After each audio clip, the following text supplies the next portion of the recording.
In the scorching summer, at Longhu Mountain, the relentless downpour and persistent clouds cast a chilly gloom over the landscape. Dear friends, behold the genuine Tianshi sword. With it, I shall demonstrate my prowess by splitting this stone block while seated in a luxury car. Inside the Three Pure Ones hall of the Tianshi mansion, a young man clad in a Taoist robe flicked his sword and directed his gaze towards the mobile phone mounted on a stand, his expression somewhat exaggerated. Clearly, he was live streaming, splitting a stone block. What's so remarkable about that? Why not attempt to swallow the sword whole? Streamer, I heard you are the legitimate purple-robed Tianshi of Longhu Mountain. Is that true? Whether he's a genuine purple-robed Tianshi is uncertain, but one can tell at a glance whether this purple-robed Tianshi is authentic. Can you summon a ghost for us to broaden our horizons? Do you possess any spells? Perhaps one that could animate my girlfriend? Hey, you and your upstairs neighbor could combine your requests. A female ghost wouldn't be out of the question. Goodness gracious, brother, it's a wolf extermination. The live chat was ablaze with comments. In this era of big data, no one understands your viewing preferences better than the algorithms. This is precision streaming at its finest. Isn't it obvious whether I'm a genuine Tianshi or not? With the Tianshi sword, the purple robe, and the Three Pure Ones hall, it's quite evident. Also, is the moderator present? Please ban that person questioning my authenticity. Zhang Qingyang observed the wildly flowing comments, his smile broader than ever. Indeed, he was a Tianshi, and a legitimate purple-robed Tianshi of Longhu Mountain at that. Yet, no one mentioned that a Tianshi could be left starving. In this realm, spiritual energy had dwindled, the Taoist arts faded, and the presence of Taoism was alarmingly minimal. This resulted in the majority of ordinary people being utterly oblivious to what Taoism even was, let alone contributing incense money. Indeed, Zhang Qingyang was not originally from this world, but was a transmigrant. A week prior, he had styled his hair impeccably and doused himself in cologne, preparing to assist a destitute girl in an alley. Unexpectedly, fortune smiled upon him during his journey. Yes, quite literally, he encountered great fortune. Upon regaining consciousness, he found himself in this new world, transformed into the purple-robed Tianshi of Longhu Mountain. He was also the sole Taoist practitioner at Longhu Mountain. Initially, his previous self had cultivated 2 acres of idle farmland, but relentless rains had obliterated it all. Had it not been for some remaining provisions, he might not have survived to this day. In recent days, Zhang Qingyang had grasped the situation. This world bore little resemblance to his former one. The sole distinction was the depletion of spiritual energy and the invisibility of Taoist arts. His predecessor had diligently practiced spells for over 20 years, yet even the 5 thunder spell yielded no spark of energy before his demise. Was this the level expected of Tianshi? Zhang Qingyang was uncertain. What he did understand was that if he did not devise a way to earn some money, he would become the first transmigrant in history to perish from starvation. Thus, leveraging his title as the purple-robed Tianshi of Longhu Mountain, he initiated a live stream, intending to raise funds. Naturally, it would be even better if he could promote products and profit further. I see there are still inquiries about what a purple-robed Tianshi is. Can it be eaten? Is it delicious? I wish to clarify. A purple-robed Tianshi is not an object, but an identititious symbol of one who has mastered the Taoist arts. A supreme figure within Taoism, a leader of the Xianmen. Therefore, please refrain from asking if it can be consumed or how it tastes. Zhang Qingyang glanced at the chat again, somewhat exasperated. The majority of people in this world were unaware of the significance of a purple-robed Tianshi, necessitating his repeated explanations during the live streams. After all, the foundation for his fundraising lay in solidifying his identity. And to that brother asking if I can animate your girlfriend, my suggestion is to spend a bit more on an electric one. Let's not make life difficult for anyone, right? While Zhang Qingyang continued his awkward banter with the chat, hoping to garner some gifts, he suddenly heard a series of rapid footsteps approaching. Are you Zhang Qingyang, the purple-robed Tianshi of Longhu Mountain? Before Zhang Qingyang could react, a voice resonated at the entrance of the hall. Instinctively, he turned to see several uniformed police officers briskly entering the Three Pure Ones hall. The first to speak was a middle-aged officer with a square jaw and rugged features. Zhang Qingyang's smile abruptly faded, leaving him momentarily stunned. What on earth? In this desolate place where not a soul had crossed his path in the weeks since his arrival, how could the police appear at his doorstep? He pondered, unsure if he had committed any unlawful acts. Was it because of the live stream? He hadn't even shown anything inappropriate. Moreover, it was pouring rain outside. Feeling a bit anxious, Zhang Qingyang dared not be dismissive and promptly replied, "Yes, I am Zhang Qingyang. May I inquire what brings you officers here in such inclement weather?" Before the square-faced officer could respond, a lively young female officer expressed her skepticism. "Are you truly the purple-robed Tianshi of Longhu Mountain? This legendary Tianshi, if not possessing an otherworldly presence, ought to at least be an elder with silver hair, right?" This individual appeared rather young, and his exaggerated demeanor hardly suggested he was the savior they sought. Upon hearing her words, Zhang Qingyang hurriedly closed the live stream, feeling increasingly tense. "Well, if there's something to discuss, please do so. This manner of addressing me is quite unsettling." However, Zhang Qingyang reflected that whether in his past life or this one, he had always been a law-abiding citizen, never engaging in any criminal activity. This thought provided him with a modicum of confidence, and he steeled himself to assert, "Absolutely genuine." Upon hearing this, the young female officer's eyes brightened. "Then what spells do you know? Show us one." Zhang Qingyang quickly grasped the situation. These officers must have seen his live stream and assumed he was fabricating his identity and falsely advertising, prompting them to brave the rain to confront him.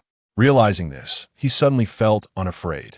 He had strictly adhered to the regulations outlined in the Tian Tanyugu, receiving the Shangqing de Dongjing Lu during the formal initiation ceremony. He possessed legitimate credentials and recognized documentation. As for not knowing any spells, who decreed that a Tianshi must necessarily possess such abilities?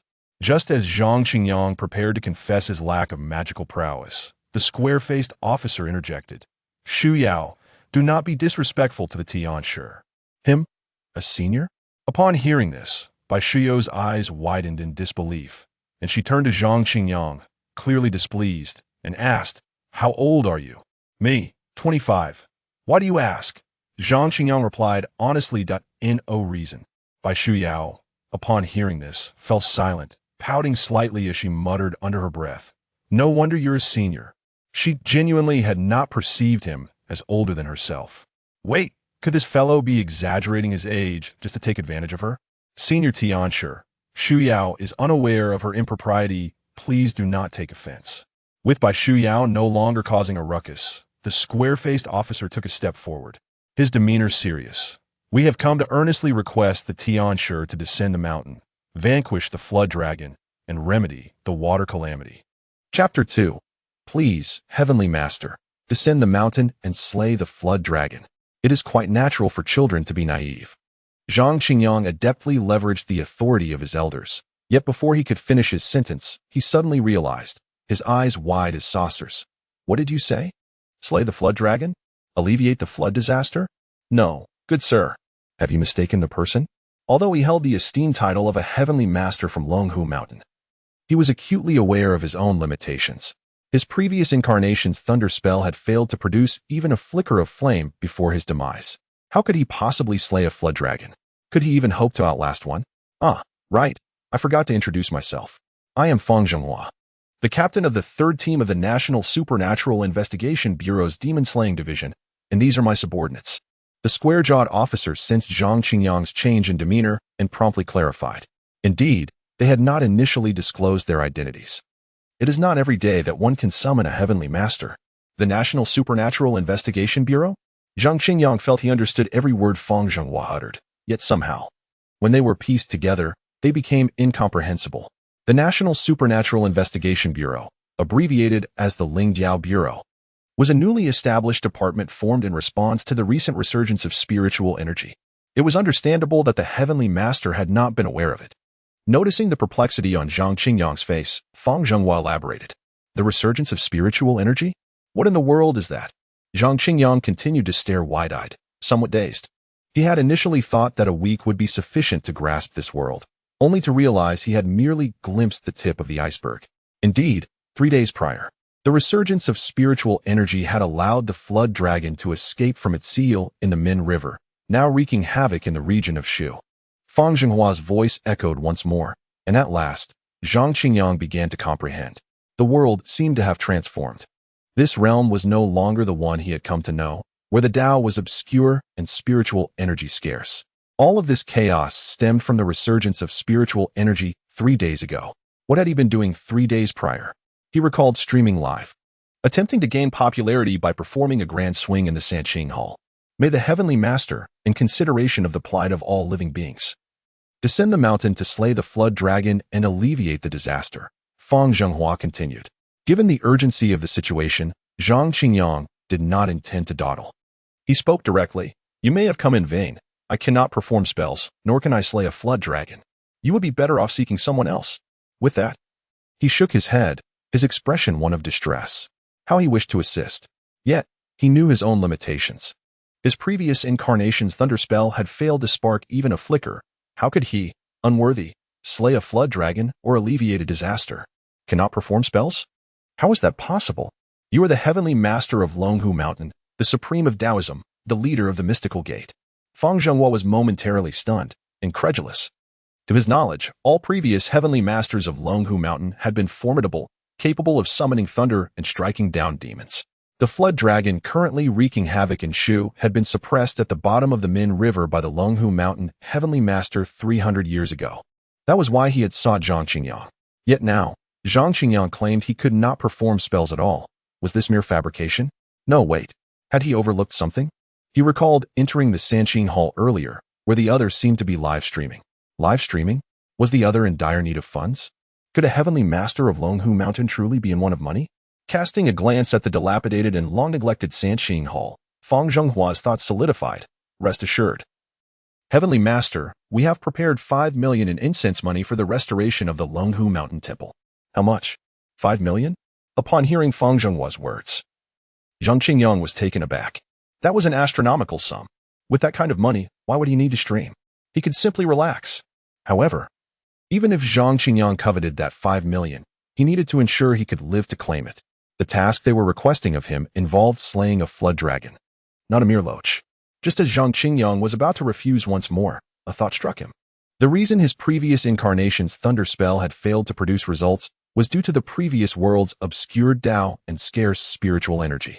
But now, spiritual energy had revived. If that were the case, was there a possibility? With that thought, Zhang Qingyang began to stride toward the Sanqing Hall's entrance. Bai Shuyu and Fang Zhenghua, puzzled, hurried to follow. Ultimately, Zhang Qingyang halted beneath the eaves at the entrance of the Sanqing Hall, facing away from it. Gazing at the torrential rain, his eyes narrowing thoughtfully. Then, his hands, resembling white jade sculptures, emerged from the ample sleeves of his purple robe. Forming a series of hand seals with remarkable speed, this was the foundational skill he had honed over 2 decades. Simultaneously, Zhang Qingyang recited the incantation with clarity and resonance. Jade clear begins with azure. The true talisman declares the pact, shifting the dual energies to form the essence of reality. Thunder, thunder, hasten to respond. The mists transform. Roaring thunder strikes swiftly. Heed the call and arrive. Swiftly release the yang sound. Wolf, deer, and cat. Suppress the calamities. Swiftly as the law commands. Upon finishing the incantation, Zhang Qingyang raised a finger towards the heavens and proclaimed, "Thunder spell, decree." As his voice fell, wild winds surged, and his purple robe billowed dramatically, creating an aura reminiscent of a true master. Crack. Boom. A bolt of lightning cleaved the sky, illuminating the entirety of Longhu Mountain, previously shrouded in dark clouds, as if it were noon. Then came the resounding thunder. Bai Shuyu and Fang Zhenghua watched as 5 bolts of lightning danced through the clouds above, striking down and igniting the distant forest in a blaze that soared towards the heavens. Was this the might of a heavenly master?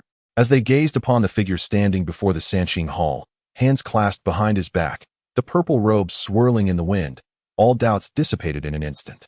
What does it mean to possess the aura of a celestial being? What does it mean to be an extraordinary master? This was it. At the entrance of the Sanqing Hall, Zhang Qingyang beheld the 5 bolts of lightning descending, igniting the distant forest in flames, only to be extinguished by the relentless rain. Equally astonished, was this truly happening? After the resurgence of spiritual energy, the spells he had painstakingly practiced for over 20 years were now at his disposal. Reflecting on the incantations stored in his memory, Zhang Qingyang was now certain of one thing. He was indeed powerful, truly formidable, terrifyingly so. At last, he was the genuine heavenly master of Longhu Mountain, the supreme of Taoism, the leader of the mystical gate. With this newfound realization, he could not bear to see the suffering of the people. When Zhang Qingyang cast his gaze back at Fang Zhenghua and the others, his eyes radiated newfound confidence. With a slight wave of his sleeve and hands clasped behind his back, he looked towards the northwest and declared solemnly, "Then let us descend the mountain, inner Shu. Slay the flood dragon and alleviate the disaster." Chapter 3. A mere flood dragon. Watch as I slice it with a single sword. In the land of Shu. In the city of Rong, relentless rains have inundated the region, rendering transportation utterly paralyzed. Even within the city, waters have risen to form rivers, leaving no place to tread.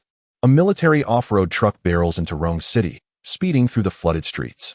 Meanwhile, along the banks of the Min River, a security perimeter has been established, manned by armed troops, poised and ready amidst the downpour. Not far from the command post, a middle-aged man in military attire paces anxiously. He is Wang Ronghua, the commander of the armed police in Shu. Beside him stands a younger officer, soaked to the skin, clearly having just returned from the storm. "Commander, 5 more members from the Spiritual Adjustment Bureau have been swept into the Min River and are missing, including our armed police soldiers. That makes 23 individuals today alone. Furthermore, the water levels show no signs of receding. At this rate." Wang Ronghua halts in his tracks upon hearing this. "What? 5 more casualties?" He inhales deeply and makes a resolute decision, slamming his palm onto the table. "Damn it, I will confront this calamity head-on. Relay my orders to mobilize the artillery battalion immediately. We shall bombard the Min River in half an hour." At this proclamation, someone steps forward, hesitantly inquiring, "What about Fang Zhenghua?" "Forget him. We cannot place the hopes of Shu upon a single individual." Wang Ronghua glances at the hesitant officer and continues without hesitation. "The lives of our soldiers are invaluable. We cannot allow for any further unnecessary sacrifices." "Understood." With this declaration, dissent fades, and the command post buzzes with activity. Half an hour later, the artillery battalion assembles at the designated location. Inside the command post, Wang Ronghua picks up the phone, poised to give the signal for the battalion to unleash their firepower upon the Min River.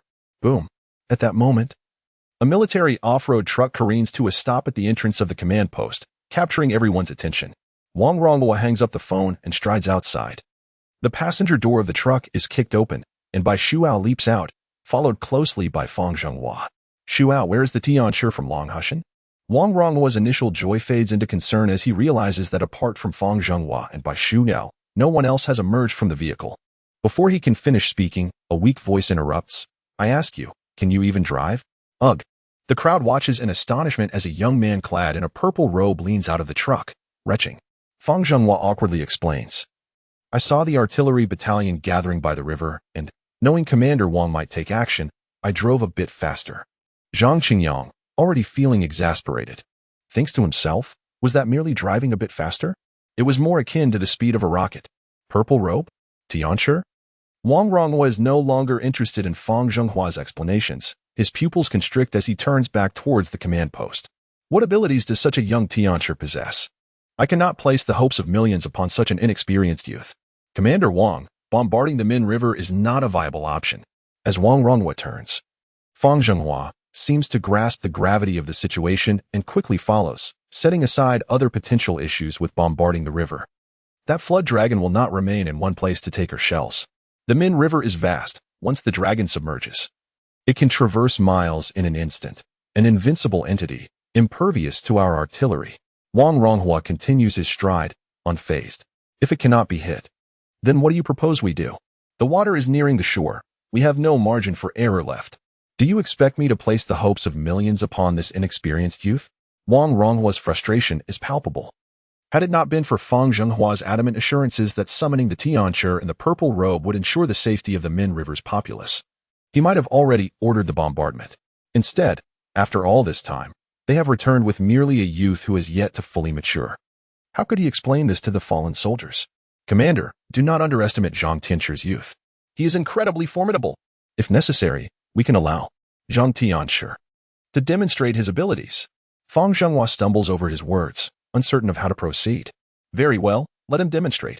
Wang Ronghua turns sharply, and Fang Zhenghua casts a pleading glance at Zhang Qingyang. "Since we are to bombard the Min River, let us proceed. Let us see if the flood dragon can withstand our firepower." At this moment, Zhang Qingyang has finished regurgitating and wipes his mouth, then steps out of the truck, adjusting his sleeves and striding forward. In that instant, his ethereal demeanor returns, reminiscent of a celestial being. Facing Fang Zhenghua's imploring gaze, Zhang Qingyang merely smiles lightly. My practice of the arts is not for mere spectacle. Zhang Qingyang feels slighted by Wang Ronghua's demeanor. It is not a matter of pettiness. Rather, he cannot tolerate being summoned from afar, enduring travel hardships, only to be met with disdain and scorn. His restraint in not walking away is a courtesy to the millions along the banks of the Min River. Fang Zhenghua is at a loss for words. Humph. Wang Ronghua scoffs, saying nothing further, and strides back into the command post, seizing the phone to issue orders. Fire. Boom. Boom. Boom. With Wang Ronghua's command. A cacophony erupts, sparks flying as shells plummet into the water, creating monstrous waves that shake the very earth. The bombardment rages for over half an hour before the thunderous noise gradually subsides. Inside the command post, Wang Ronghua peers through binoculars, surveying the Min River's banks. Zhang Qingyang sits leisurely in a chair, sipping tea with a casual demeanor, while Fang Zhenghua paces anxiously. What flood dragon? After such artillery fire, it dares not show its face. As the bombardment ceases and the Min River's surface grows calm, Wang Ronghua lowers his binoculars with a slight huff. Fang Zhenghua halts his pacing, and Zhang Qingyang uncrosses his legs, unfastening the Tianshi's sword from his back. Just then, a resounding roar pierces the air. Commander, trouble. The waves, such immense waves. The flood dragon has appeared. A guard rushes into the command post, prompting shock among the gathered personnel, who swiftly move to investigate. Before them, a flood dragon, hundreds of meters long, twists amidst the mist above the Min River, beneath which towering waves surge, crashing toward the shore. Seeing this, Zhang Qingyang no longer hesitates. He draws the Tianshi sword and steps into the rain. Tianshi, do you have confidence? Fang Zhenghua inquires anxiously. Confidence? It is merely a matter of skill. Zhang Qingyang responds with a slight smile over his shoulder. A mere flood dragon, I shall slice it down with a single sword. Chapter 4. The sword draws, the dragon falls. A wave approaches, run quickly.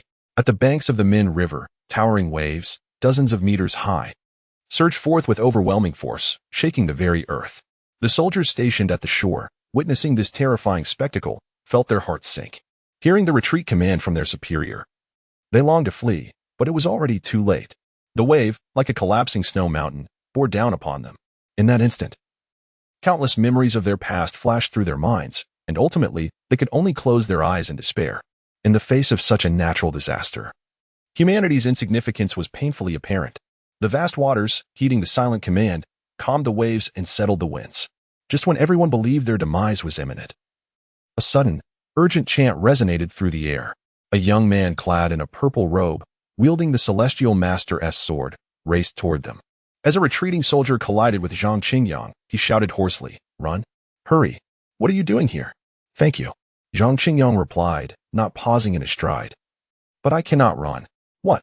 The soldier was momentarily taken aback, and despite his confusion, instinctively turned to drag Zhang Qingyang away. However, in that instant of turning, he noticed that the once approaching monstrous wave had begun to recede. It was retreating with the same fury as it had come. The wave, like a frightened turtle, had withdrawn into its shell. Above the Min River, amidst the clouds and mist, the dragon observed the crashing waves with a sense of pride. These humans truly did not know their place. It had only just regained its freedom, frolicking in the Min River, and had accidentally stirred up a bit of commotion. Yet, the humans dared to attack it with mere pebbles. What a joke! In the water, it was an invincible entity. Even the contemporary celestial master from Longhu Mountain would be left searching for teeth if they faced it. How could a few pebbles possibly harm it? However, just as it reveled in its triumph, it noticed with confusion that the gigantic waves it had commanded were quickly dissipating. What was happening? Was its innate power failing? The dragon was bewildered, but suddenly spotted a figure in purple standing on the shore. What? The celestial master from Longhu Mountain? Just as the saying goes, speak of the devil and he shall appear. Upon seeing Zhang Qingyang, the dragon immediately turned to flee. What? Wasn't it said that even the celestial master from Longhu Mountain could be left searching for teeth against it? Indeed. But what the celestial master sought could very well be its own teeth. Flee, you wretched beast. On the shore, upon seeing the dragon's attempt to escape, Zhang Qingyang's expression shifted. He took a step into the Min River. That was the Min River. From a distance, Wang Ronghua and Fang Zhenghua were startled by Zhang Qingyang and Apos, actions. Did he intend to commit suicide by jumping into the raging waters? However, before they could react, they witnessed Zhang Qingyang standing effortlessly on the water's surface as if it were solid ground. The vast waters carry my journey. The spiritual waves guide me. And I walk on water as if it were flat. Zhang Qingyang executed the water-walking technique, leaving no trace upon the waves, and swiftly pursued the direction in which the dragon had fled. Roar? That Taoist shouldn't have caught up, right? After flying a distance, the dragon glanced back and, indeed, saw no trace of the figure in purple. It let out a sigh of relief and prepared to dive back into the depths of the Min River. The outside world was far too perilous. The riverbed was much safer. Yet, just as it lowered its head, it was stunned. When had that Taoist arrived beneath it? Dragon wretch, do not resist and surrender. Seeing the dragon halt, Zhang Qingyang stood atop the water's surface, looking up at it and commanding sternly, "Spare me, celestial master. I was wrong. I am willing to surrender." Zhang Qingyang held no illusions about the dragon's pre-battle pleasantries. One hand was already forming a spell within his robe. Yet unexpectedly, the dragon's fierce demeanor softened, and it repeatedly bowed its head in surrender. Is this dragon truly a spineless creature? Nevertheless, he cared little for that, to prevent its escape. He planned to deceive it first. The spell in his sleeve did not cease as he declared, "Then come down. Surrender, and I shall spare your life." Upon hearing this, the dragon, seemingly completely defeated, drooped its head and descended from the clouds. Seeing this, Zhang Qingyang felt a surge of joy. Could it be that his handsome visage and unique charisma had captivated the dragon? It was not impossible. To effortlessly save countless lives from peril was indeed a worthy endeavor. Roar. How do you think I am so foolish? Do you expect me to remain at the riverbed for 300 more years? What a delusion. As the dragon descended closer to the water and Apos' surface, it suddenly opened its mouth, unleashing a thunderous roar that sent sound waves slicing toward Zhang Qingyang like sharp blades. The dragon then flicked its tail and dove into the river. Did you think I was foolish? You must truly be naive. The dragon's sudden betrayal did not catch Zhang Qingyang off guard. If it were truly a cowardly dragon, it would have sought refuge after breaking free from its seal, rather than flaunting itself so boldly. Vast waters, heed my command. Part the waves and reveal the pathway. Zhang Qingyang waved his sleeve, raising the celestial master's sword, which he then lightly tapped upon the river's surface. The waters swiftly parted to either side, revealing a dry path that led straight to where the dragon had submerged. Water? Where is the water? The dragon was taken aback by this scene. How could this young celestial master in purple be even more terrifying than the old man from 300 years ago? With the incantation complete, Zhang Qingyang extended his left hand, which had been concealed within his robe. 5 thunder spell descend. As he recited the spell, 5 bolts of lightning formed rapidly within the clouds and struck down. Roar with nowhere to hide, the dragon was struck directly by the 5 bolts of lightning, its body crackling and sparking as if it were a severed high-voltage line. Zhang Qingyang also entered the path that had been opened, evading the dragon's sonic attack while closing in on it. Celestial Master, please spare me. I am willing to return to the riverbed for another 300 years. No. 500 years. The dragon, now charred black and resembling a true burnt dragon, had lost all its arrogance upon seeing Zhang Qingyang, to be suppressed for 500 years, only to emerge later to stir up trouble again. With a swift motion of his sword, Zhang Qingyang severed the dragon's head from its body in an instant. Chapter 5. Let him have the ability to reason with heaven and earth. Dragon's blood splattered, drenching the river in a vast expanse of crimson. The dragon's body thrashed for a moment before gradually coming to rest. Observing the severed dragon corpse, Zhang Qingyang pondered briefly. This was a valuable prize, one not to be squandered. With a subtle gesture, he summoned the dragon's body and its massive head into his sleeve, utilizing the mystical art of dimensional space. At this moment, beads of sweat dotted Zhang Qingyang's forehead. The continuous casting of various spells, the wave dissipation technique, the water walking technique, the water division technique, and the 5 thunder spell, had begun to take their toll, even on his seasoned prowess. Having slain the dragon, Zhang Qingyang had no reason to linger in the Min River. He leapt through the heavenly path created by the water division technique, the water surface swiftly closing behind him. A gentle touch of his foot on the water propelled him toward the shore. Master Celestial, where is the dragon? Upon reaching the bank, he found Wang Ronghua and his men had been waiting eagerly. The display of Zhang Qingyang's magical prowess had thoroughly captivated those present. The gestures that commanded the waves, the ease of walking upon the water, the single stroke that cleaved the river, These were feats attributed to celestial beings in mythology. However, after the river was parted, the events beneath the surface remained obscured from view. Suddenly, 5 bolts of lightning descended from the clouds, striking the river. "It is dead," Zhang Qingyang exclaimed, releasing a long breath upon returning to dry land. "Dead?" Fang Zhenghua's eyes widened in shock, momentarily stunned. "Indeed, it is dead," Zhang Qingyang responded, still under the impression that Fang Zhenghua might be reluctant to fulfill his promise of 5 million. With a slight beckoning of his hand, he produced the bloodied, enormous dragon head, which thudded onto the sandy shore. The onlookers, having never encountered a dragon's head before, gathered curiously around it. "Dead? How did it die?" Only Fang Zhenghua remained in disbelief, his eyes still wide. "Master Celestial, you should not have slain it." Zhang Qingyang, perplexed, inquired, "Why not? Did this dragon not incite chaos? Should it not be slain?" "Of course, it should not be," Fang Zhenghua explained. "Do you know that 300 years ago, a dragon caused similar havoc? Yet the then Master Celestial merely subdued it within the Min River rather than slaying it on the spot?" Zhang Qingyang shook his head. Having only recently crossed over into this realm, he was unaware of the reasons behind such decisions.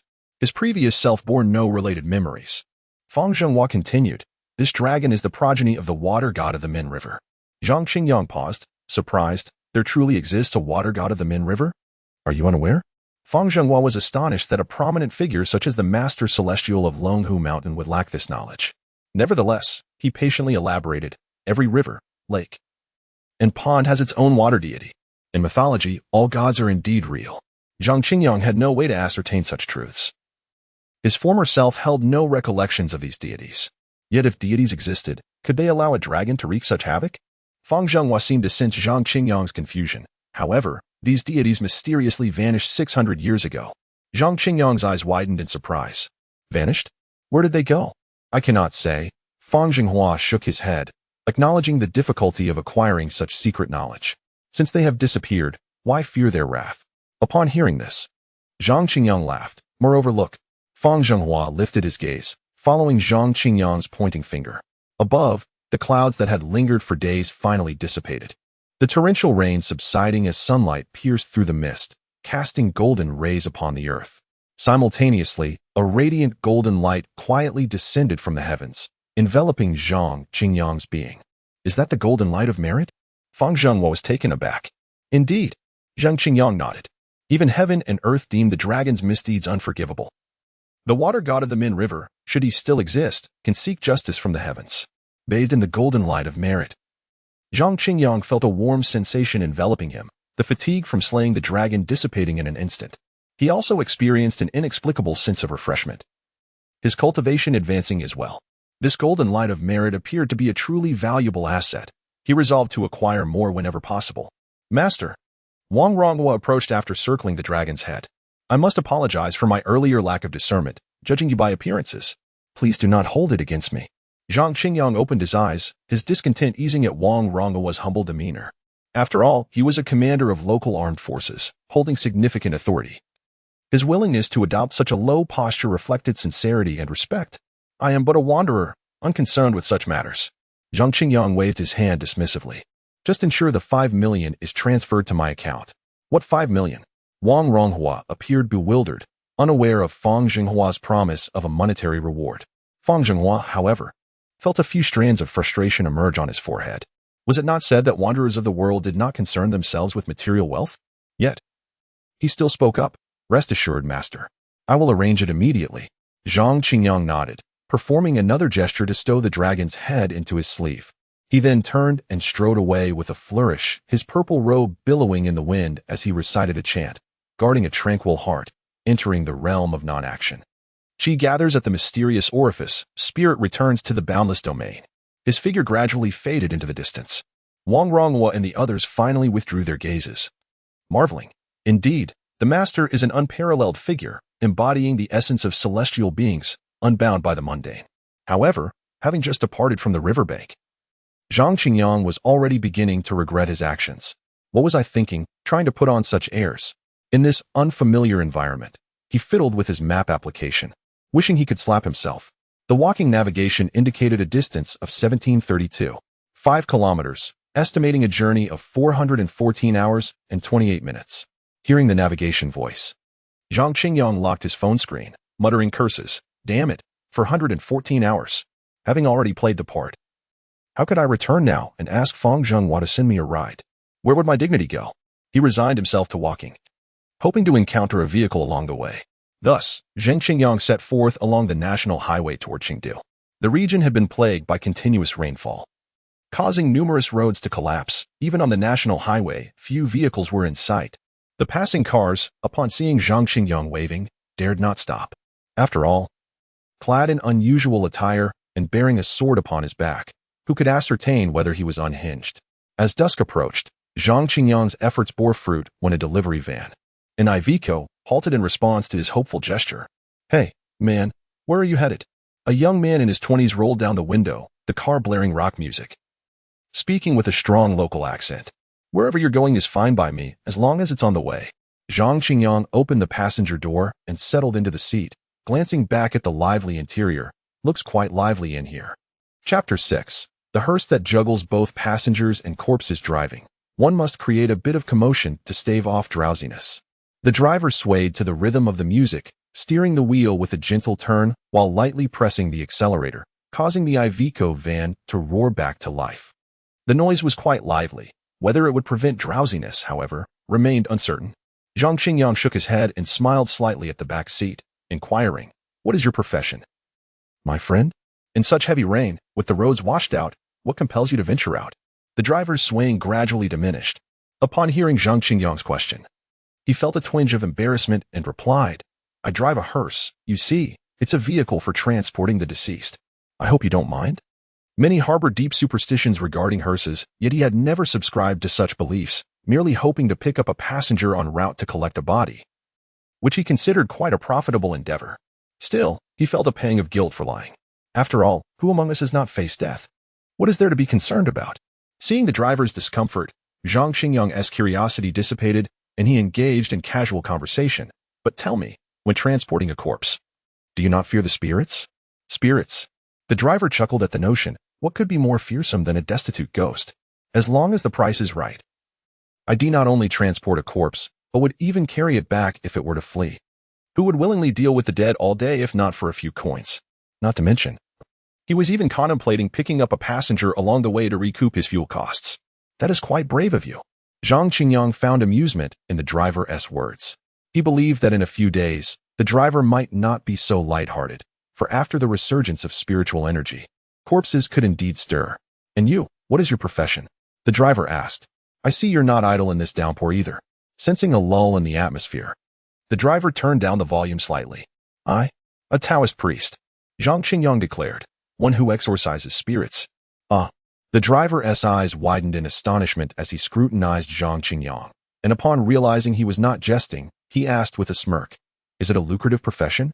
In the driver's mind, he equated Zhang Qingyang with a con artist. After all, he dealt with corpses daily and had never encountered a spirit, which led him to believe they simply did not exist. If there were no spirits, how could one exorcise them? Was this not the mark of a charlatan? "It is quite profitable," Zhang Qingyang replied, glancing at his phone to find that 5 million had just been transferred from Fang Zhenghua. "I just earned 5 million. How on earth can one earn so much?" the driver exclaimed, incredulous. "Well, with the incessant rains in Sichuan, a dragon has been stirring up trouble. I went to slay this dragon and earned 5 million. Care to join the profession?" Zhang Qingyang offered candidly. The driver, however, merely laughed, assuming Zhang Qingyang was joking, and dismissed it. "I wonder what madness has seized the heavens. With so many days of rain, the roads are nearly unpassable." Seeing the driver's skepticism, Zhang Qingyang chose not to elaborate, simply chuckling in agreement. "By the way, have you heard? Recently, many people have drowned at Jingshui Middle School," the driver suddenly recalled, his mood dampening. With a sigh, he continued, "The last 3 girls I transported were students from Jingshui Middle School. They were so young." Zhang Qingyang was at a loss for words and sighed in solidarity, deepening his understanding of the calamity wrought by the dragon. As the conversation turned somber, the atmosphere in the van grew heavy. The Iveco van swayed along the national highway and soon entered the city. By this time, the sky had darkened. The heavy rain had subsided to a drizzle, and the water on the roads began to recede. "Ah, there's the funeral home ahead. Where shall I drop you off?" "Teacher?" The driver lit a cigarette and inquired as they awaited a traffic signal. Please take me to a nearby hotel, Zhang Qingyang responded, gazing out at the inky sky. No longer in a hurry to return to Longhu Mountain. There was only the family reception center of the funeral home nearby. The funeral home was already situated on the outskirts, lacking large commercial or residential areas, resulting in very few passers-by. Naturally, no one wished to invest in a hotel in such a desolate location. However, to accommodate the families of the deceased, the funeral home had established a reception center not far away. That is fine, anywhere will do. Zhang Qingyang was not particular. After all, in his current status, he had no fear of ghosts. The Iveco van swayed a bit more before finally halting in front of a quaint three-story building. A sign for the reception center glimmered softly in the dim light. Teacher, this is the place. Just 30 yuan will suffice. Zhang Qingyang scanned the driver 30 yuan and expressed his gratitude. Afterward, he exited the vehicle and opened the back door. Hey, teacher, what are you doing at my back door? The driver asked, perplexed. Zhang Qingyang feigned embarrassment, lingering awkwardly for half a minute before closing the back door. My apologies. I forgot that I have no luggage. Seeing Zhang Qingyang's demeanor, the driver chuckled before starting the Iveco van once more, slowly disappearing from Zhang Qingyang's view. Once the driver departed, Zhang Qingyang did not rush into the reception center of the funeral home, but instead turned to walk toward a small grove nearby. Why do you follow him when he kindly offers you peace? Zhang Qingyang halted his steps and spoke to the air behind him. Suddenly, 3 indistinct figures appeared before him. They were 3 young girls clad in pristine funeral garments, yet their bodies appeared slightly swollen and their complexions were pale. Recognizing these 3 spirits, Zhang Qingyang understood they were the 3 students from Jingshui Middle School, drowned as the driver had mentioned, and they were not malevolent spirits.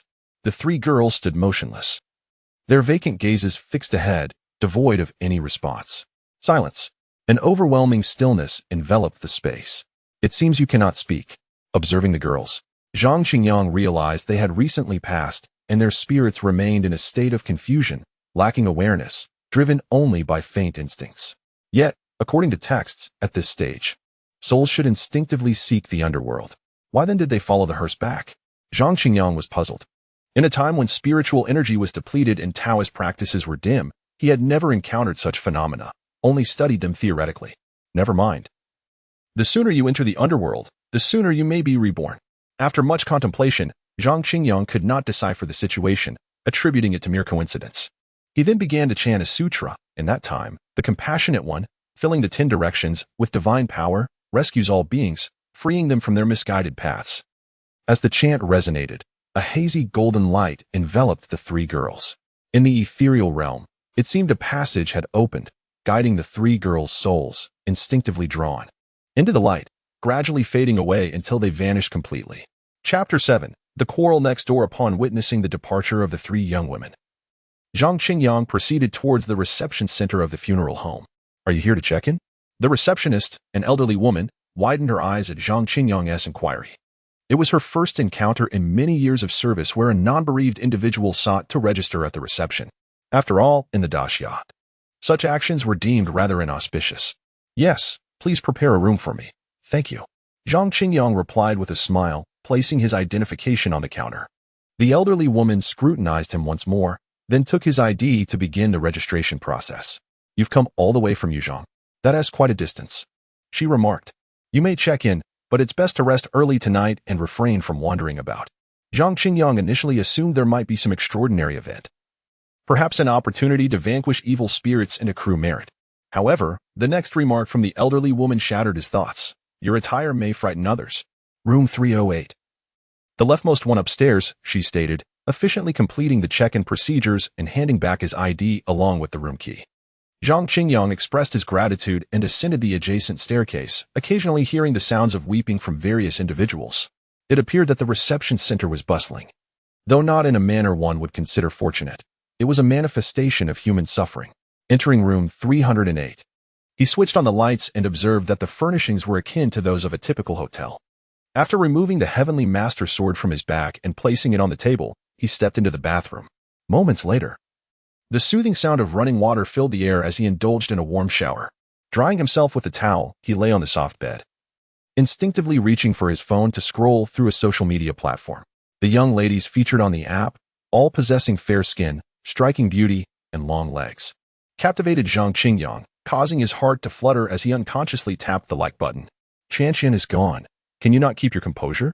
Just then, he was startled by the sounds of a quarrel emanating from the next room.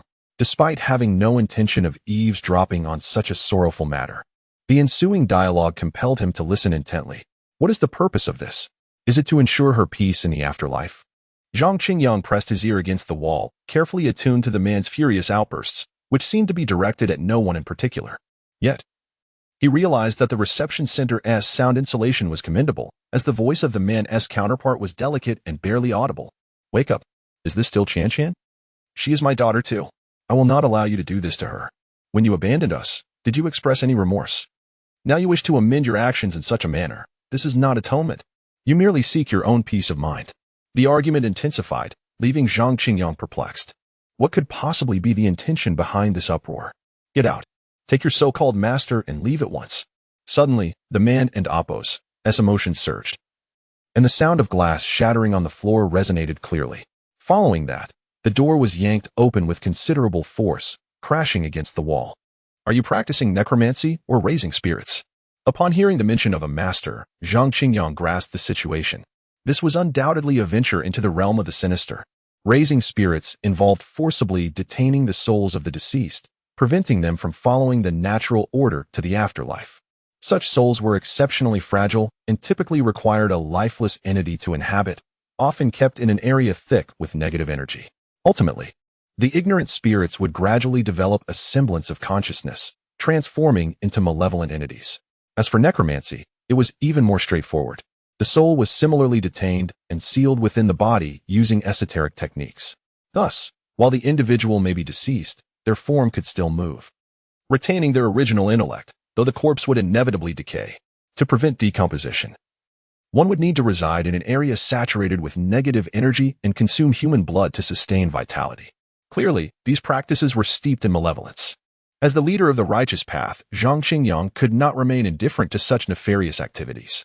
He could not afford to ignore them, lest he be tainted by association. Thus, he swung his legs off the bed and stepped out of the room. The moment he opened the door, 3 pairs of eyes immediately turned towards him. Having just emerged from the shower and clad in shorts and a short-sleeved shirt, Zhang Qingyang appeared quite ordinary. He surveyed the trio before him.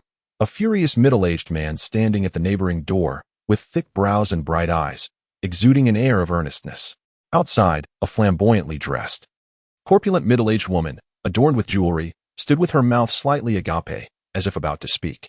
Beside her was a shrewd, frail old man who did not appear to be from Daxia. Li Minka, perhaps you should reconsider. Upon noticing Zhang Qingyang, the middle-aged woman uttered a remark before departing with the old man, their footsteps echoing loudly in the corridor.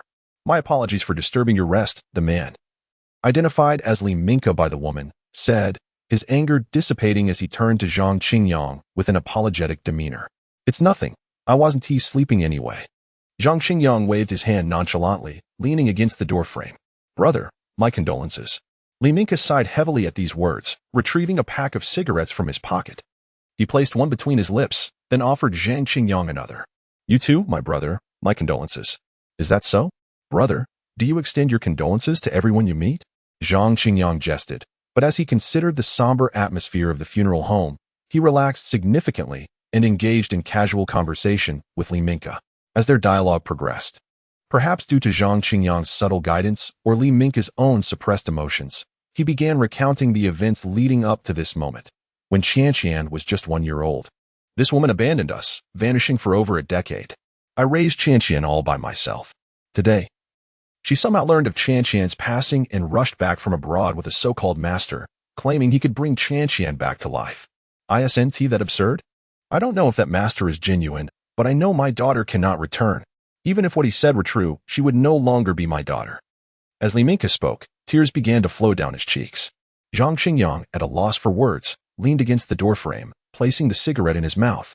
When no one was watching, he discreetly ignited it with a flicker of flame from his fingertip. Rest assured, brotherly, no one can do anything to Qianqian Chapter 8, mother? Then it is even more cursed. Damn, Li Minka is such a pathetic fool. After all these years, he remains the same, showing no sign of improvement. Stepping out of the funeral home's reception area, a middle-aged beauty stopped in front of a red Ferrari, unleashing a torrent of curses. Behind her, a shrewd, Wiry old man merely smiled in silence. Master Song Sa, is it true that the closer the blood relation, the more effective the spirit of the deceased?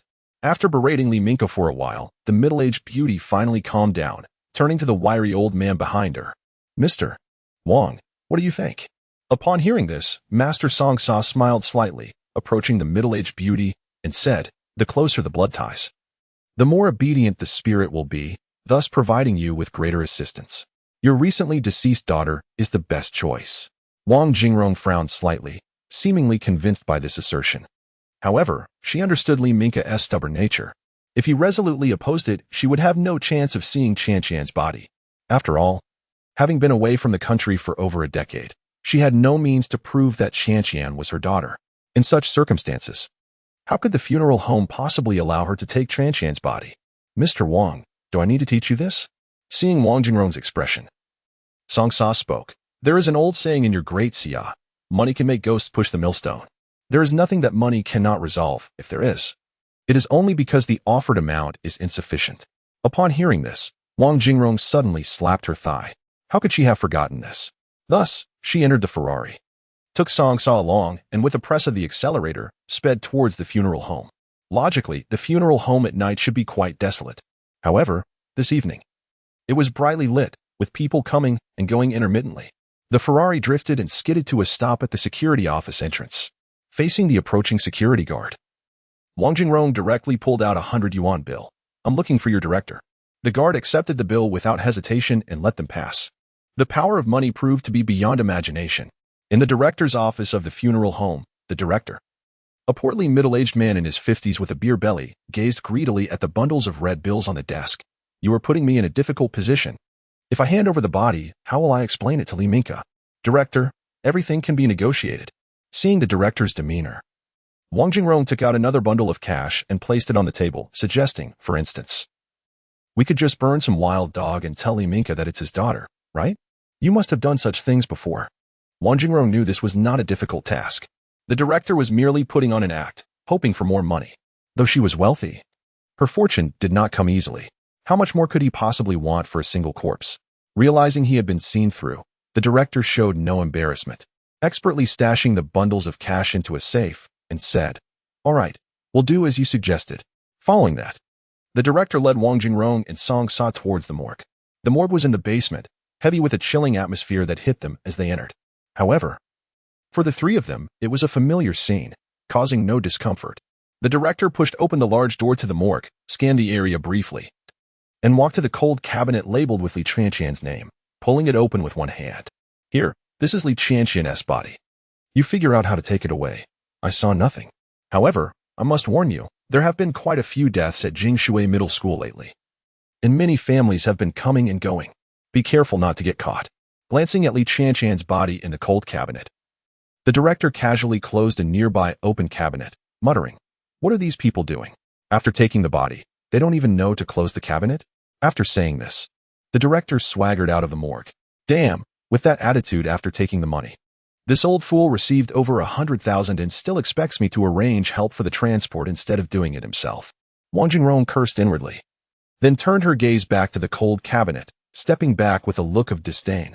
Master Song Sa, I beg you. Upon hearing this, Song Sa had no objections.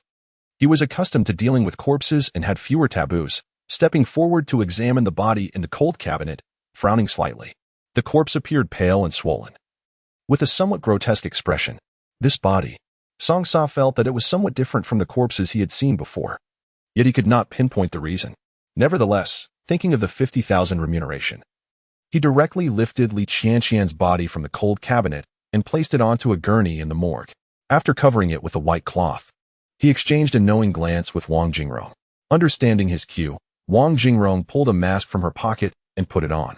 The two then pushed the gurney towards the exit of the morgue. As they passed by, they also swiped two staff uniforms hanging at the door. Finally striding confidently towards the back door of the funeral home. The director had already prepared the back door, allowing Wang Jingrong and Song Sa to exit the funeral home without obstruction. I'll go get the car. You wait here and keep an eye on the body. After parking the gurney in a corner, Wang Jingrong turned to head back into the funeral home.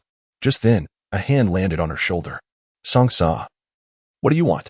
Feeling the weight on her shoulder, Wang Jingrong was instantly infuriated. This Song Sa was being far too presumptuous. Mr. Wang, it's not me. The quivering voice of Song Sa came, sounding terribly frightened, growing more distant and frantic. Wang Jingrong was not buying it.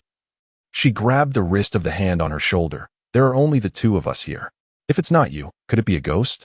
Song Sa, I advise you to focus on the task at hand and not think of anything else. I assure you, the promised payment will be unchanged. Saying this, Wang Jingrong turned around, intending to glare at Song Sa angrily. However, in that moment, she did not see Song Sa but, on the gurney, Li Qianqian had inexplicably sat up, her pale, swollen face adorned with empty eyes that fixated on her, her hand gripping tightly. Wang Jingrong was startled, attempting to break free from Li Qianqian's grip and flee. Yet, Qianqian's 5 fingers were like steel claws, embedded firmly in her bone, rendering her immobile. Qianqian, I'm your mother. Your mother. Don't you remember me? Wang Jingrong gazed at Li Qianqian's face as it inched closer, her heart racing in terror. Utterly panicked, but then she suddenly remembered. This was her daughter. Yes, indeed, her beloved daughter. How could her daughter harm her? Thus, Wang Jingrong's expression softened instantly as she gazed at the face that made her want to retch, offering a gentle smile. Mother? Mother? Upon hearing Wang Jingrong's voice, Li Qianqian seemed somewhat moved, a glimmer of contemplation appearing on her bloated, pallid face. Yet, after a moment, she appeared to recall something, her expression gradually turning vicious. Mother. Then you are even more cursed. Chapter 9. The law knows no borders, only distinguishes between good and evil. Damn it. This foolish woman truly believes that everyone is interested in her. At this moment, Song Sa, who had already fled, heard the screams behind him and couldn't help but scoff in disdain. Who would be interested in a middle-aged woman in her 40s? With wealth? Why not pursue a lovely 18-year-old beauty instead? After his laughter, Song Sa didn't even glance back and continued his escape. However, as he accelerated once more, he suddenly found a sharp sword hovering before him. Who? Startled, Song Sa looked up to see a young man in short sleeves and shorts standing not far away, arms crossed, watching him with a mocking expression. Before him, the sword continued to spin ominously. Allow me to introduce myself. I am Zhang Qingyang, the head of the righteous path of the Great Xia, the leader of the Xia Min, the supreme Taoist, and the 108th generation heavenly master of Mount Longhu. I have come here specifically to eradicate evil and heretical forces. Zhang Qingyang, with his arms crossed, saw Song Sa open his mouth and recognized the opportunity to show off, promptly exclaiming. He then raised his finger slightly, causing the heavenly master sword hovering before Song Sa to float effortlessly. What is this? Upon hearing the string of titles proclaimed by his opponent, Song Sa felt a buzzing in his head, having never heard of such names before. Yet, this did not hinder his understanding that the newcomer meant him harm. Thus, he quickly exclaimed, You cannot kill me. I am an international friend. The law knows no borders, only distinguishes between good and evil. I'm afraid you have overstepped your bounds. This is the Great Xia, the territory of my Taoist sect, and I cannot allow your corrupt practices to go unpunished. Seeing the hat of accusation placed upon him, Zhang Qingyang feigned panic. However, it was of no consequence. He was quite adept at placing such hats himself. With a snap, he executed a spell, and in an instant, 5 bolts of lightning flashed across the sky, piercing the darkness and striking down upon Song Sa. Suddenly, flames erupted, and serpents of electricity danced about, illuminating the entire area as brightly as day. Moments later, as the thunder dissipated, all that remained was a charred spot, with Song Sa reduced to ashes carried away by the wind. This method is cleaner than a cremation furnace. Isn't it? If I were to open a funeral home, wouldn't I save on electricity costs? Observing the scorched earth with no other traces left behind, Zhang Qingyang felt quite satisfied. He retracted the heavenly master sword and continued on his path. Meanwhile, not far from the back door of the funeral home, Li Qianqian had firmly locked her hands around Wang Jingrong's neck. Wang Jingrong's face turned red, veins bulging, yet she had no means of resistance. Just as Wang Jingrong was on the verge of losing consciousness, the sound of a thunderclap startled Li Qianqian. Demons inherently fear thunder, and Li Qianqian was no exception. Her hands instantly released their grip as she clutched her head, trembling in fear. Wang Jingrong, having survived the ordeal, attempted to rise and flee but found herself too weak, collapsing to the ground in a heap and losing consciousness. Tap, tap, tap. Moments later, footsteps echoed as Zhang Qingyang approached, gripping the heavenly master's sword. Upon seeing Li Qianqian crouched on the ground, trembling in fear, He furrowed his brow. A corpse has come to life. What exactly is going on between these two? When he first encountered Song Sa, he sensed something was amiss. Why would someone flee without reason? Now, upon closer inspection, he realized that Li Chuanqian had transformed into a living corpse as described in ancient texts. Living corpses are far more threatening than those merely raising ghostly spirits or refining corpses. If raising ghostly spirits means giving a soul new intelligence, and refining corpses means controlling a body with the original intelligence, then a living corpse signifies the birth of new intelligence within the body. If a living corpse is nourished by dark energy over time or consumes a vast amount of human blood, it can ascend to the legendary status of a zombie. Fortunately, she has just recently transformed. Otherwise, I would be at a loss on how to explain this to Brotherly. Zhang Qingyang approached Li Chuanqian, raised his finger, and gently tapped her forehead. Instantly, a hazy, indistinct shadow floated out from within her. Qianqian, I am a friend of your father. He asked me to tell you that he loves you very much and hopes you can joyfully reincarnate and start anew. Observing Li Qianqian's spirit, Zhang Qingyang fell silent, but eventually conveyed the words of Li Minka to her. Uncle, thank you. Please tell my father that I love him too. Due to her condition as a living corpse, Li Qianqian's spirit retained some awareness. Well then, Qianqian, it is time to move on. Do not make your father worry. Upon hearing this, Zhang Qingyang nodded and gestured with his hands. However, Li Qianqian suddenly spoke. Uncle Shi then looked at Wang Jingrong on the ground and said, I haven't had my mother with me for over 10 years. Can you let her accompany me? That is not possible. Zhang Qingyang laughed upon seeing her request. It seems that the intelligence of the living corpse still holds some influence over Li Qianqian. Perhaps this is what attachment means. But as the purple-robed heavenly master of Mount Longhu, he could not allow a ghost to harm others before him. Moreover, the treatment received by a ghost that has taken a life and one that has not differs vastly in the underworld. Zhang Qingyang did not wish for such an innocent girl to suffer the punishments of the 18th level of hell, so he continued to gesture, reciting, at that time, the savior of suffering, pervading the 10 directions, often uses divine power to rescue all sentient beings from their delusions. In the world, a similar golden light erupted, enveloping Li Qianqian's spirit. Subsequently, a passage opened in the void, and Li Qianqian's spirit gradually vanished from the mortal realm. Once Li Qianqian had disappeared, Zhang Qingyang turned his gaze to Wang Jingrong on the ground, muttering to himself, Do not worry, your mother will soon come down to accompany you. With that, Zhang Qingyang stepped into the funeral home. If his previous incarnation had not regarded the yellow book as a Taoist scripture, there would have been no possibility for a drowned corpse to transform into a living corpse. Inside the funeral home, in the director's office, 1 north, 2 north, 3 north. The plump director sat behind his desk, gleefully counting the money in his hands.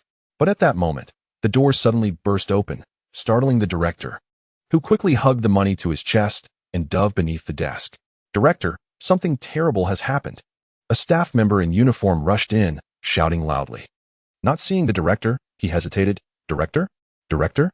At that moment, the director emerged from beneath the desk, fuming. What is it? Why the commotion? Director, the body is missing. Upon seeing the director appear, the staff member rushed over and quickly explained. What is the big deal? It's just that Li Qianqian's body is missing, right? The director softened his tone upon hearing this. Just like before, contact the pig farm to send over a diseased pig for cremation. No, it's not Li Qianqian's body. It's Chun Tingting's, and the staff member paused, then quickly continued. However, before he could finish, the director abruptly stood up. What did you say? Chun Tingting's body is missing? If he remembers correctly, in the morgue. When he opened the freezer containing Li Chuanqian, the adjacent freezer that was closed bore the label of Chun Tingting. Did it not? Damn it. Who bypassed him as the intermediary? Chapter 10. I, a Taoist priest, capture ghosts. Not only Chun Tingting, but also Zhang Qianqian, Li Yuan. The corpses sent from Jing Shui Middle School have all vanished. An employee wiped the sweat from his forehead, gasping for breath. He had just gone to the mortuary to retrieve Chun Tingting's body for cremation, only to discover that it had mysteriously disappeared. Simultaneously, over a dozen cold storage units had been opened, and the bodies that had yet to be cremated had also vanished without a trace. Upon hearing this, the director was momentarily stunned, beads of cold sweat forming on his brow. However, he quickly turned a suspicious gaze towards the employee. Could it be that this young man? Tap, tap, tap. Just as the director pondered whether the employee had stolen the bodies to sell them, footsteps suddenly echoed at the door of the director's office. Someone was coming, so keep quiet. The director hurriedly gestured for the employee to be silent, lowering his head to stuff the scattered bills into a drawer. However, when he looked up again, he was instantly dumbfounded. At the entrance stood a girl dressed in a burial gown, her face painted in a ghostly manner, her body appearing pallid and bloated. Who would engage in such pranks at a funeral home? The director frowned at the sight of the girl, dismissing it as a mere jest. After all, someone engaged in the trafficking of corpses would naturally be disbelieved by the director. Yet before he could rise in anger, the employee beside him had already been so frightened that he rolled onto the floor, crawling towards the corner while muttering nervously, "Chin, chin, chin-ting-ting, chin-ting-ting." Upon hearing the name from the employee's lips, the director finally realized something was amiss. He attempted to retreat but fell back into his office chair, trembling uncontrollably.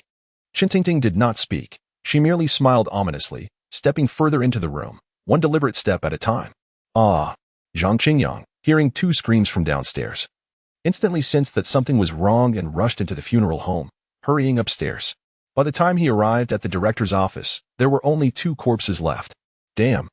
Gazing at the tragic scene within the director's office, Zhang Qingyang could only utter a single word. He then quickly performed a spell and turned around. "Hey, teacher. What are you doing here?" However, just as Zhang Qingyang turned, he spotted a familiar face, the driver of the hearse who had given him a ride earlier that evening. "I came to discuss some matters with your director, but I didn't expect him to be absent." Zhang Qingyang was at a loss for words and reached out to close the door. He must be busy today. But to his surprise, the hearse driver stepped forward, shouldering the door and peering inside the office while waving a document. "I've been quite busy these past few days, and I need to settle the accounts with the director. Otherwise, I and Oppos, I'll have to wait until later. You've killed him." No. Bro, teacher, I saw nothing. I swear I saw nothing." The driver took a glance inside and was immediately frozen in place as he saw the director slumped in his office chair, his neck a bloody mess, his head drooping to one side. In the corner lay another individual he recognized, the employee responsible for transporting bodies to the cremation furnace. This employee was in even worse shape. His neck was severed, and his head was nowhere to be found. "It wasn't me who killed them. It was the ghost." Seeing the driver paralyzed with fear against the door, Zhang Qingyang was unsure how to explain the situation. After all, he was the only one present. And he was indeed the prime suspect. Yes. The driver nodded frantically. "It was the ghost that killed them. I saw it with my own eyes." Given the driver's reaction, Zhang Qingyang felt no need to clarify. The immediate priority was to locate the living corpse to prevent it from harming more innocent people. However, just as Zhang Qingyang was about to leave, he paused, then yanked the driver up from the floor, pointing towards the corner of the staircase. "Look carefully and tell me. Is that not a ghost?" At that moment, the driver, thinking he would meet the same fate as the director, instinctively reached for Zhang Qingyang's talisman sword. Chin-ting-ting. But unexpectedly, from his peripheral vision, he caught sight of an unforgettable scene. There, at the corner of the staircase, stood a girl dressed in a burial gown, her face painted in a ghostly manner, swollen and pale, grinning malevolently. Most horrifying of all, she held a bloody human head in her hand. This sight was even more difficult for him to accept than the notion of Zhang Qingyang as a murderer. His legs turned to jelly, collapsing like a puddle on the floor. Run! But soon the driver realized that standing still would only lead to death. Run! There is still a glimmer of hope. What? The end of the corridor? No worries, there's a window to jump out of. Yet before the driver could take a step towards the window, Zhang Qingyang yanked him back. He pointed the talisman sword at himself, then at Chin-ting-ting. A Taoist priest, capture ghosts. What are you afraid of? With that, he tossed the driver to the ground, performed a spell, and advanced toward Chin-ting-ting. Seeing Zhang Qingyang approach, Chin-ting-ting's sinister smile deepened as she tossed the severed head aside and reached for Zhang Qingyang's neck. Slap! Zhang Qingyang deftly deflected her arm with the talisman sword, then placed his hand on her forehead, declaring, "Smile? What is there to smile about?" Recalling his past life's memories, he knew that the living corpse possessed limited means of attack. Typically, they relied on brute strength to choke ordinary people, resulting in suffocation or death from ruptured arteries or trachea. Thus, the living corpse was not truly terrifying. Those who regularly exercised could often escape from their grasp and flee to safety. The real horror lay in the evolved zombies that came after the living corpses. Slap as Zhang Qingyang's hand pressed against Chin-ting-ting's forehead, her already vacant gaze became even more hollow. A slightly more substantial spirit began to emerge from her corpse. But unlike Li Chanqian, who had departed in peace, this spirit was still filled with rage and clawed at Zhang Qingyang. Seeing this, Zhang Qingyang was not surprised. Chen Tingting had killed 2 people, and her malevolent thoughts had seeped into her soul, obliterating her original intelligence. This meant that the current Chen Tingting was no longer the high school girl she once was. May you find peace on your journey. Zhang Qingyang, unaware of how many living corpses remained in the funeral home, had no time for idle chatter. He seized the head Chen Tingting had taken and began to chant the Taishang Zhuang Jing. Moments later, just as he had done when sending Li Chanqian and the other spirits away, a pathway opened in the ethereal realm. However, unlike Li Chanqian and the others, who had walked in on their own, Chen Tingting was forcibly shoved in by Zhang Qingyang with one hand. After sending Chen Tingting away, he finally turned his attention to the hearse driver. At that moment, the driver's eyes burned with fiery admiration. Chapter 11. Call the police to arrest them. There is no time for idle chatter. The mortuary harbors countless living corpses. Zhang Qingyang turned away from the intense gaze of the hearse driver and stated, I need you to help me gather all the ordinary people together to prevent them from being harmed by the living dead. The reason Zhang Qingyang elaborated so much to the hearse driver was to ensure the latter would take action. After all, if he were to address everyone alone, they would undoubtedly regard him as a madman. All right, the hearse driver exclaimed, springing to his feet in a flurry, nodding in a panic. Though fear gripped his heart, urging him to flee the mortuary, the ease with which Zhang Qingyang subdued the living corpse instilled a sense of safety within him. Let us go. Zhang Qingyang nodded and proceeded down the corridor toward the staircase. However, the hearse driver hesitated at the sight of the severed head rolling down the stairs and Chen Tingting's lifeless body sprawled on the floor. Surely, it wouldn't he suddenly rise and bite him, would it? Yet, as Zhang Qingyang's footsteps receded, the hearse driver could no longer afford to hesitate. Gritting his teeth and closing his eyes, he dashed forward. Being with Zhang Qingyang felt significantly safer. Upon descending, they entered the brightly lit hall of the mortuary, where some mourners wept inconsolably while others remained silent, struggling to conceal their sorrow. Mortuary staff moved about, seemingly oblivious to the commotion that had just transpired upstairs. The mortuary was vast. Earlier, Zhang Qingyang had heard the screams from outside because the director's office window was open. The noise in the hall was considerable, rendering the upstairs disturbance inaudible. First, we need to find the mortuary staff. Let us not mention the living corpses, just say the director needs to see everyone. Zhang Qingyang remarked, surveying the hall before turning to the hearse driver. The hearse driver nodded vigorously and grabbed a passing staff member who was pushing a cart. I just came from the director's office. He wants all employees and family members to gather in the hall for an important announcement. Please help relay this message. The director has something to say? What could be so urgent at this hour? The staff member was taken aback, puzzled. I still have bodies to deliver to the crematorium. Forget about the bodies. The director's business is paramount, the hearse driver insisted. I heard that the director received a notification from above and has something to announce. You'd best think it over. After this, the hearse driver pulled aside another staff member and employed the same line. Before long, the number of people in the hall swelled, comprising both family members and staff, totaling several hundred. Take this. Observing the gathering, Zhang Qingyang handed the hearse driver a talisman, crafted from a torn piece of the hearse driver's shirt, inscribed with his blood. Its power, though modest, was sufficient to deal with the living corpses. After passing the talisman to the hearse driver, he signaled with his eyes and made his way toward the mortuary's basement, wielding the Tianshi sword. The hearse driver's voice echoed in his ears. There are still people missing. Everyone please wait a moment. The director will be down shortly. The basement of the mortuary was chillingly cold, typically reserved for storing bodies and miscellaneous items. Upon reaching the cold storage room, Zhang Qingyang pushed the door open. A wave of frigid air hitting him. Inside the cold storage, rows of cold cabinets stood neatly arranged, many of which were ajar. Zhang Qingyang approached one of the open cabinets, peering inside. Shallow scratch marks adorned the upper interior, evidence that the corpse had transformed into a living dead and used its strength to push the cabinet open. 13 cabinets lay open, suggesting there were 13 living corpses. As Zhang Qingyang counted the open cabinets, he casually pulled open several labeled ones that remained shut. Sighing with relief upon finding the bodies inside showed no signs of abnormality, he proceeded to check each cold cabinet. Suddenly, a noise erupted from one nearby cabinet. He stepped forward to open it and was met with the sight of a female corpse, wide-eyed, her arm raised as if attempting to push the cold cabinet open. More?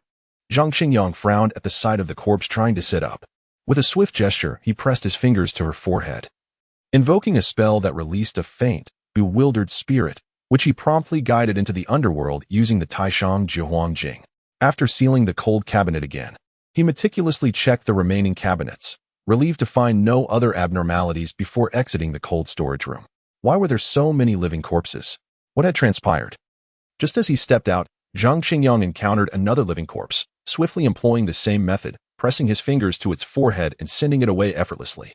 After wandering through the basement and checking every room, he dispatched 2 more living corpses before ascending the stairs. In the hall, voices were rising in a heated debate. What do you mean? We're about to miss the auspicious time. Will my daughter still be cremated? Why has the director arrived yet? What is going on? Yes. Why is the director still not here? Mei Maobin, you wouldn't be deceiving us, would you? I must go find the director. Mei Maobin, the hearse driver's name, now appeared flustered, nearly losing control of the situation. Everyone, please listen to me. Just then, Zhang Qingyang emerged from the staircase, intercepting an employee who was heading upstairs. He turned his gaze to the crowd and declared, I am Zhang Qingyang, the 108th generation Tianshi of Longhu Mountain. The mortuary is currently overrun with living corpses, posing a grave danger. I implore you all to remain calm. Otherwise, you shall bear the consequences. With that, Zhang Qingyang's gaze swept over the assembly. The crowd exchanged bewildered glances. What was happening? Had a patient from a mental institution escaped? What was this Longhu Mountain Tianshi? They had never heard of it. Moreover, what was a living corpse? How could it be dangerous in this lawful society? I understand now. This must be your prank. An employee of the mortuary, realizing the situation, glared at Mei Maobin and Zhang Qingyang. You've wasted everyone's time for your amusement. I must inform the director. No one is leaving today. With that, the employee attempted to push past Zhang Qingyang to ascend the stairs. At that moment, others finally regained their senses. Rallying against Zhang Qingyang and Mei Maobin, shouting angrily, the director is already dead. If you wish to survive, you best remain compliant. Zhang Qingyang seized the employee, pulling him back with force. He owed no one anything. He was merely fulfilling his duty as a Tianshi. He is attacking. Let us all go after him and find the director. Call the police to arrest these 2. The employee stumbled, nearly falling, his displeasure toward Zhang Qingyang intensifying.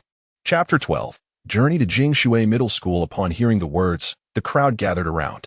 Noticing this, Zhang Qingyang shook his head and stepped aside from the staircase.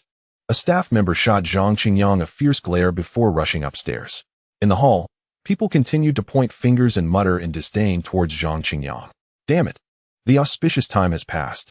One man, glancing at his watch, became increasingly agitated, pushing through the crowd, fists clenched, ready to strike Zhang Qingyang.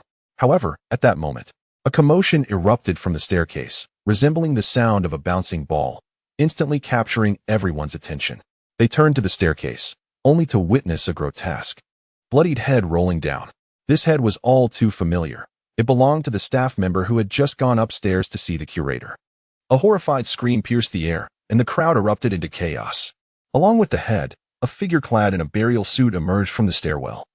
Its face swollen and pale, adorned with a ghastly makeup of the dead, grinning sinisterly, sending chills down everyone's spine. Witnessing this, panic ensued. Some collapsed in fear. Others fainted on the spot, while those with slightly more courage turned and fled. In the midst of the turmoil, Mei Maobin hurriedly shielded Zhang Qingyang, addressing the crowd. Please trust Master Zhang. He is formidable. The undead cannot match him. Having witnessed Zhang Qingyang's ease in subduing the undead before, he knew the truth of the matter. Yet, the crowd was too terrified to heed Mei Maobin's words. They were consumed by their own dread, desperate to escape. Zhang Qingyang furrowed his brow. Realizing that he needed to subdue the undead swiftly to demonstrate his power and earn the crowd's trust. If chaos erupted and the lurking undead began to strike one by one, the consequences would be dire. Without hesitation, he proceeded toward the undead, performing a gesture and gently pressing his fingers to its forehead, reciting the Taoism Juhuang Sutra. The entire process took less than a minute. Do not run. The undead has been vanquished. Mei Maobin, having kept a close watch on Zhang Qingyang's actions, shouted out as the undead collapsed lifelessly to the ground. Hearing this, some turned back, momentarily stunned by the sight of the motionless body at the staircase. More and more people glanced back, and relief washed over them as they realized the body lay still.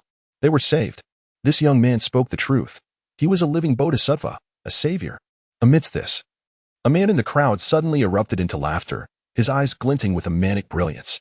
He approached Zhang Qingyang, saying, "Well acted, but I have no time to play." With that, he kicked the head disdainfully. "Is this a film set? Where is your curator? I demand to file a complaint." The man's fury was palpable. Having just lost his daughter, he was engulfed in grief and only wished for her to rest in peace. The mockery, he felt, was unbearable. As for how he saw through the ruse, the script was absurdly flawed. Such a vicious spirit subdued with but a mere touch? The farce was glaringly evident. The head is real. The man and Oppo's proclamation sowed doubt among the crowd, who began to glance around, searching for hidden cameras. Some, emboldened, even approached to examine the head. However, this investigation nearly sent them into a panic. The head was undeniably real. The feel and sight were far beyond any prop, with sticky blood still clinging to it. The doubting man, upon hearing this, faltered. "What? The head is real? How is that possible?" He hastily looked at the body sprawled at the staircase, and the sight rendered him speechless, his body trembling. For the lifeless form was none other than his daughter's. "Do you believe now?" Zhang Qingyang sympathetically patted the man's shoulder. He paid little mind to the earlier skepticism because, had he been among the ordinary people, he too would struggle to accept such a surreal scenario. "If you wish to survive, stay put and do not move." Zhang Qingyang scanned the room before taking the Tianshi sword and heading towards the first floor. With the absence of ordinary people causing disturbances, the search became straightforward. On the first floor, he discovered 8 undead, and employing the same method, he expelled their souls from their bodies and guided them to the underworld using the Taishang Jiuhuang Sutra.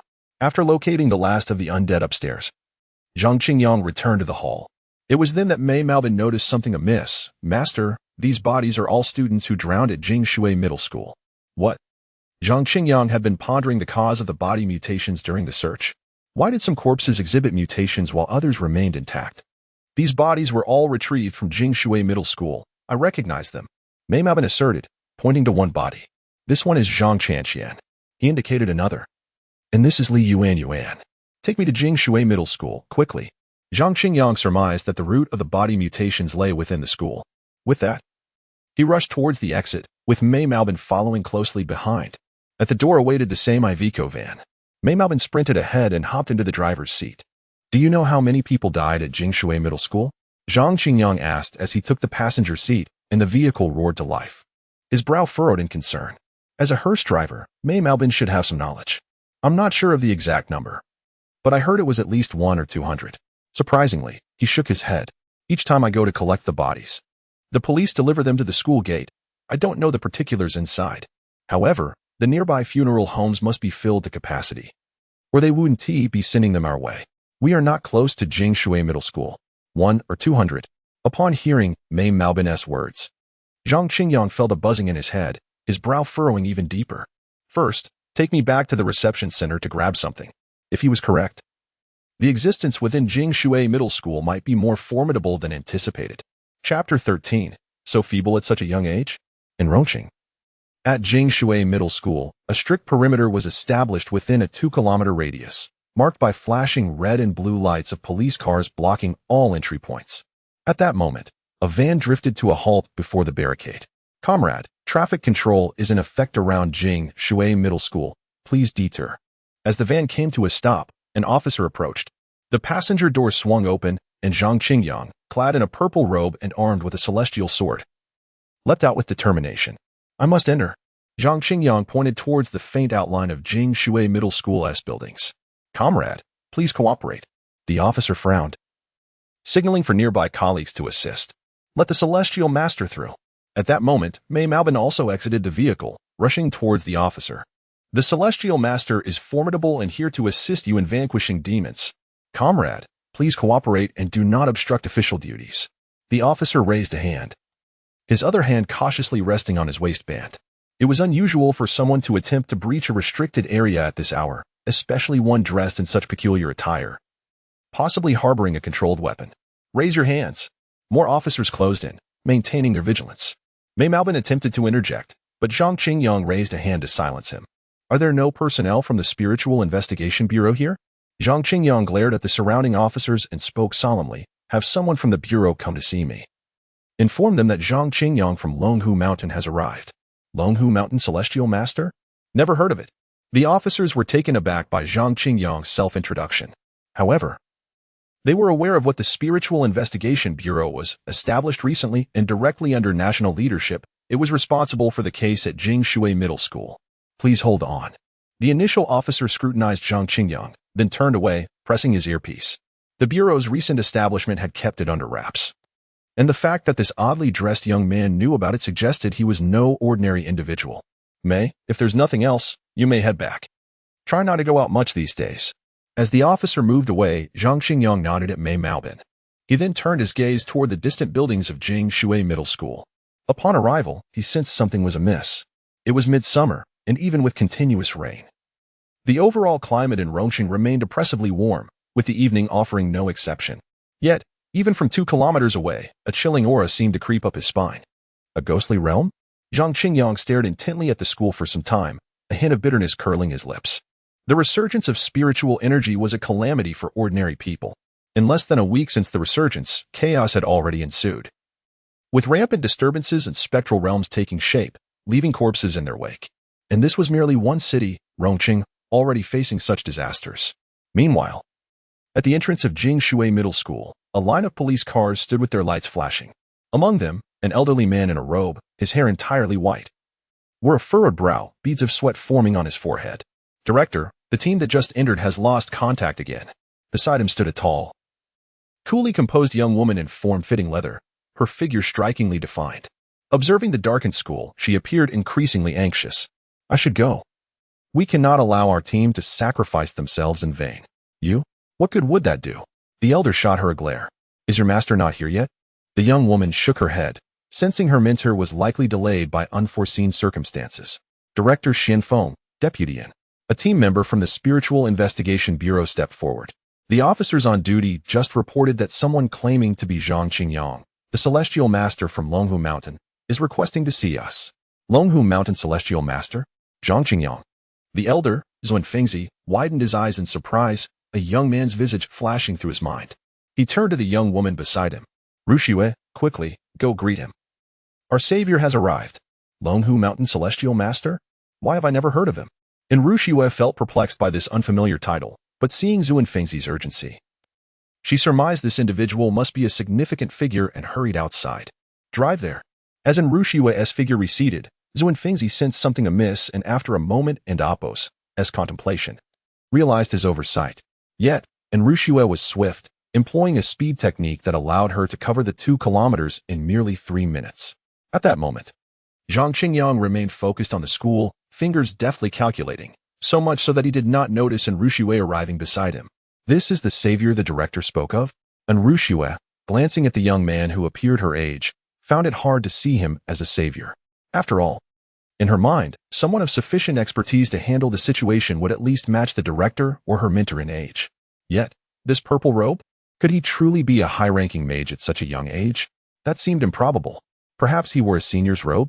Such a casual display was unbecoming, despite her reservations.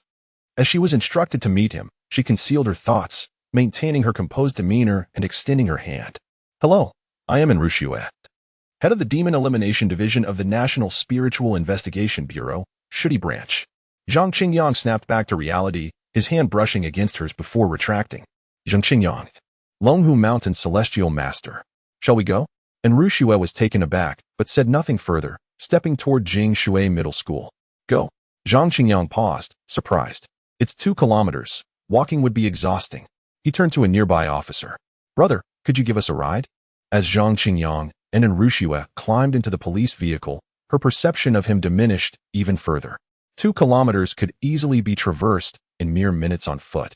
Was it necessary to ride? So young, yet so fragile? Chapter 14. Old Friends, Master Xianyan 3 minutes later. The police car came to a halt at the entrance of Jingshui High School. Zhang Qingyang emerged from the passenger seat and immediately spotted Master Xianyan standing at the forefront of a gathering crowd. Master Xianyan? Observing the figure imbued with a celestial aura, Zhang Qingyang felt an uncanny sense of familiarity. He rifled through the memories of his previous life and finally unearthed a clue, Master Xianyan. The head of the Qingyang Palace in Rongqing, bestowed with the 3 caverns and 5 thunder talismans, holding a second-grade Taoist position, classified as a high-tier mage. Note, the setting differs from reality, please do not conflate the two. 2 years ago, during Zhang Qingyang's talisman bestowing ceremony, Xianyun had been invited as one of the 6 Grand Masters to guard the altar. Qingyang. No, Tianshi. I'm currently occupied with thwarting the spread of the ghost domain and cannot spare a moment for formalities. I beg your pardon. Upon hearing the sound of the brakes, Master Xianyun turned around and immediately saw Zhang Qingyang descending from the vehicle. At that moment, he was performing a hand seal. Beads of sweat the size of mung beans trickling down his forehead, clearly engaged in casting a spell. Master Xianyun, you honor me. You are the senior. And I am but a junior. This is not a formal venue. There is no need to be so rigid about such trifles. I would gladly return the courtesy. With that, Zhang Qingyang clasped his hands together, left hand outside, right hand inside, embraced at his chest, slightly bowing his head in a gesture of respect towards Master Xianyun.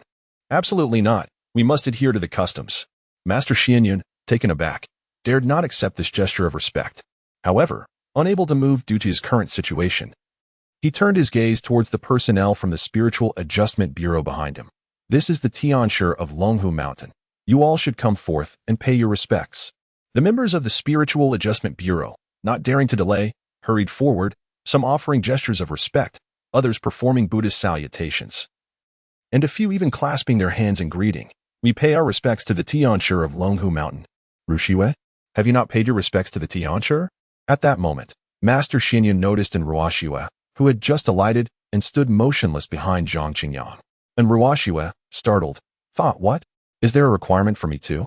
She exited through the back door, having not heard the exchange between Zhang Qingyang and Master Xianyun, only catching the latter instructing everyone to pay their respects to Zhang Qingyang. She quickly attempted to blend in as if invisible, as the notion of bowing to someone who appeared younger than herself was somewhat unbearable. This is the supreme leader of Taoism, the head of the Zhang sect, the preeminent figure of Longhu Mountain, the Tianshi. Seemingly perceiving in Ruoshiwe's discontent, Master Xuanyun's demeanor shifted, and he began to fume. Do not think it is merely you. Even if your master were present, they would also have to pay their respects.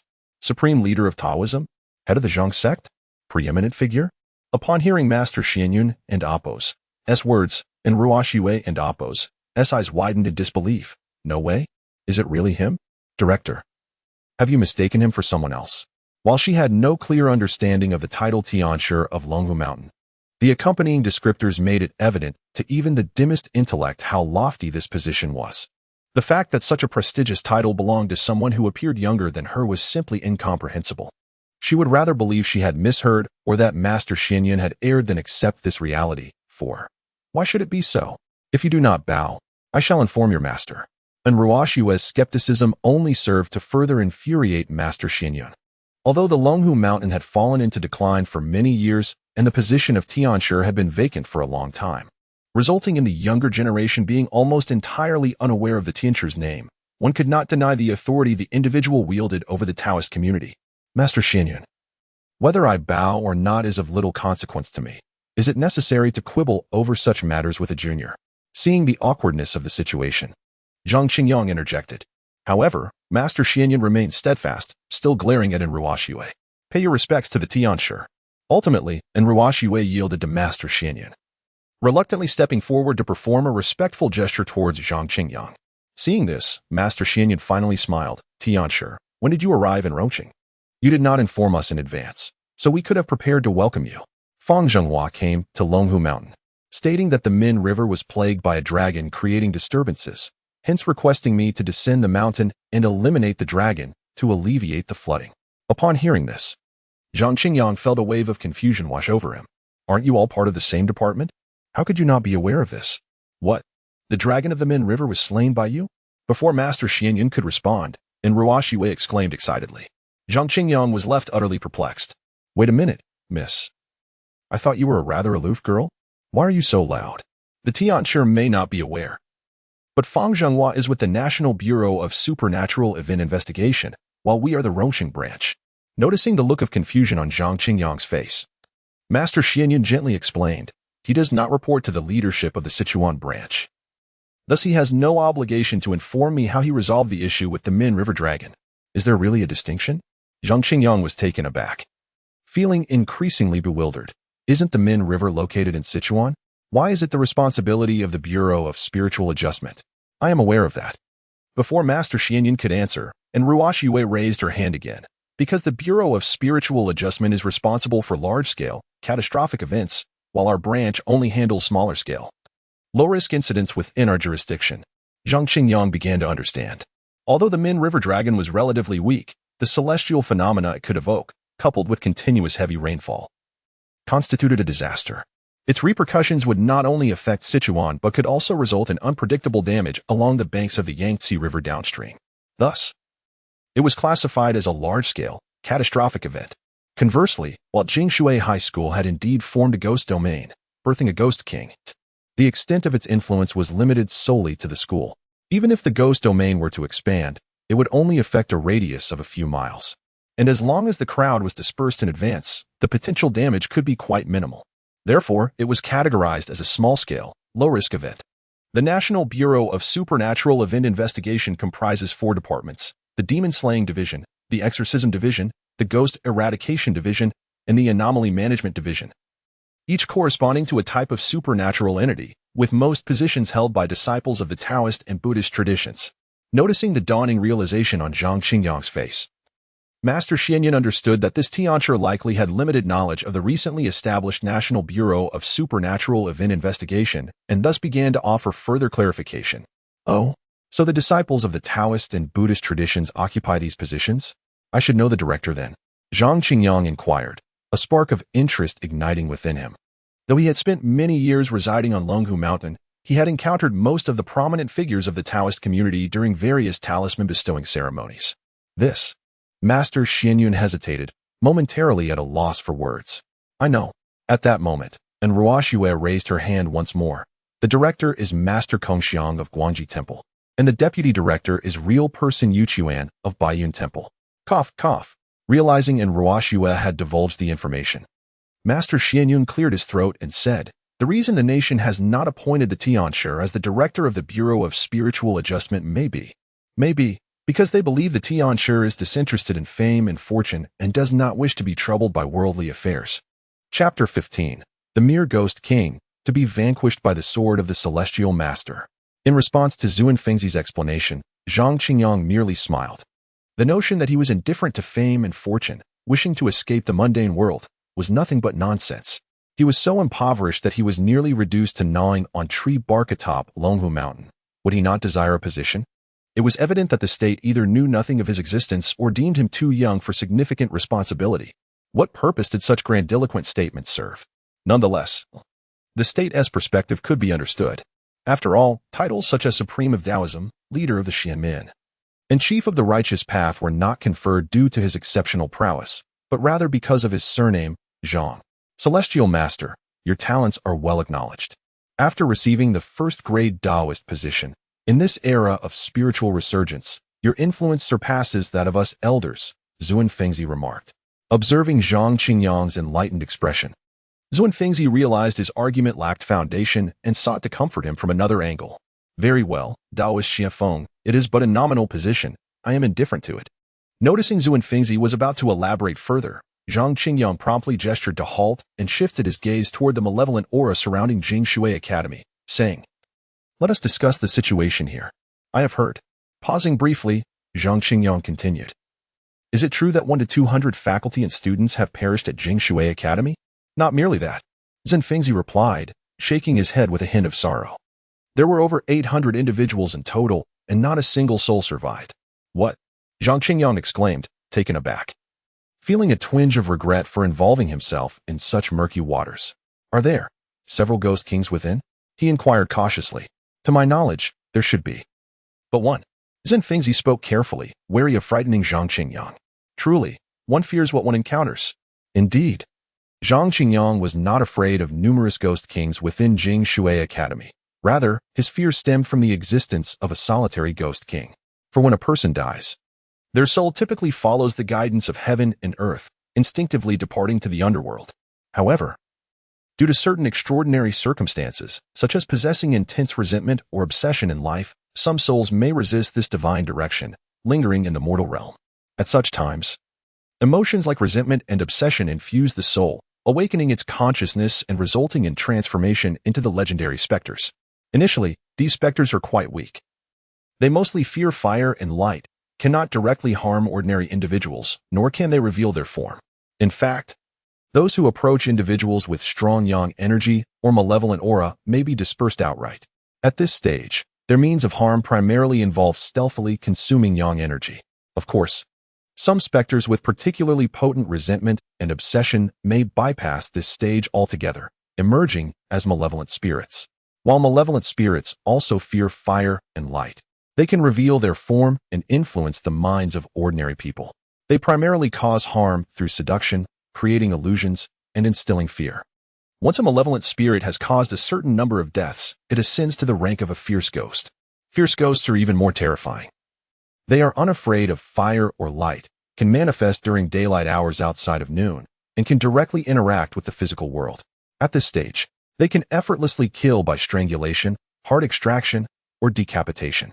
When the number of individuals harmed by a fierce ghost exceeds 100, it evolves into a ghost king. Ghost kings can manifest under the blazing sun and wield ghostly powers. However, the true horror of a ghost king lies in its ability to create a realm of spirits, within which it commands countless fierce and malevolent spirits, traversing with impunity a power that is truly fearsome. Suddenly, Zhang Qingyang recalled that he had forgotten to turn off the gas canister at Longhu Mountain before coming to Shudi. As he rummaged through his memories of ghost kings, he felt an overwhelming urge to flee. The more individuals a ghost kills, the stronger it becomes. Thus, he had hoped for several ghost kings within Jingshui Academy, as the fewer kills each possessed, the less terrifying they would be. Yet now, Zhuan Fengzi informed him that only one ghost king resided there. Was it not the case that over 800 souls had fallen victim to this singular entity? Zhang Qingyang was unaware of the true strength of a ghost king that had claimed so many lives, but he sensed that he might enter Jingshui Academy alive, yet not emerge from it. Celestial Master. Sensing Zhang Qingyang's apprehension, Zhuan Fengzi quickly called out to him. You hold the rank of Celestial Master and bear the protection of a first-grade Taoist position. Even a ghost king must regard you with caution. Zhang Qingyang paused, gazing at Zhuan Fengzi. Have you considered that I am the sole heir of the Celestial Master's lineage? Should I perish, the Taoist sect of Daxia will be devoid of Celestial Masters, forever overshadowed by the Buddhist sect. Zhang Qingyang spoke the truth. The Celestial Master's lineage had once flourished, but at some point it inexplicably began to dwindle. It had even evolved into a singular lineage. The previous Celestial Master, Zhang Qingyang's predecessor and father, had mysteriously passed away 20 years prior, leaving Longhu Mountain in a state of disarray. The Taoist sect gradually receded from the stage of Daxia, overshadowed by the Buddhist sect, never to regain its former glory. Celestial Master rank, first-grade Taoist position, Yangping Governance Seal, Celestial Master robe, and the Millennium Thunderstruck Juju Wood Sword. Zhuan Fengzi looked intently at Zhang Qingyang, earnestly stating, with your innate gifts, is it not a simple matter to slay a mere ghost king with a single stroke? If I had brought the Millennium Thunderstruck Juju Wood Sword, would I even need to go through all this trouble? Zhang Qingyang silently rolled his eyes at Zhuan Fengzi's words. When Fang Zhegua had summoned him down the mountain, he had only mentioned slaying the flood dragon and alleviating the water disaster. Thus, he had only taken 3 to 5 swords for vanquishing evil, namely the Celestial Master Sword.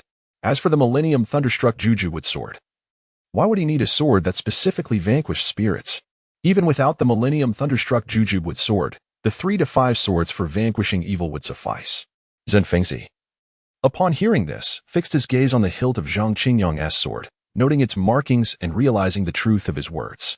However, the 3 to 5 swords for vanquishing evil could also counter spirits, albeit not as effectively as the Millennium Thunderstruck Juju Wood Sword.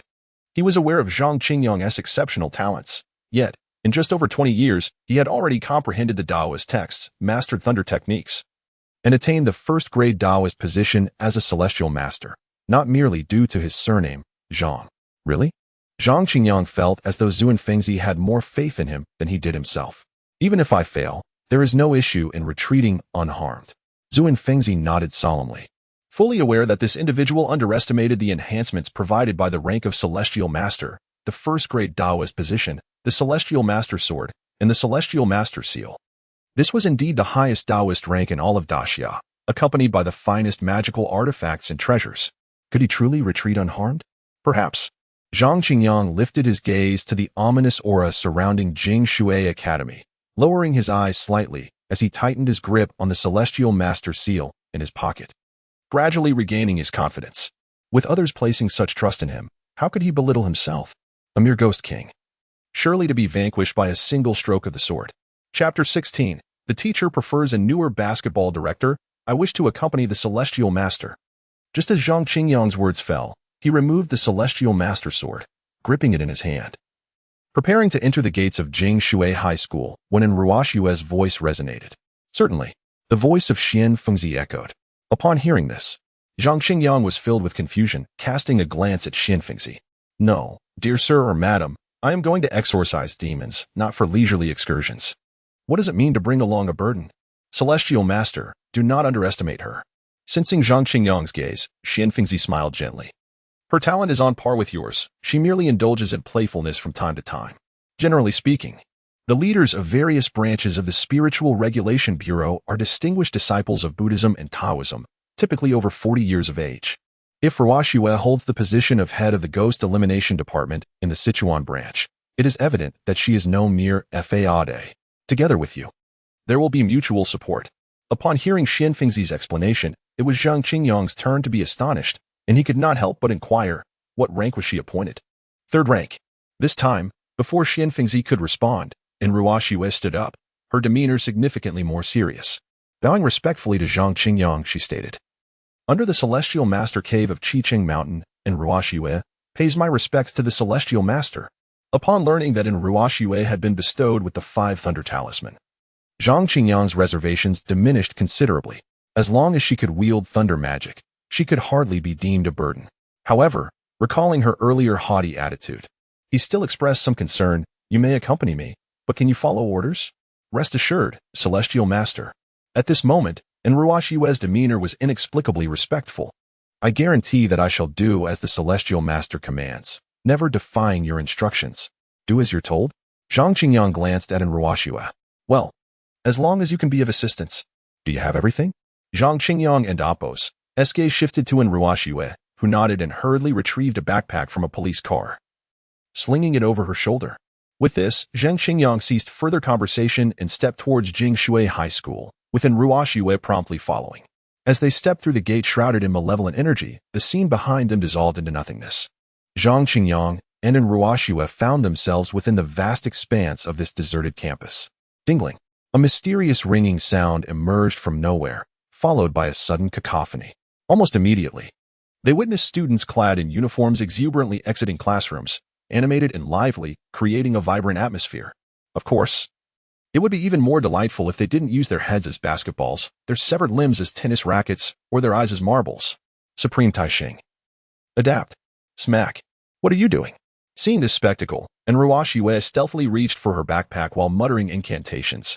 Unexpectedly, before she could finish, Zhang Qingyang covered her mouth with his hand. This is an illusion. I must calm my mind and dispel it. Hearing Zhang Qingyang, Ruoxue's confusion deepened. Wasn't the first step upon encountering an illusion to calm oneself and dispel it? And then what?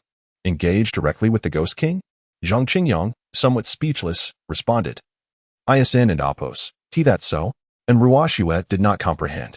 Aren't and Apos, we here to find and eliminate the Ghost King, to eradicate the ghost domain?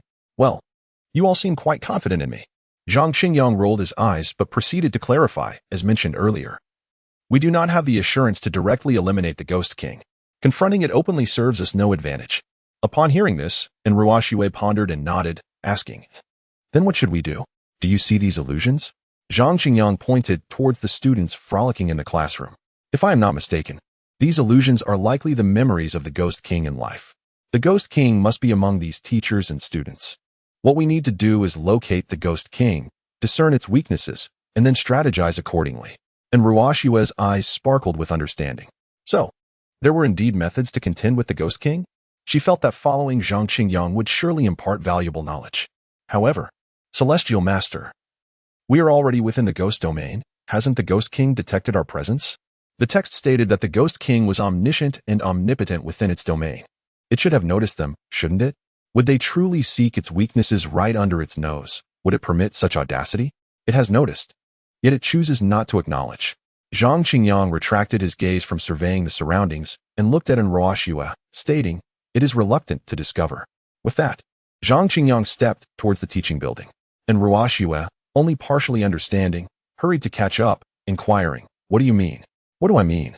Zhang Qingyang, upon hearing her, gestured around and then pointed at the teachers and students, smiling, "For it, these are all indelible memories. When a person is engrossed in memories, be they joyous or painful, it is exceedingly difficult for them to extricate themselves immediately." And Ruoxue nodded, somewhat comprehending, and followed Zhang Qingyang's lead as he approached the base of the teaching building. "Are you new teachers? I have never seen you before." Zhang Qingyang halted at the building's base, scrutinizing each teacher and student. Just then, a somewhat youthful voice chimed in. Turning to observe, Zhang Qingyang found a boy with his armpit cradling a human head, curiously gazing at them. "Ah, quite perceptive. You guessed correctly, I am a new teacher." Zhang Qingyang regarded him with a seemingly gentle smile, asking, "Which class are you in, young student?" "I am in the special training class." "Teacher, do you play basketball?" the boy exclaimed, patting the head under his arm. "You're so tall and handsome. You must be great at basketball." "I am quite proficient," Zhang Qingyang replied, maintaining his smile. "However, I must report to duty now and cannot spare time to play ball with you." With that, Zhang Qingyang attempted to move past him, but unexpectedly, the boy stepped in front of him. The principal said that those who do not play basketball are not allowed in the teaching building. "Teacher, you should demonstrate first." As he spoke, the boy extended the basketball in his hand towards Zhang Qingyang. Zhang Qingyang refrained from taking it, his brow furrowing. Is there truly such an absurd rule? "Teacher, why one and oppose? Do you take my basketball?" Seeing Zhang Qingyang and oppose, as hesitation, the boy and oppose, eyes began to redden, and he emanated an aura of malevolence. Was this the Ghost King? Witnessing this scene, and Ruoxue gasped in surprise, only to be silenced by Zhang Qingyang's glare. "Young man, this basketball is rather worn. I prefer a newer one." With that, Zhang Qingyang reached out, patted the boy's head, and with a slight twist, severed the head from the body. Chapter 17. Mastering Mahjong and Pai Gao. With an air of nonchalance, Zhang Qingyang twisted off the head of a male student, glancing around before his gaze settled on the basketball hoop in the playground. With a flick of his wrist, the head arced through the air, landing perfectly in the basket. What a shot! At that moment, a somewhat sharp voice interrupted his revelry. Turning, Zhang Qingyang found himself face to face with a woman in her 40s, dragging a rather docile male student behind her, her eyes piercing. "I am the head of the academic affairs office. Are you the new teachers?" The woman approached Zhang Qingyang and halted in front of him, carelessly tossing the limp student into a corner before focusing her attention on him. "Yes, I am the new teacher," Zhang Qingyang replied, shaking his head and gesturing towards an Ruoxue beside him. "She is a student." "A student of such an age?" The female director paused, visibly taken aback by Zhang Qingyang's words, her expression turning somewhat awkward. "Alas, this student has poor grades and has repeated several years," Zhang Qingyang sighed. "She dreams of entering university." Upon hearing this, and Ruoxue initially wanted to retort, but soon realized that the master must have his reasons for such statements. Poor grades. The director's eyes sparkled with a hint of delight upon hearing Zhang Qingyang's remark. "We welcome students like her here. It would be even better if she could be a bit more mischievous."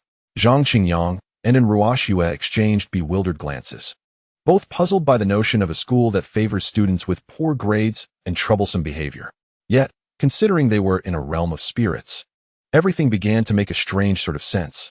Perhaps the Ghost King was once a troublesome student with poor academic performance in life? "Follow me," the director continued. "Once we complete the paperwork, you may go to class." Before Zhang Qingyang and Ruoxue could fully process the situation, the director turned and strode towards the academic building. As they passed the discarded student in the corner, she shot him a stern glare. "If I catch you studying secretly in class again, I'll break your bones." Students are meant to study, right? Zhang Qingyang and Ruoxue stood in stunned silence, exchanging glances before trailing after the director. What do you teach?"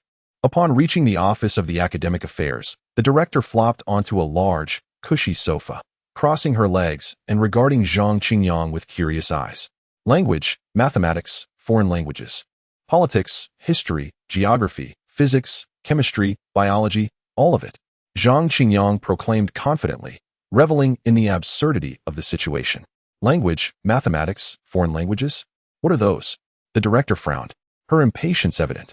"Here, we only need teachers who can teach gambling, smoking, tattooing, dancing, and fighting. Can you handle that?" A rare silence fell over Zhang Qingyang and Ruoxue. "Are you sure this is a high school and not a training center for delinquents?" "Indeed." Zhang Qingyang gritted his teeth and replied, I am well versed in mahjong and pai gao. I indulge in smoking and drinking. Dancing and fighting are part of my daily routine." As he spoke, the director's eyes brightened with excitement. Once he finished, she exclaimed, "We need teachers like you." Zhang Qingyang fell silent.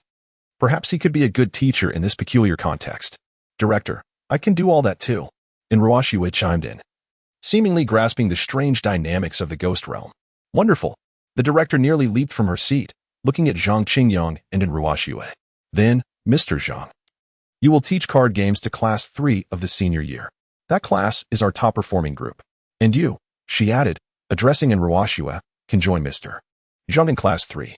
Exchanging glances, Zhang Qingyang and in Ruoxue nodded in unison.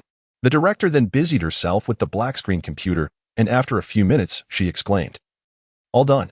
You can go to class now. Class 3 is located on the top floor of the teaching building, the farthest room on the left." Zhang Qingyang nodded.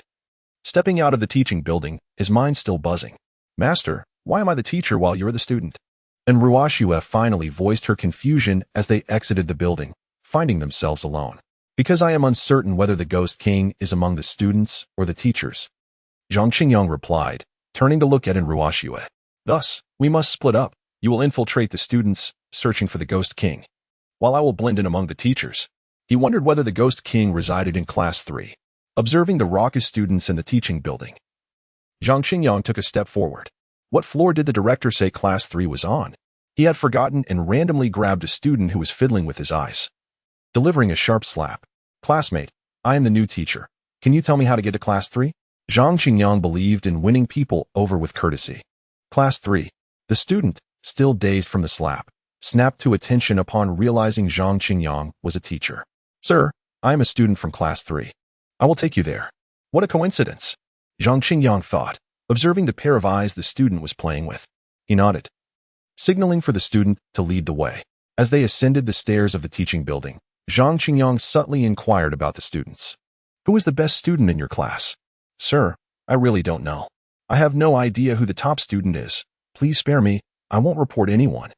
Surprisingly, the student's reaction was far more intense than Zhang Qingyang had anticipated. Was being academically successful considered a crime? Then, who was the worst student in your class? Zhang Qingyang asked, switching his approach. This time, the student and oppose. As tension dissipated, and he laughed, that would undoubtedly be Sunjai. She is the absolute worst student in our class. Adept at smoking and drinking. Dancing and fighting are her daily affairs, and she even has tattoos. She's the queen bee of our entire school. Watching the student boast with pride, Zhang Qingyang was left perplexed. However, the name Sun Jiai struck a chord. It sounded very much like the Ghost King. This student had likely been a problematic one in life, perhaps meeting an untimely demise for reasons unknown, thus harboring resentment towards the school and death. Hence, the inverted rules of this ghostly realm. Yet whether she was truly the Ghost King, Zhang Qingyang would need to confirm upon meeting her. Chapter 18. You must distinguish between seriousness and levity. On the rooftop of the teaching building, at the entrance of Class 1, Senior 3, the bell had long rung. Yet all the students seemed oblivious, continuing to frolic in the corridors and classrooms, their voices surging like waves, one after another.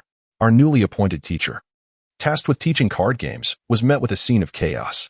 A student known for his antics rushed to the classroom door and shouted, "Good morning, teacher." Instantly, the corridor fell silent. "Good morning, teacher." Following this, under Zhang Qingyang's astonished gaze, the unruly students stowed away their balls, badminton rackets, and marbles, scurrying into the classroom and settling down. In the mind of the so-called king of ghosts, should not students inherently fear their teachers? Witnessing this, Zhang Qingyang pondered deeply as he stepped through the classroom door. "Hello, everyone. I am your new card game teacher. My surname is Zhang, and you may call me Teacher Zhang." As he entered the classroom, his eyes swept across the students, finding nothing amiss. He then took to the podium and pointed to the newcomer, in Ruoxue, saying, "This is our new repeat student, in Ruoxue. Can anyone tell the teacher where there is an available seat for our new classmate?" In Zhang Qingyang's view, the classroom of Class 1, Senior 3, was quite spacious, with several seats unoccupied.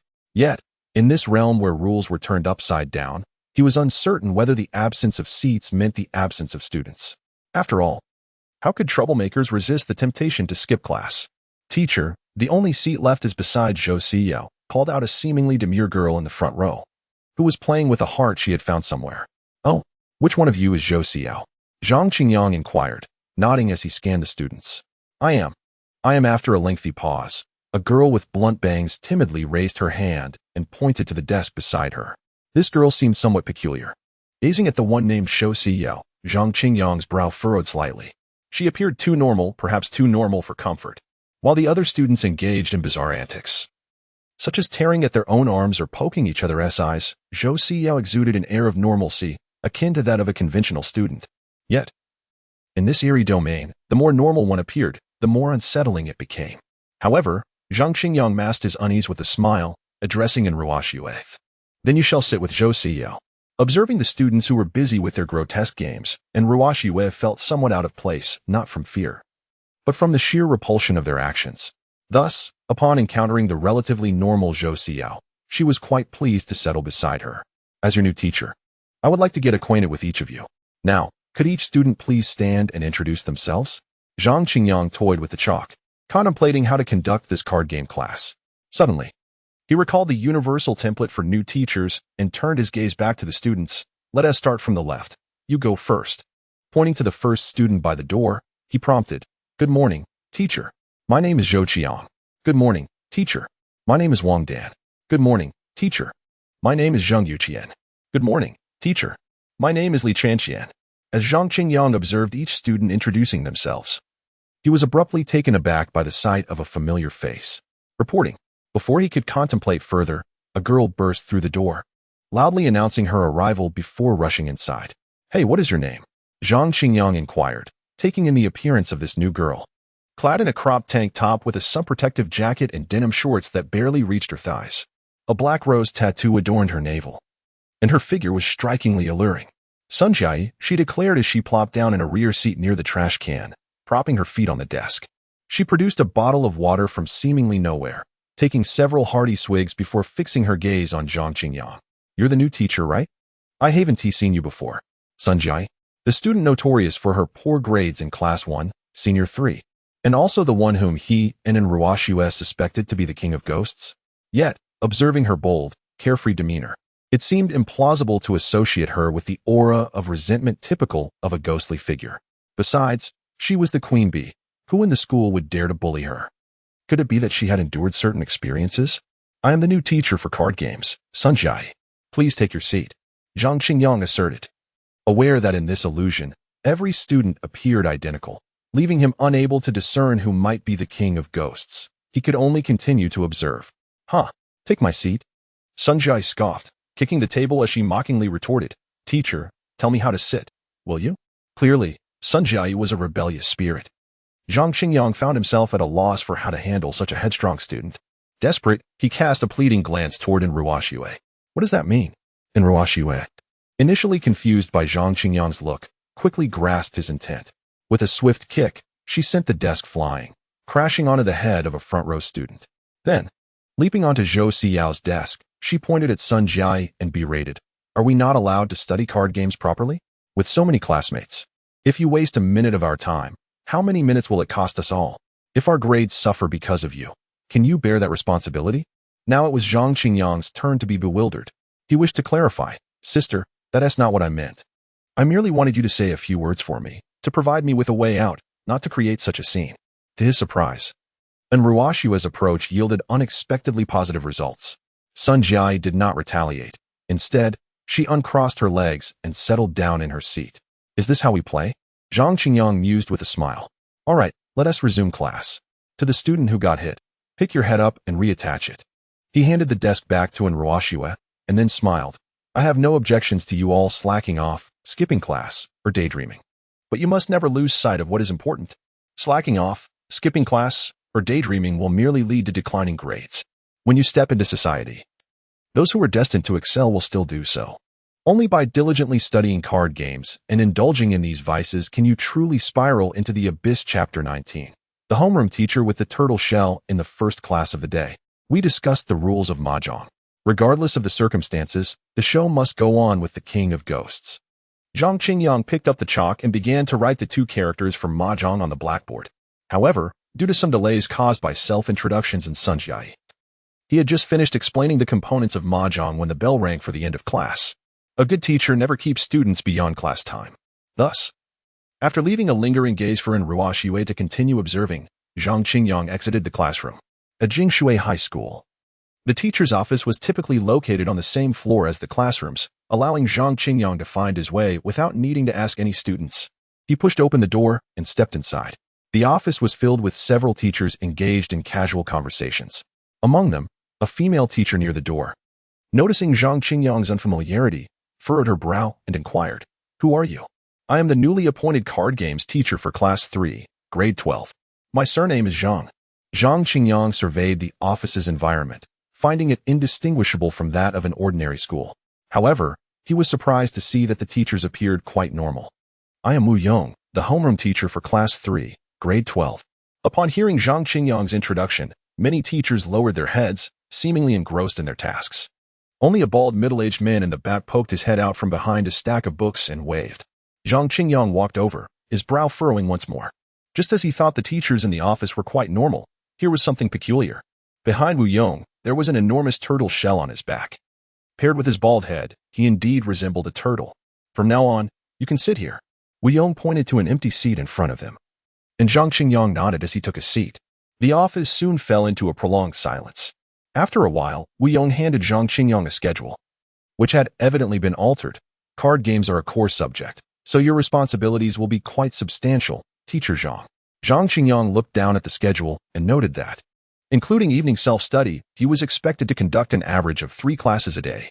They certainly placed great emphasis on card games. "Teacher Zhang, I must inform you that recently, Zhou Siyu seems to be studying quite diligently. Please keep an eye on her," Wu Yong's voice echoed in his ears, prompting Zhang Qingyang to nod thoughtfully. In the ghostly realm of Jingshui High School, being diligent in studies was hardly a compliment. "What about Sun Jiai?" "She nearly argued with me during class," Zhang Qingyang inquired. However, compared to the exemplary Zhou Siyao, he was evidently more concerned about the possibly unruly Sun Jiai. "Has Sun Jiai made such progress?" Wu Yong replied, puffing up with pride as if he were a victorious rooster, addressing the other teachers in the office. "Look, my student is not bad. She dares to speak back to the teacher." "Ah." Zhang Qingyang was taken aback, questioning what was so commendable about that. Nevertheless, recalling the peculiarities of the ghost realm, he responded, "Surely only teacher who could produce such a troublesome student." Wu Yong appeared quite pleased with Zhang Qingyang's praise, basking in the glory. However, he cautioned, "You should be aware that Sun Jiai and Zhou Xiao have a good relationship. They are, best friends." "Yes, they are best friends. You need to be vigilant and ensure Zhou Xiao doesn't lead Sun Jiai astray." After relishing his triumph for a while, Wu Yong finally lowered his head and said to Zhang Qingyang, "Forget it. I'll have a private conversation with the two of them." With the college entrance examination approaching, what if Zhou Xiao leads my precious student Sun Jiai astray? Zhang Qingyang could only feel speechless. The dynamics of this ghostly realm were indeed perplexing.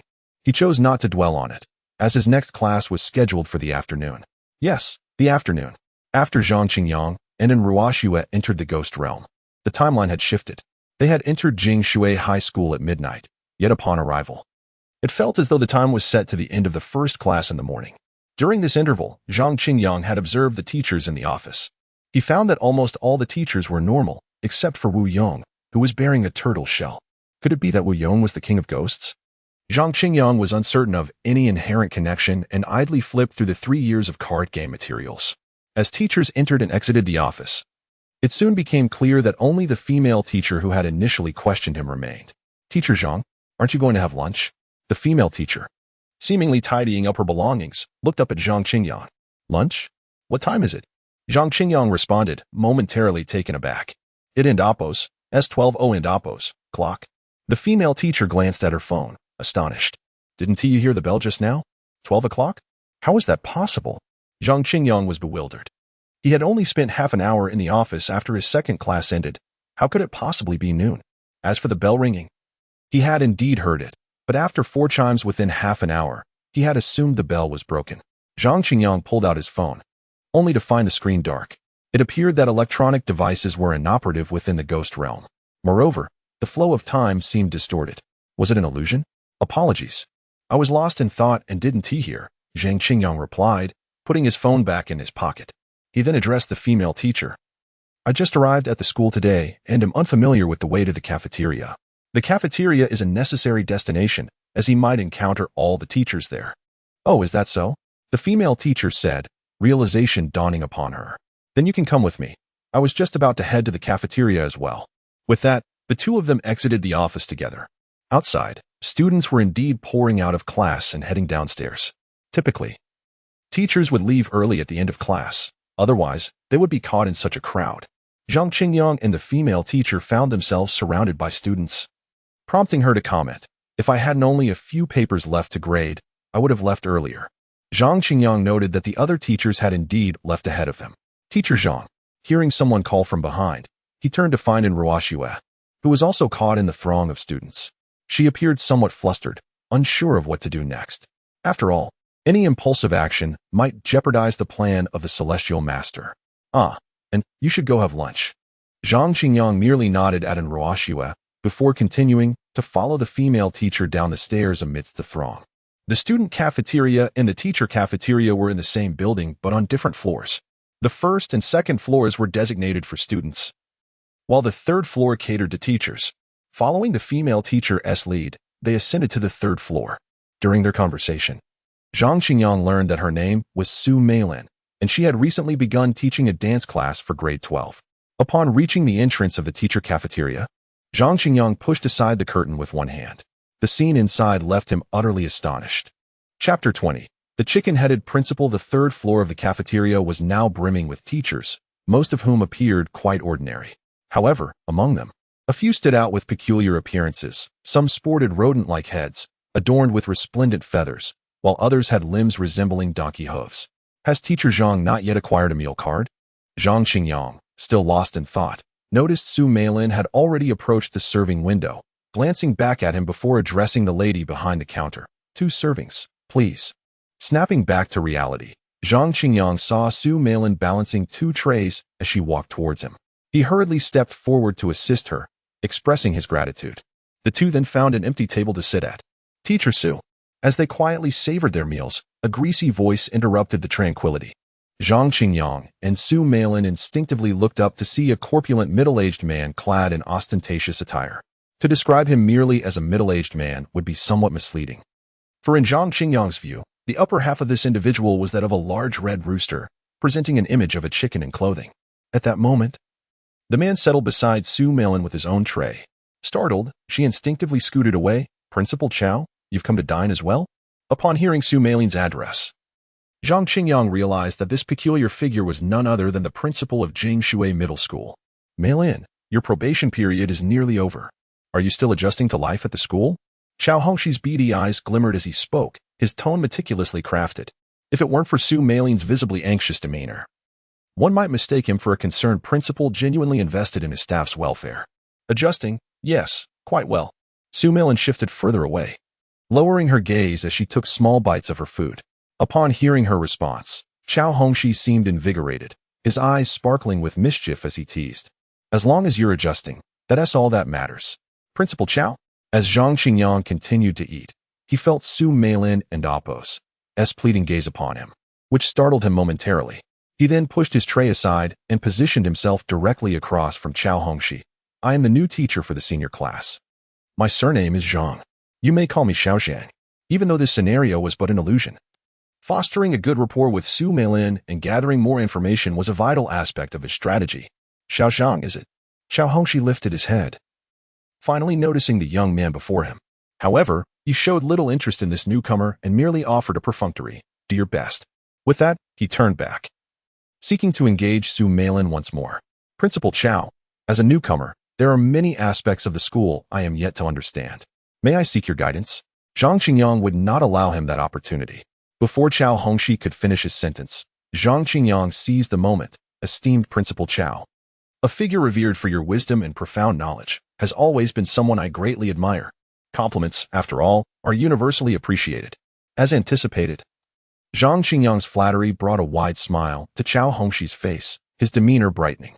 Yet, compared to engaging with this articulate young man, he was more inclined to converse with the attractive Su Meilin, preparing to dismiss Zhang Qingyang. Oh, my memory fails me. You, Principal Qiao, are a leader, and your daily responsibilities are already burdensome. I wouldn't want to impose on you.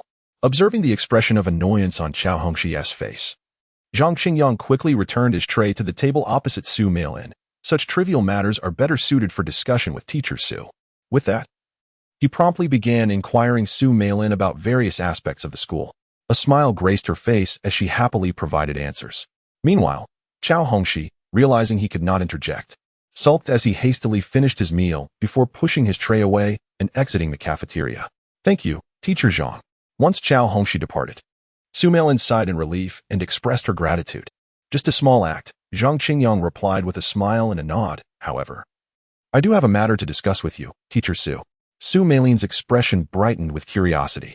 Teacher Wu has advised me to pay special attention to Sun Jiai. I wonder how much you know about her.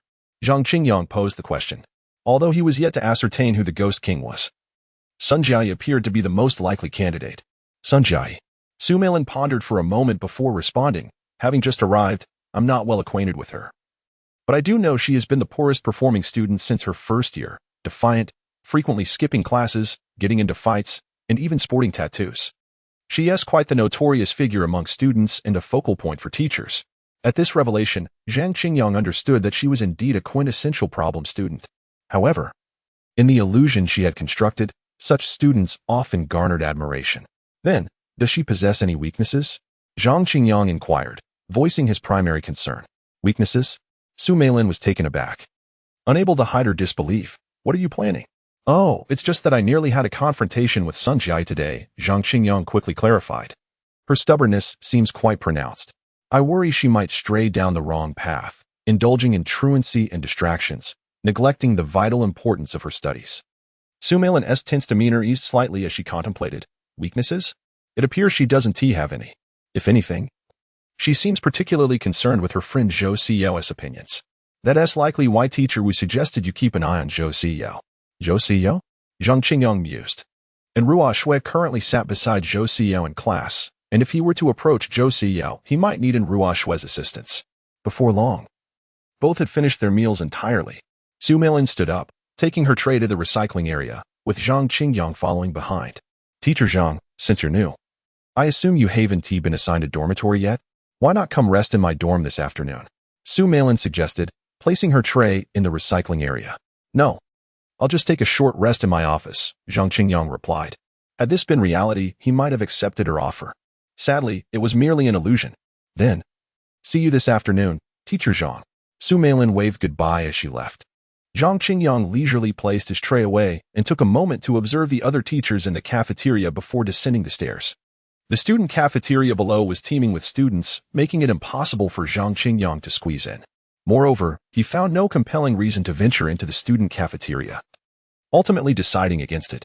After all, and Ruo Shui was keeping an eye on things. If anything happened, she would certainly inform him. Lost in thought as he made his way downstairs, Zhang Qingyang suddenly spotted a familiar face.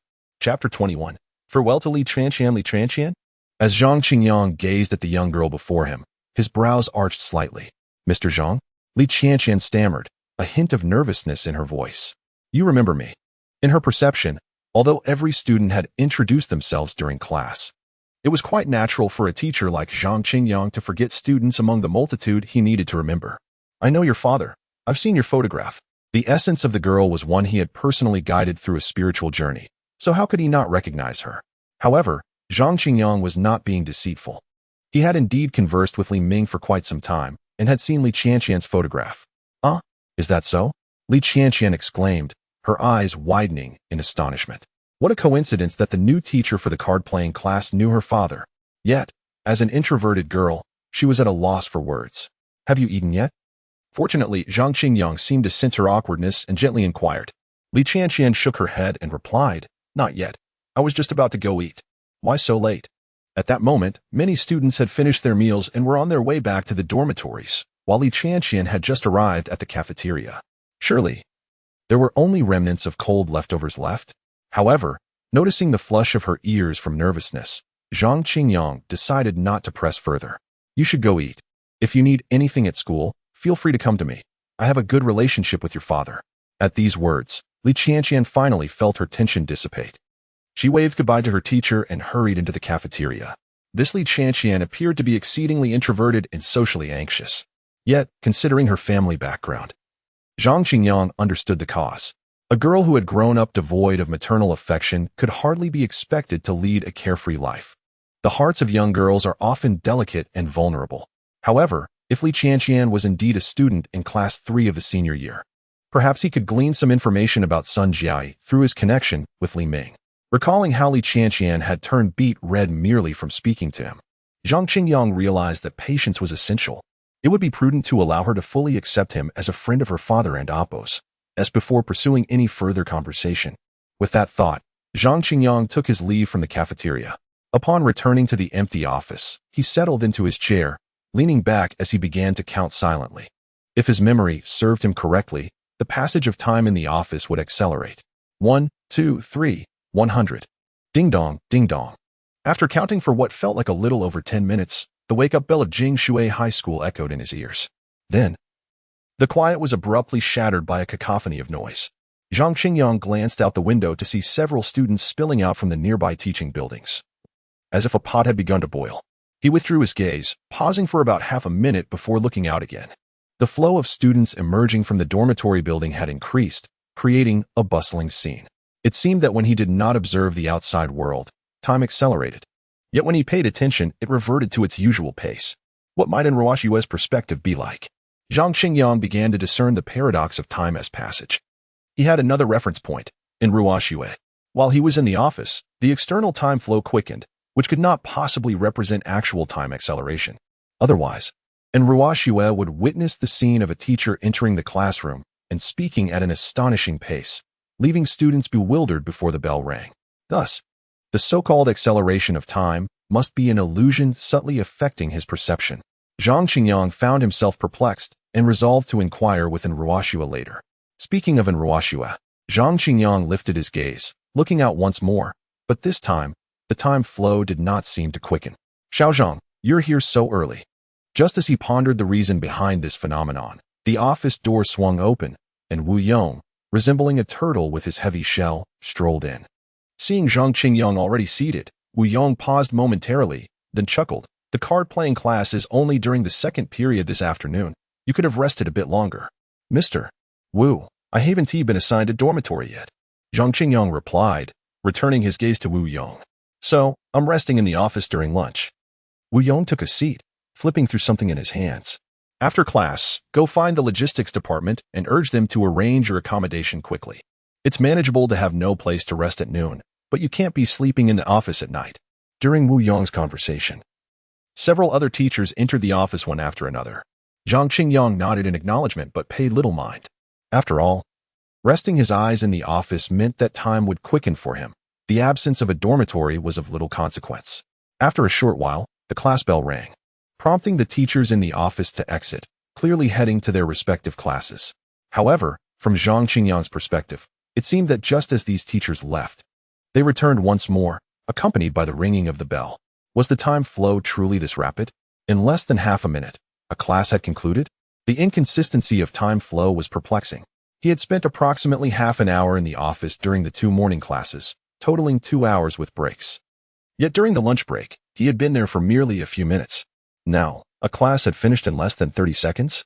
What could possibly be happening? It seemed imperative to consult Ruoshue about this. Thus, Zhang Qingyang picked up the textbook from his desk and exited the office.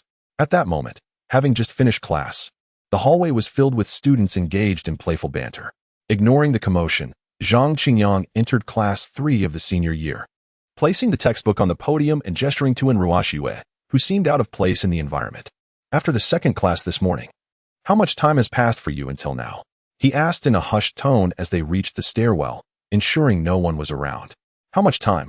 Ruoshue replied, bewildered, but she began to count on her fingers. Approximately 5 hours. Why? That is impossible. Zhang Qingyang's immediate reaction was one of disbelief. Even in a realm of illusion, the ghostly king could not possess such formidable power to cause their individual time flows to differ. However, during class, I often felt dazed and quickly fell asleep, and Ruoshue continued, noticing Zhang Qingyang and Appos' astonishment. After a moment of reflection, she looked up and added, every time the teacher entered the classroom, I felt drowsy and would drift off, only to awaken promptly at the end of class. Chapter 22. Is class meant for learning? Sleeping in class? This aligns perfectly with the setting of the ghost realm. Yet, Zhang Qingyang couldn't shake the feeling that something was amiss. Could it be that Sun Jiayi was also unaware of what the so-called card-playing class, fighting class, and disco class entailed? It seemed quite plausible. And what about lunchtime? Where were you during noon? Zhang Qingyang did not see in Ruoxue, so he returned to the office. And time flew by. In just over 10 minutes, it was already time for afternoon classes. Lunchtime? I was sleeping in the dorm. And Ruoxue exclaimed, her eyes wide. At that moment, she too realized something was off. Where did all this sleepiness come from? How could she sleep soundly in this perilous ghost realm? I understand now. Upon hearing and Ruoxue's words, Zhang Qingyang suddenly grasped the situation. In this illusory ghost realm, time only accelerated when both he and Ruoxue were unable to observe their external environment simultaneously. In the morning, 2 hours had passed in reality while he felt only half an hour had elapsed, as he was engrossed in his office without noticing the outside world. And Ruoxue, on the other hand, had been asleep during class. That half hour was when Ruoxue was awake during the break. Similarly, at noon, when he returned to the office, Ruoxue was still on her way back to the dormitory. Those 10 minutes were merely the duration of her journey back. The afternoon was even clearer. Ruoxue fell asleep as soon as class began, so it felt like only half a minute had passed before the class ended. But what could be the purpose of Sun Jiayi, the Ghost King, doing this?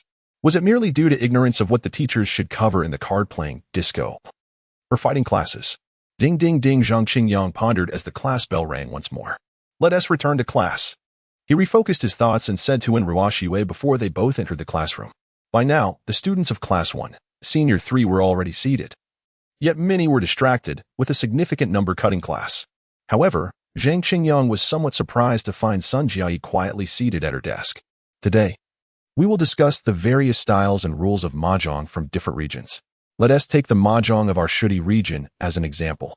Regardless, the necessary class content must be addressed, and as Zhang Qingyang and Appo's voice resonated, several distracted students began to pay a bit more attention. He did not continuously fixate on Sun Jiayi, fearing that the Ghost King might sense something was amiss and awaken prematurely. Zhou Siyou? As Zhang Qingyang stepped down from the podium and moved around the classroom, explaining the rules of Shudi mahjong, he suddenly noticed something peculiar. Zhou Siyou, sitting next to Ruoxue, had piled her books high and was buried in them, seemingly engaged in something serious. So much so that she didn't even notice Zhang Qingyang standing right behind her. It is entirely normal for students to be distracted in class, especially in this topsy-turvy realm of illusions, where such behavior is even more commonplace. Generally, teachers wouldn't mind this. Rather, they would encourage students to indulge in distractions for diversified development. Yet, from both Wu Yong and Su Meilin, Zhang Qingyang understood that Zhou Siyou had a close relationship with the Ghost King, Sun Jiayi. Therefore, getting to know her might serve as an excellent entry point to understand Sun Jiayi better. Thus, Zhang Qingyang reached into Zhou Siyou's stack of books. Zhou Siyou, deeply engrossed in her studies, let out a startled cry upon seeing a large hand unexpectedly reach in. She quickly looked up, only to find her book being lifted by that very hand, and her eyes met Zhang Qingyang's sharp gaze. This startled her, prompting her to lower her head once more. A Chinese textbook? After lifting Zhou Siyou's book, Zhang Qingyang glanced at it and promptly closed it, shielding the title with his palm. His gaze then settled quietly on Zhou Siyou, who, with her head bowed, appeared anxious. How should he handle Zhou Siyou now? According to the rules of the Ghost Realm, he should have slammed his hand on the table forcefully, angrily exclaiming, "A Chinese textbook? You came to class merely to look at a Chinese textbook? Your parents worked hard to send you to school, hoping you would become a good student, not a poor one." Then, he would tear the textbook apart and have Zhou Siyou stand at the back to listen to the class. However, Zhang Qingyang recalled Wu Yong and Su Meilin's words about Zhou Siyou and Sun Jiayi's close relationship. Perhaps he could leverage the situation regarding the textbook to build rapport with Zhou Siyou, or even threaten her with the notion that she wouldn't want Wu Laoshi to find out she was reading a Chinese textbook during class. Regardless of which approach he chose, he decided it was best to remain discreet for now. Thus, Zhang Qingyang silently returned the Chinese textbook to its place and continued explaining the rules of Shudi mahjong. Zhou Siyou, watching her retrieved textbook with disbelief, looked up at Zhang Qingyang, her eyes now shimmering with a peculiar light. Ding soon, the bell rang, signaling the end of class. As Zhang Qingyang exited the classroom, Zhou Siyou and Ruoxue followed him in unison. However, before they could speak, Zhang Qingyang encountered a rather thin old man. "You must be the new teacher, Zhang." The old man approached upon seeing Zhang Qingyang exit the classroom of Class 1, Senior 3. Zhang Qingyang hesitated, glancing at the unfamiliar old man, and inquired, "Who are you?" "I'm a teacher from the logistics department. Wu Laosher asked me to arrange your accommodation." The thin old man replied with a smile. "Ah, I see." Zhang Qingyang hadn't anticipated that Wu Yong was so responsible and considerate of him as a new teacher. He expressed his gratitude, saying, "Thank you very much." He then followed the old man towards the teacher's dormitory. And Ruo Xue and Zhou Siyao exchanged glances and awkwardly returned to the classroom. As they walked, the thin old man shared basic information about the school, much of which Zhang Qingyang had already learned from Su Meilin, yet he nodded along attentively. Before long, they arrived at the teacher's dormitory. Upon opening the door, the thin old man led Zhang Qingyang up to the third floor, stopping at the door of a room. He rummaged through a large bunch of keys, finally finding one and unlocking the door, revealing a modest room of approximately 20 square meters. The room was simply furnished, containing a bed, desk, chairs, a cabinet, and a stack of blankets neatly piled together. "Zhang Laosher, you will need to purchase your own daily necessities." The thin old man handed a key to Zhang Qingyang and said gently, "I want to stay long. You can tidy up your room." With that, he exited, leaving Zhang Qingyang to arrange the blankets on the bed. After sitting in the room for a while, he finally opened the door and stepped outside. Chapter 23. You play the good person, while I become the villain. Is that so? At this moment, the time outside the dormitory indicated that classes had ended, and numerous students were rushing towards the cafeteria. There were also those who strolled leisurely, unhurried. On the playground, athletes were engaged in physical confrontations, using their heads as basketballs. Others were running back and forth, employing broken arms as badminton rackets and table tennis paddles. The break after afternoon classes extended to nearly an hour and a half before evening study sessions commenced.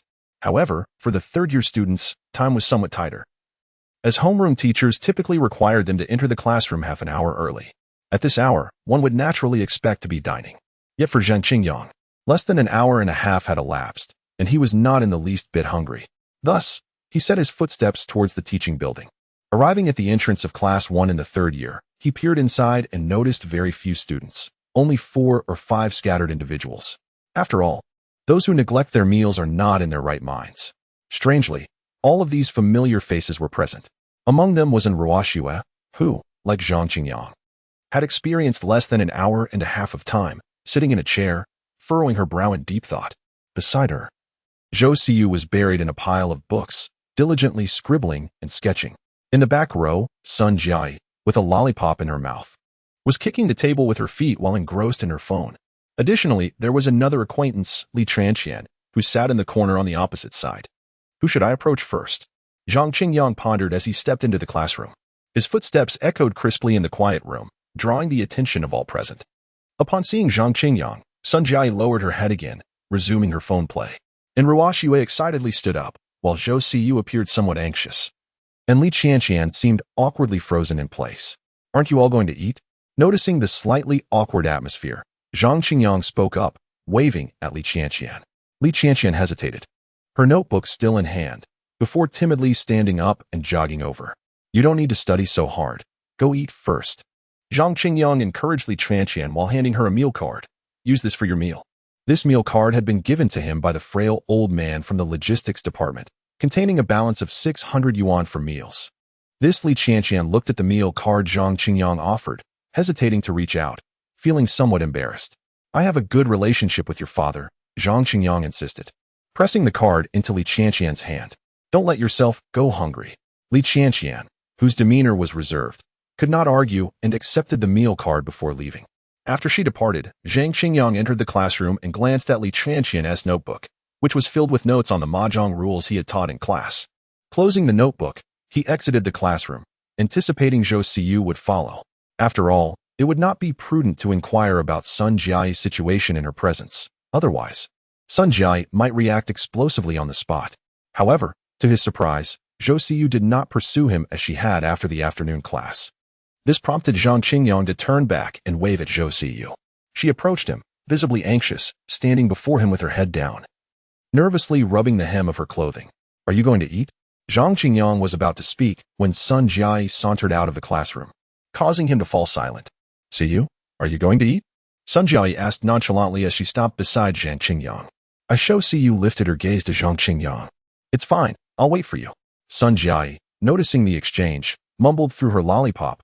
Old Zhang, if you have something to say, hurry up and tell you so we can go eat. Hearing Sun Jiayi and Appo's words, Zhang Qingyang fell into silence for a moment before smiling and Appo's nothing. You two go ahead and eat first. Is Sun Jiayi truly oblivious to social nuances, or is it an act? All right. Zhou Siyu remained silent, while Sun Jiayi replied, pulling Zhou Siyu along as they departed. At this point, only Enruo Yue remained in the classroom. Heavenly Master. Enruo Yue approached Zhang Qingyang, observing his helpless expression, and quietly inquired, do you have any discoveries? Zhang Qingyang shook his head, noticing people passing by in the corridor from time to time. He led Enruo Yue toward the dormitory building. This is not the place for discussions. Once they reached the dormitory, lock the door. And Zhang Qingyang sat down in a chair, and Enruo Yue settled on the edge of the bed. I think we should start with Zhou Siyu to find Sun Jiayi and Appo's weakness. This task requires your involvement. You are her desk mate, making it easier for you to build a rapport with her. Zhang Qingyang suggested, but Enruo Yue shook her head, expressing, since this morning, she has spoken a word to me. I believe the incident with the kick desk and her falling out with Sun Jiayi has caused her to harbor resentment towards me. Zhang Qingyang recalled the scene earlier when he had sought Enruo Yue and Appo's help, where Zhou Siyu had kicked the desk and accused Sun Jiayi. He rubbed his forehead in contemplation. Then we should threaten her. After a pause, Zhang Qingyang released a sigh, saying, as her desk mate, you are in a better position to discover her secret studying habits. Use that to coerce her into revealing Sun Jiayi and Appo's weakness, claiming you find Sun Jiayi quite displeasing. Enruo Yue stared at him in disbelief, somewhat incredulous at the notion of threatening a female high school student. Is this truly the path of righteousness? This realm is an illusion. Everything here is fabricated. Do not be constrained by the shackles of justice. Zhang Qingyang retorted, somewhat exasperated. Our mission is to resolve this ghostly domain and save more lives. That is the true path, rather than being shackled by the falsehoods of illusion. Enruo Yue nodded thoughtfully, but, recalling the earlier classroom incident, raised her head to ask, if you've already discovered evidence of her studying Chinese, why not threaten her? Although Zhang Qingyang had quickly concealed the title of the book, the word Chinese had still caught her attention. Me? Naturally, I would approach both sides. Zhang Qingyang responded with an awkward smile. As the chief disciple of the righteous path, the heavenly master of Longhu Mountain, could he truly threaten a female high school student? Of course not. Not even within an illusion. Otherwise, what would become of his reputation? However, this was not the primary concern. The main issue was that he intended to play both sides. Initially, he had considered threatening Zhou Siyu to encourage Enruo Yue to cultivate a better relationship with her. But it seemed that Enruo Yue could no longer build rapport with Zhou Siyu. Thus, he had to adjust his strategy. Very well. You take on the role of the good person, while I embrace the role of the villain. Upon hearing Zhang Qingyang's thoughts, Enruo Yue pouted. Yet she understood that this was indeed the best solution. However, a bit of teasing was still in order. No, that is not right. Listening to Enruo Yue and Appo's teasing remarks, Zhang Qingyang paid little mind. Suddenly, though, a thought occurred to him. Chapter 24. A sudden turn of events. Zhang Qingyang rose abruptly from his chair and hastened to the window, pushing it open. The sky outside had darkened considerably, signaling the approach of evening, and the playground was nearly deserted, with scarcely a student in sight. Moments ago, he and Enruo Yue had been engrossed in conversation within their dormitory, oblivious to the external environment. This lapse in awareness had hastened the passage of time, and it was now the hour for evening study. Observing this, Zhang Qingyang unlocked the door and stepped outside, with Enruo Yue trailing behind him. You should go to class first. The two made their way to the classroom of the third-year Class 1, and Zhang Qingyang peered inside, noticing a significant reduction in the number of students skipping class. After all, for these students, the evening offered no alternative pursuits. However, to his surprise, he found Zhou Xiao's seat conspicuously empty. Where could this pivotal figure have gone? Just then, he heard a muffled sound of weeping.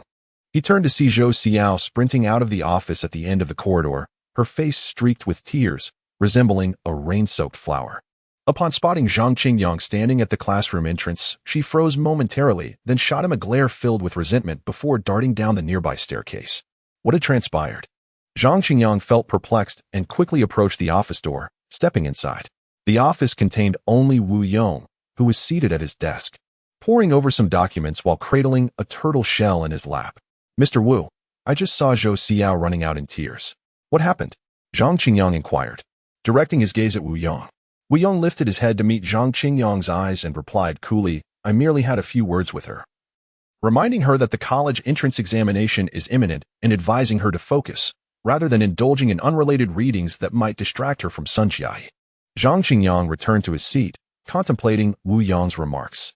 If his assumptions were correct, Zhou Xiao must have believed he had informed Wu Yong about her reading Chinese literature in class, which had engendered her animosity towards him.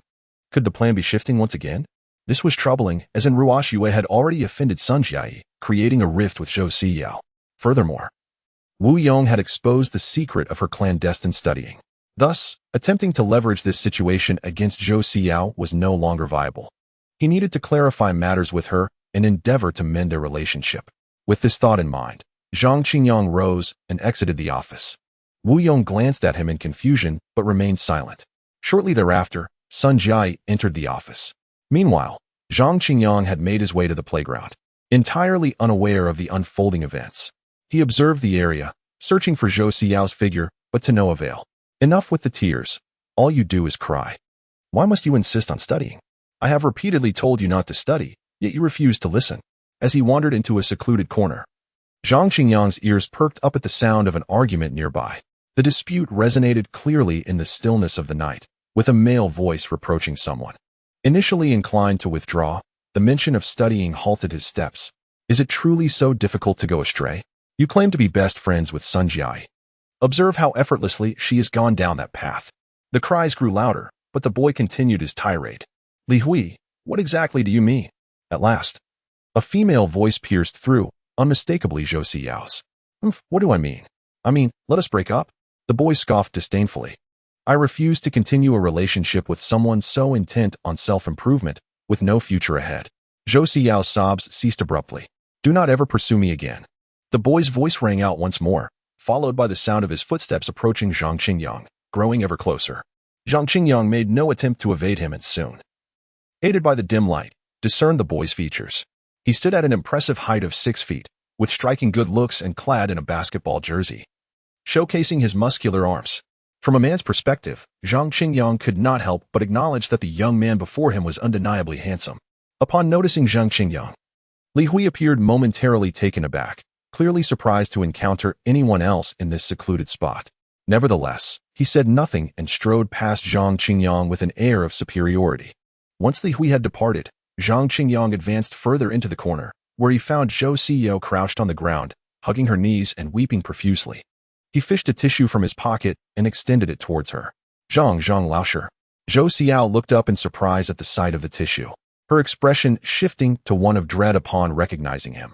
However, she quickly seemed to recollect something, and with a sudden outburst, she yelled, Are you here to mock me? Zhang Qingyang shook his head, pressing the tissue into her hands before crouching beside her.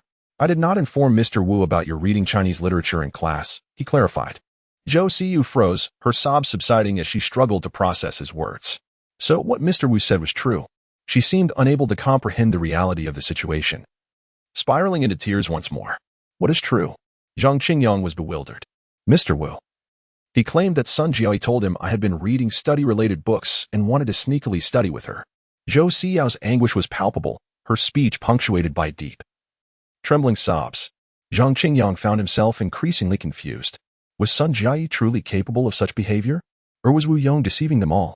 Given the circumstances, Zhou Xiao seemed to resemble someone on the verge of becoming a vengeful spirit. I cannot say for certain.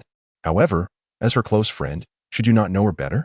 He urged her to reflect on whether Sun Jiai had indeed informed Wu Yong. I do not know, Zhou Xiao stammered, shaking her head vigorously as tears streamed down her face. Well, you could always confront her directly. After waiting for a considerable time, as Zhou Xiao's emotions began to stabilize, Zhang Qingyang suggested. At the sound of his words, Zhou Xiao lifted her head. Yes, I can ask Sun Jiai directly whether she told Mr. Wu. Come. I will accompany you, Zhang Qingyang offered, pleased to see her coming to this realization. This step would allow him to strengthen his bond with Zhou Xiao while gleaning information regarding Sun Jiai from her. Although it might seem as if you were exploiting a high school girl, the events unfolding were merely illusions of the past. Everything was but a fabrication, rendering any notions of exploitation meaningless. With this in mind, Zhang Qingyang rose and, alongside Zhou Siyao, made their way toward the academic building. Chapter 25. A special birthday gift. As the evening study session came to a close, Zhang Qingyang and Zhou Siyao ascended to the rooftop. However, upon stepping onto the top floor, they were taken aback. The corridor was filled with students, all of whom were animatedly chanting, "Agree to him! Agree to him! Agree to him!" What were they agreeing to? Zhang Qingyang and Zhou Siyao were utterly perplexed. Yet soon enough, they spotted a familiar figure amidst the crowd. It was Li Hui, the tall and handsome boy standing at 185 meters, kneeling on one knee while holding a bouquet of flowers. Before him stood a girl with multicolored hair, clad in a cropped tank top and shorts that barely reached the tops of her thighs. This girl was none other than Sun Jiai, whom Zhang Qingyang and Zhou Siyao also knew well. At that moment, Zhang Qingyang was filled with confusion, unable to comprehend the unfolding drama. Wasn't Sun Jiai supposed to be the Ghost King? Why did it seem that the girl beside him resembled the Ghost King more? Betrayed by both her best friend and boyfriend, what more could she possibly endure? As Zhang Qingyang struggled to make sense of the situation, he noticed Zhou Siyao already dashing down the stairs. This was the true Ghost King. Without a second thought, Zhang Qingyang turned to follow her. Why? Zhou Siyao returned to a corner, her palms pressed against the railing as she screamed in frustration. She was bewildered. Why should she be targeted simply because of her academic prowess? The teachers disdained her, and her classmates distanced themselves. After finally finding a close friend, she was betrayed. Even her boyfriend, unable to see a future with her due to her academic success, had broken up with her, only to confess to the very friend who had just betrayed her. Why? Why was she not as good as Sun Jiai? Zhou Siyao, try to see beyond this.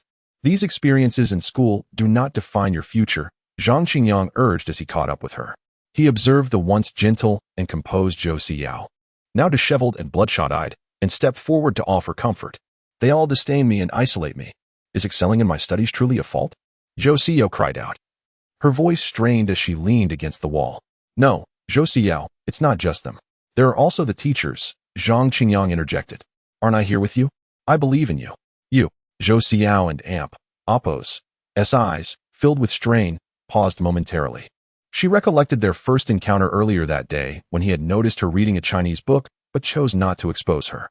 He had rushed to explain when Wu Yong criticized her, comforted her after the breakup, and encouraged her to confront Sun Jiai about the betrayal. Even when he saw Li Hui confessing to Sun Jiai, he was the first to come to her aid. It seemed he truly did not disdain her for her academic excellence. Thank you, Zhang Qingyang. Zhou Siyao's mood began to lift, and she sat on the base of the wall, her hair still falling in disarray. Zhang Qingyang helped her tidy her hair and then sat beside her.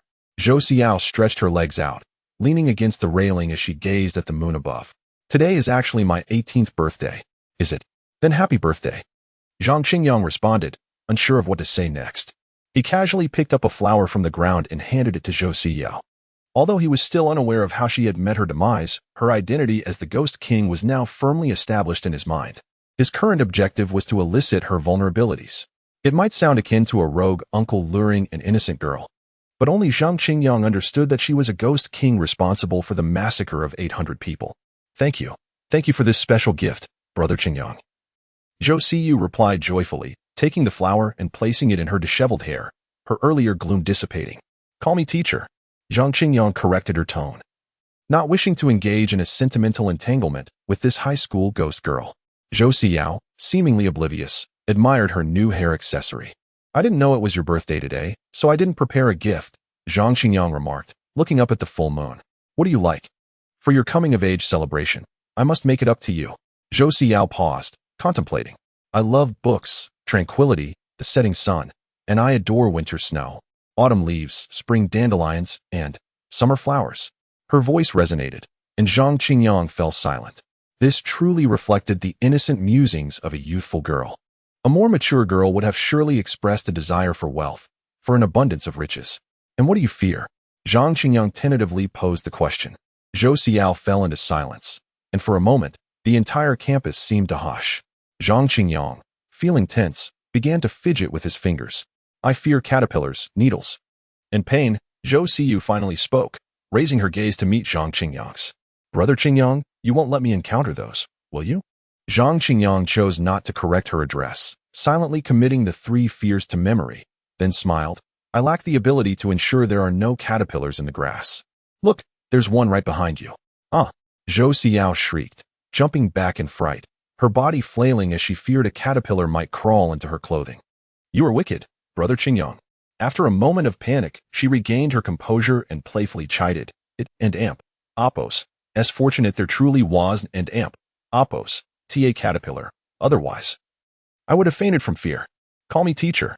Zhang Qingyang insisted, somewhat exasperated. I merely wish to gather information, not to engage in a sentimental ghostly affair. Why make it so ambiguous? All right, Brother Qingyang. Zhou Xiao nodded earnestly. Seeing that he could not dissuade Zhou Xiao, Zhang Qingyang stood up and said, Can we return to class now? Having gleaned her vulnerabilities, he felt this was a situation he could conclude at any moment. Yet, something still felt amiss. Shall we take another look? Perhaps discover how Zhou Xiao met her end? That seemed plausible. Upon hearing this, Zhou Xiao rose, nodding vigorously. She carefully removed the flower from her hair and began to tidy her locks. Moments later, once her hair was arranged, they made their way toward the classroom. By the time they arrived, the evening study session was nearing its conclusion, and Zhang Qingyang was about to receive another shocking revelation. Chapter 26. Must one suffer for rejecting a confession? Sun Jiai did not accept Li Hui and Apos as confession. Upon hearing and Ruoxue and Apos S words, Zhang Qingyang fell into deep contemplation. If Sun Jiai indeed declined Li Hui and Apos S advances, it seemed that the relationship between Zhou Xiao and Sun Jiai could still be salvaged.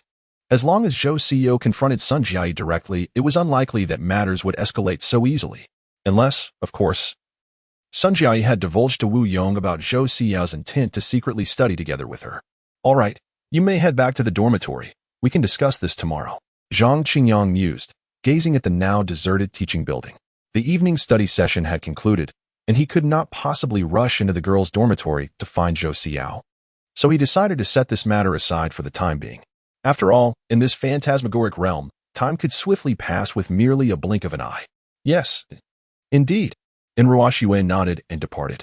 Zhang Qingyang leaned against the corridor railing, surveying the expanse of the campus. Who, he wondered, was truly the Ghost King? Whose vulnerabilities did he truly need to uncover? Tap, tap, tapo, Teacher Zhang, are you not returning to your dormitory yet?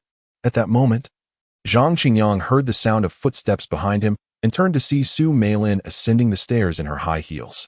Miss Su, what brings you to the teaching building at this hour? Zhang Qingyang asked, somewhat perplexed. I forgot to retrieve something from my office. Su Meilin replied with a smile as she opened the door to the office at the end of the corridor. Forgotten something? Zhang Qingyang did not dwell on it. Moments later, Su Meilin emerged, clutching a piece of stationery. Teacher Zhang, are you heading back to the dormitory? Shall we go together? Su Meilin seemed surprised to find Zhang Qingyang still there. Certainly. Zhang Qingyang nodded. Overthinking was futile. It would be prudent to see how the events unfolded the following day. As they descended the stairs, Zhang Qingyang caught a glimpse of the contents of the letter in Su Meilin's hand. A resignation letter? Was Su Meilin resigning? Miss Su, you. Zhang Qingyang began, sensing something amiss and gesturing toward the letter. This. Su Meilin lifted the letter with a smile, saying, My probation period is ending soon, and it seems I will not be passing. It is better to resign voluntarily and avoid unnecessary trouble. Listening to Su Meilin and Amp, Apos S words, Zhang Qingyang recalled the principal, Chao Hongxi, whose implications in the cafeteria had been unmistakable to any discerning individual.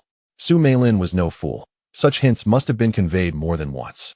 Resigning was indeed the best course of action to avoid succumbing to Chao Hongxi's unwritten rules. Then, I wish you a bright future, Miss Su. Zhang Qingyang was at a loss for words and could only silently nod in support. Thank you. Su Meilin replied with a smile before walking into the dormitory building. Zhang Qingyang proceeded to the opposite side of the dormitory. Soon, he returned to his room, closed the door, and lay on his bed, oblivious to the outside world, beginning to meditate. Approximately half an hour later, the wake-up bell rang, and Zhang Qingyang opened his eyes. A ray of light pierced through the darkness of the room, signaling the dawn. Has the day already broken? Time truly flies. Zhang Qingyang did not bother to wash up. After all, he had only been in this phantasmagoric realm for a few hours. Approaching the window, he noticed many students already gathered in the playground, with the music for morning exercises blaring over the speakers. I wish Ruoxue could sleep a little longer, he thought. The wait between the end of morning exercises and the beginning of early study was lengthy, and Zhang Qingyang found himself at a loss for things to do, merely leaning over his desk to trace the narrative threads of the entire plot.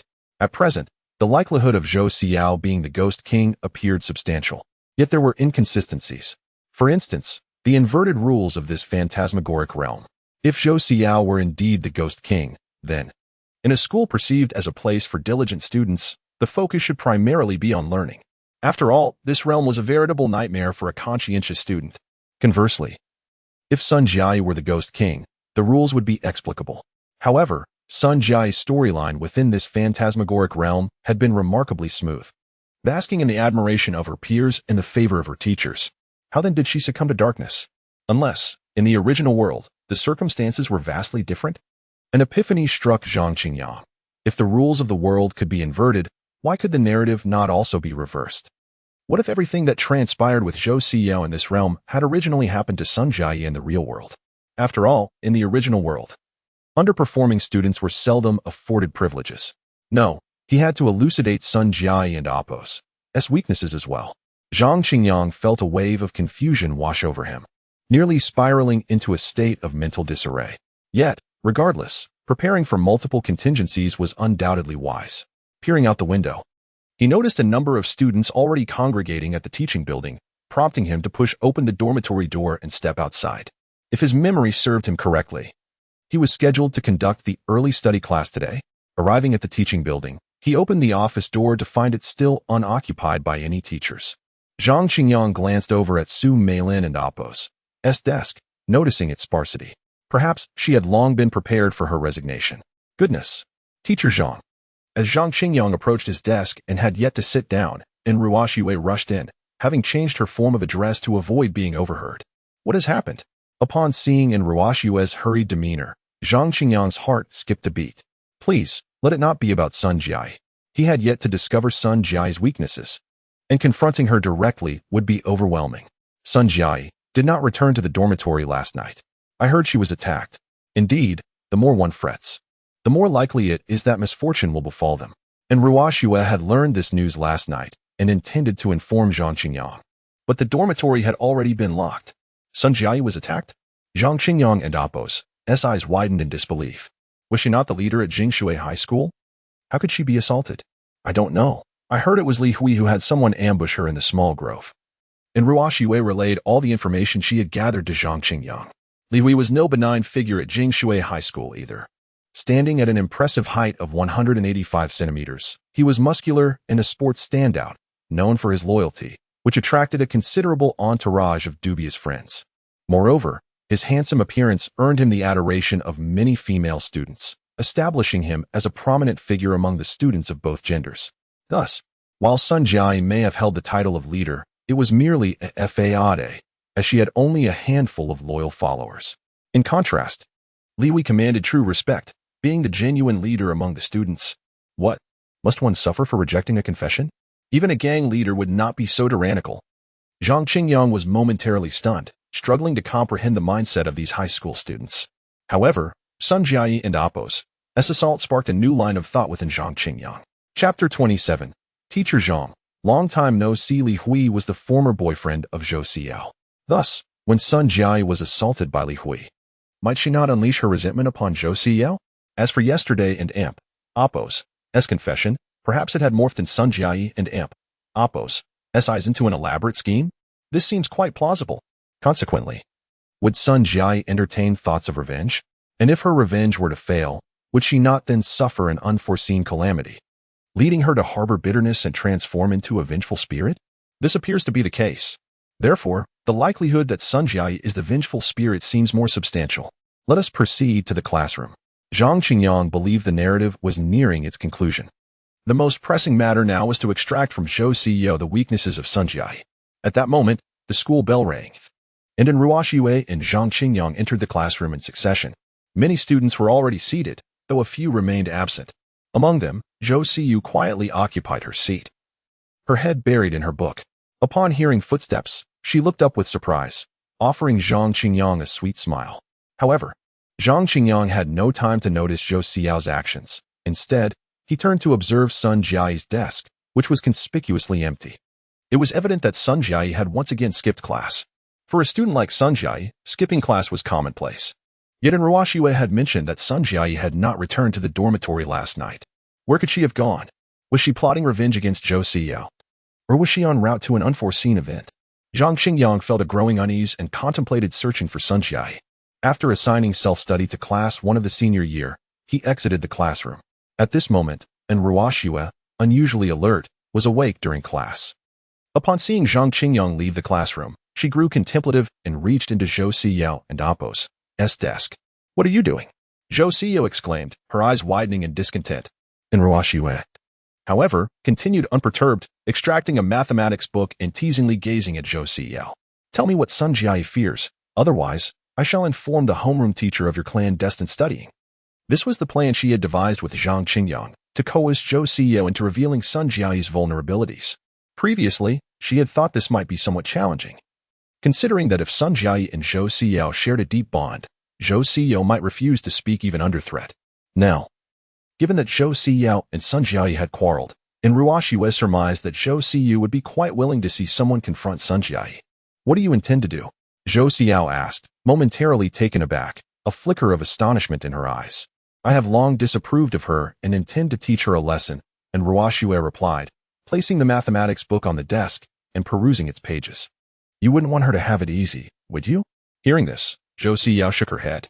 "There is no need for that." "No, there is a need. No one can irritate me without consequence," Ruoxue retorted, adopting the tone of a mischievous student. Her tone suggested that without reprimanding Sun Jiayi, the matter would not conclude satisfactorily. "Fine, I will tell you what Sun Jiayi fears." Zhou Siyao hesitated for a long moment before finally speaking.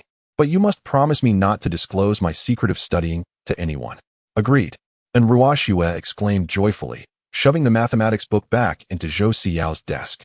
"Sun Jiayi fears spiders and cat-faced masks," Zhou Siyao reflected before articulating her thoughts.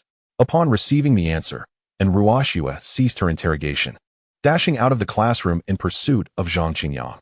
Once Ruoxue departed, Zhou Siyao once again buried her head in her pile of books. "What brings you here?" Zhang Qingyang had searched the entire teaching building and had not spotted Sun Jiayi. Just as he exited the building, he noticed Ruoxue chasing after him and turned to inquire. "I have discovered what Sun Jiayi fears," Ruoxue stated, halting before Zhang Qingyang. "Can we conclude the illusion now?" Upon hearing this, Zhang Qingyang fell into contemplation. Although they had yet to definitively ascertain who the true vengeful spirit was, they had acquired the weaknesses of the leading candidates, Sun Jiayi and Zhou Siyao. Indeed, they could end the illusion at any moment. Yet, Zhang Qingyang felt an unsettling sense of something amiss. For instance, how had they met their demise? "Let us wait a bit longer. First, we must locate Sun Jiayi. We shall split up. You search in this direction, and I shall go that way." With that, Zhang Qingyang sprinted outside. Ruoxue, witnessing this, stamped her foot and set off in the opposite direction. Zhang Qingyang searched for quite some time but found no sign of Sun Jiayi. Eventually, he stopped in front of the administrative building. Suddenly, a loud thud echoed as a heavy object fell. Zhang Qingyang instinctively dodged. Su, teacher?" He turned to the source of the sound, only to be frozen in place. There, on the ground, lay the once vibrant Su Meilin. Now sprawled in a pool of blood, her eyes wide with terror and resentment, her face contorted in agony, and tears glistening faintly. Upon witnessing this scene, Zhang Qingyang remained rooted to the spot. "I was wrong. Everything has been a mistake." His investigative direction had been entirely misguided. The vengeful spirit was neither Sun Jiayi nor Zhou Siyao, but Su Meilin herself. Yet, why had she jumped? Recalling the resignation letter she had clutched yesterday, there had been no indication of suicidal thoughts during their conversation. Suddenly, an idea struck Zhang Qingyang, and he quickly looked up, catching a fleeting glimpse of a rooster's head through a window. At that moment, a phrase materialized in Zhang Qingyang's mind: "A beast in human clothing." No wonder Chao Hongxi was impeccably dressed on top yet donned a bright red rooster head and pig trotters below. It was all connected. Thus, Su Meilin was the vengeful spirit? Tian sure. Ruoxue had also rushed over and was now staring at Su Meilin's lifeless body on the ground, clearly taken aback. She too had come to a realization. The individual who had fallen to her death, Su Meilin, might indeed be the true vengeful spirit. The illusion was about to dissipate. Observing the disintegrating scenery around them, Zhang Qingyang felt a pang of disappointment. He and Ruoxue had willingly immersed themselves in the illusion to uncover the vengeful spirit and Appos' weaknesses. Yet, what was Su Meilin's vulnerability? They were still at a loss. A sound akin to shattering glass resonated, and everything before them, Su Meilin's corpse, the teaching building, the administrative building, and indeed all structures within Jingshui High School, began to blur into obscurity.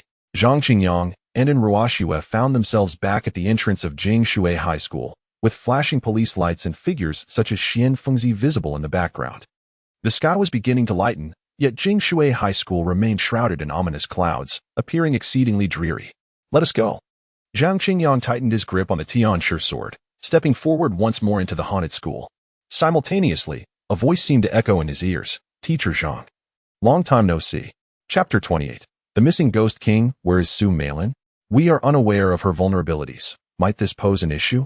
And Ruoxue, witnessing the situation, hastily pursued, retrieving a peachwood sword from her backpack, gripping it tightly. She is omnipresent. Hearing this, Zhang Qingyang slightly shook his head, raising the Tianshi sword in his hand, gesturing towards the path ahead. Not far ahead, along the route from the teaching building to the cafeteria, a white figure emerged from the corner. It wore a white floral dress, the very outfit Su Meilin had donned when she fell from the building. Once a beautiful garment, it was now marred by thick, dark blood. Teacher Zhang, it has been a long time. Su Meilin and Appos' figure, initially distant, suddenly echoed in the ears of Zhang Qingyang and in Ruoxue. And Ruoxue turned around to behold a face unrecognizable, yet grotesquely fierce, staring back at her. Although Ruoxue was also a practitioner of the Mystic Gate, she had only recently experienced the resurgence of spiritual energy. And this was her first encounter with such a terrifying sight, prompting her to leap back. Indeed, Teacher Su, it has been a while. Zhang Qingyang faced Su Meilin and Appos' bloodied visage, speaking calmly. He had no particular hobbies aside from watching horror films. Scenes like this no longer fazed him. In the center of the playground, a person and a ghost stood, resembling long-lost friends, gazing at one another as silence enveloped them. May I inquire why Wu Yong carries a turtle shell? Zhang Qingyang sheathed the Tianshi sword, looking at Su Meilin with curiosity.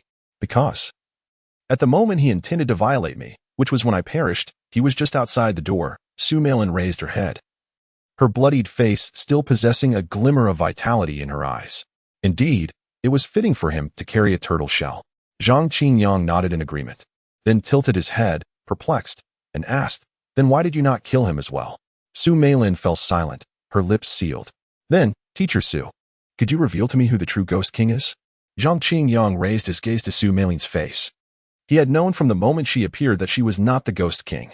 There was no overwhelming malice or ferocity emanating from her. Only a faint trace of bloodlust. Clearly, Su Meilin had only killed Qiao Hongxi, rendering her merely an ordinary malevolent spirit. Her manifestation reliant on the rules of the ghost realm. Su Meilin shook her head slightly in response. Then, Teacher Su, I wish you safe travels. Zhang Qingyang, after a moment of silence, formed a hand seal and chanted. At that time, the savior of suffering, pervading the 10 directions, often employs divine power to rescue sentient beings, freeing them from their paths of confusion. In truth, if subjected to severe torture, utilizing the methods he had against malevolent spirits, no ghost could withstand it. Yet, Su Meilin had suffered enough misfortune already. Moreover, he did not believe that Qiao Hongxi did not deserve to die. As Zhang Qingyang's hand gestures and the recitation of the Taishang Juku Jing resonated, the passageway opened once more. Su Meilin stood at the threshold, enveloped in golden light. Teacher Zhang, what I wish to convey is, do not blame her. She too was manipulated. As Su Meilin spoke, she ventured deeper into the passageway. There are hidden hands compelling us to become vengeful spirits. However, I resisted the malevolent thoughts within me. Su Meilin and Appos' figure vanished entirely, the passageway ceiling shut, causing Zhang Qingyang to furrow his brow in contemplation. Hidden hands? What could this mean? She is not the Ghost King? As Su Meilin departed, and Ruoxue and Appos' mind remained in a daze. If the disfigured Su Meilin, who had fallen to her demise, was not the Ghost King, then who could possibly be? Let us seek out Sun Jiai. Zhang Qingyang nodded. Since the deceased Su Meilin was not the Ghost King, the only character absent from the final scene in the illusion was Sun Jiai. He surmised that she might have already met her end by that point. Are we still looking for Sun Jiai? Shall we split up? And Ruoxue's eyes widened in surprise. They had failed to locate Sun Jiayi in the illusion. Could they truly find her in reality? Split up? Can you defeat Sun Jiayi? Zhang Qingyang rolled his eyes and moved forward. Stay close to me. We will first seek out the things that frightened Sun Jiayi. If he was not mistaken, Sun Jiayi was likely hiding somewhere, quietly observing them, poised to appear when they least expected it. Things that frightened Sun Jiayi? The cat-faced mask and spiders. And Ruo Shui exclaimed with delight. I can draw the cat-faced mask. Is that so? You possess such a talent? Zhang Qingyang replied, somewhat astonished, leading in Ruo Shui into a classroom. The classroom remained in an orderly state, with books neatly arranged on the desks. Handing in Ruo Shui paper and pen, Zhang Qingyang began to pace around the classroom, searching intently. Meanwhile, Ruo Shui settled down, diligently illustrating the cat-faced mask. Soon, Zhang Qingyang captured a spider, securing it in an unknown student's water cup. At that moment, Ruo Shui finished her drawing, folding it into a mask. The duo exited the classroom and ascended the stairs, when suddenly, the staircase lights flickered on, only to extinguish rapidly. Is a ghost approaching? Ruo Shui brandished the peachwood sword, forming a hand seal. No, it's merely a malfunction. Zhang Qingyang shook his head. In the illusion, the lights had exhibited the same issue. After thoroughly searching the teaching building, they still failed to find Sun Jiayi and Apos as presents. As dawn broke outside Jingshui Middle School, the atmosphere remained steeped in gloom. Shall we explore other areas? Ruo Shui suggested, pausing at the entrance of the teaching building. Yet, Zhang Qingyang shook his head. He recalled the memories of the ghost realm, wherein the ghost king was omnipresent and omnipotent. This meant that while they were in the teaching building, the ghost king might be in the dormitory. By the time they reached the dormitory, the ghost king could very well reappear in the teaching building. Unless they actively compelled the ghost king to reveal itself, it would be impossible to locate it. How can we make the ghost king manifest? Zhang Qingyang formed a hand seal, reciting the incantation for the 5 thunder spell. Despite the clear skies outside, a thunderclap suddenly erupted overhead. 5 bolts of lightning surged through the azure expanse, descending toward Jingshui Middle School without restraint. If you do not show yourself, I shall obliterate this ghost realm, Zhang Qingyang declared solemnly before the teaching building. Yet, silence reigned around him. The sound of a falling pin could be heard. Is Sun Jiayi truly so cowardly? This is not like her character. Zhang Qingyang's frown deepened as he observed the lack of response. The 5 bolts of lightning struck the playground, causing no discernible impact on the ghost realm.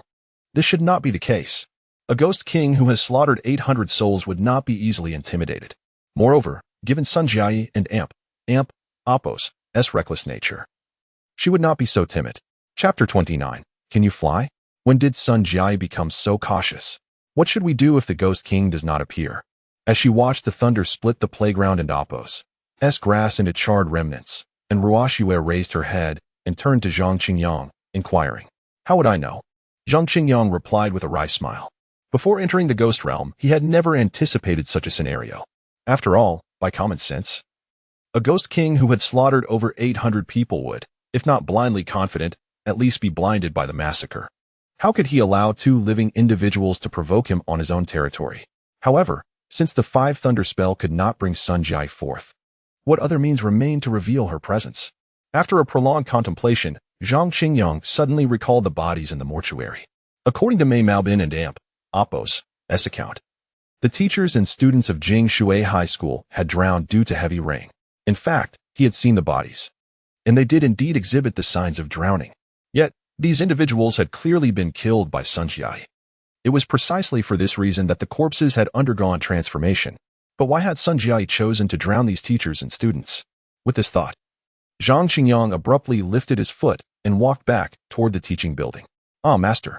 And Ruo Shui, confused, hurriedly followed, only to find Zhang Qingyang entering the men's restroom, causing her face to flush as she halted outside the door.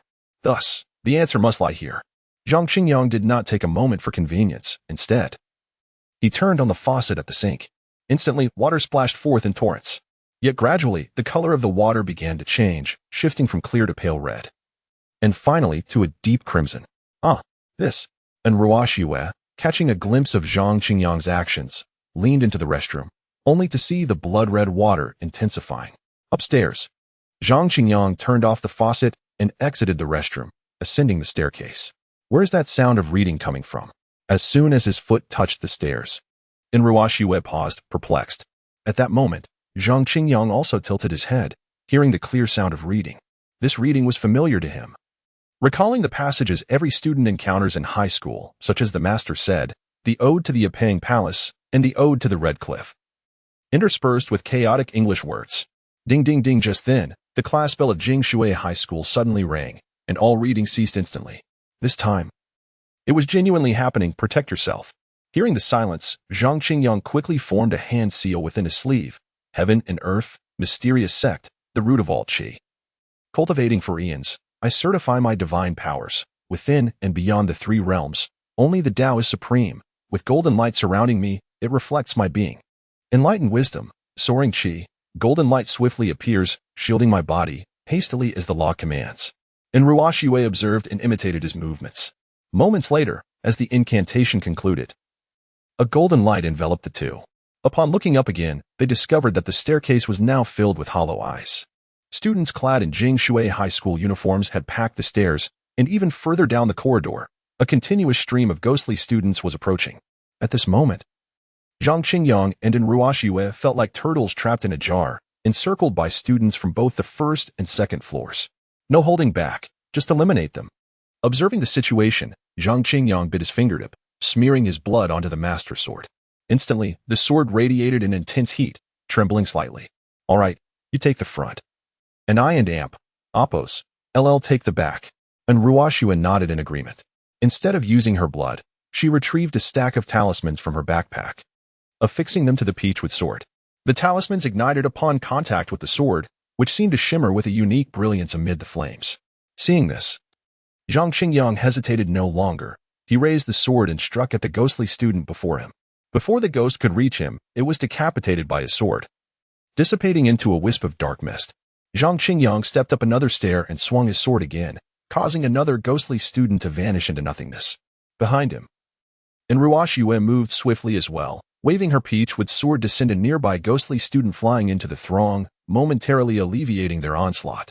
She then tossed a talisman into the crowd, which erupted in golden, lightning, and fiery light, vanquishing numerous malevolent spirits. Such a rich arsenal. Zhang Qingyang couldn't help but smirk as he observed in Ruoxue's efficiency. He bore no talismans himself. To exterminate the ghosts, he could only rely on spells or brute force. Given the presence of such minor spirits, casting spells was surely impractical. Thus, a direct approach was preferable. After all, his resources at Longhu Mountain were nearly depleted. Unlike in Ruoxue and Amp, Oppos, abundant supplies. However, if he, a dignified first-rank master, could not surpass in Ruoxue in eliminating spirits, well, what would that say about his reputation? Consequently, Zhang Qingyang lifted the master sword slightly, shifting from a downward strike to a sweeping motion, clearing a path through the throng of malevolent spirits. As the ghostly horde was swept aside, Zhang Qingyang and Ruoxue finally had a moment to breathe. Master, where are we going upstairs? After clearing another wave of evil spirits, Ruoxue asked. To find Sunjai, Zhang Qingyang replied, once more sweeping his sword to clear the path, resuming his ascent to the third floor. Sunjai, Ruoxue pondered, retrieving a talisman to throw, clearing another batch of evil spirits. She recalled the blood-soaked faucet, leading her to speculate on Sunjai's whereabouts. Moreover, this speculation seemed entirely reasonable. Otherwise, the elusive Sunjai would not have dispatched numerous malevolent spirits to intercept them. Before long, Zhang Qingyang and Ruoxue had reached the fifth floor, with an increasing number of evil spirits trailing behind, surging up the staircase. However, Zhang Qingyang felt significantly less pressure. He even recognized some familiar faces among the ghostly crowd on the sixth floor. Ding ding ding just as Zhang Qingyang raised his sword. Preparing to strike again, the school bell of Jingshui High School rang once more. All the evil spirits paused momentarily before retreating like a receding tide. In mere moments, the malevolent spirits had vanished entirely. What just happened? Zhang Qingyang hurriedly ascended to the sixth floor, checking each classroom, only to find them completely vacant, as if the spirits had never existed at all. Can you fly? He turned to Ruoxue and asked. Ruoxue widened her eyes in confusion and shook her head. Did the other party not understand that the levitation technique was beyond her current capabilities? Seeing this, Zhang Qingyang refrained from further discussion, sheathing the master's sword on his back. He gripped Ruoxue by the collar and, forming a hand seal while chanting an incantation, leaped from the corridor of the 6th floor. Chapter 30. The demonic king appears. As they leapt from the corridor, the two did not plummet to the lower floors. Instead, they ascended steadily. Soon, their bodies surpassed the 6th floor and emerged atop the teaching building. The rooftop was desolate, save for a massive aluminum water tank standing at its center. After reaching the rooftop, Zhang Qingyang cast an Ruoxue aside and began to stride towards the aluminum tank. Ahahaha. Just as Zhang Qingyang approached the tank, a chilling, maniacal laughter suddenly echoed around Jingshui Middle School, reverberating from all directions without a discernible source. Zhang Qingyang halted abruptly, gripping the Tianshi sword tightly, his fingers poised in a spell-casting gesture. Suddenly, a gust of sinister wind swept through, plunging the surroundings into darkness, rendering him unable to see his own hand. In Ruoxue? Alarmed, Zhang Qingyang quickly turned, reaching towards the place he remembered her to be. Come here quickly. Before long, he grasped a cool, slippery little hand. Teacher Zhang, is my hand pleasant to the touch? She inquired. He exerted force to pull in Ruoxue closer, yet a frigid wind brushed past his ear. Then, the cold, mocking voice of Sun Jiai echoed ominously. Pleasant indeed, but rather too cold. Recognizing that the hand he had grasped belonged to Sun Jiai did not surprise Zhang Qingyang. Instead, he pulled even harder. In an instant, the Tianshi sword surged forth. It radiated heat like a fiery serpent, slicing through layers of darkness. Aiming directly at Sun Jiai's location, Teacher Zhang appears gentle and refined, yet harbors such ruthless intent. Sun Jiai and Appos. As chilling voice returned to his ears, you would even kill your own companion. What? Zhang Qingyang was taken aback, swiftly glancing forward. The Tianshi sword illuminated the darkness ahead, revealing not Sun Jiai, but an Ruoxue, standing there. In a hurry, Zhang Qingyang retracted his sword, pushing off with his legs. Finally, the Tianshi sword stopped just short of an Ruoxue and Appos' heart. However, due to inertia, he stumbled, nearly losing his balance. Teacher Zhang, can you see who I truly am? Before he could regain his footing, the sinister voice of Sun Jiai resounded once more. The area illuminated by the sword rapidly succumbed to darkness again. Just before the darkness enveloped them, Zhang Qingyang caught a glimpse of an Ruoxue and Appos' face transforming into Sun Jiai and Appos'. Damn! Zhang Qingyang cursed under his breath. In the darkness, he vaguely perceived a figure lunging toward him without hesitation. He raised his sword to strike. The searing Tianshi sword shattered the darkness once more, casting a faint light that revealed an Ruoxue and Appos' face. Is this still Sun Jiai and Appos' ghostly illusion? Zhang Qingyang steadied his sword, unwavering. His strike was aimed at her shoulder. It would slay a ghost, not a human. Tianshi. And Ruoxue finally caught sight of Zhang Qingyang and exclaimed. However, what greeted her was the blazing, unyielding iron sword. Clang! And Ruoxue hastily raised her peachwood sword, intercepting the thrust of the Tianshi sword and deflecting it. Supreme Taishang, without pause. Exorcise evil spirits, protect life. Wisdom pure, heart tranquil. Three souls eternal, spirits undiminished. Calm the mind, dispel illusions. As the Tianshi sword was deflected, Zhang Qingyang did not rush to strike again, but completed his incantation and gesture. Clarity washed over his mind, as the illusions before him faded into nothingness, and Ruoxue remained, staring at him in a daze. Seeing this, Zhang Qingyang refrained from further delay. Pulling in Ruoxue to his side, hold on tight, we must not be separated. He realized that when he had grasped in Ruoxue's hand earlier, the golden light spell had not activated. She was indeed the real Ruoxue. Sun Jiai was no ordinary foe. Her ghostly illusions had reached a mastery level. To prevent further deception, they needed to remain in close proximity. For as long as they held hands, Sun Jiai would have no opportunity to exploit. Teacher Zhang, this one happens to be your student. At that moment, a chilling breeze swept past Zhang Qingyang, and Sun Jiai's voice echoed again. Then, he sensed a ghostly hand, formed of dark energy, materializing before an Ruoxue and Appos' chest. Zhang Qingyang instinctively raised his sword to block. Yet, an Ruoxue was no mere ornament. She swiftly positioned her peachwood sword across her chest. Jade purity begins to clear, true talismans unite. Push away the dual energies, merge into reality. 5 thunders, 5 thunders. Hastened to Huang Ning, Zhang Qingyang retracted the Tianshi sword, tucking it beneath his arm, and with one hand, he performed the spell, swift as the law commands. 5 thunder spells descend. With a soft crackle, the ghostly hand struck the peachwood sword, releasing a plume of black smoke, causing the hand to dissipate. A handprint, darkened, appeared on an Ruoxue and Appos' sword. More critically, cracks began to spiderweb from the handprint, spreading across the sword in mere moments. Boom! A thunderous explosion erupted into the sky. 5 bolts of lightning surged through the dense dark clouds above Jing Shui Middle School, crashing down upon the rooftop of the teaching building where Zhang Qingyang and Ruoxue stood. Instantaneously, flames erupted and lightning danced. The oppressive darkness was consumed by the fire, and the surroundings were illuminated once more. Ha ha ha, Teacher Zhang is truly remarkable. Applause rang out, and Zhang Qingyang looked up to see Sun Jiai's figure finally materializing before the aluminum water tank. Dressed in the same revealing outfit as when he first encountered her in the illusion, Sun Jiai wore a cropped tank top, a sun-shielding jacket, and shorts that barely reached her thighs. A black rose tattoo adorned her navel, her figure and attire exuding an alluring charm. However, her skin now appeared bloated and pale. With a gruesome gash in her chest, hair disheveled, and a menacing expression, her eyes bloodshot. She resembled a corpse from a funeral home, the pallor a result of being waterlogged. Thus, the aluminum tank behind Sun Jiai likely contained her own lifeless body, just as Zhang Qingyang had surmised.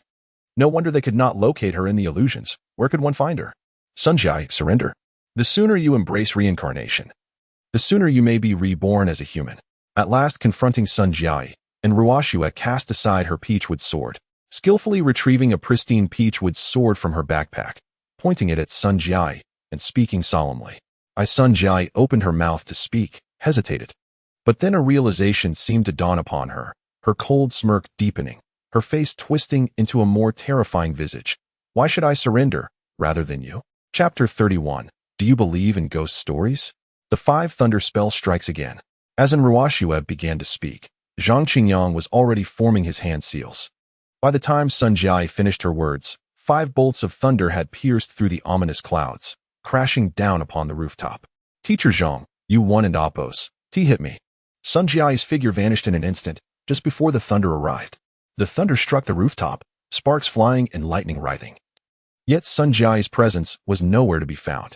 However, this time, her intention was clear. She did not plan to hide.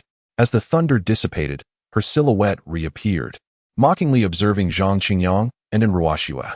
Zhang Qingyang felt a heaviness in his heart. In the realm of ghosts, the Ghost King was omnipotent and omnipresent. His spells were futile unless they could envelop the entire ghost domain. Unfortunately, a spell capable of such coverage could not be sustained with the current state of spiritual energy. Now it's my turn, ha ha ha. Suddenly, Sun Jiai burst into laughter, and within the ghost domain, the dark clouds churned violently. Shadows of ghosts seemed to emerge from nowhere, swiftly surrounding the entire teaching building, charging forward. Cover me. Zhang Qingyang glanced at Ruoxue, pulling her closer and releasing his grip. He then sheathed the Tianshi sword and formed his hand seals. Tianping, Nine Xian Sha Tong. Wu Ding Du Si, Gao Jiao Bei Wang. With a divine blade, let the myriad ghosts shatter. As Zhang Qingyang recited the incantation, a golden light erupted in the sky, tearing a massive rift in the ominous clouds above Jing Shui Academy. Within it, a golden blade was taking shape. Tian Peng Zhenjun's divine spell? And Ruoxue's eyes widened at the spectacle above. Well, this was yet another thing she was not qualified to learn. For now, she could only experiment with the basics. For instance, the 5 thunder spell that Zhang Qingyang had just cast? 5 thunder spell, strike. The incantation quickly formed on Ruoxue's lips, and her hand seals closed. 5 bolts of thunder descended instantly. However, the 5 bolts summoned by Ruoxue paled in comparison to those conjured by Zhang Qingyang. If Zhang Qingyang had summoned 5 thunder dragons, then Ruoxue had merely called forth 5 thunder snakes. Yet, even 5 myriads of thunder would suffice to handle the current situation. The 5 thunder snakes struck the rooftop again, sparks and thunderbolts exploding in all directions. The countless ghostly shadows that had inexplicably appeared disintegrated upon contact with the sparks. Yet, the strength of the ghostly figures lay in their sheer numbers, and the thunder was not everlasting. Mere seconds later, the shadows surged forward once more, seemingly endless, as if they had never diminished. Urgent as a command, Tianping Golden Blade, decree. At last, Zhang Qingyang completed his incantation and pressed his hand seals downward. The golden blade descended swiftly, hovering above the teaching building, radiating boundless golden light, illuminating the entire ghost domain. The countless ghostly shadows finally met their nemesis. Upon a mere brush with the golden light, they evaporated into wisps of black mist. Tianshi, quickly slay. Where is Sun Jiayi now? Seeing the myriad ghostly figures vanish into nothingness, Ruoxue finally breathed a sigh of relief, only to be struck by a sudden thought. The spell cast by Tianshi would surely be capable of slaying Sun Jiayi. However, when she looked up, there was no trace of Sun Jiayi to be seen. Damn. Sun Jiayi, what else can you do besides retreating like a turtle? At this moment, Ruoxue was furious, cursing aloud. The opponent's tactic of dodging at the slightest provocation was too despicable, too shameless. Golden Blade, dissipate. Zhang Qingyang could not maintain the Tianping Golden Blade for long. Beads of sweat had already formed on his forehead. Seeing Sun Jiayi vanish again, he had no choice but to disperse the spell. Just as the Golden Blade disappeared, Sun Jiayi reappeared. Teacher Zhang, how do you feel? Sun Jiayi stood on the rooftop, playfully observing Zhang Qingyang and Ruoxue, then lifted her swollen, pale hand, forming a massive ghostly claw that lunged towards them. Feeling all right, Zhang Qingyang formed his hand seals again, drawing the Tianshi sword from his back to slash at the ghostly claw. The claw was effortlessly shattered. However, just as the Tianshi sword attempted to strike at Sun Jiayi, she vanished once more. Damn, Zhang Qingyang muttered under his breath. This was utterly unmanageable. His spells, though powerful and specifically designed to counter ghostly entities, would leave her either dead or severely wounded upon contact. Yet, with her constant evasion, how could this be played out? With every failed attempt to land a hit, he felt the diminishing energy within him. Tianshi, summon a deity, let us deal with her. And Ruoxue, equally exasperated by Sun Jiayi's underhanded tactics, stomped her foot in frustration. Suddenly, an idea struck her, and she turned her gaze to Zhang Qingyang. Which deity shall we summon? Zhang Qingyang instinctively began to form his hand seals but quickly realized, looking at Ruoxue with a bemused expression, summoning a deity required a deity to summon. In the previous era of depleted spiritual energy, the deities had long since vanished, while spiritual energy was now revitalizing, and the paths of the Tao were re-emerging. No celestial beings had yet returned. Hence, even if he were to summon, it would amount to calling upon thin air. Haha. At this moment, Sun Jiayi and Appo's figure landed on the rooftop once more. She did not rush to attack but instead gazed at the two, laughing rebelliously. Teacher Zhang, it's time to retreat. I promise you, from now on, the ghost domain will no longer expand, and I shall cease to harm others. Hearing Sun Jiayi and Appo's words, Ruoxue seemed a bit swayed. Turning to Zhang Qingyang, since they could not deal with Sun Jiayi, her proposal might indeed be a viable strategy. Do you truly believe in ghost stories? Zhang Qingyang rolled his eyes at her. In this day and age, one could scarcely trust even human words, let alone ghostly tales. While Sun Jiayi appeared lucid now, who could predict when she might suddenly unleash her wrath again? To leave such a ticking time bomb in a densely populated city like Rongqing was a responsibility he could not bear. Zhang Qingyang was unwilling to risk the merits he had painstakingly accumulated in slaying demons and banishing evil, only to have Sun Jiayi reduce him to nothing, or worse. Into the negatives. Teacher Zhang, I am serious. To Zhang Qingyang and Appo's surprise, Sun Jiayi did not get angry. Instead, she nodded solemnly and said, I do not wish to kill anymore. Upon hearing this, Zhang Qingyang's brow furrowed slightly, while Ruoxue reached into her backpack. The two exchanged glances and nodded in agreement. Tianyu, fierce lords of the heavens, assist from the North Pole, descend upon the 9 provinces. Clad in golden armor, wielding halberds, eyes like lightning, claws like golden hooks, slice through demons, capture ghosts. Spare not the wicked ghosts, sever their heads. Suddenly, Zhang Qingyang's hand emerged from within his robe. His incantation completed. Meanwhile, Ruoxue retrieved a cat-faced mask from her backpack and donned it upon her face. Chapter 32, Brother Qingyang, I do not wish to harm you. A piercing scream erupted, and Sun Jiayi trembled, retreating several steps, her body shaking like a leaf. Logically, as the Ghost King, she should not fear a mere cat-faced mask.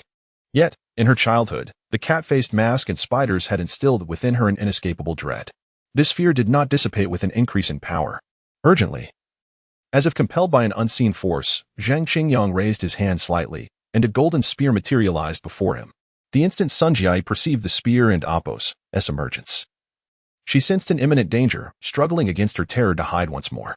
However, Zhang Qingyang had anticipated her move, swiftly retrieving a cup from his sleeve and shattering it, unleashing a swarm of spiders that surged towards Sun Jiayi. The cacophony of her frantic screams escalated, her body yearning to move but seemingly bound by an invisible seal. As Sun Jiayi succumbed to her paralyzing fear, the golden spear, unbeknownst to her, had already flashed before her. Without hesitation, Zhang Qingyang executed a precise gesture, and the golden spear pierced her chest. A horrendous scream echoed, and the surrounding gloom thickened with malevolent energy.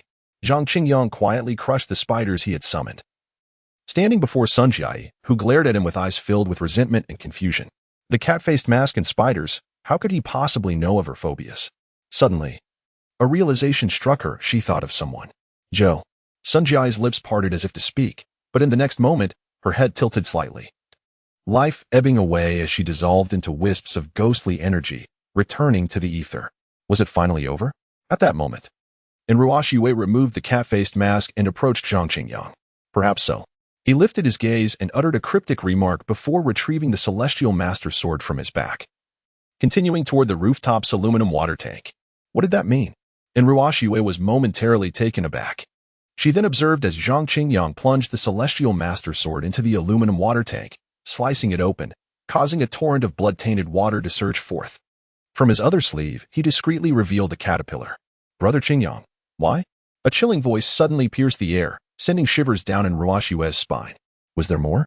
In the next instant, she witnessed a flash of crimson light darting through the gap Zhang Qingyang had created in the tank, retreating behind it. The tank was elevated, and through the space below, she glimpsed knee-length white stockings paired with a charming floral dress. If her memory served her correctly, this attire belonged to her classmate, Zhou Siyao. Zhou Siyao was the Ghost King? How could that be? In the illusions, Zhou Siyao had not perished. For illusions, after all, are merely figments of the mind. Upon hearing Zhou Siyao and Appo's voice, Zhang Qingyang remained still, speaking into the void. Who among you would willingly relive their most painful memories, only to perish once more? Brother Qingyang. You are truly astute. Zhou Siyao and Appo's voice resonated from behind the tank. So, if I am not mistaken, everything Sun Jiayi experienced was merely a reflection of your own trials. Was it not? Zhang Qingyang stood firm, continuing, Zhou Siyao, you fell silent once more, but after a long pause, you finally spoke. And Appo's, perhaps, or perhaps not. I was a top student at Jingshui High School, always the center of attention. However, my reclusive nature meant that few could call me a friend. Zhou Siyao seemed to reminisce, her voice growing hoarse. By a stroke of chance, she became my friend, the only friend and my dearest companion, whom I called my confidant. Yet, she struggled academically, her volatile temperament often leading her into trouble. A stark contrast to my own demeanor. Naturally, she garnered little favor from the teachers. But what of it? I cherished her as my closest friend, my sister. As she spoke, Zhou Siyao's emotions visibly darkened, and the previously dissipated shadows and ghostly energies began to converge anew, more potent than before. But she never regarded you as her best friend or sister. She merely saw your exemplary student status as something to exploit. Zhang Qingyang interjected on Zhou Siyao's behalf. That day, when Wu Yong spoke to her, urging her not to disrupt your studies and conveying your thoughts, she took it to heart and harbored resentment. Zhou Siyao fell into a pensive silence, and after a prolonged moment, her voice carried a tinge of sorrow. She chose to believe the homeroom teacher over my explanations. I considered her my closest confidant. Coincidentally, that very night, Sun Jiayi's boyfriend broke up with her while simultaneously professing his love for you, igniting the embers of her hatred and driving her to madness. Zhang Qingyang continued. Thus, she lured you to the rooftop to stargaze. From the vantage point beneath the aluminum tank, Zhou Siyao and Appo's legs trembled. The surrounding shadows and ghostly energies quivered violently. A dagger was plunged into my heart. She opened the water tank and cast me inside. Zhou Siyao and Appo's breath grew heavier, her emotions spiraling out of control as ghostly figures began to scatter. Torrents of blood surging from unknown sources, overwhelming everything. Within the blood, white tigers writhed and twisted. Celestial Master? Enruo Yue exclaimed, her composure fracturing at the sight. Why provoke her further? A crazed ghost king and a rational one are entirely different entities. So, you imprisoned Sun Jiayi and Appo's soul within the ghost realm, forcing her to relive your helplessness time and again. Zhang Qingyang continued, undeterred. Enruo Yue was now engulfed in confusion. But one Sun Jiayi was already sufficient to handle. Now, Zhou Siyao is the true ghost king, stirring her like this. Do we even wish to escape alive? Regrettably, she never encountered Brother Qingyang at that time. Yet unexpectedly, Enruo Yue regained her composure. She kicked the base of the aluminum tank, I promised her that as long as she masqueraded as the Ghost King to conceal my identity and ensure your safe departure, I would grant her freedom. Zhang Qingyang fell silent, tightening his grip on the caterpillar he held. Brother Qingyang, I do not wish to harm you. Zhou Xiao fell into a prolonged silence before lifting her head, her voice echoing throughout Jingshui High School. You shall never be my match. Chapter 33. Hurry. Bring the cement. Allow me to reintroduce myself. I am Zhang Qingyang, the 108th generation celestial master of Longhu Mountain, the supreme Taoist, leader of the Xianmen, and the pinnacle of righteousness. Zhang Qingyang stood behind an aluminum water tank, unable to see Zhou Xiao, yet feeling an inexplicable connection with her. His purple Taoist robe billowed in the chilling wind, and with his right hand gripping the celestial master's sword pointed downward. His gaze remained steady upon the tank as he declared, exorcising demons is my duty. Can you truly face me? Or are you merely posturing? Witnessing Zhang Qingyang's audacious demeanor, and Ruoxue was filled with doubt. Just moments ago, they were helpless against Sun Jiai, and now they were confronted with the formidable Zhou Xiao, a true ghost king capable of effortlessly imprisoning Sun Jiai. Brother Qingyang, please do not force my hand. Zhou Xiao implored from behind the tank, her petite feet stamping in frustration against its base. With her voice echoing in his ears, Zhang Qingyang gritted his teeth and stepped closer, raising the sword in his hand. Was this truly just a simple high school girl? Such stubbornness. Zhou Xiao continued her futile stomping, her face a mask of turmoil, yet she showed no inclination to strike. If you are unwilling to act, then surrender, Zhang Qingyang thought, his brow furrowing deeper as he lifted his hand and swung the sword toward the aluminum tank. In an instant, the tank was cleaved in two, and Zhou Xiao's figure vanished. Zhang Qingyang, astonished, sheathed his sword, only to witness the tank magically restore itself. Standing intact once more, Zhou Xiao reappeared behind it. Brother Qingyang, why? Zhou Xiao stood there, her small feet ceasing their dance, her expression a mixture of despair and confusion. You said you would not disdain me. Zhang Qingyang was rendered speechless. The celestial rules were watching. Indeed, when he had cast the incantation of the Heavenly King, he had realized that the celestial rules seemed to have awakened. Thus, every action of his was under scrutiny.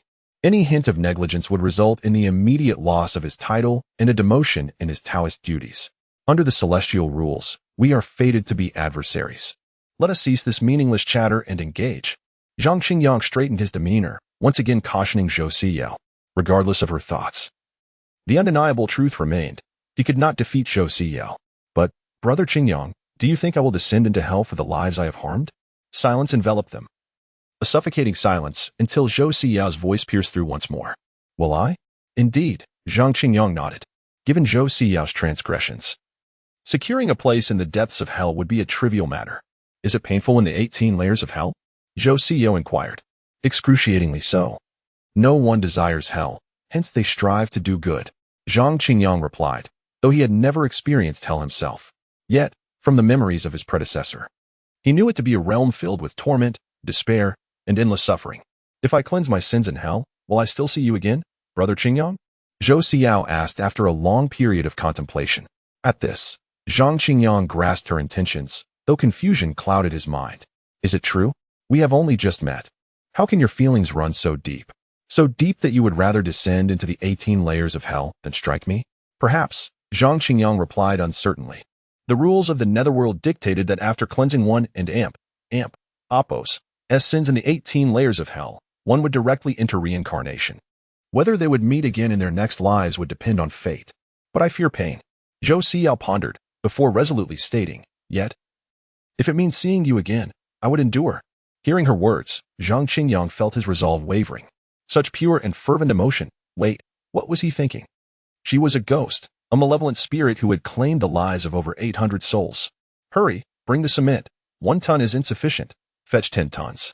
Brother Qingyang, grant me this final journey. Zhou Xiao and Appos' voice echoed, filled with anticipation. Until we meet again. The 10 tons of cement served its purpose, transforming Zhang Qingyang into a cold, unfeeling machine as he circled the aluminum tank, approaching Zhou Xiao. No, Brother Qingyang, stay where you are. Zhou Xiao's trembling voice called out, mimicking the innocent play of a child. I look dreadful. Ghosts often retain their appearance at the time of death. Zhou Xiao remembered the agony of her heart being pierced. Her visage twisted in pain, her body swollen and pale from drowning. In that moment, Zhang Qingyang halted, forming a hand gesture and reciting the Great Compassion Mantra. Brother Qingyang, do you know? I am not afraid of caterpillars nor needles. Zhou Xiao's voice resonated, causing Zhang Qingyang to falter momentarily, his incantation disrupted, scattering the spiritual energy around him. He crushed the caterpillar he had caught in his sleeve and resumed his chanting. In that moment, the Great Compassionate One pervades the 10 directions. I fear solitude, darkness, and cold. Zhou Xiao stood opposite him, separated by the thick aluminum tank, her melodious voice ringing out once more. Zhang Qingyang continued his recitation without pause. With mighty power, he rescues all beings from their delusions. But I assure you, the things I cherish are all genuine. I adore books, tranquility, the setting sun. I love the winter snow, autumn leaves, spring dandelions, and summer flowers. Zhou Xiao spoke to herself, a solitary figure behind the tank. Zhang Qingyang stood before the tank, his voice unwavering. In that moment, the heavenly kings and all the deities said the recitation was complete, bowing to the celestial master and taking their leave. As the chant concluded, a passage in the void opened once more. Brother Qingyang, wait for me to cleanse my sins so we may meet again. Zhou Xiao felt a pang of reluctance as she turned, stepping slowly into the depths. Zhang Qingyang, having circled the tank, watched her figure recede into the distance. Brother Qingyang, farewell. Moments later, Zhou Xiao's figure vanished entirely, yet her voice lingered in Zhang Qingyang's ears. He stood in silence, and as the passage threatened to close, he hurriedly stepped forward, pushing it open once more. Chapter 34, the one who brought 5 million returns at this moment. The dark clouds in the sky finally dispersed, and the sun and Apos' rays once again illuminated the serene waters of the academy. The realm of the spirits had been entirely vanquished. And from the heavens above, a beam of golden merit light descended upon Zhang Qingyang. May you soon cleanse your sins and free yourself from the mire. Zhang Qingyang raised his hand, grasping the golden light of merit that had yet to fully merge with his being, and then he cast it into the passageway. The light hesitated for a brief moment before swiftly traversing deeper within the channel. Zhang Qingyang then released his grip, causing the passage to seal instantly. Having completed this task, Zhang Qingyang stepped back and used the celestial master sword to thoroughly rupture the aluminum water tank. A corpse clad in a floral dress tumbled out. The body had been so waterlogged that it was rotting and nearly unrecognizable. Fire of heaven, arise. Upon witnessing this, Zhang Qingyang did not linger on the corpse. He made a hand gesture, and a flame materialized, enveloping the body. Moments later, the flames dissipated, leaving nothing but a pile of ashes. Zhang Qingyang approached, carefully gathering the ashes into a compact form, then removed his purple Taoist robe to wrap it up and slung it over his shoulder. At that moment, the celestial master of deliverance, renowned throughout the 10 directions, regularly utilized his divine power to rescue the suffering and guide lost souls back to the path. Zhang Qingyang stood still, sheathing the celestial master's sword, and began reciting the Sutra of the Supreme Deliverance once more. Soon, waves of resentment began to surge forth from every corner of the academy, swirling in the air. At this juncture, Zhou Fengzi led the personnel from the Spiritual Adjustment Bureau of Shudi into the scene. Upon discovering Zhang Qingyang chanting, they joined him in the recitation. As the sky grew ever brighter and the sun ascended to its zenith, the gathering resentments gradually dispersed through the rite. Finally, after an indeterminate passage of time, as the sun began its descent in the sky, Zhang Qingyang ceased his chanting. Turning back, he grasped in Ruoxue by the collar and leaped from the rooftop. I have stated before, a mere ghost king shall be effortlessly vanquished by a single strike of the celestial master. As Zhang Qingyang jumped down from the rooftop, Zhou Fengzi also released his hand gesture and stepped forward with a slight bow, chuckling. Zhang Qingyang glanced at Zhou Fengzi, while Ruoxue frantically gestured for him to remain silent. Zhou Fengzi seemed to sense the peculiar atmosphere, glancing at the bundle on Zhang Qingyang and Apos' back, and promptly fell silent. Let us dine. I am famished. At this moment, Zhang Qingyang felt an overwhelming fatigue, a weariness that encompassed both body and spirit. Having entered the academy late last night, he had not consumed a single drop of water for a full day. He had neither practiced nor fasted, and he was unable to withstand the gnawing hunger within. Oh, right, food. Prompted by Zhang Qingyang's words, and Ruoxue also felt the intense pangs of hunger, her eyes sparkling with urgency. Thus, the group made their way outside the academy. After a meal, they arrived at the hotel arranged by the Spiritual Adjustment Bureau of Shudi, where Zhang Qingyang set down his bundle and fell into a deep slumber. A night without dreams. The following day, as dawn broke, Zhang Qingyang awoke with a start. Knock, knock, knock, Celestial Master, are you awake? From outside. In Ruoxue and Appo's voice called out. Zhang Qingyang turned, covered his ears, and closed his eyes once more. Who decreed that a Celestial Master could not indulge in a lazy morning? Knock, knock, knock, Celestial Master. The personnel from the National Spiritual Adjustment Bureau have arrived to see you. The knocking persisted, and Zhang Qingyang, under the urging, finally rose in impatience. Can you not be quiet? Do you not sleep? He opened the door, yawning extensively. The warm breeze from outside hit him, and he finally began to regain some alertness, looking out. Standing outside were three familiar faces, and Ruoxue leading the way, followed by Fang Zhenghua and by Shuyu. Celestial Master. Upon seeing Zhang Qingyang, who was still drowsy and not fully dressed, Fang Zhenghua offered an awkward smile. Forgive us for interrupting your rest. At this moment, and Ruoxue and by Shuyu had already turned away, pretending to ignore Zhang Qingyang's appearance. Let us speak of business. Zhang Qingyang yawned, leaving the door ajar as he rummaged for a pair of shorts and a short-sleeved shirt, sniffing them before putting them on.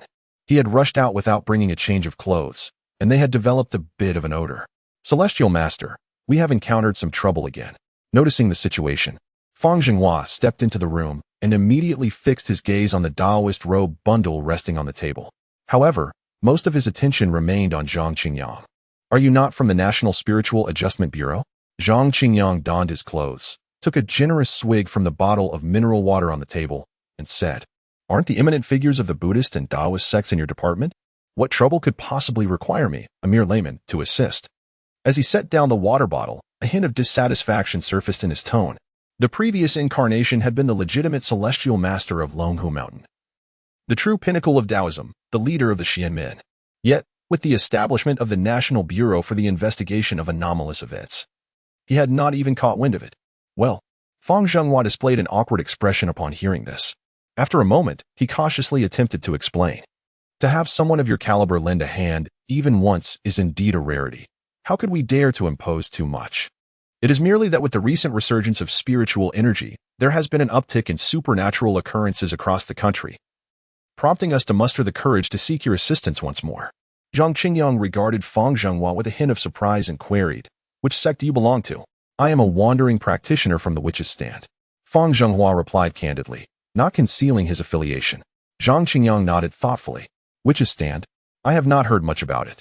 The memories of my previous life hold little knowledge of it, only that it should be a lineage from the Xiang region. Yet even a lesser-known sect member like Fang Zhenghua was aware of the existence of a celestial master from Longhu Mountain. The orthodox Taoists seemed to harbor a surprising ignorance of his identity. Reflecting on this, he cast a glance at Ruoxue, who pretended not to notice his gaze, instead looking around with a raised head. Rest assured, Celestial Master, we have prepared 5 million in incense money for you this time, to aid in the repairs of the Longhu Mountain Temple.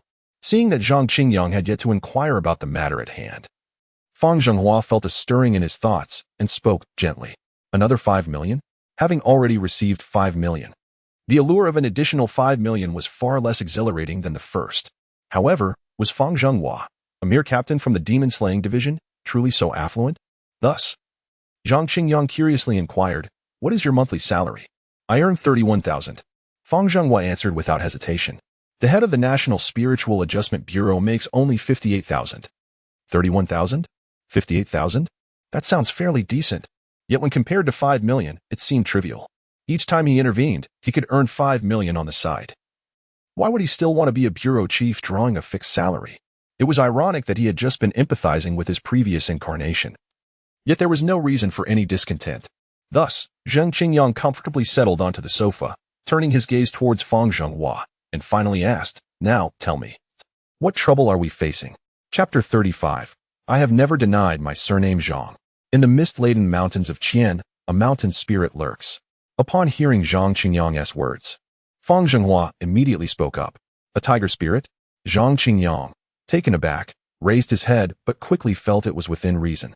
As a member of the Spirit Regulation Bureau's Demon Extermination Department, Fang Zhenghua's responsibilities undoubtedly involved dealing with such entities. However, with spiritual energy just beginning to revive, this tiger spirit could not have recently attained its form. If it had just transformed, there would be no need for Fang Zhenghua to make such a grand request for assistance. This tiger spirit was evidently different. Reflecting on the news from Qian, Fang Zhenghua explained, This tiger spirit is the mountain god of the mist-laden mountains. Zhang Qingyang, upon hearing this, was instantly filled with questions.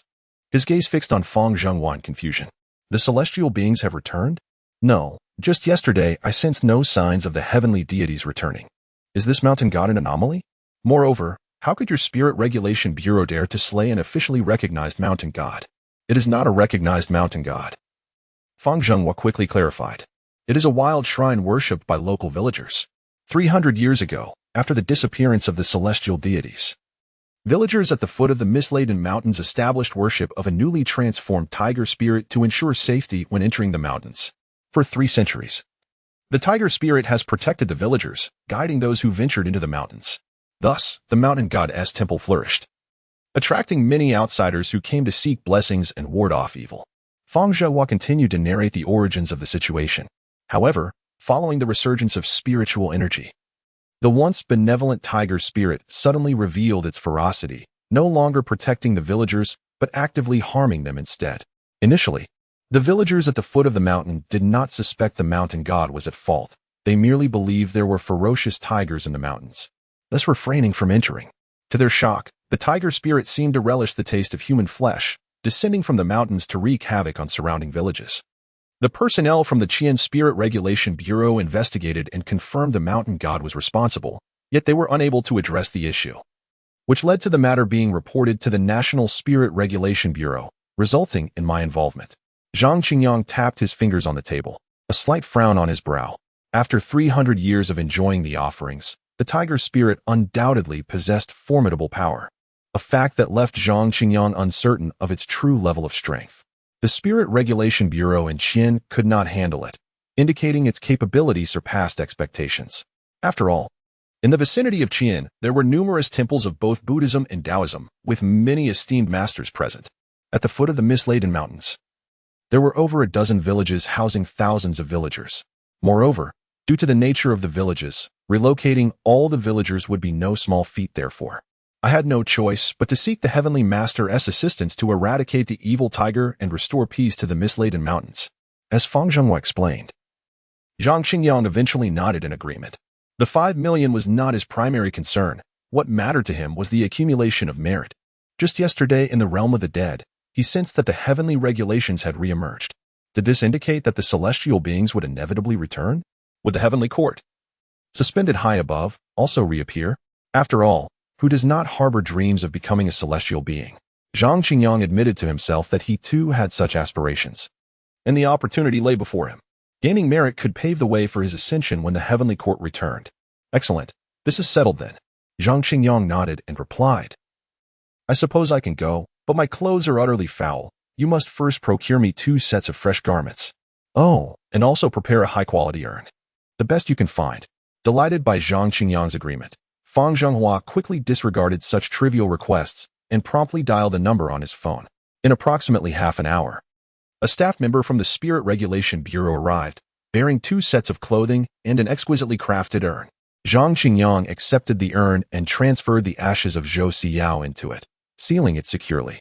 He then turned his gaze toward Bai Shuyu, who was fixated on him, and asked, Are you curious to see me change? Huh. Oh. Bai Shuyu, still perplexed about the contents of the urn, blushed fiercely upon hearing Zhang Qingyang and Appo's words and hurriedly turned away. Fang Zhenghua, though a man, also turned away, respecting the privacy of the situation. As for Enroashue, she had already departed before the urn's arrival, for with the resurgence of spiritual energy, supernatural occurrences were rampant, and as the head of the Ghost Extermination Department in Chengdu, she had little time to spare. All right, let us go. After changing into fresh garments and shaking off the dust from his robe, Zhang Qingyang donned it and headed outside, cradling the urn. Fang Zhenghua and Bai Shuyu quickly followed suit. By the way, young lady, how old are you exactly? You seem utterly oblivious. Zhang Qingyang jested, glancing back at Bai Shuyu. Why do you care how old I am? Bai Shuyu pouted, indignantly retorting, What do you mean by being oblivious? Even if you are a heavenly master, you cannot casually slander me. Besides, while you are indeed a bit older than me, does that give you the right to treat me like a junior? She was turning 18 in a few months. Fang Zhenghua, meanwhile, did not dwell on the matter and interjected on Bai Shuyu and Appo's behalf. She hasn't and Appo's even turned 18 yet. How did you manage to join the National Spirit Regulation Bureau? Upon hearing this, Zhang Qingyang paused, turning back to Bai Shuyu, astonished. Your father is Yu Quanzi, ISN and Amp. Amp, Oppos, Teehee. At this revelation, the two behind him fell silent. Bai Shuyu pouted, rolling her eyes in annoyance, unwilling to engage with Zhang Qingyang. Fang Zhenghua cleared his throat and clarified, Yu Chuan Jinren is Shuyu's grandfather. Only then did Zhang Qingyang nod in understanding. He had suspected there was likely some connection behind the scenes. Indeed, her grandfather was the deputy director of the Spirit Regulation Bureau. I entered the Spirit Regulation Bureau based on my own abilities.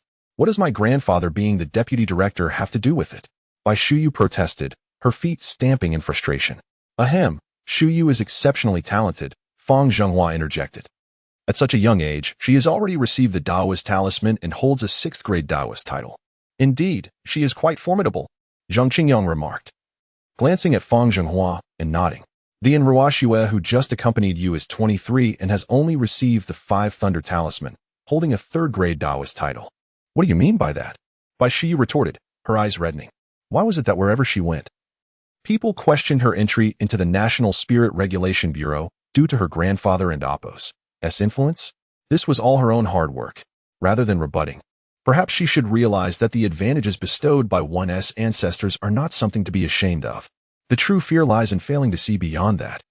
Zhang Qingyang noticed a police car parked by the roadside, opened the door, and sat inside, looking at Bai Shuyu, whose eyes were glistening with unshed tears. He smiled and said, You see, I have never denied my surname Zhang. Chapter 36. Wushan Village. The police car first transported Zhang Qingyang and his companions to the airport, from where they flew to the enchanting water city in Qian province. This was Zhang Qingyang and Amp, Oppos' inaugural visit to this locale, and upon disembarking, he was immediately captivated by its temperate climate. During the sweltering summer, the highest temperature in Water City lingered around a pleasant 27 degrees, making it hard not to fall in love with the place. Nestled within the boundaries of Water City lies Wulian Mountain, and that afternoon, Zhang Qingyang and his entourage made their way to a quaint village at the mountain and Oppos' base. Upon their arrival, Zhang Qingyang spotted a gleaming bald monk, who was awaiting them at the village entrance, accompanied by a group of people. As they approached, the monk stepped forward with a graceful gesture, announcing, Amatba, I am Kong Ming, the director of the Qian Province Spiritual Regulation Bureau. Zhang Qingyang and Oppos' companion, Fang Zhenghua, the captain of the Demon Extermination Division's 3rd Squad, immediately bowed in respect and gestured towards Zhang Qingyang, saying, This is Master Zhang Qingyang, the Heavenly Master of Longhu Mountain. Despite Longhu Mountain's 20-year silence, how could those knowledgeable in the ancient arts remain unaware of such a revered name?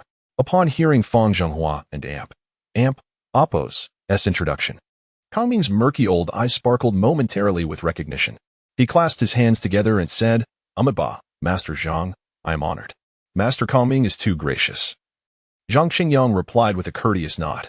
At that moment, Bai Shuyu leaned closer to Zhang Qingyang and whispered, The abbot of Cheng and Oppos' temple on Fanjingshan. Since you have traveled from afar, it would be wise to rest for the night before discussing how to confront the mountain lord tomorrow. Kong Ming seemed to catch her words, but paid them little mind, simply nodding slightly. Fang Zhenghua, initially inclined to decline, felt a sense of urgency given the current upheaval due to the resurgence of spiritual energy and the rampant emergence of demons and monsters. The sooner they addressed the issue, the better. However, before he could voice his concerns, Zhang Qingyang interjected with a nod. Master Kong Ming speaks wisely. Realizing he could not argue further, Fang Zhenghua gazed at the sun hanging high in the sky, lost in thought. Their accommodations were arranged at the village office. Kong Ming led the way, with Zhang Qingyang following closely behind, while Fang Zhenghua and the other members of the Qian Province Spiritual Regulation Bureau trailed after them. Soon, they arrived at the courtyard of the village committee, where several police vehicles were parked and tents had been set up in the open space. The surroundings appeared rather rudimentary. This place is quite simple, Zhang Qingyang remarked candidly, observing the tent arrangements. Amatba, a monk does not cling to worldly comforts, Kong Ming replied. Pausing briefly before reciting a Buddhist phrase, it seems the heavenly master will have to make do. Is that the mountain god temple? Zhang Qingyang inquired, lifting his gaze towards the mountains that loomed behind the village.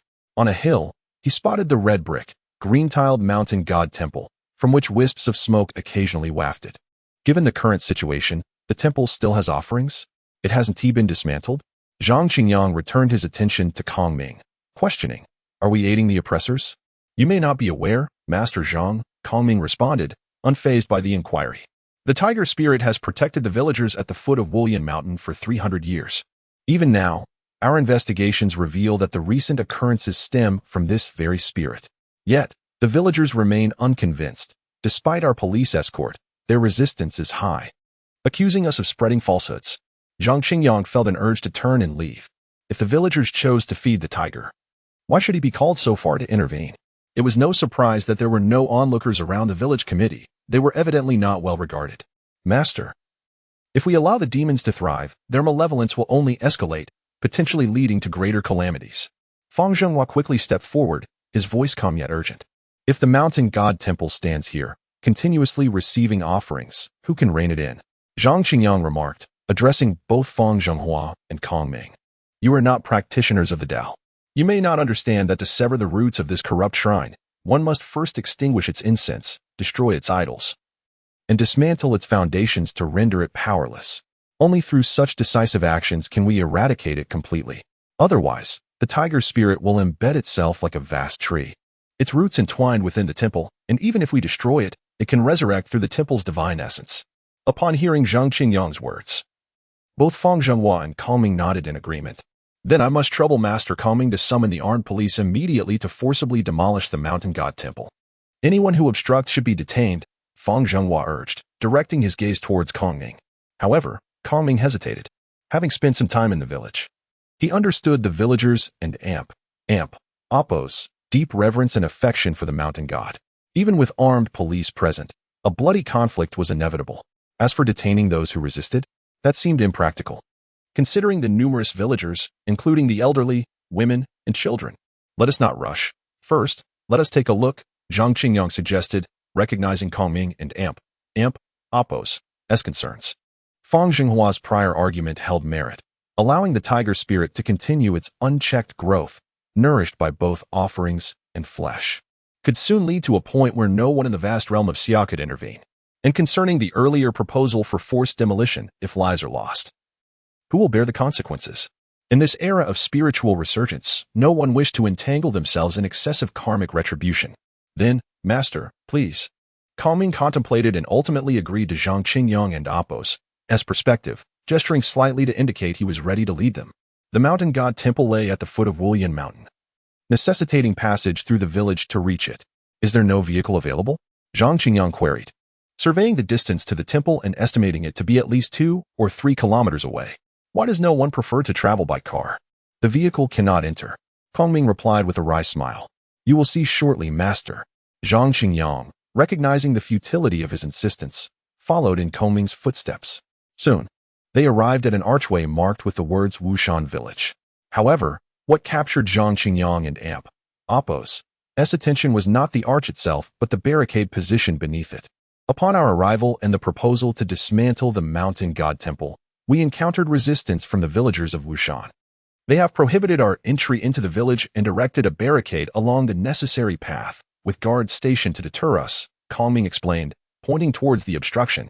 Following Kong Ming and Appo's gesture, Zhang Qingyang glanced towards the barricade and indeed spotted 3 burly men seated nearby, engaged in conversation.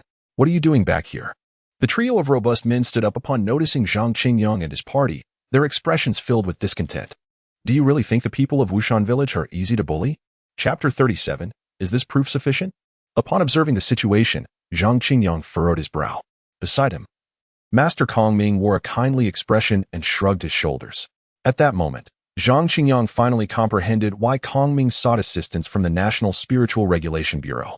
In such circumstances, even if Kong Ming could contend with the tiger spirit, the obstruction posed by the villagers would render success impossible.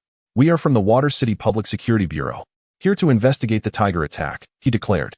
Just then, Fang Zhenghua stepped forward, advancing towards the trio of burly men, brandishing his credentials with a slight shake. "I care not whence you hail," the 3 robust men retorted, indignantly positioning themselves in the center of the path and bellowing, "No entry to the village."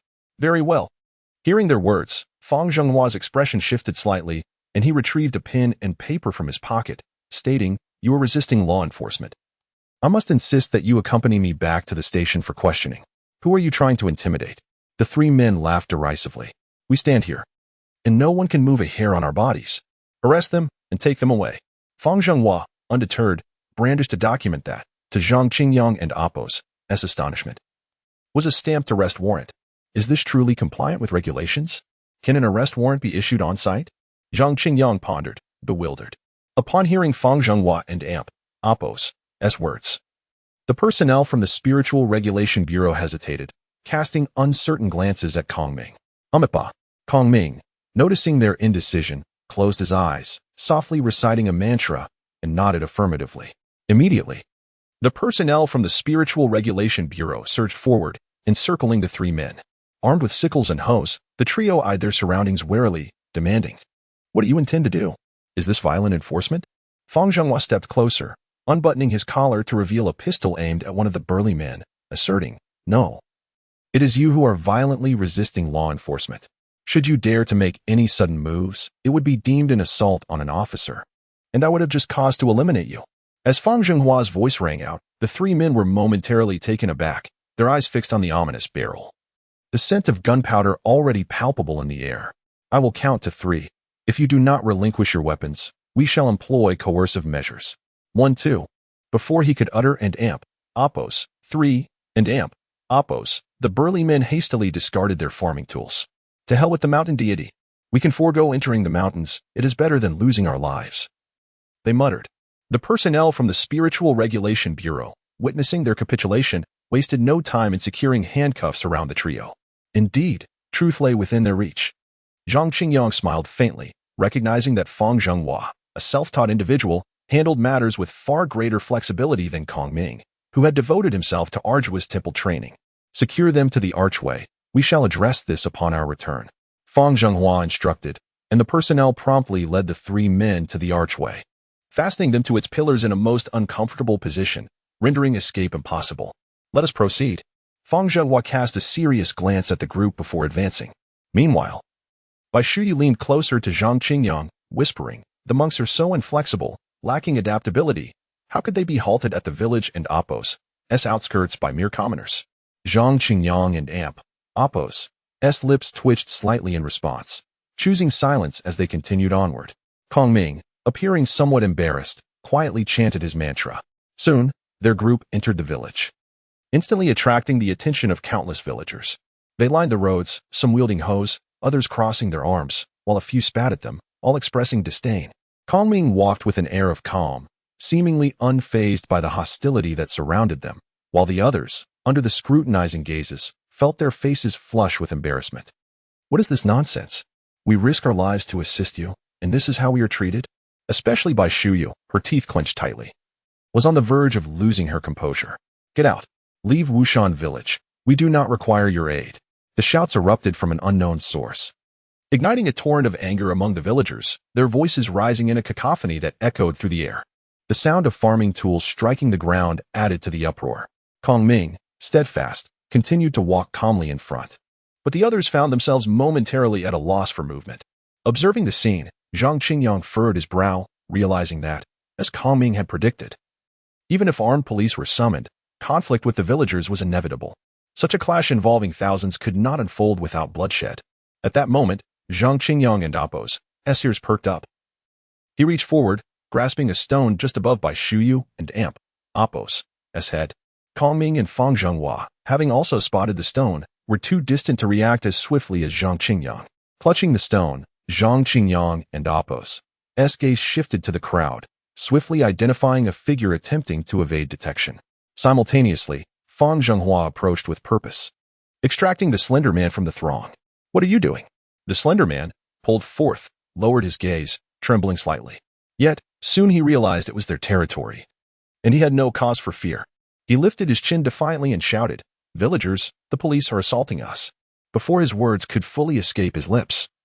A resounding slap struck his face, leaving him in disbelief. The surrounding villagers erupted in outrage, brandishing their hoes, ready to charge. It was I who struck him. At that moment, Zhang Qingyang stepped forward, raising the stone high for all to see. "I am not a police officer. I simply wish to inquire who threw this stone." His piercing gaze scanned the crowd, finally landing on the slender man. The slender man immediately averted his gaze, mumbling, "It certainly wasn't me." But I saw you throw it. Zhang Qingyang fixed his stare on the man, his voice steady. How can you prove it was me? A voice from the crowd jeered. The slender man and Apos' eyes brightened with a glimmer of hope as he turned to Zhang Qingyang, saying, Right? How can you prove it was me? If you cannot, and since the police are present, I shall discuss compensation with you. Very well, how to prove it? Zhang Qingyang chuckled, lifting the stone once more. Locking eyes with the slender man. Is this proof sufficient? The slender man, perplexed, turned his head to gaze at Zhang Qingyang's hand, his eyes widening in shock. Chapter 38. The Mountain God Temple. At that moment, the stone in Zhang Qingyang's hand was already covered in cracks. Not only that, the lean man observed that the young man's palm was still exerting force. Suddenly, the stone shattered into gravel. As he rubbed his palm, fine powder slipped through his fingers. Smooth and delicate. This was indeed pebbles. The young man before him had managed to crush pebbles into powder? Zhang Qingyang and Apos' gaze remained fixed on the lean man and Apos' head, creating an illusion that he was assessing whether the man and Apos' skull was harder than the pebbles. Surely, the pebbles were harder. The lean man, feeling a sense of dread, fell to his knees, clutching Zhang Qingyang's thigh, tears streaming down his face. Brother, I was wrong. For the sake of my 80-year-old mother and my hungry children, please spare me. Zhang Qingyang opened his palm, letting the remaining stone dust drift away with the wind. He then extricated his thigh from the lean man and Apos' grasp and gave it a light pat. This was a symbol of the Tianshi of Longhu Mountain. A costly item, could he afford to wipe it with snot and tears? Lier, you coward. At that moment, someone in the crowd shouted, followed by mocking laughter. In front of the police, can he really kill you? Lier was the lean man, known for being rather impressionable. He had only thrown the stone due to his companion's instigation. However, at this moment, he was deaf to the provocations, glaring back. Come on, you come. Lier understood one thing very well. Regardless of whether this young man was affiliated with the police, the ability to effortlessly crush pebbles meant he could just as easily crush his skull, even if he wouldn't act in broad daylight. There would certainly be times when he could. Upon hearing Lier's words, the provocateur shrank back, falling silent. The other villagers, witnessing Zhang Qingyang's remarkable skill, also dared not act recklessly. I tell you, I am not here to assist you. As the crowd calmed down, Zhang Qingyang's gaze swept over them coldly. You had better not interfere with my affairs. With that, he continued forward. The villagers fell silent, parting to make way. Yet they closely followed behind Zhang Qingyang and his group. Their inaction now did not imply that they would remain passive when the mountain god temple was threatened. Wushan village relied on the mountains and rivers for sustenance. The mountain god had protected them for 300 years, and they could not allow outsiders to destroy the temple. Even if this young man appeared somewhat terrifying, the 10 or so villages beneath Wulian Mountain, totaling over 10,000 people, would he dare to kill them all? This was also the reason they had the audacity to confront the police directly. The mountain god temple was reached. Soon, Zhang Qingyang and his companions arrived at the temple, their following crowd swelling to over 1,000. Each held various farm tools, glaring menacingly at Zhang Qingyang's group until they entered the temple. What a majestic tiger! Upon stepping into the temple, Zhang Qingyang immediately saw that all 8 doors of the main hall were wide open, revealing a statue of a formidable tiger with distinct features. The tiger was a striking mix of yellow and brown, exuding an air of majesty, its gaping maw and sharp fangs radiating an intimidating aura. Beneath the tiger statue were offerings of pigs, cattle, and sheep, with joss sticks and candles burning, wisps of fragrant smoke swirling within the hall, creating a somewhat sacred atmosphere around the statue. What a pity!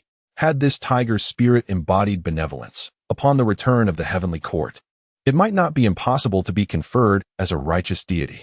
Zhang Qingyang was in awe upon witnessing this scene. This mountain god temple was far superior to the dilapidated Taoist temple on Longhu Mountain. At this moment, many worshippers were present in the mountain god temple. They seemed to recognize Zhang Qingyang's group and watched them warily. Following closely behind, many villagers also stepped into the temple, while more remained outside.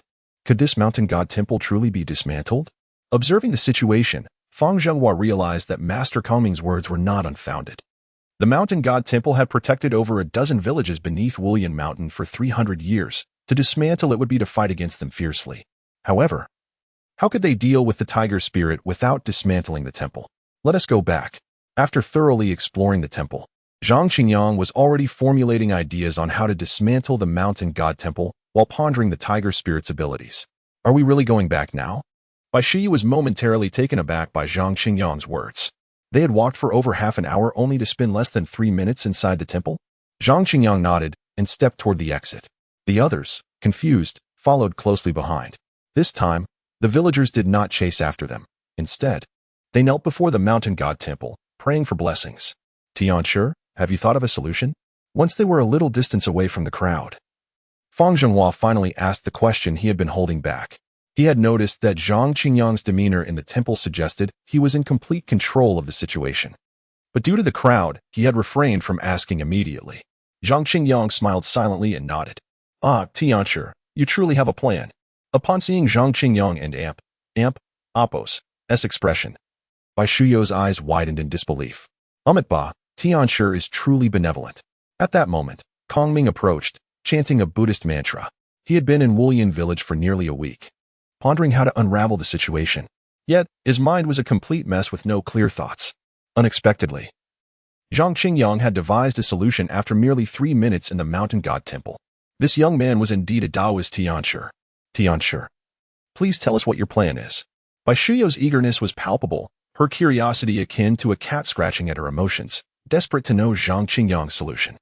Let us discuss it upon our return. Zhang Qingyang glanced around. They had reached the center of the village, although most had followed them to the mountain god temple. Who knew if anyone remained inside the houses?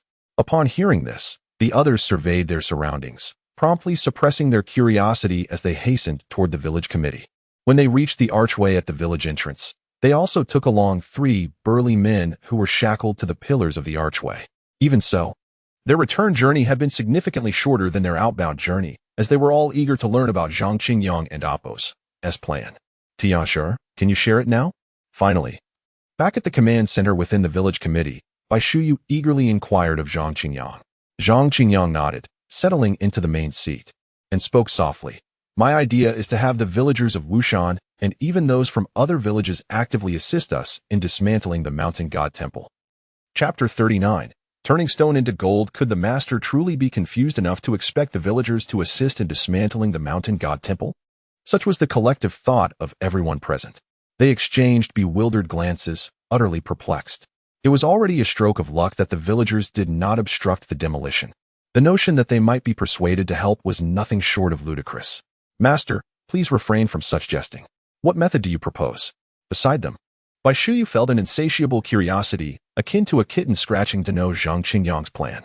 I'm not joking, Zhang Qingyang replied, his expression growing serious. You shall learn of this matter tomorrow. Captain Fong, I must ask you to accompany me to the mountain god temple once more tonight. Zhang Qingyang had initially intended to reveal his thoughts directly, but upon catching sight of Kong Ming, he opted to maintain an air of mystery. Bai Shuyu was correct. Those of the Buddhist order often exhibited a certain rigidity. Moreover, with many from the Qian District Spiritual Regulation Bureau present, he was uncertain about their discretion. Very well. If you choose to remain silent, the onlookers sighed in disappointment, while Bai Shuyu huffed, turning her head away. In contrast, Kong Ming closed his eyes thoughtfully, softly reciting Ba. The afternoon passed as the group lingered in the courtyard of the village committee until late at night, when Fang Zhenghua finally rapped on Zhang Qingyang's tent. Zhang Qingyang had long awaited this moment, donned in black attire and a mask. Master, what is this? Fang Zhenghua exclaimed, his eyes widening as he took in Zhang Qingyang and Apos' appearance, contrasting it with his own. Are you so afraid of being recognized? Zhang Qingyang rolled his eyes at Fang Zhenghua's lack of discretion. If the task at hand were legitimate, why would they choose the cover of night? Master, do you intend for us to sneak into the mountain god temple and secretly smash the idol? Fang Zhenghua suddenly proposed, but quickly shook his head. That won't work. Master Kong Ming has stated that there are patrols at night to prevent such actions. Spare me the chatter and change your clothes, Zhang Qingyang retorted, exasperated. He thought it quite simple-minded for Fang Zhenghua to assume such a basic strategy was worthy of secrecy.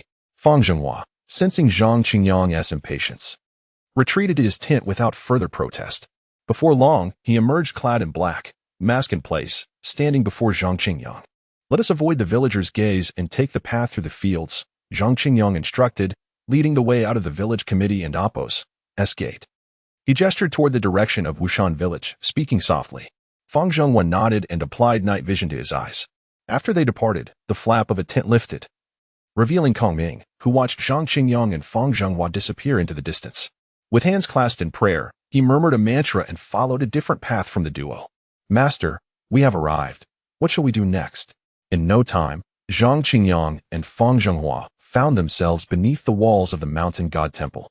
Observing a group of patrolling villagers pass by, Fang Zhenghua looked up and inquired, "Can you perform the art of turning stone into gold?" "I can teach you if you do not know it," Zhang Qingyang answered. "Is that so?" Fang Zhenghua pondered for a moment before nodding.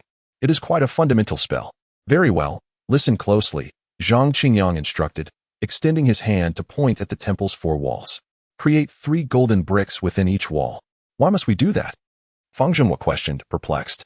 "The art of turning stone into gold does not truly transform stones into gold. Rather, it only lasts for a brief period, contingent upon the skill of the practitioner. For him, the illusion of gold would only endure for 3 days before reverting to stone. Just do as I say. Be cautious and do not get caught," Zhang Qingyang urged, casting a sharp glance at Fang Zhenghua. As the patrolling villagers moved away, he swiftly leaped over the temple's wall. Faced with Zhang Qingyang's sudden disappearance, Fang Zhenghua, despite his confusion, diligently followed orders, emerging from his hiding spot to begin touching the walls. Meanwhile, Zhang Qingyang had entered the temple and Amp Oppo's interior, where the main hall and Amp Oppo's 8 doors were closed. He proceeded to measure the space cautiously, selecting a section of blue stone flooring to lift and placing a gleaming golden stone beneath it. After covering the slab and ensuring it appeared undisturbed, he moved on, having evaded the patrolling villagers. Zhang Qingyang filled 3 spots within the mountain god temple before reaching the main hall's entrance. The grand door remained shut, and even Zhang Qingyang could not enter without alerting others. However, he quickly approached a window, using the ornate carvings to slip a finger inside. Tao rhythm flows. Golden brilliance blooms, stone harbors spirit, hasten true gold. He recited the incantation for the art of turning stone into gold, causing a golden light to shine forth from his fingertip. The brilliance then entered the mouth of a white tiger statue within the hall. Completing this task, Zhang Qingyang cautiously exited the mountain god temple. Outside, Fang Zhenghua waited, brimming with questions. "Master, what is our next move?" Upon seeing Zhang Qingyang leap over the wall, Fang Zhenghua hurried forward. "What is next?" Zhang Qingyang surveyed the wall and soon detected the location of the golden brick Fang Zhenghua had created through the fluctuations of spiritual energy. Clenching his fist, he struck it forcefully, causing the wall to tremble and the golden brick to reveal itself. "Master, this will attract attention," Fang Zhenghua exclaimed in alarm, scanning the surroundings. Suddenly, flames ignited within the temple, and shouts erupted. "Someone is demolishing the temple. Let us flee. If we linger any longer, we shall be discovered." Fang Zhenghua panicked. Although they possessed magical abilities, using them against ordinary folk would incur a loss of merit. That was precisely their aim. Yet Zhang Qingyang remained calm, waiting patiently until a throng of villagers armed with torches surged from the temple and Amp Oppo's entrance. At that moment, he yanked the golden brick from the wall and shouted, "Quickly! We've been discovered. Run." Chapter 40. A brick lost master. What on earth are you doing? The 2 of them fled from the mountain god temple like the wind. They were unsure how long they had been running when the flickering light of the torches behind them finally faded away. Gazing into the pitch-black night, Fang Zhenghua's heart was still filled with confusion. Zhang Qingyang's series of actions that night left him utterly perplexed. Tomorrow, we will find a few unfamiliar faces, and then. Halting his steps, Zhang Qingyang sat on the edge of a field, slightly out of breath as he spoke. He had never intended to conceal the entire plan from Fang Zhenghua. "What?" Fang Zhenghua's eyes brightened with astonishment, a look of shock spreading across his face. "Is it possible to do that? Read more books." Zhang Qingyang stood up, patted Fang Zhenghua on the shoulder, and then made his way into the darkness towards the village committee. After a moment, Fang Zhenghua finally regained his senses and hurriedly followed. The next morning, outside the mountain god temple, a large crowd of villagers had gathered early. Armed with farming tools, they gazed indignantly at the hole in the wall, their anger palpable. This must be the work of those policemen, trying to sneakily tear down the mountain god temple under the cover of night. Indeed, I can think of no one else. How outrageous. They treat us with such contempt. Let us go find those policemen and demand an explanation. The villagers struck the ground with their hoes, their voices rising in fervor. Standing on the steps, the temple keeper led the crowd, raising his hand slightly to signal for silence. "You are all right. Just because we don't stir up trouble doesn't mean we fear it. Those policemen have been riding on our necks. Today, we must demand an explanation." With his fist raised, the villagers responded in unison. But just then, a calm voice interjected, "What explanation do you seek?" The villagers turned to see Zhang Qingyang and his companions, who had arrived at the mountain god temple unbeknownst to them. "This morning, we received a report that the mountain god temple had been robbed, which is why we came rushing here." Fang Zhenghua stepped out from the crowd, crossing the steps to stand at the same level as the temple keeper, addressing the villagers below with a solemn tone. "As a result, we hurried here, drenched in sweat, only to hear you demanding an explanation from us. I now wish to ask you, what explanation do you require?" Upon hearing this, the villagers fell silent. It was not that they were intimidated by Fang Zhenghua's presence. Rather, it seemed that the policeman genuinely did not understand what had transpired. "Officer, last night, two individuals clad in black stealthily approached the temple and smashed a large hole in the wall," the temple keeper said, furrowing his brow in contemplation. After a moment, he tentatively spoke again. If it truly was not the policemen who caused the damage, perhaps they could assist in uncovering the real culprits. After all, they were professionals. Conversely, if they were responsible, he would need to expose their misdeeds. Otherwise, if they denied it, they had no evidence. The wall was smashed. Did anything go missing? Fang Zhenghua was taken aback by the temple keeper's words and quickly asked. The report we received was that items had been stolen from the mountain god temple. The temple keeper replied honestly, "A brick was lost." "A brick?" Fang Zhenghua initially displayed a look of confusion, but then, as if struck by a sudden realization, he anxiously shouted, "Where is it? Take me there quickly." The temple keeper, puzzled by Fang Zhenghua's excitement, nonetheless led him to the large hole. Upon seeing the gaping hole created by Zhang Qingyang the previous night, Fang Zhenghua feigned a moment of distraction before hastily reaching into the opening, forcefully tearing away the remaining wall plaster. "What are you doing?" Witnessing Fang Zhenghua's actions, the temple keeper's eyes widened in shock, rushing forward. "Are you not considering the consequences? Here, in broad daylight, you dare to continue demolishing?" Fang Zhenghua ignored the temple keeper, his gaze fixated on the exposed red bricks, his anxiety intensifying as he reached into the hole once more. The temple keeper, believing Fang Zhenghua was intent on further tearing down the plaster, immediately pulled him back. In the ensuing struggle, Fang Zhenghua's hand was abruptly yanked from the hole, causing both him and the temple keeper to stumble and fall to the ground. Then, in Fang Zhenghua's hand, a glimmering object slipped from his grasp and was sent flying. Clatter! The object landed on the stone steps with a resounding noise, drawing the villagers' attention and eliciting expressions of shock. This resembled the gold described in legends, almost identical. At that moment, Fang Zhenghua quickly scrambled to his feet, hastily picking up the gold and stuffing it into his pocket before turning to dash down the hill. "Stop!" The temple keeper, now upright, called out urgently, "Quickly, stop him. That is the mountain god temple and Apos' property." The villagers, snapping back to reality, brandished their hoes and sickles, forcing Fang Zhenghua to retreat. "Hand it over." The temple keeper advanced, his voice low and commanding. With farm tools pointed at him, Fang Zhenghua reluctantly retrieved the gold from his pocket, about the size of a fingertip. The piece of gold shimmered in the sunlight, appearing exceptionally alluring. As the villagers gazed at the gold in Fang Zhenghua and Apos' hand, they began to ponder its worth. This piece must weigh at least several dozen grams. Considering the current price of gold, could it be worth several thousand? Alas, it seems the legend is true. Fang Zhenghua sighed as he handed the gold to the temple keeper. The temple keeper, still dissatisfied, fixed an incredulous gaze on Fang Zhenghua and inquired, "What legend?" "Nothing in particular," Fang Zhenghua replied, shaking his head before addressing the temple keeper again. "I've returned the gold to you. May I leave now?" The temple keeper frowned slightly at his words. However, Fang Zhenghua pushed through the crowd and strode down the hill. "This gold will be used for the temple and Apos' repairs, and everyone may supervise the process." Merely a piece of gold worth several thousand did not seem to ignite the temple keeper's greed, as he announced its intended use while displaying it. Nevertheless, the more one looked at this gold, the more it resembled a scrap that had been chipped from a brick. At that moment, some villagers began to notice this incongruity. Yet, they paid little heed. This incident soon transformed into a farce, rapidly spreading throughout the neighboring villages. However, barely after lunch, the villagers of Wushan discovered that the group of policemen, who had initially come with the intent to demolish the mountain god temple, suddenly displayed little interest in it. Instead, they began visiting every household, inquiring if anyone had seen two individuals in black passing by the previous night. This shift immediately raised suspicions among the villagers. Simultaneously, a rumor began circulating among the villagers. Chapter 41.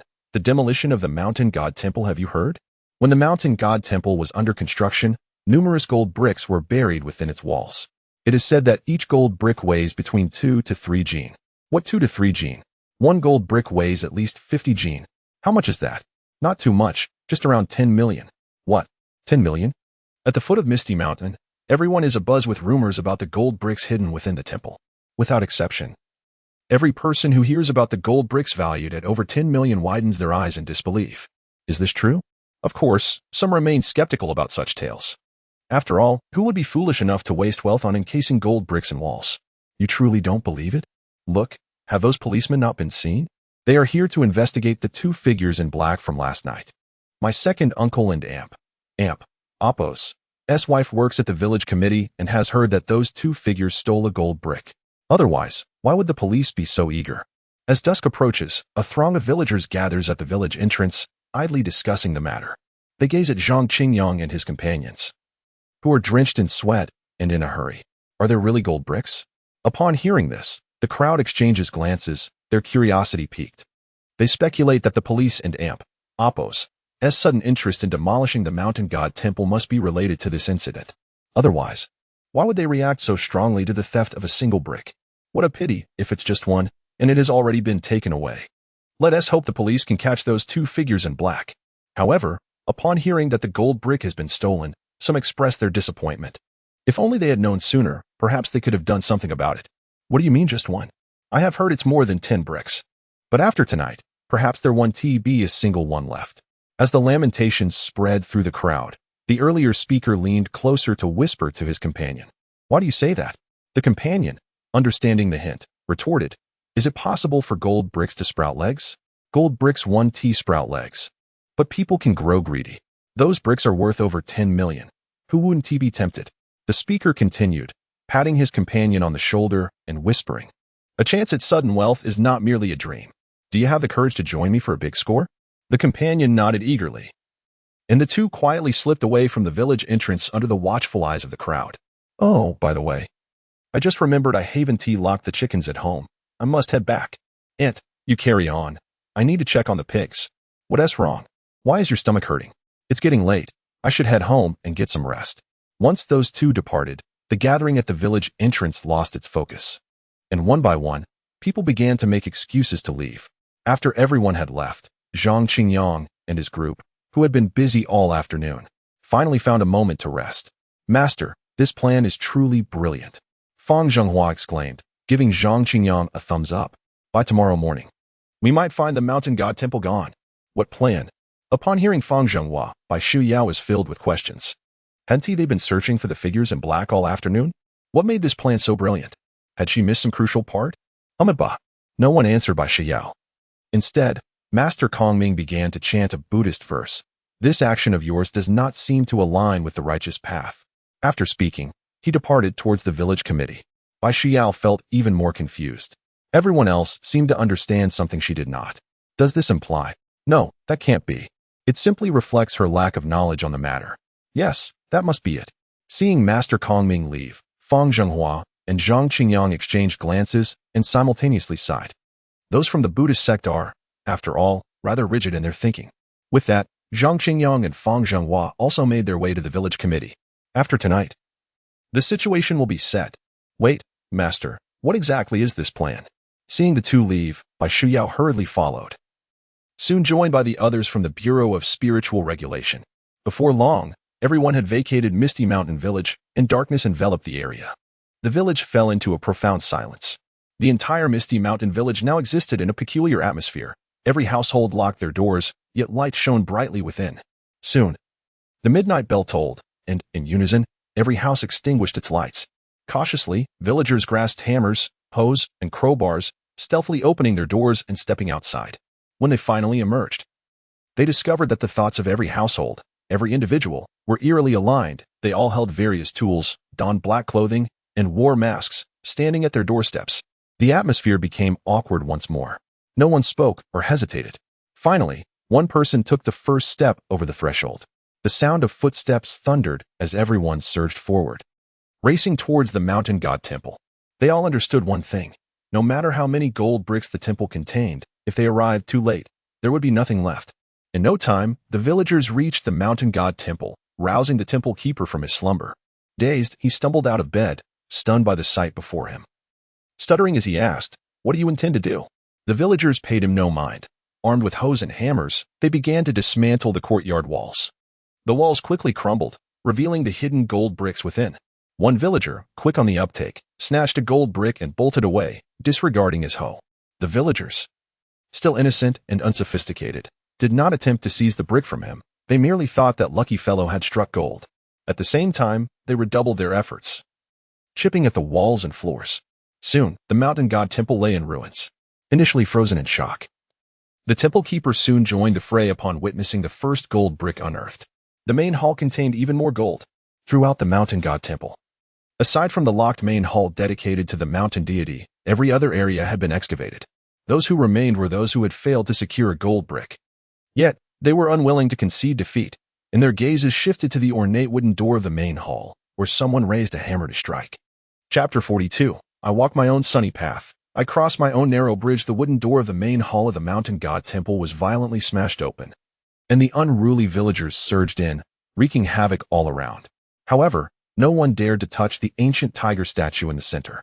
After all, the mountain god had protected Wushan village for 3 centuries, and everyone harbored a modicum of reverence for the deity. Soon, however, the crowd discovered that there was no gold within the main hall. Look, in the mouth of the mountain god. Suddenly, the beam of a flashlight illuminated the gaping maw of the deity, revealing a glimmer of gold. Hearing the commotion, the villagers' eyes widened in astonishment, and without hesitation, a man raised a heavy hammer and brought it down upon the tiger statue. Meanwhile, not far from the mountain god temple, in the depths of the forest, Zhang Qingyang, clad in a purple Taoist robe, held the Tianshi sword in his right hand and formed a Tianshi seal with his left. He stood upon a sturdy branch of a large tree. The wind rustled through the woods, causing his robe to billow. A resounding roar echoed through the mountains, sending tremors through the forest and causing countless resting birds to take flight, swirling above. Is it coming?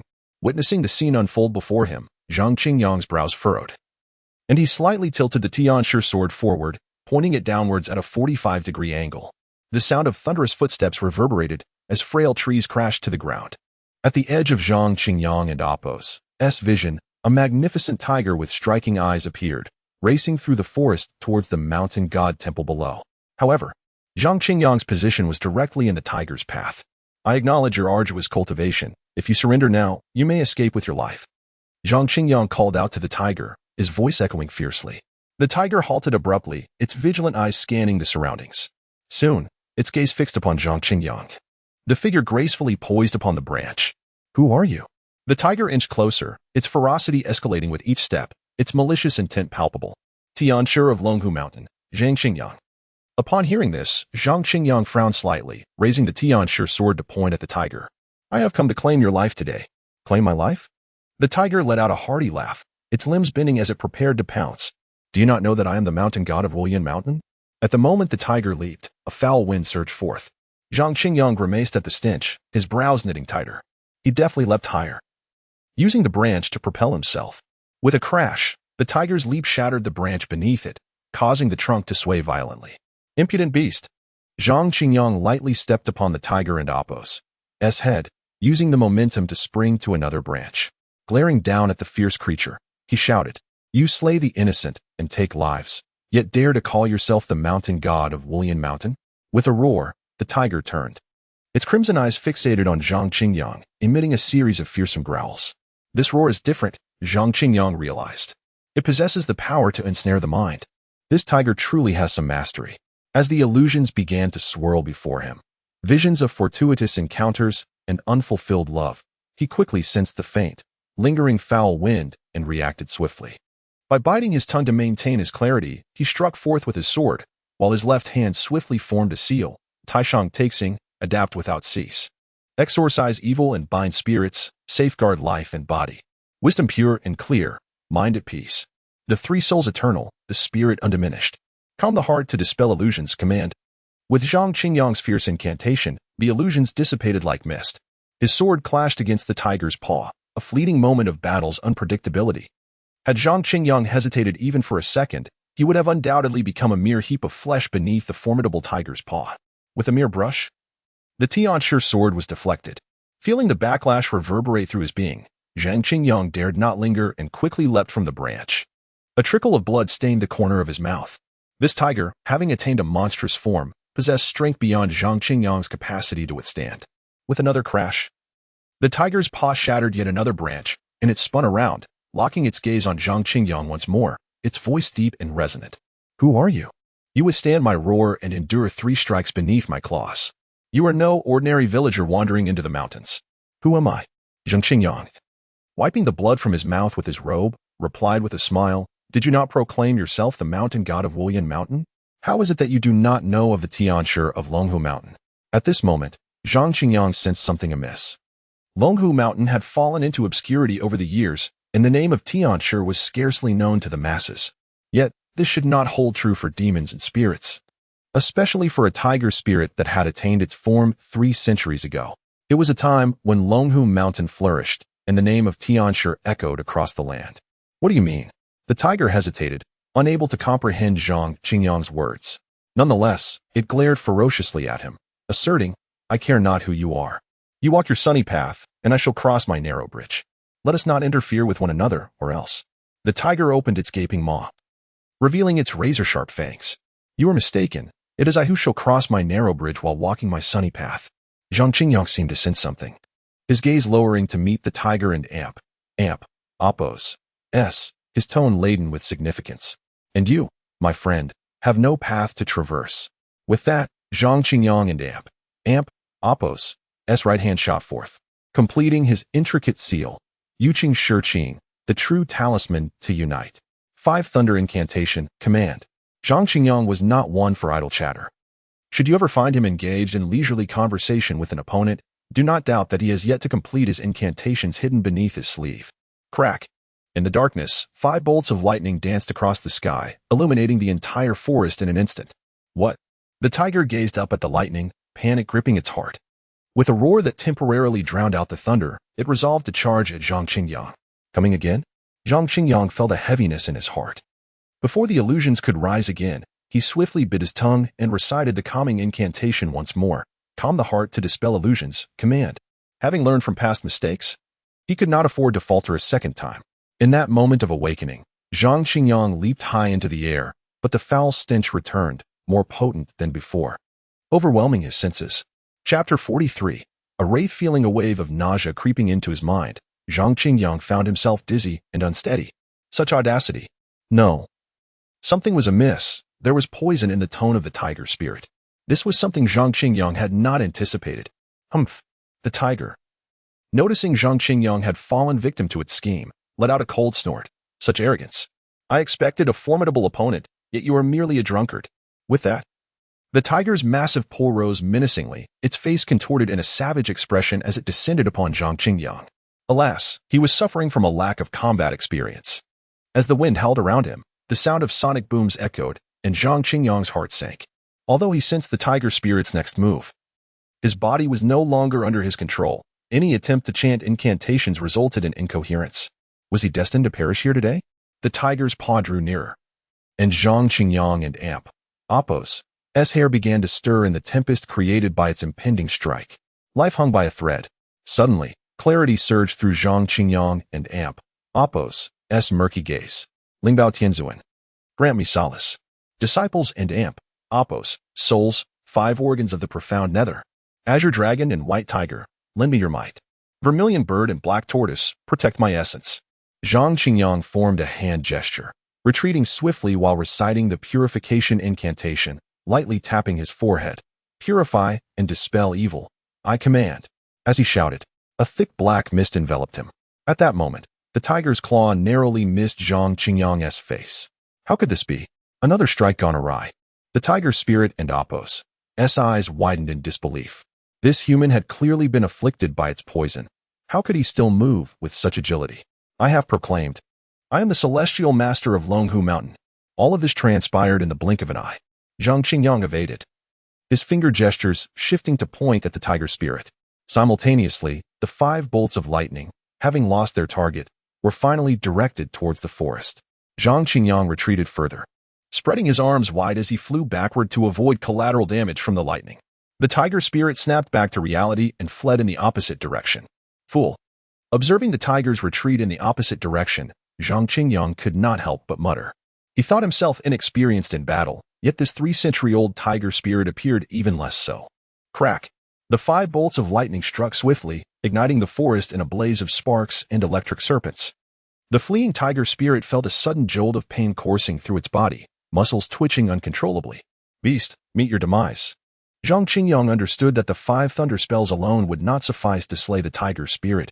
After all, the lightning, embodying the utmost yang and strength, primarily targeted malevolent souls, while supernatural creatures were exempt. Thus, without waiting for his feet to touch the ground, Zhang Qingyang executed a light step and wielded the Celestial Master's sword, altering his course to charge at the tiger spirit. However, before he could reach it, he witnessed the tiger spirit emit a mournful howl before collapsing heavily to the ground. What was this? A mere accident? Could a 300-year-old tiger spirit truly be felled by a single thunder spell? Such weakness was inconceivable. Could there be a trickery at play? Zhang Qingyang hesitated to approach, instead observing from a distance. Suddenly, he noticed a sneaky shadow emerging from beneath the fallen tiger spirit, attempting to escape under the cover of darkness. Heavenly clarity, summon spirits, dispel evil and bind phantoms. The 3 souls respond to their names. All beings of the universe, heed the decree. Was this a minor ghost? Zhang Qingyang, uncertain if this was part of the tiger spirit's scheme, dared not draw closer. Yet, he formed another hand gesture and chanted the binding spell. A chilling wind surged, ensnaring the shadow and drawing it towards him. Ah, how did you find me? The shadow screamed in a panic, its expression one of terror. The voice sounded familiar. As he brought the shadow closer, encircled by the Celestial Master's sword, he finally looked up. Before him stood a disheveled middle-aged man, his eyes not hollow but rather gleaming with cunning. The aura emanating from him was not that of a malevolent spirit, but rather infused with savagery. A wraith? Zhang Qingyang's mind raced as memories from his previous life surged forth. Those devoured by the tiger transformed into wraiths, enslaved to lure others to their doom. Please, spare my life. The wraith pleaded desperately, attempting to flee but rebounding off the circle drawn by the Celestial Master's sword.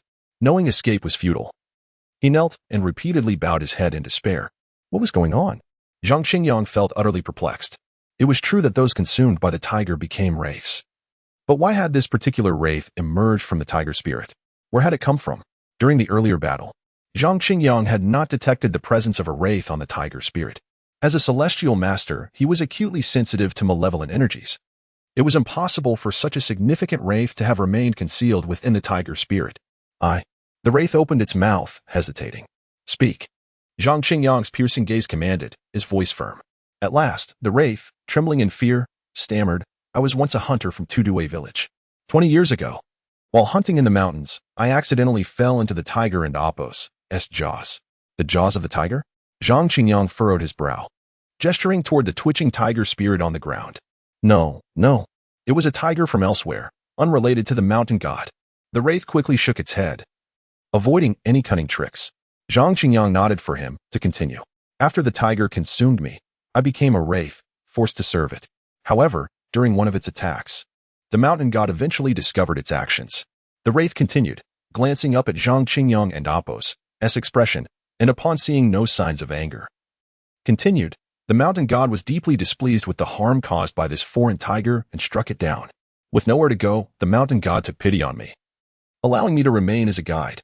At this point, the wraith paused, meeting Zhang Qingyang and Apos' dissatisfied gaze. You understand what I wish to know? Zhang Qingyang glared at the wraith, raising the Celestial Master's sword slightly.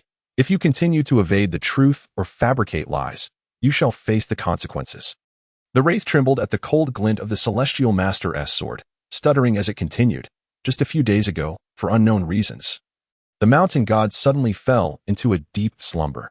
Chapter 44. Next time, we shall be the celestial deities listening to the lamentations of the wraith. Zhang Qingyang came to a realization. It turned out that this specter had taken advantage of the tiger spirit and Apos' slumber, employing a fortuitously acquired dark art to consume its intellect, subsequently possessing it in a guise of deceit, aiming to usurp its place. Please spare me. I was left with no choice. the wraith pleaded, kneeling on the ground. Continuing its desperate entreaty. The mountain deity is loath to harm others, yet the essence of my spectral form requires the vitality of the living to sustain itself. In the years when the mountain deity was awake, the incense offerings from the temple helped maintain my corporeal existence. However, upon falling into a trance, I found myself without support, and thus resorted to this desperate measure. The wraith wept, its sorrow palpable. Is this your justification for betraying kindness, consuming its intellect, and endangering lives? Zhang Qingyang pondered the truth of the wraith's words, yet he was certain of its malevolence. Consequently, he raised the celestial master sword, striking down, cleaving the wraith into two, dispersing its essence into the forest, where it dissipated like mist in the morning sun. Now you need not fret about maintaining your form, Zhang Qingyang murmured, observing the fading spectral remnants. Cautiously, he gripped the celestial master sword and approached the fallen tiger spirit. In truth, the wraith's narrative was riddled with inconsistencies, particularly its claim of being coerced. If the tiger spirit could utilize the incense and appos as power to aid the wraith in sustaining its form, then after usurping the tiger spirit, the wraith could certainly do the same. Moreover, having already taken possession of the tiger spirit, there was little purpose in retaining its own spectral form. Thus, at its core, the wraith merely sought to commit murder. For such a wraith, Zhang Qingyang would vanquish it without a moment's hesitation. Not dead? Zhang Qingyang inquired. Having reached the tiger spirit and appos' side, though it still convulsed, its tiger eyes flickered open, radiating a glimmer of life. It appeared that the wraith had not entirely devoured the tiger spirit's intellect, rendering the possession incomplete. However, the intelligence reflected in the tiger spirit's gaze was now scarce, likely reduced to a state of utter folly. Initially intending to depart, Zhang Qingyang suddenly recalled the villagers and appos descriptions. The mountain lord had protected the inhabitants at the foot of Wulyan Mountain for 3 centuries. To have safeguarded the villagers for so long without taking a single life, this tiger spirit could indeed be considered a benevolent entity. Should the natural energies of the earth rejuvenate and the celestial realm return, it might even attain the status of a mountain deity. Consequently, the thought of allowing such a spirit to perish in the wilderness weighed heavily on Zhang Qingyang's conscience. Very well, for your lifetime of virtue, you shall not be left to your own demise. Henceforth, accompany me. With this resolution, Zhang Qingyang sheathed the celestial master sword and tenderly caressed the tiger spirit and appos' face, invoking a spell of healing. Divine spirits protect you. Harmonies of the Tao envelop your being. Purifying light flows forth. Wounds mend as before. By decree heal. A radiant light emanated from Zhang Qingyang and appos' hand, swiftly enveloping the tiger spirit.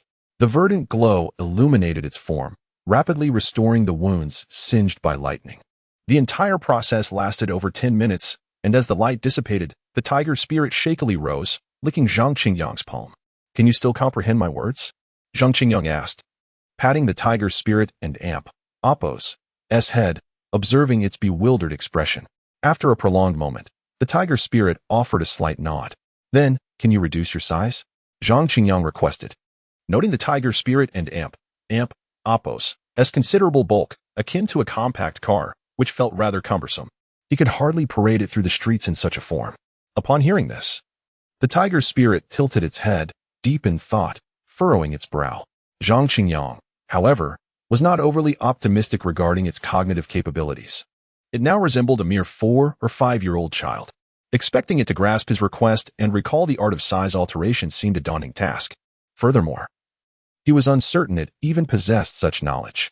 Yet, before Zhang Qingyang could advise the tiger spirit to cease its contemplation, he witnessed its body shrink rapidly. In mere moments, it transformed into a creature the size of a domestic cat, albeit a rather stout and fierce-looking one. Good tiger, Zhang Qingyang exclaimed, patting its head. Realizing the absurdity of this address, he inquired, do you have a name?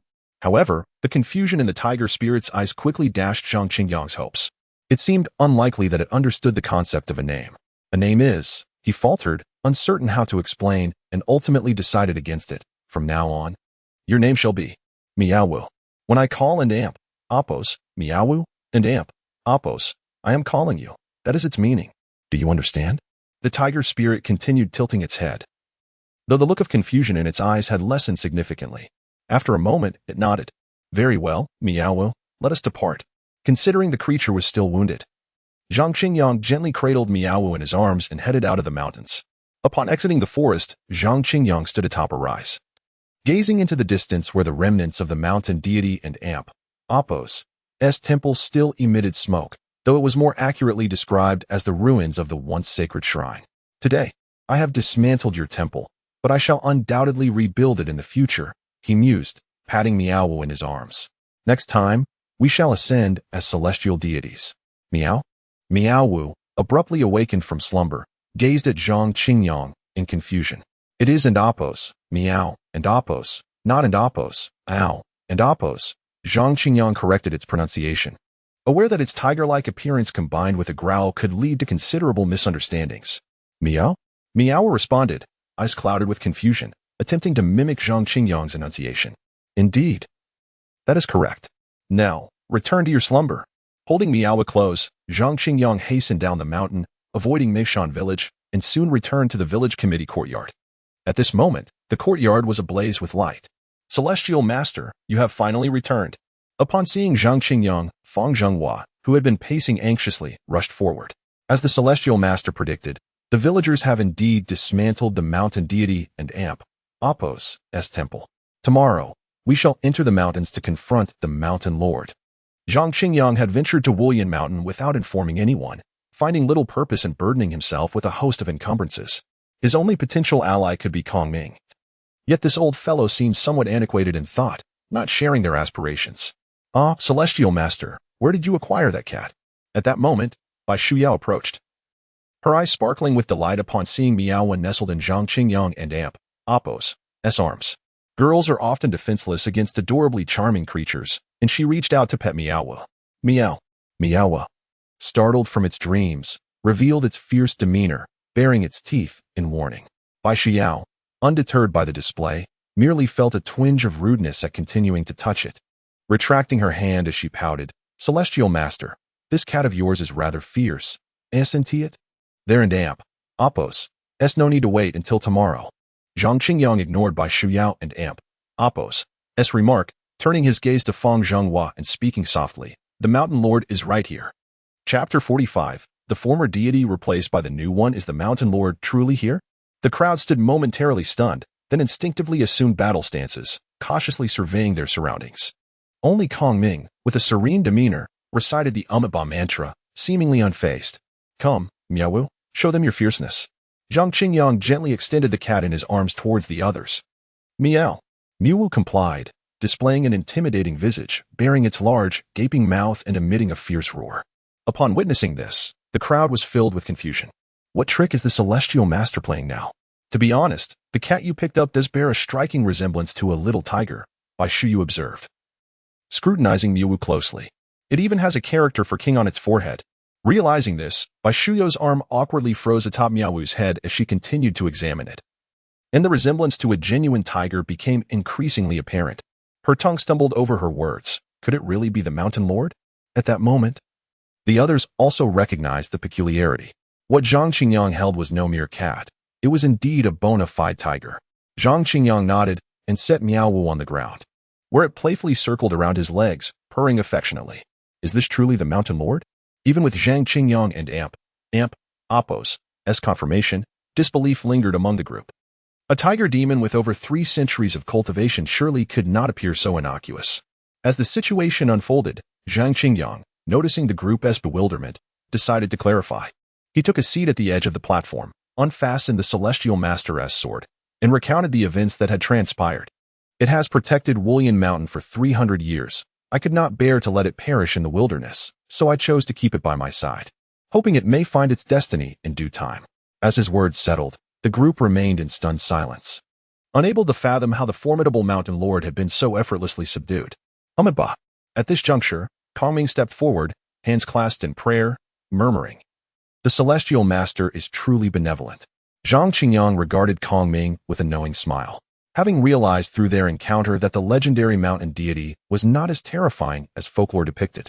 At least, the esteemed monk Kong Ming could contend with it. Yet, Kong Ming had still sought assistance from the National Spiritual Regulation Bureau.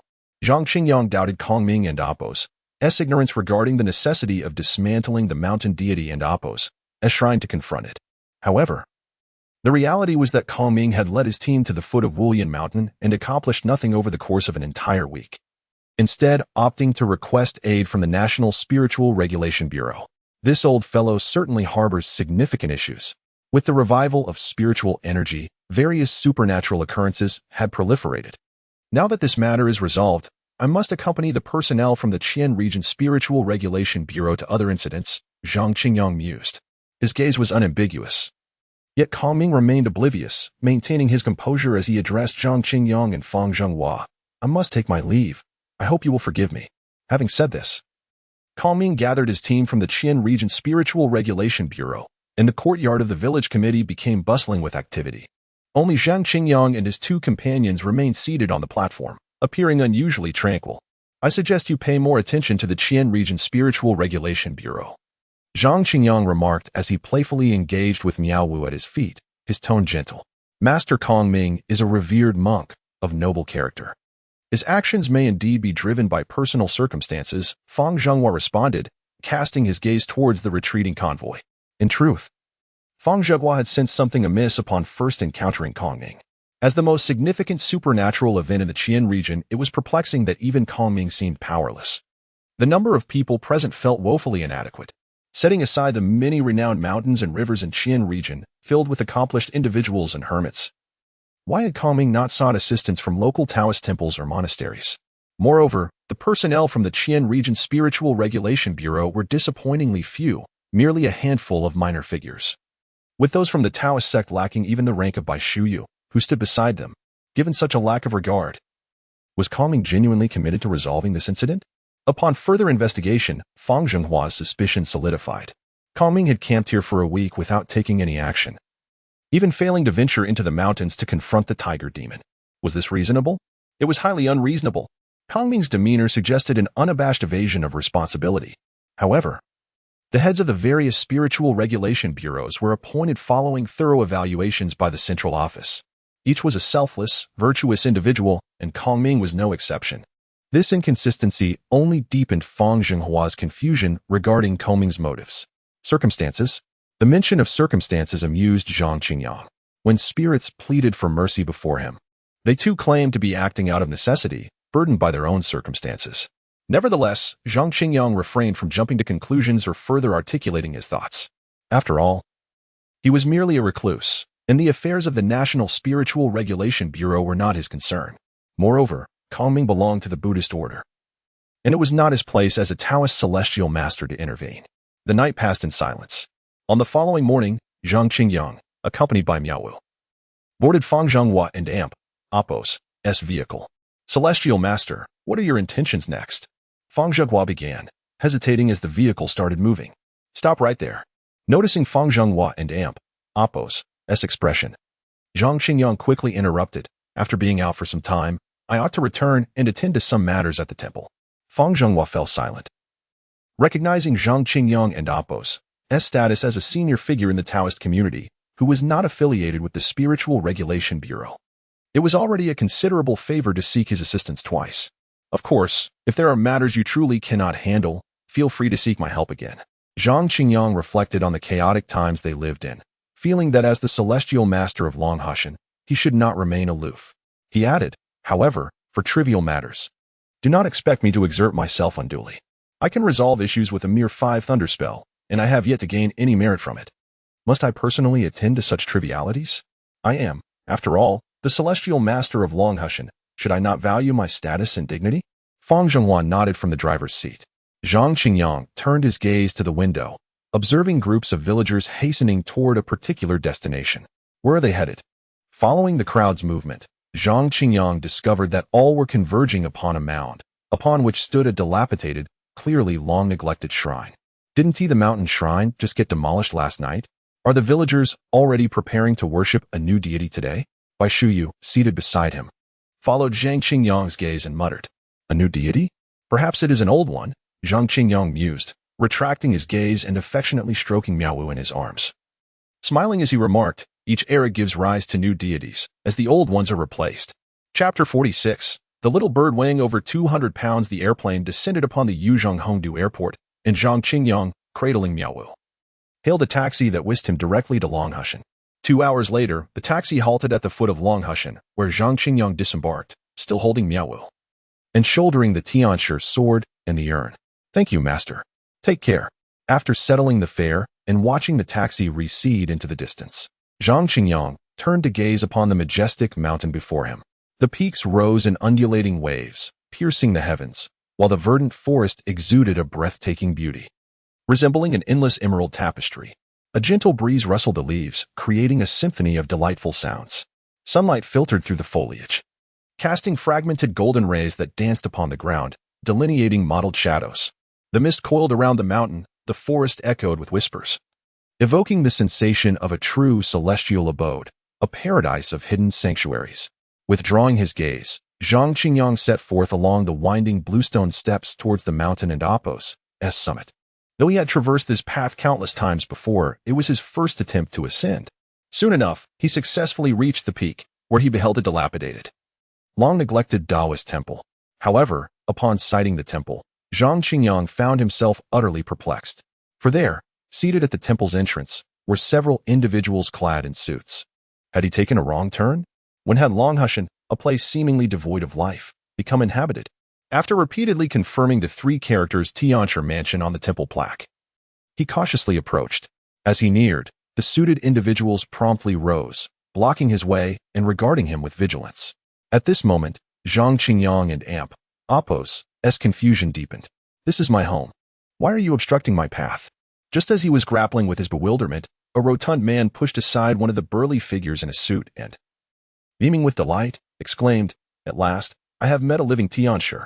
Zhang Qingyang furrowed his brow. "What do you mean, a living Tianshi? If I were dead, would you still be able to see me? How can one utter such curses? Who are you?" he inquired, observing the man's wrinkled face, which was animated by his broad smile. "I am your fan, Tianshi." The rotund man extricated himself from the group and trotted over to Zhang Qingyang, extending his hand with a grin. "I followed your broadcast since you first started and even sent a carnival gift." The mention of the carnival sparked a memory within Zhang Qingyang. He recalled that the sole carnival gift he had received in his early days of streaming had been sent by a user named Little Bird. Was this hefty man truly that Little Bird? He cast a glance downward, recalling the adage about the correlation between a person's girth and their stature. "My username is Apos. I am a Little Bird. And Apos, Tianshi, do you remember?" The man and Apos' subsequent words confirmed his identity. Zhang Qingyang, regaining his composure, shook the man and Apos' hand and smiled. "Of course. I remember the Little Bird boss. After all, you were the one who sent me the carnival gift." Although the gift amounted to merely 3,000 yuan, which was trivial compared to Zhang Qingyang's current 8-digit bank balance, the gesture had occurred at a pivotal moment in his broadcasting career. "Enough standing outside. Come on in."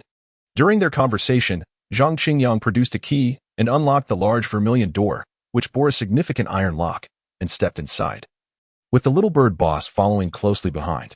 The other suited figures, likely the Little Bird's bodyguards, remained motionless at the entrance upon receiving a signal. Having just returned from his travels, Zhang Qingyang had little to offer in terms of hospitality. He set down Miaowu, removed the Tianshi sword and the urn from his back, and began to survey his surroundings. After a moment, his gaze landed on the offering table bearing the statue of the ancestral master. He picked up an apple and extended it to the Little Bird boss, saying, "If you don't mind, please enjoy this apple." The Little Bird boss hesitated, eyeing the wrinkled apple with slightly parted lips as if to refuse. However, after a moment's deliberation, he accepted it, wiped it on his clothing, and took a hearty bite. Not bad, quite sweet, though lacking in moisture. "What brings the Little Bird boss here today?" Zhang Qingyang inquired, observing the other man. He found it hard to believe that such a prominent figure would endure the arduous climb to Longhu merely for the sake of fandom. It was more likely that he had come with a request. "Indeed, Tianshi, you possess an uncanny ability to foresee matters." Upon hearing Zhang Qingyang's question, the Little Bird boss's expression shifted to one of eager submission. "I noticed that Tianshi mansion is dilapidated and in need of repair, and I wish to assist in its restoration." That was quite the request indeed. Despite its rundown condition, Tianshi Mansion was the abode of the Taoist supreme, the leader of the Xiamen, and had once known prosperity. Thus, its reconstruction would require no less than tens of millions. To propose such an investment, surely the request could not be trivial. "Let us dispense with the pleasantries.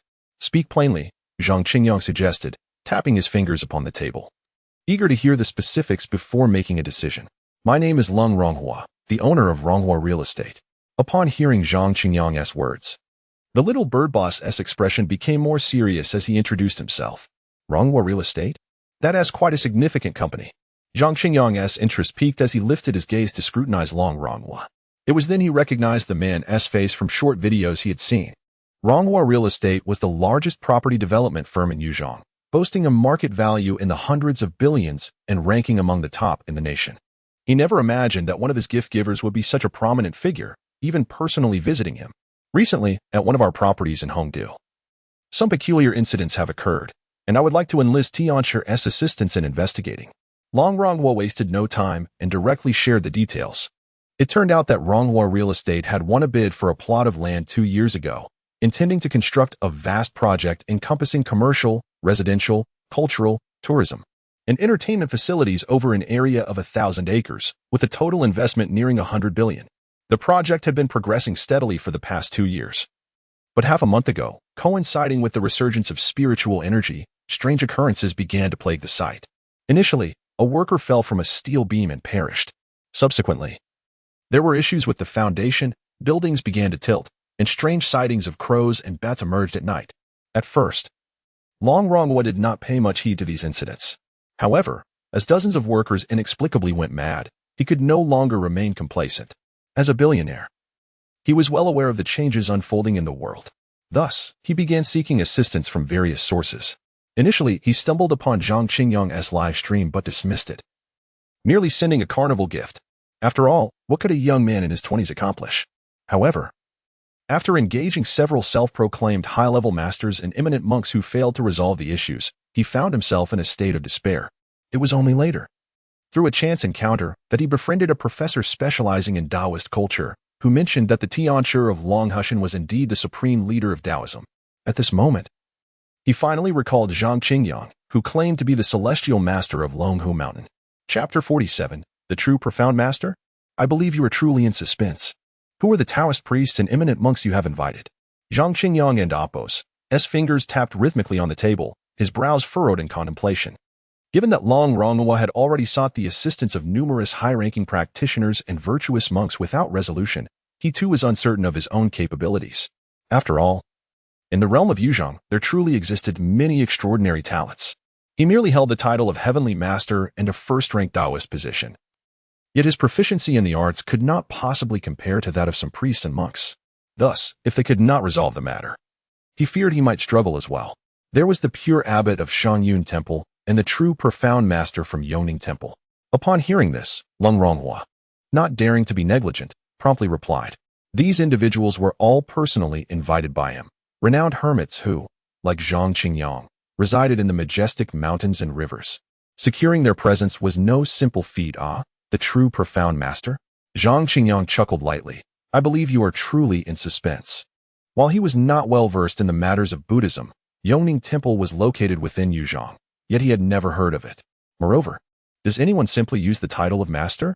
In today's world, aside from one heavenly master, there were only 3 others: the Jade Spring Master from Baiyun Temple in the capital, the Lingshu Master from the Wanshou Palace in Chang'an, and the Qingyu Master from the Jiuxia Wanfugong of Maoshan. Where had this true profound master emerged from? As the heavenly master of Longhu Mountain, how could he be unaware? Yet, upon reflection, it made sense. After the resurgence of spiritual energy, the nation established the Spiritual Regulation Bureau, which absorbed a multitude of individuals from the mysterious sects to handle large-scale supernatural incidents, leaving them exceedingly busy. Other priests and monks who were not incorporated into the bureau, like him, were also hastily rushing to assist in various matters. Who had the time to attend to a minor supernatural incident involving only one death? As an outsider, Long Ronghua was understandably at a loss for whom to seek assistance, making him susceptible to deception. Long Ronghua did not comprehend the meaning behind Zhang Qingyang and Apos' remark, but he still respectfully spoke. I implore the heavenly master to lend a hand. Zhang Qingyang, lost in thought, nodded. A supernatural incident involving only one death either indicated that the malevolent spirit was not formidable, that it had reservations, or that it harbored benevolence. Any of these reasons suggested that he could manage the situation with ease. Furthermore, Lung Ronghua had promised to assist in the reconstruction of the Heavenly Master's residence, which would cost at least tens of millions. This was far more generous than Fang Zhenghua. Moreover, as the owner of a real estate company, Lung Ronghua could take full responsibility for the reconstruction, requiring no involvement from Zhang Qingyang. This alone left Zhang Qingyang with no grounds to decline. Very well, I can take a look. With this thought, Zhang Qingyang seized his finger and amp, Oppos, S tapping and turned to Lung Ronghua, stating, however, today is not feasible. He had consulted the almanac, and today was suitable for funerals, interments, and sacrificial rites. Zhou Siyao's ashes had followed him to Qian, and it was time to lay her to rest. Then, when will the Heavenly Master be available? Lung Ronghua inquired, a hint of disappointment in his voice. With each day of project delays, he was incurring significant losses. Tomorrow morning, Zhang Qingyang contemplated, have someone come to pick me up at the foot of the mountain. Upon hearing that it was merely for the next morning, Lung Ronghua's previously dimmed eyes sparkled with renewed hope, and he assured that he would be waiting eagerly at the foot of Longhu mountain. After a brief exchange, Lung Ronghua took his leave, and Zhang Qingyang escorted the benefactor out of the Heavenly Master's residence. Once Lung Ronghua and his party had gradually receded from view, Zhang Qingyang returned to his senses and stepped back inside the Heavenly Master's abode. He first gathered incense, placing a stick before each statue, and replaced the dried offerings with fresh fruits purchased in Hongdu. Finally, he entered the kitchen, boiled a kettle of water, and prepared 2 packets of instant noodles with sausage. There was no doubt, as a Heavenly Master, he too enjoyed instant noodles with sausage. After completing these tasks, Zhang Qingyang fetched a hoe, cradled the urn of ashes, and, accompanied by Miao Wu, exited the Heavenly Master's residence. Locking the unnecessary temple gate, he made his way towards the back mountain. He wandered for an indeterminate time, and just as he began to feel lost, he finally employed his rudimentary feng shui skills to locate a site of auspicious energy. The white tiger bowed low, and the azure dragon soared high. This place was indeed promising. The scenery is quite lovely, he mused, setting down the urn and leaning on the hoe, feeling satisfied with this chosen spot. Of course, he could articulate little more. After all, he had devoted over 2 decades to studying the Taoist scriptures and arts to restore the glory of the Heavenly Master's lineage, leaving him with scant knowledge of the lesser arts such as face reading, fortune-telling, and feng shui. After resting briefly, Zhang Qingyang seized the hoe and began digging at what he believed to be a prime location. Recent days of relentless rain had left the soil somewhat moist, making it quite easy to excavate. With minimal effort, he soon unearthed a pit over a meter deep. He placed Zhou Siyao and Oppos' urn within, refilled the soil, and constructed a simple mound with stones atop the level ground.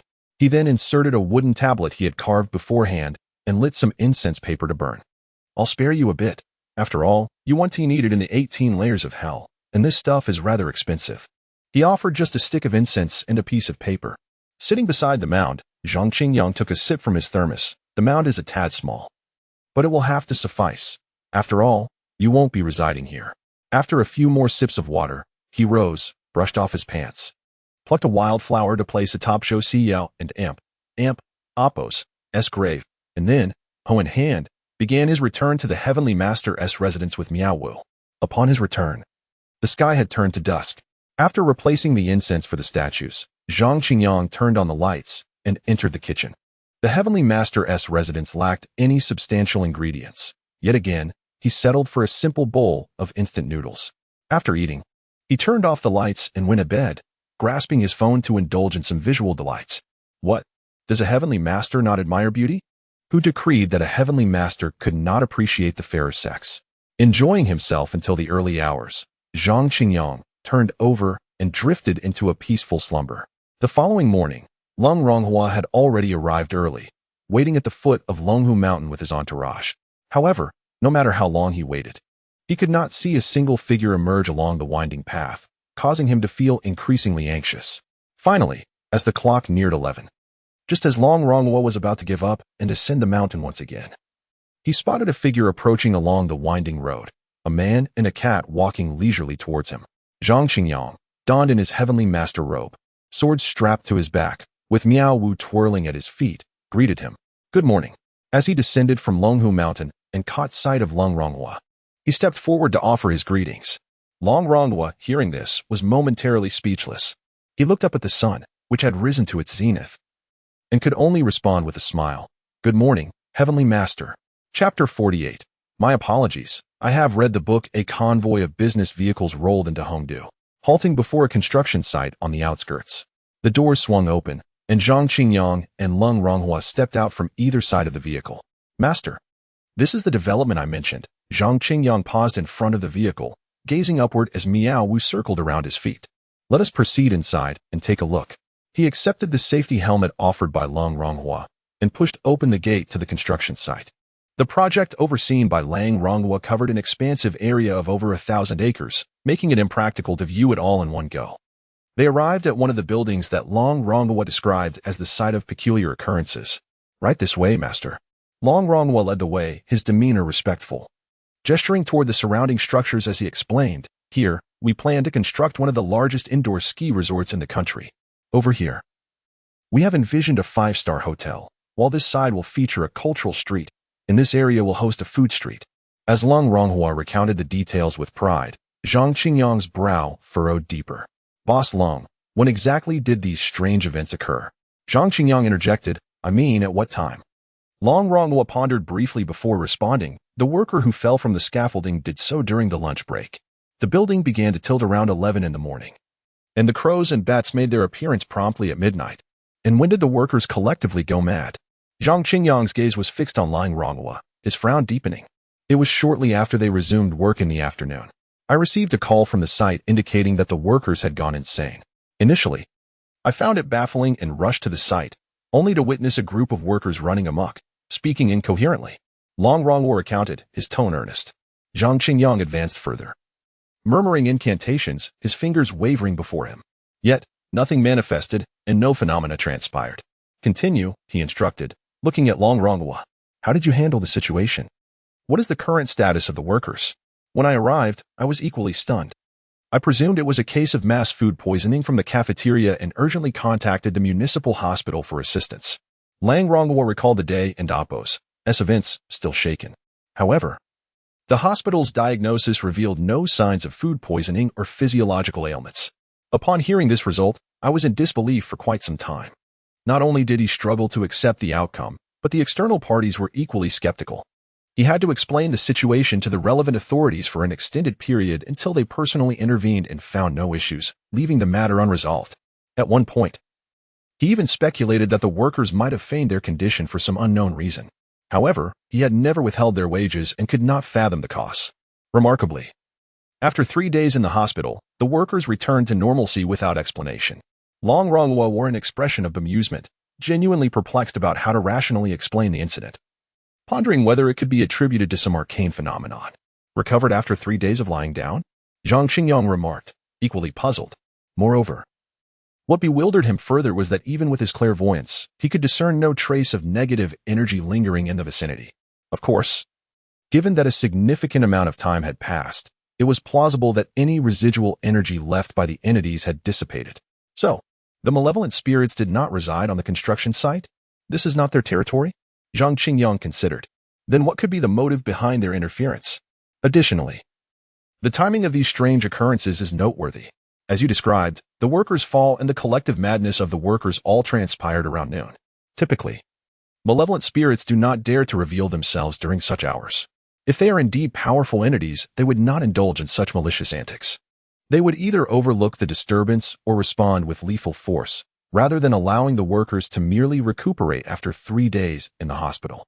Indeed, upon hearing Zhang Qingyang's words, Lang Ronghua nodded, gesturing toward a nearby building surrounded by caution tape. Master, that is the building that has tilted. Zhang Qingyang looked up and immediately noticed a tall structure that should have stood upright, now visibly leaning at an alarming angle. Such a building, even if offered for free, would deter many from approaching it. Is there an issue with the foundation? Unable to analyze the situation from a metaphysical perspective, Zhang Qingyang opted to trust scientific reasoning. There can be no fault with the foundation. Lang Ronghua shook his head vigorously in agreement. At Ronghua Real Estate, quality is always our top priority.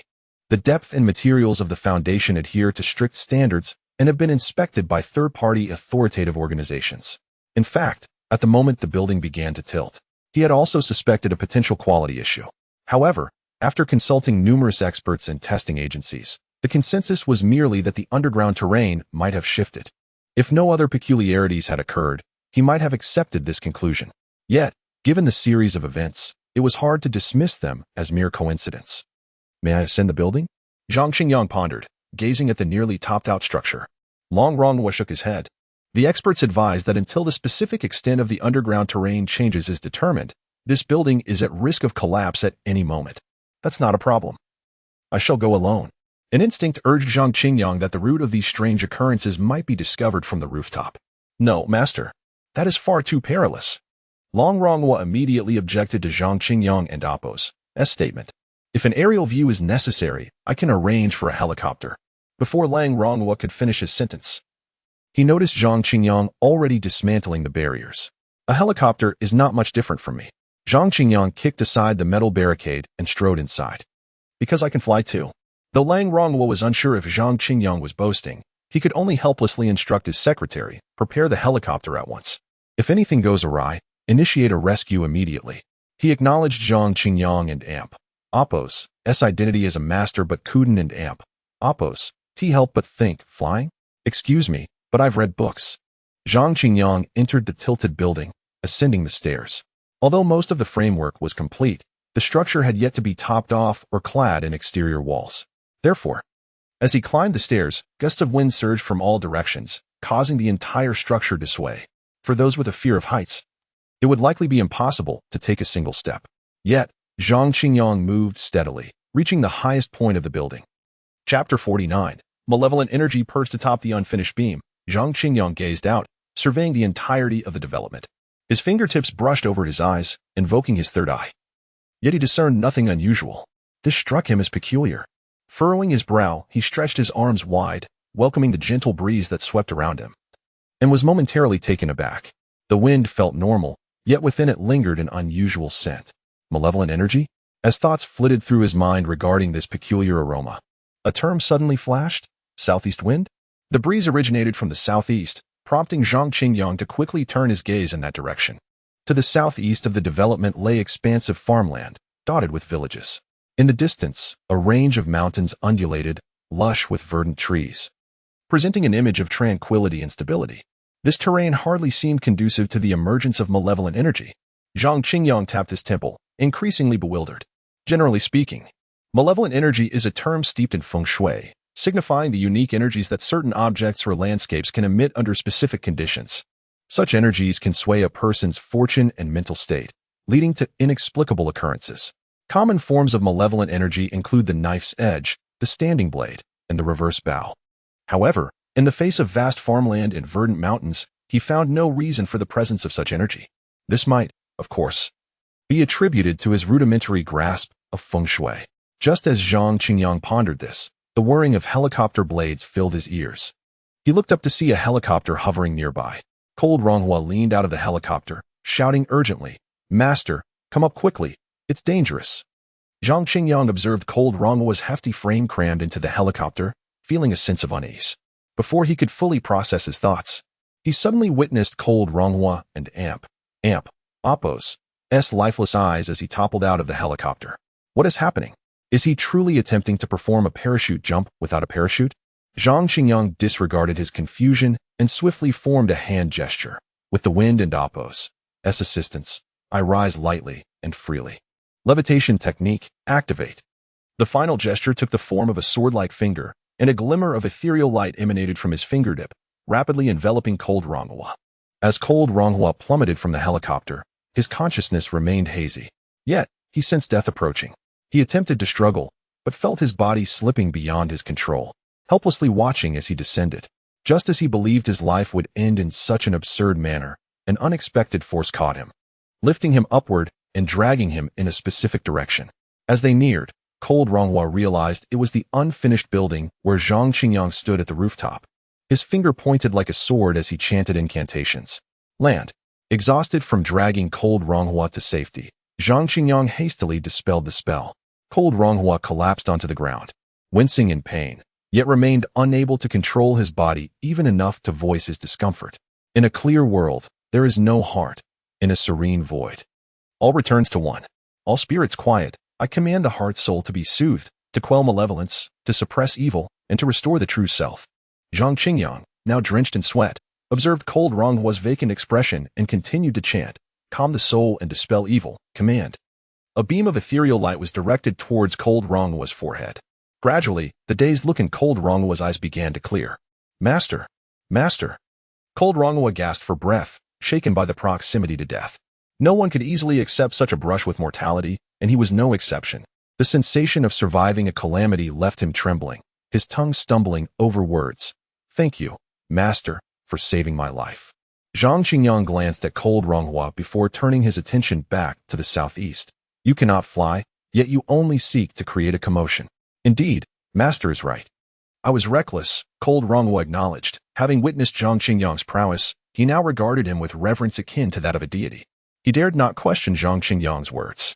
"Master, what was that situation just now?" The recollection of losing control sent shivers down cold Ronghua and Apos' spine, enabling him to comprehend the frenzied state of the workers. But what was the cause? Malevolent energy. Zhang Qingyang's gaze remained fixed on the southeastern horizon, his third eye still open. Finally, he caught sight of an almost tangible red malevolent energy, swirling in the southeasterly breeze above them. It seemed that the source of the strange occurrences in the development stemmed from this energy. But from where did it originate? Malevolent energy? Cold Ronghua's eyes widened in surprise, pondering how this could be. Yet, he dared not question Zhang Qingyang's insights. Is there a way to resolve it? Not at this moment. Noticing cold Ronghua's astonishment, Zhang Qingyang refrained from elaborating further and instead began to descend. "We must investigate the village nearby." Cold Ronghua, glancing at the empty staircase, felt a twinge of acrophobia. However, recalling Zhang Qingyang's capabilities, he felt emboldened and promptly followed suit. The village in question was an ordinary one known as Anwu Village. Cold Ronghua trailed behind Zhang Qingyang, recounting details about Anwu Village. How did he know so much? After all, real estate is not a charitable endeavor. One must conduct thorough investigations before acquiring land. Initially, the project plan included Anwu Village, but objections from the Cultural Relics Bureau arose, citing the presence of a historical noble and amp, Apos' tomb. If that is the case, Anwu Village's feng shui should be quite favorable, right? As cold Ronghua spoke, Zhang Qingyang slightly raised his head, peering through the gaps in the building at the village below. Although he could not discern what was advantageous about Anwu Village's feng shui, it was hard to believe that a place suitable for noble burials lacked merit. Indeed, it was the feng shui of Fulong Mountain that led me to acquire this land. Cold Ronghua nodded in agreement. But who could have anticipated all these complications? Zhang Qingyang halted and turned to face cold Ronghua. "Do you understand feng shui?" Cold Ronghua hesitated. Before Zhang Qingyang, he dared not boast. He merely possessed a smattering of knowledge, not enough to claim expertise. Though uncertain of Zhang Qingyang's intentions behind the question, he lowered his posture and replied earnestly, "In real estate, one must learn a bit about feng shui." Upon hearing this, Zhang Qingyang chose not to continue descending. Instead, he moved to the edge of the building and pointed toward Fulong Mountain, asking, "Can you explain to me the merits of the feng shui of Fulong Mountain and Anwu Village?" Chapter 50. You might want to seek expertise elsewhere. Fulong Mountain, named for its dragon-like shape, has existed for over a millennium. It is commonly referred to as Fulong Mountain, and thus, its form should embody the essence of a dragon. Coincidentally, the Mian River flows from this mountain, creating a feng shui pattern reminiscent of a dragon spitting water. The Mian River encircles Fulong Mountain, resembling a jade belt around a waist. Long Ronghua suspected nothing amiss, believing that Zhang Qingyang was merely testing his knowledge. And so he shared all his insights on feng shui without reservation. As Zhang Qingyang listened to Long Ronghua's analysis, he gazed out, confirming the validity of his observations. Was the feng shui of Fulong Mountain truly this auspicious? Should he consider relocating the Tianshi mansion to Fulong Mountain? Tianshi. After Lang Ronghua finished speaking, he noticed Zhang Qingyang's prolonged silence and began to doubt whether he had misspoken, hesitatingly saying, "I fear I cannot handle this matter. You might wish to seek expertise elsewhere." Zhang Qingyang snapped back to reality and descended the stairs. The current situation was unmistakable. The frequent strange occurrences at the property were indeed due to issues in feng shui. However, his proficiency in feng shui was not as advanced as Long Ronghua's. How could he assist in resolving the problem? Though Lang Ronghua had promised to help reconstruct and repair the Tianshi mansion, a considerable sum, Zhang Qingyang knew that some matters required commensurate expertise. He also despised the idea of feigning knowledge for monetary gain, deliberately misleading Lang Ronghua. What? Upon hearing Zhang Qingyang and Apos' words, Lung Ronghua was momentarily taken aback, his face a portrait of bewilderment. Tianshi, have I said or done something wrong? After speaking, he frantically replayed his every word and action, searching for anything that might have offended Zhang Qingyang. Nothing. Zhang Qingyang, shaking his head slightly, replied, "This matter pertains to feng shui, and my understanding pales in comparison to yours. What merit do I have to assist you?" Upon hearing this, the anxiety on Lung Ronghua and Apos' face eased slightly, but soon morphed into deeper worry. If even a Tianshi was powerless, who in the world could provide a solution? Lung Ronghua sighed softly. Zhang Qingyang turned back in surprise, regarding Lang Ronghua with a furrowed brow. "After so many years in real estate, have you not encountered any renowned feng shui masters?" Unbeknownst to the Tianshi, I am acquainted with several well-known feng shui masters, both domestic and international. Before acquiring the land, I was uncertain in my judgment and sought advice from Master Zhang of the Sanhe Changxing and the current leader, Old Master Chun of the Jinsu Yuguan. A pained expression crossed Lung Ronghua's face as he continued. Both of these esteemed figures, prominent in the realm of feng shui, unanimously asserted that there was nothing wrong with the feng shui of Fulong Mountain. Zhang Qingyang nodded in acknowledgement. He was aware of the reputations of these two masters. Later, when the project encountered difficulties, I also consulted the Black Dragon King from Siam. Long Ronghua elaborated. The Black Dragon King also stated that there was no issue with the feng shui of Fulong Mountain, suggesting that it might be a case of malevolent spirits at play, urging me to reach out to the practitioners of the Xianmen. At this point, Lung Ronghua felt overwhelmed. This project had an investment nearing 10 billion, and a significant portion of Ronghua real estate and Apos' liquid assets was tied to it.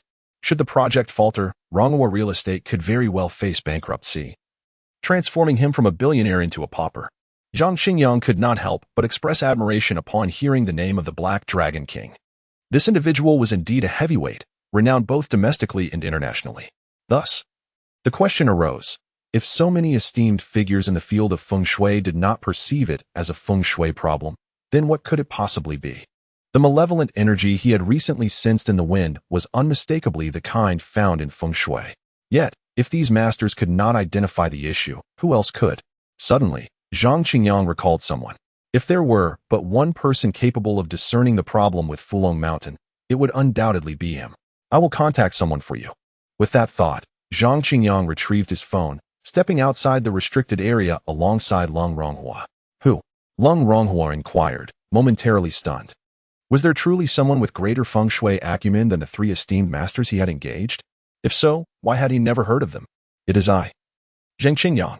At that moment, Zhang Qingyang and Apos' call connected. The background noise was deafening, with the blaring sounds of a children and Apos' ride filling the air. "Qingyang? What brings you to call me?" came the voice, barely discernible amidst the clamor. Clearly, the other party recognized the noise and continued, "Hold on, I just finished my turn. I'll call you back after this. I have something to discuss."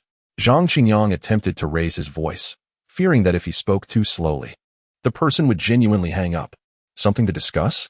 You'll have to wait until I finish. It costs $2. The voice responded again. "I'll reimburse you." Zhang Qingyang retorted, feeling exasperated. "Your money doesn't count? Keep it. I'll come over after I finish." The voice carried a teasing undertone but genuinely considered Zhang Qingyang's concerns. "Send me the address. I'll take care of the fare." With that, the call ended. Zhang Qingyang quietly opened a messaging app, scanning his limited contacts before quickly identifying one with a pleasant goat avatar. He opened the chat and sent a location. "Just wait." He pocketed his phone and, noticing Lang Ronghua's puzzled expression, waved his hand dismissively. He'll come once he's done playing, could be shortly, or perhaps tomorrow. Or even the day after that, or next year. Long Ronghua was left with a head full of questions. He yearned to ask Zhang Qingyang whether the person he was introducing could be trusted, especially after hearing the music blaring from the phone. Rest assured, if there is anyone in the world who can resolve your issue, it is undoubtedly him. Zhang Qingyang assured Long Ronghua, urging him to calm his nerves. Though Lang Ronghua felt uneasy, he had no better alternatives and could only feign composure, suggesting, "Then, Tianshi, shall we go for a meal now? I've arranged a banquet at the Ronghua Grand Hotel." Regardless of whether the project would collapse, or if Ronghua real estate would face bankruptcy, or whether he would become destitute, the most pressing concern was to fill their stomachs first. A simple meal will suffice. As Zhang Qingyang and Oppo's phone vibrated. He glanced at it and smiled, gesturing to Lung Ronghua. He should arrive shortly. Chapter 51. A hammer for you. After a casual meal at the construction site cafeteria, Lung Ronghua and Zhang Qingyang, accompanied by a large group, arrived at the entrance of the site. Gazing up at the blazing sun, Zhang Qingyang silently practiced a cooling technique, while the others relied on their composure to endure the heat.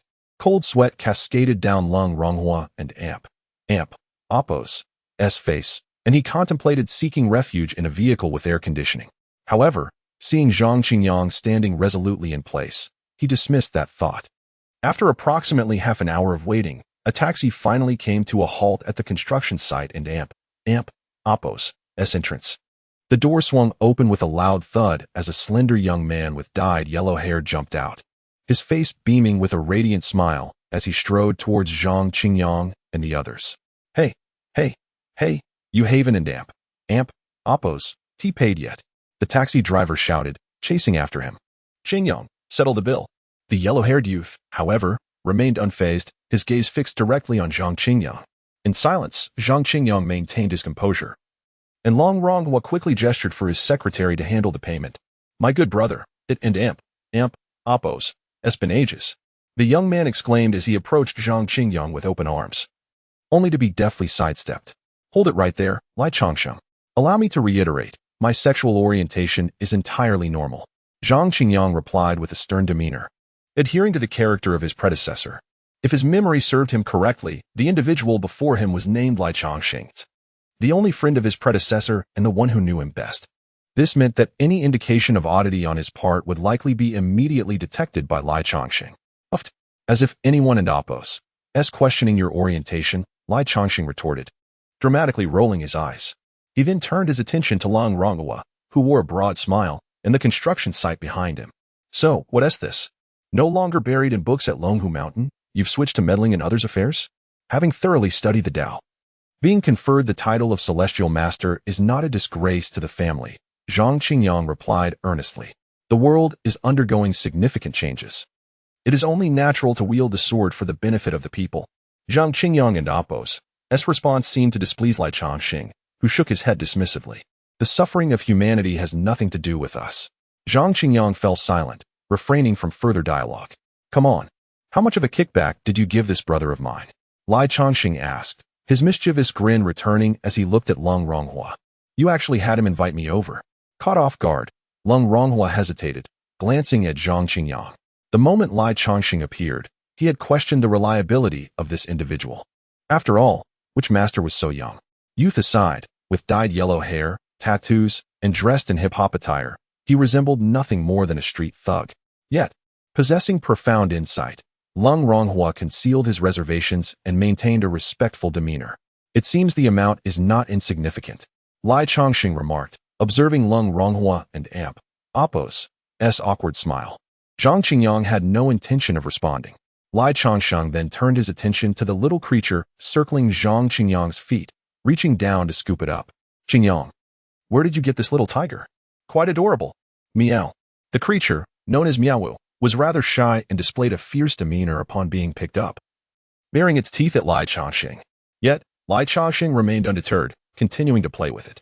From the misty mountains of Qian, Zhang Qingyang replied. I found it in a pitiful state, so I brought it back. The onlookers gasped in astonishment. They now scrutinized Meowu closely, noting the distinctive markings on its head. This is no ordinary cat. It is clearly a tiger cub. Having witnessed Zhang Qingyang's capabilities before, Lung Ronghua was unfazed. Even if someone claimed Zhang Qingyang had a real dragon, he would accept it as a matter of course. It is indeed pitiable, Lai Changsheng mused, continuing to tease Meowu for a while. Just look at it, abandoned and homeless. How could one not feel sorry for it? Lai Changsheng, I and Oppo's brought you here to assist Mr. Lung in examining the feng shui of this property, Zhang Qingyang stated, shifting to the matter at hand, which made Lung Ronghua and Oppo's expression slightly tense. Despite his skepticism regarding Lai Changsheng and Oppo's reliability, he trusted Zhang Qingyang. If Zhang Qingyang was dependable, then the seemingly unreliable Lai Changsheng must also be credible. Nothing to see here, just some negative energy, Lai Changsheng remarked nonchalantly, setting Meowu back down and gazing at the construction site. As soon as an expert spoke, there was nothing left to say. Zhang Qingyang had spent considerable time wandering the site before fortuitously detecting a trace of malevolent energy, concluding that the property was situated in an unfavorable position. He was astonished that Lai Chongqing reached a similar conclusion with just a cursory glance. But where is this negative energy coming from? Zhang Qingyang pondered aloud. I just examined it. The malevolent energy is emanating from the southeast.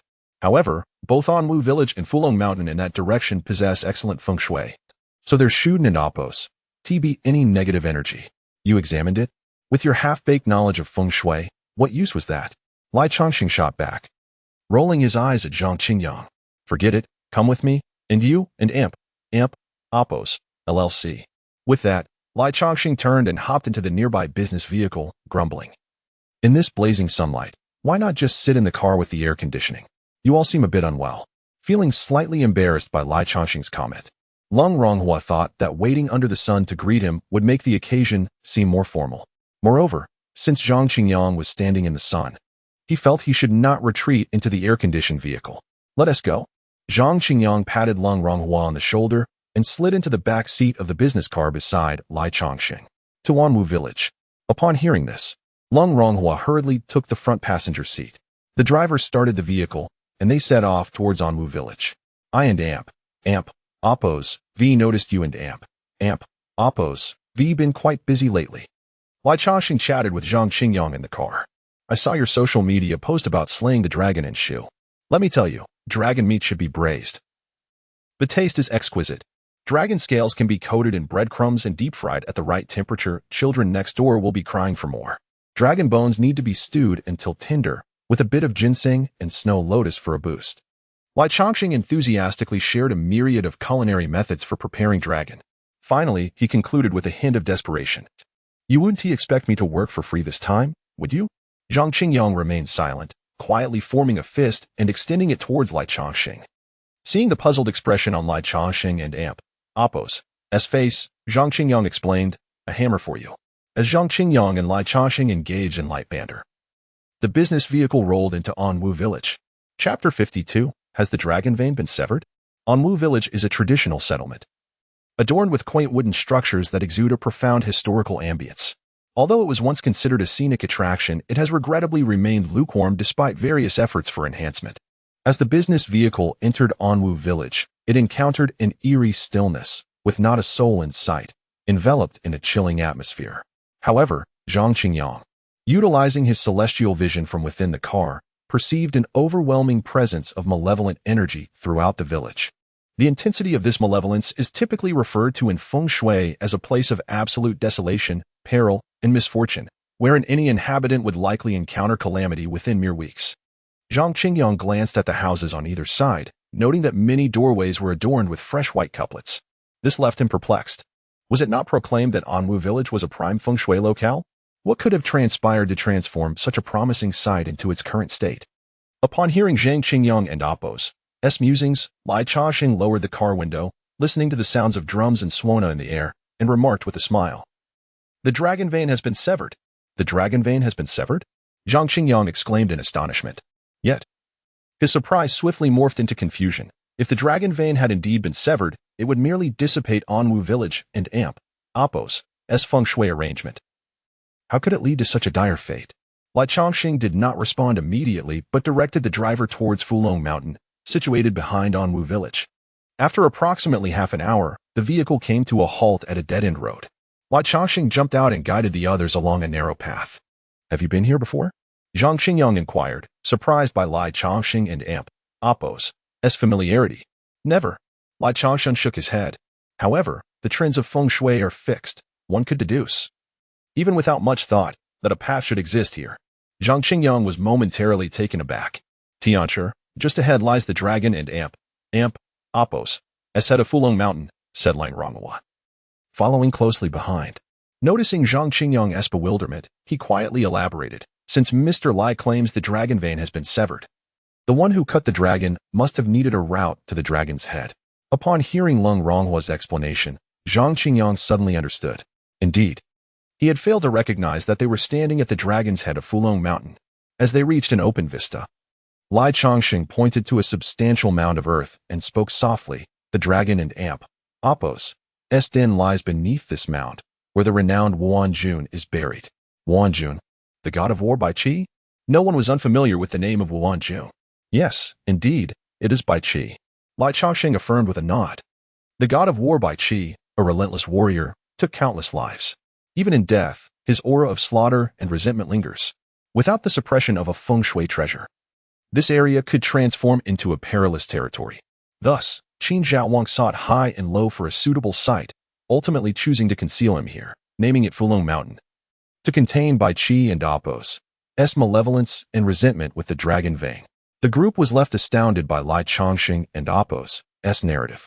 They had not anticipated that beneath this unassuming mound of earth lay the grave of the infamous god of war Bai Qi. Wait, what about the Bai Qi tomb in Weiqing? Suddenly, Zhang Qingyang seemed to recall something, posing a question. Did Bai Qi himself tell you that this is his tomb? Lai Changxing rolled his eyes habitually. True historical facts are seldom accurately verified. Zhang Qingyang pouted, choosing to remain silent.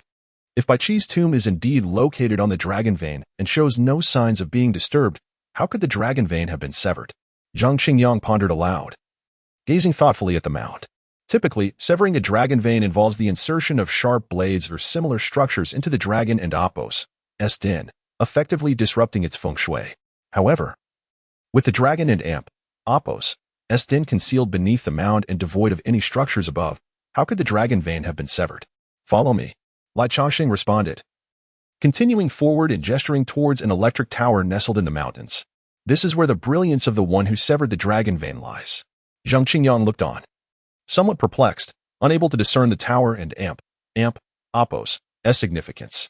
Oh dear, you really are quite slow, Lai Changxing exclaimed, exasperated at Zhang Qingyang and amp, Apos' confusion. In feng shui, there exists the principle of the formation resembles the substance. Thus, severing the dragon can also be achieved through a formation. Look closely at this electric tower and that one over there. Along with the wires connecting them, what do they resemble? Following Lai Changxing and amp, Apos' indication, Zhang Qingyang and amp, Apos' eyes widened in realization. Indeed, it resembled a dragon and amp, Apos' head guillotine. Moreover, fortuitously, this guillotine appeared to hang at the dragon and amp, Apos' neck. In such a scenario, the dragon vein would inevitably meet its demise.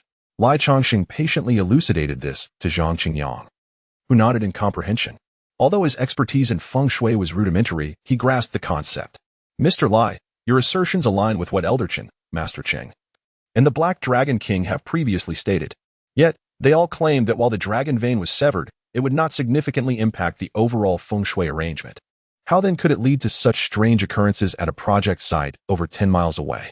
Upon hearing Lai Changxing and Apos' words, Lung Ronghua quickly interjected. Similar sentiments had been expressed to him by the Black Dragon King and others.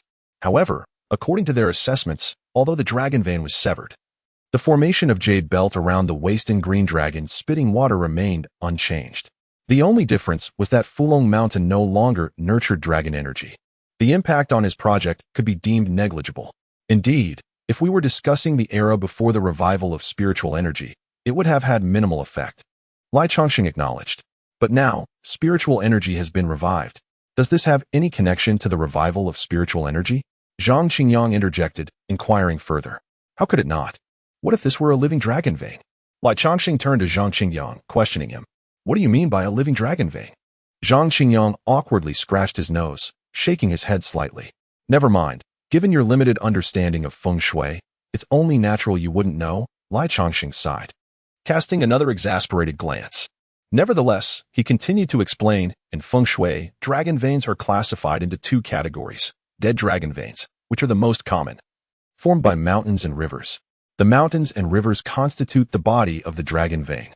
This type is referred to as a dead dragon vein, which cannot move, lacks consciousness, and merely lies there, changing in accordance with the mountains and rivers.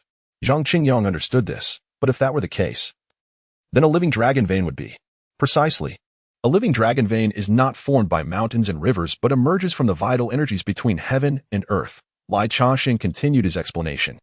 At the dawn of creation, all things lacked true form. Eventually, clouds, stones, mosquitoes, and bamboo appeared, all born from the vital energies of heaven and earth. Hence term transformation.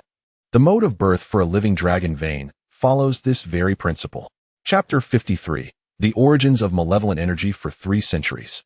The spiritual essence of the heavens and earth has dwindled, and nearly all divine beings, demons, and spirits have either succumbed to slumber or lurked in the shadows, awaiting the revival of spiritual energy.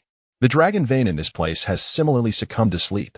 Yet, amidst this slumber, someone has employed a means akin to drinking the essence of life to slay it in its dreams.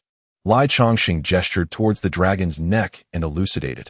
Once the spiritual energy revives, myriad divine beings and demons will gradually awaken. At this moment, the dragon vein's consciousness returns, only to discover its body severed, rendered a solitary soul adrift, naturally filled with profound sorrow. It has suppressed the murderous aura within the tomb of Bai Qi for 1,000 years, its contributions to the mortal realm immeasurable. In this world, one should be worthy of transcending to the celestial ranks. Yet, inexplicably, it meets its demise. Who would not feel the accumulation of resentment and the weight of anguish? Listening to Lai Changxing's words, Zhang Qingyang seemed to grasp something.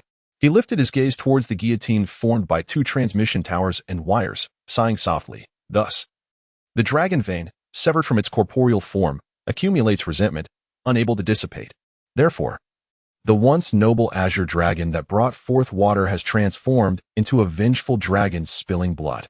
And the originally harmonious jade belt has become a perilous feng shui predicament entwined with blood resentment? Lai Changxing nodded slightly. In feng shui configurations, even the slightest deviation can lead to extremes. In such a situation, if the feng shui master cannot discern the difference between a living dragon vein and a dead one, it is challenging to recognize that this place is no longer an auspicious treasure. Then, Mr. Lai, is there any remedy for this? Lung Ronghua inquired, astonished. He had not anticipated such intricacies. However, compared to the feng shui knowledge gained, he was far more eager to learn how to resolve the predicament.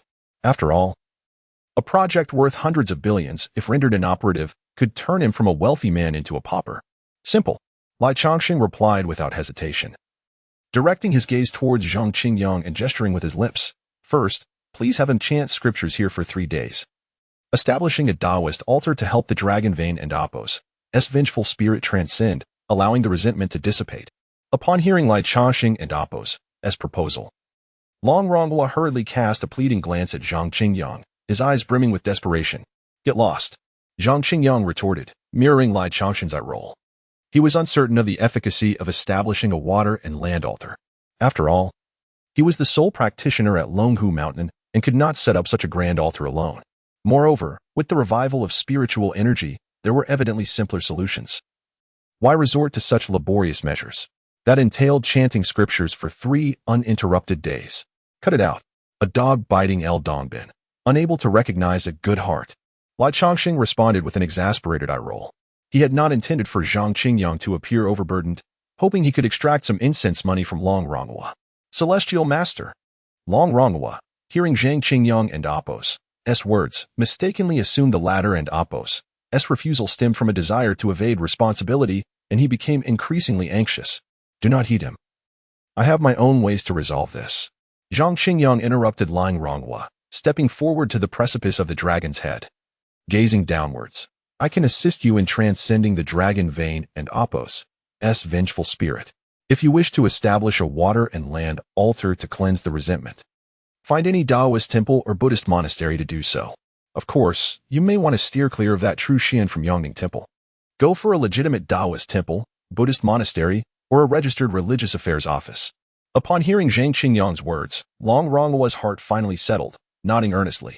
At this moment, he finally comprehended the meaning behind Zhang Qingyang's earlier remark about True Xian. I see you are truly in a bind. Then, the scripture of the heavenly Savior echoed, the Savior of suffering, pervading the 10 directions, often employs divine power to rescue all beings from their delusions.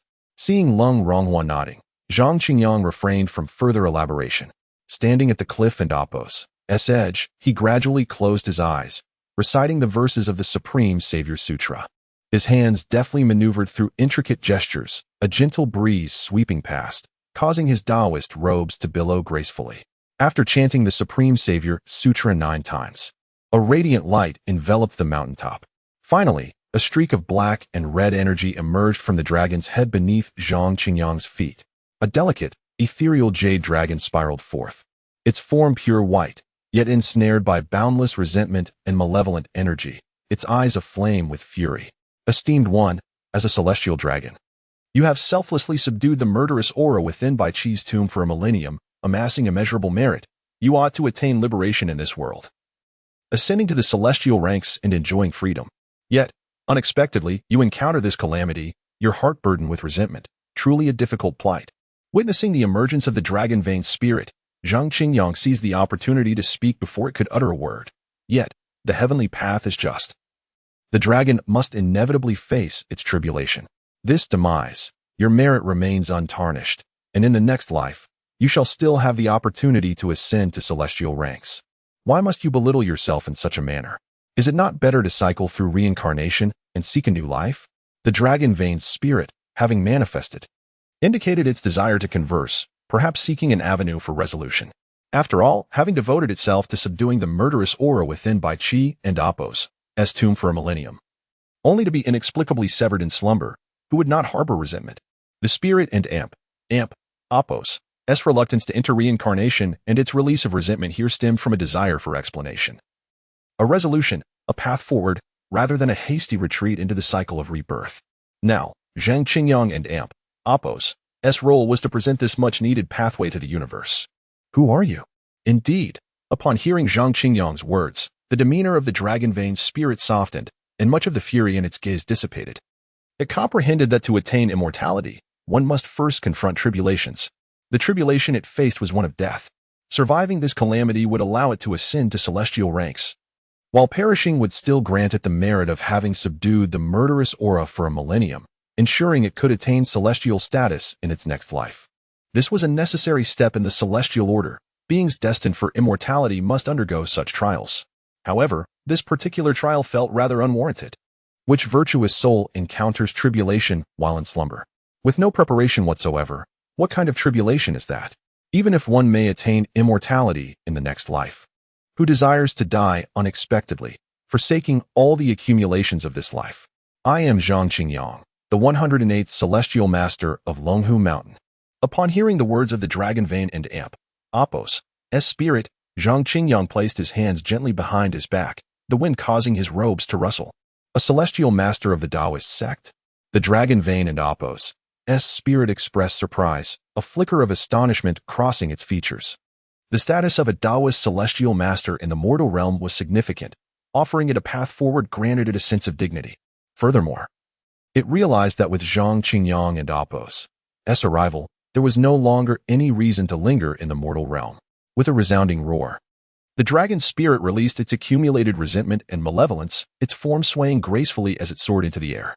In the unseen realm, a passageway opened, and the dragon vein and Apos' spirit vanished into the void, gradually disappearing from the sight of those present. Well, I have accomplished what I could. With the dragon vein and Apos' spirit gone, Zhang Qingyang turned to Lai Changsheng and said, "Do not keep me in suspense. How can we resolve the feng shui predicament of the vengeful dragon spilling blood and the dissipating malevolence? Speak plainly." Chapter 54. The array of 1,000 sails on water transport. Lai Changsheng stepped forward, standing at the cliff's edge alongside Zhang Qingyang. Observing this, Lung Ronghua hurried over, gesturing for his accompanying secretary to prepare for notes. The malevolence of the dragon vein emanated from its head, merging into the Mian River, whose waters became infused with this malevolence. To dispel such negativity, it was essential first to subdue and channel it. One could excavate an artificial lake here, diverting the Mian River and Apos' waters into it, placing a statue within to purify and suppress the malevolence, and ultimately allowing the water to flow into the Gan River after encircling the project. Lai Changsheng raised his finger slightly, outlining a new feng shui arrangement for Lang Ronghua. The Mian River flows from Fulong Mountain, winding around Hongdu, before finally entering the Gan River, thus saving considerable distance for the Mian River through Lai's intervention. As for the statue, it should be an image of the celestial master. Indeed, such a choice is most fitting. Lai Changsheng pointed towards Zhang Qingyang. This time, Zhang Qingyang refrained from voicing any opinions. Although the malevolence was being subdued by a statue, it was still a commendable act. Lai Changsheng was consistently advocating for his benefit. Moreover, at the inlet of the lake, specifically at the construction site yet to commence, A crescent-shaped building should be erected to block the malevolence from the Meon River from infiltrating the project. With this, the malevolent energy from Fulong Mountain could be completely alleviated. Additionally, the waterway would follow the artificial river, encircling the entire project and forming a new feng shui arrangement akin to a jade belt encircling the waist.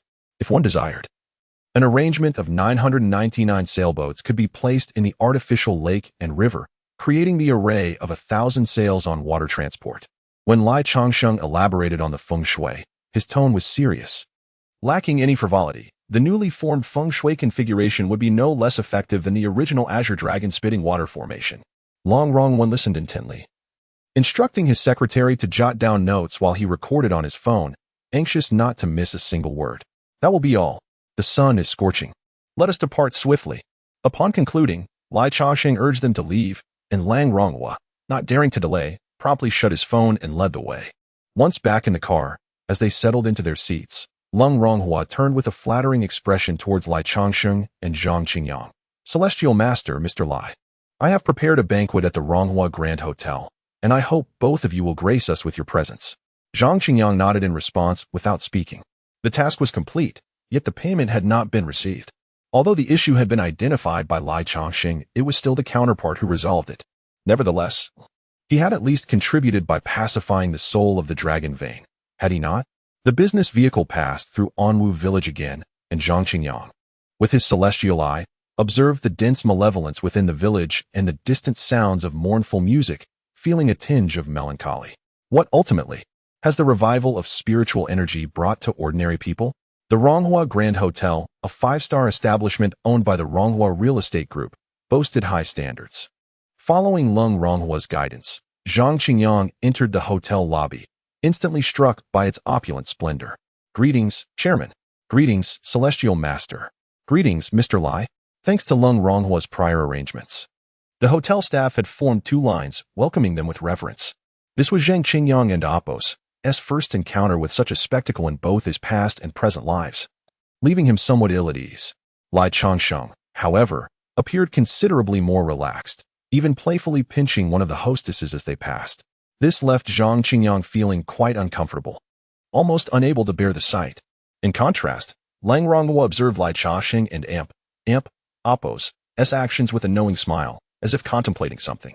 Upon reaching the most luxurious private room, they found the table already laden with an extravagant array of dishes. Celestial Master, Mr. Lai, would you care for a drink? Lang Ronghua inquired, gesturing towards the copious selection of beverages on the table. Zhang Qingyang glanced over and was immediately taken aback. Good heavens! The baijiu is a 1985 5-star Matai.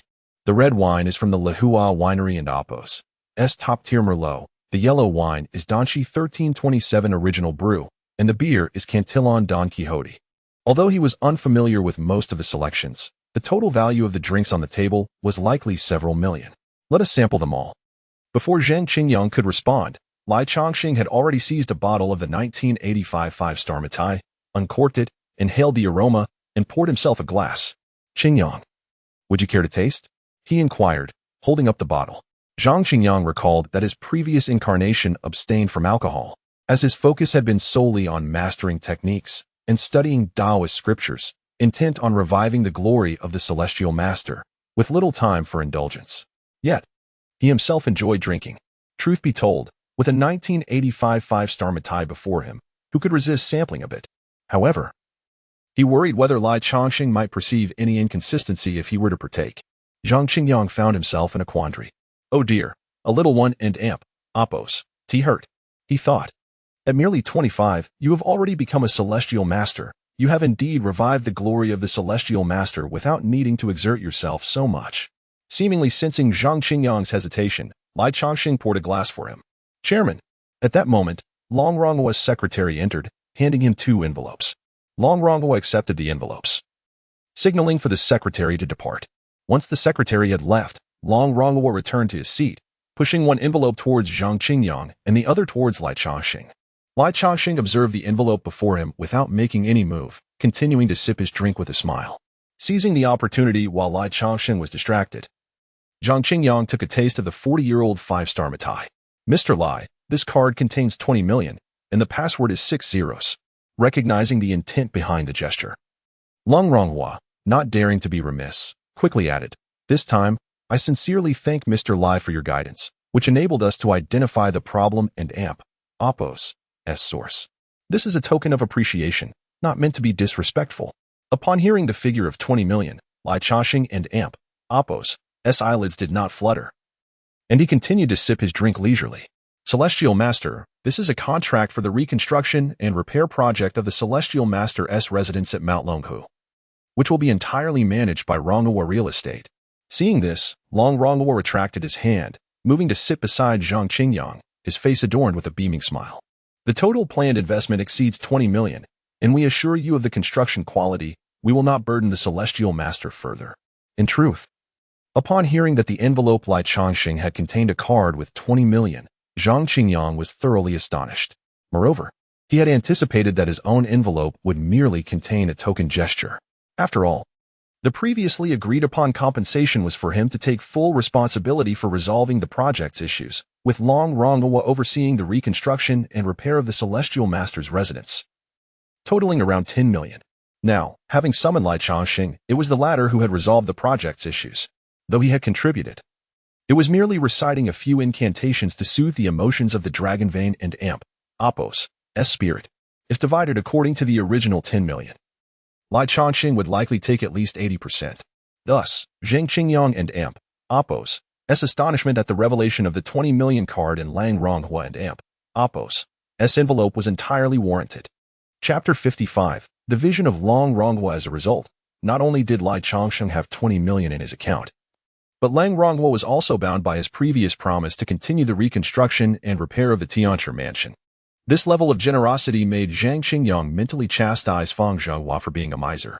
Lang, the boss, possesses vision.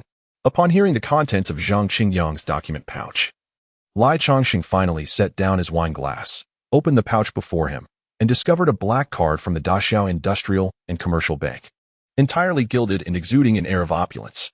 After tucking the black card into his pocket, Lai Changqing raised his wine glass slightly towards Lang Ronghua. Noticing this, Long Ronghua promptly picked up the decanter in front of him and downed it in one go. In truth, after today's events and the conversation between Lai Changqing and Zhang Qingyang, he had thoroughly confirmed one thing: the world was no longer as it once was. In the past, wealth and power allowed one to act with impunity, but now the times had changed. With the revival of spiritual energy, myriad gods, demons, and spirits would return. What a grand spectacle this would be, and what a chaotic era it heralded. The rulers of this world would no longer be the wealthy but individuals from the mystical realms, like Zhang Qingyang and Lai Changqing. This realization was why he spared no effort, even spending several times more than originally planned, to win the favor of the two. He did not wish for the sorrowful white couplets and the mournful sounds of the Suona in Anwu village to become his final resting place. "Mr. Long, take a look." At this moment, Zhang Qingyang had skimmed through the contract and affixed his signature at the end. "Rest assured, Tianshi. Choose an auspicious day, and we shall commence immediately." After reviewing the contract and confirming there were no issues, Lang Ronghua smiled and said, "Let us set it for 3 days from now, suitable for breaking ground, construction, and offerings." Zhang Qingyang took out his phone to consult the almanac, but before he could find an appropriate date, Lai Changqing had already spoken up. Long Ronghua naturally had no objections, nodding eagerly and calling for his secretary to relay the instructions. "Tianshi, Mr. Lai, please, make yourselves at home. Enjoy the meal." While arranging the dining, Lang Ronghua also sought Lai Changqing's advice on numerous feng shui matters. It was unclear whether Lai Changqing was being generous due to Zhang Qingyang's influence or the allure of the 20 million, but he spoke freely and openly. Soon, after a satisfying meal and ample wine, Lang Ronghua, sensing the moment, smiled and said, "Tianshi, Mr. Lai, I have arranged hold on, Qingyang and I have matters to discuss." Lai Changqing interjected, directing his gaze towards Zhang Qingyang. "We haven't seen each other in quite some time. Let us catch up." "Oh, I'll arrange that for the two of you right away." Lang Ronghua responded promptly. Lai Changqing nodded. And then Lang Ronghua led them to the top floor of the Ronghua Hotel, stopping at a terrace with a stunning view of Hongdu. "I've arranged for the area to be cleared in advance, and there's security at the entrance, ensuring no one will interrupt your conversation." After bringing them to the rooftop, Lang Ronghua personally prepared 2 cups of tea before stepping back and gesturing to the buttons on the table. "Tianshi, Mr. Lai. If you need anything, just call for the staff." With that, he exited, closing the glass door leading to the terrace tea restaurant. Keep this card, Lai Changxing said, pulling out the gilded black card and placing it before Zhang Qingyang. Wait, Changxing, when did you become so generous? Zhang Qingyang exclaimed incredulously, staring at the black card. As the only friend of his predecessor, he was well aware of Lai Changxing's miserly nature. After all, he would even require reimbursement for taxi fares.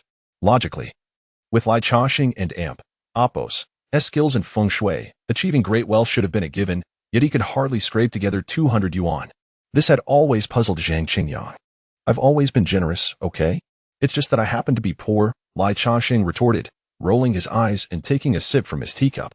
Then why not keep the 20 million for yourself, considering your financial situation? Zhang Qingyang pushed the bank card back. He still had the 10 million from Fang Zhonghua. And with Long Ronghua's commitment to assist in the reconstruction of the Tianchi mansion, he had no immediate need for more funds. I recently started seeing a wealthy woman. I'm not short on cash, Lai Changxing replied, sipping his tea, showing no intention of returning the bank card. Besides, what is the use of money? Being a little poor is actually quite nice. Zhang Qingyang was rendered speechless. Lai Changxing could easily thrive on his talents with his abilities in feng shui. He could undoubtedly succeed, yet he chose to rely on his looks to get by. From what Zhang Qingyang knew, this wealthy woman was the ninth one Lai Changxing had latched onto since meeting him. Fine, I'll take it for now. If I need anything, I'll let you know. Given Lai Changxing's knack for getting by, Zhang Qingyang decided not to press further and accepted the bank card. Now that spiritual energy is reviving and the world is changing, what are your thoughts? Zhang Qingyang asked, taking a sip of tea and gazing out at Hongdu City. Thoughts? Lai Changxing poured out the remnants of his tea and brewed a fresh cup, smiling as he replied, I'm just here to observe. Actually, Changxing, in this era of revived spiritual energy, you would be better suited to seek the Tao and pursue immortality, Zhang Qingyang remarked, his expression turning serious.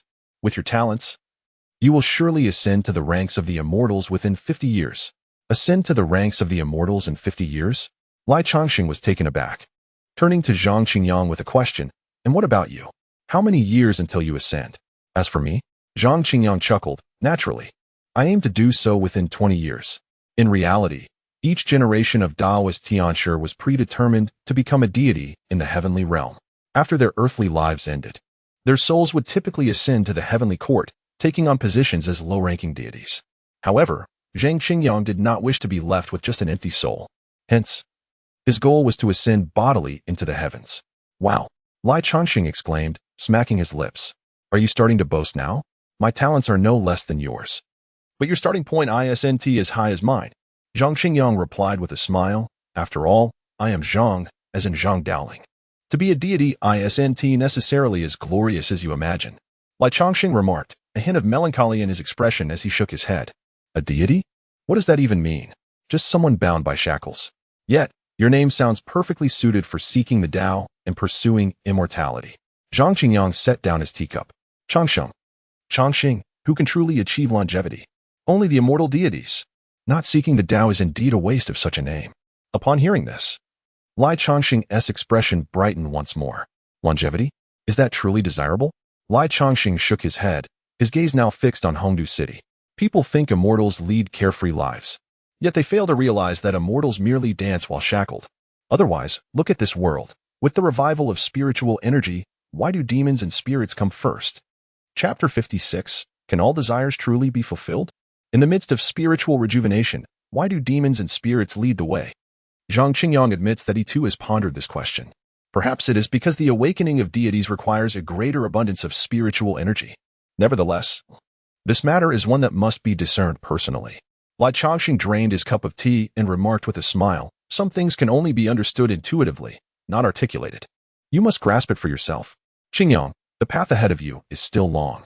Upon hearing Lai Changxing and Appos' words, Zhang Qingyang rolled his eyes, retorting, what is this? Have you lived more years than I have? Indeed, Lai Changxing was older by a year, but that single year did not warrant such an air of superiority. Years? I've muddled through the mortal realm for over 20 years, while you've merely been perusing that dilapidated Taoist scripture on Longhu Mountain. Lai Changxing chuckled back. I said I've traversed more bridges than you've walked paths. Is there an issue with that? This suggests you have a penchant for crossing bridges. Zhang Qingyang acknowledged with a nod, then added, you might as well say you've consumed more salt than I've eaten rice. That is quite untrue. I am neither a salt prince, nor do I suffer from hypertension, Lai Changxing replied. The two then erupted into hearty laughter, gazing at the sprawling city of Hongdu as the sun set. As night descended, they continued their lively conversation. Zhang Qingyang recounted tales from his battles against river dragons in the Min River to Zhou Siyue's voluntary descent into the underworld, and the transition of old gods to new in the misty mountains of Qian. Lai Changsheng, in turn, shared insights from the Hongdu Rich Woman's phone directory, how to live off a woman, and the 36 strategies for pursuing wealthy women. As the hour grew late, they decided it was time to retire for the evening. In the gentle evening breeze, their tipsy state had sobered, leaving only the pressing need to relieve their bladders from the excessive tea consumption. Yawning, Lai Changxing glanced at his imitation Rolex and softly suggested, "Indeed, let us rest early." Zhang Qingyang finished his last sip of tea and together with Lai Changsheng exited the tea house. Outside, Lung Ronghua had been waiting for some time. "Master Tian, Mr. Lai, I have arranged rooms for you both." Fang Zhenghua led the way as they descended a level. They arrived at two adjacent presidential suites. Zhang Qingyang entered, placing his Tian-Shi sword and the millennia-old thunderstruck Juju wood sword down, then removed his Taoist robe, allowing Miao Wu to rest on the sofa before stepping into the shower. After a refreshing cold shower, he felt invigorated, yet found it difficult to drift into slumber. Zhang Qingyang contemplated seeking out Lai Changxing for further conversation. However, as he opened the door, he unexpectedly caught sight of two young women entering Lai Changxing's room. How deceitful of Lang Ronghua, Zhang Qingyang muttered to himself, closing the door with a sigh. What about me? Why was I not arranged for? What? Strict rules and regulations? What a jest. Taoists are not bound by such constraints. Otherwise, how could the lineage of a Master Tian be sustained? I must find an opportunity to enlighten Long Ronghua. Lying on the soft bed, Zhang Qingyang decided to open an app for some light amusement. The next morning, at 10:00 and Oppos clock, Zhang Qingyang awoke promptly from his dreams. After freshening up, he opened the door to find a strikingly beautiful waitress waiting for him. "Master Tian, Mr. Lung has gone to arrange the reconstruction of the Tianshi mansion. Before leaving, he instructed me to inform you that all your needs can be communicated to me, and I shall fulfill them." Upon seeing Zhang Qingyang emerge, the waitress approached him, slightly bowing and smiled. Zhang Qingyang glanced at her name tag. "Manager? Chen Xian? Can all my needs truly be fulfilled?" Hearing Zhang Qingyang's teasing remark, Chen Xian's cheeks flushed slightly, yet she shyly responded, "Yes, Master Tian." "Very well, please help me wake my friend in the adjacent room." Zhang Qingyang gestured towards the next room, opting not to enter himself, as he was uncertain of the scandalous scene that might await him. Chen Xian's eyes widened in surprise. "Wait, I was all set, and you tell me just this?" "Master Tian, Mr. Lai left early this morning at 7 for an engagement." Chen Xian replied, smiling gently while adjusting her posture. Perhaps it was because she was looking down earlier and didn't see? Quite early indeed. Zhang Qingyang paused, pulling out his phone to check a message. Indeed, there was a green bubble from Lai Changxing. "A wealthy woman is looking for me, so I've left. See you later." Upon hearing Zhang Qingyang's comments, Chen Xian moved a bit closer. "Let us go have breakfast." Zhang Qingyang stepped back, circumventing Chen Xian as he made his way to the elevator. This was primarily due to the fact that he was already washed up and dressed, and changing back would be a hassle, as it would only take 3 minutes, nothing too urgent. "Very well, this way, Master Tian." Chen Xian, biting her silver teeth slightly, followed with a hint of resentment, leading the way with a forced smile. After all these years, she had never doubted her own charm until now. After a leisurely lunch at the Ronghua Grand Hotel, Zhang Qingyang, not having encountered Lang Ronghua, requested Chen Xian to arrange a car to take him back to Longhu Mountain. As he prepared to board the vehicle, he noticed the melancholic look in Chen Xian and Oppos' eyes and suddenly felt a pang of guilt. Why was he unwilling to spare 3 minutes to comfort the young woman? Truly, it was an oversight. Placing Miao Wu in the car, Zhang Qingyang turned to Chen Xian and spoke softly, "Manager Chen, farewell." Chen Xian nodded, smiling as she watched the business vehicle drive away, her gaze lingering. This Master Tian was an enigma. Not only was he handsome, but he was also favored by Mr. Lang as a distinguished guest at such a young age. A business vehicle came to a halt at the foot of Longhu Mountain, and the driver stepped out to open the door for Zhang Qingyang. Exiting with a word of thanks, he turned his gaze toward the stone steps of Longhu Mountain. Another visitor? Observing the stream of people ascending and descending the stone steps, Zhang Qingyang was somewhat taken aback. It seemed there were quite a number of visitors this time, and they were not all from the same background. What could be the reason for this? Zhang Qingyang began to question whether the driver had mistakenly brought him to the wrong location. It was not until he spotted the stone plaque emblazoned with Longhu Mountain that he confirmed he was indeed where he intended to be. Despite his confusion regarding the situation, he knew he must return home. As Zhang Qingyang began to ascend the stone steps, he found his path obstructed. "Little girl, could you kindly let this uncle pass?" On the stone steps stood an elderly lady with a cane, clutching a weathered yellow cloth bag under her arm, assisted by a 5- or 6-year-old girl. Upon noticing Zhang Qingyang's approach, the elderly woman quickly adjusted her stance, cradling the little girl and clearing the way. "Dear elder, it's no bother," Zhang Qingyang said, halting his steps. "Young man, are you here to pay your respects?" The elderly woman beamed warmly. "To pay respects?" Zhang Qingyang echoed in surprise. When did Longhu Mountain begin to attract worshippers? In his previous life's memories spanning over 20 years, he had never encountered any worshippers visiting. Chapter 57. Is the Celestial Master not home? Upon observing Zhang Qingyang's reaction, the elderly woman was somewhat taken aback. "Not at all." Zhang Qingyang shook his head, choosing not to elaborate on his reasons, instead gazing at the old woman with curiosity. "Dear elder, given the steep and distant paths of Longhu Mountain, and considering your limited mobility, what prompted you to come here for incense offerings?"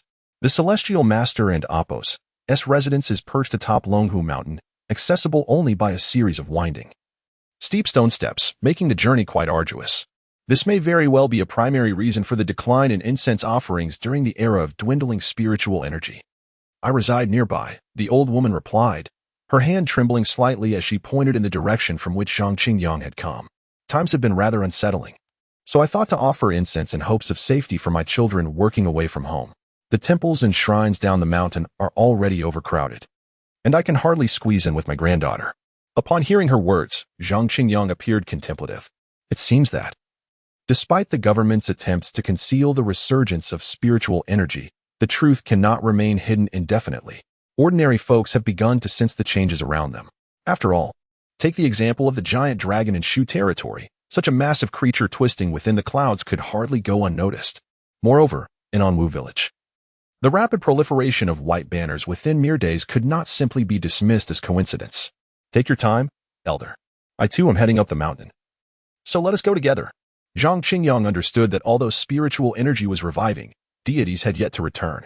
The act of seeking divine favor, offering incense, and burning paper had yet to bear any tangible results. However, he refrained from directly informing the old woman, as he recognized that sometimes what a person truly needs is merely psychological solace. "Thank you so much, young man." The old woman expressed her gratitude with visible excitement. Zhang Qingyang remained silent, extending his arm to assist her. The little girl peeked out from her grandmother and Apos' embrace, curiously observing Zhang Qingyang. She glanced down at the cat at his feet, her hand reaching out to play, only to retract it shyly. "Let us proceed slowly, elder. No need to rush."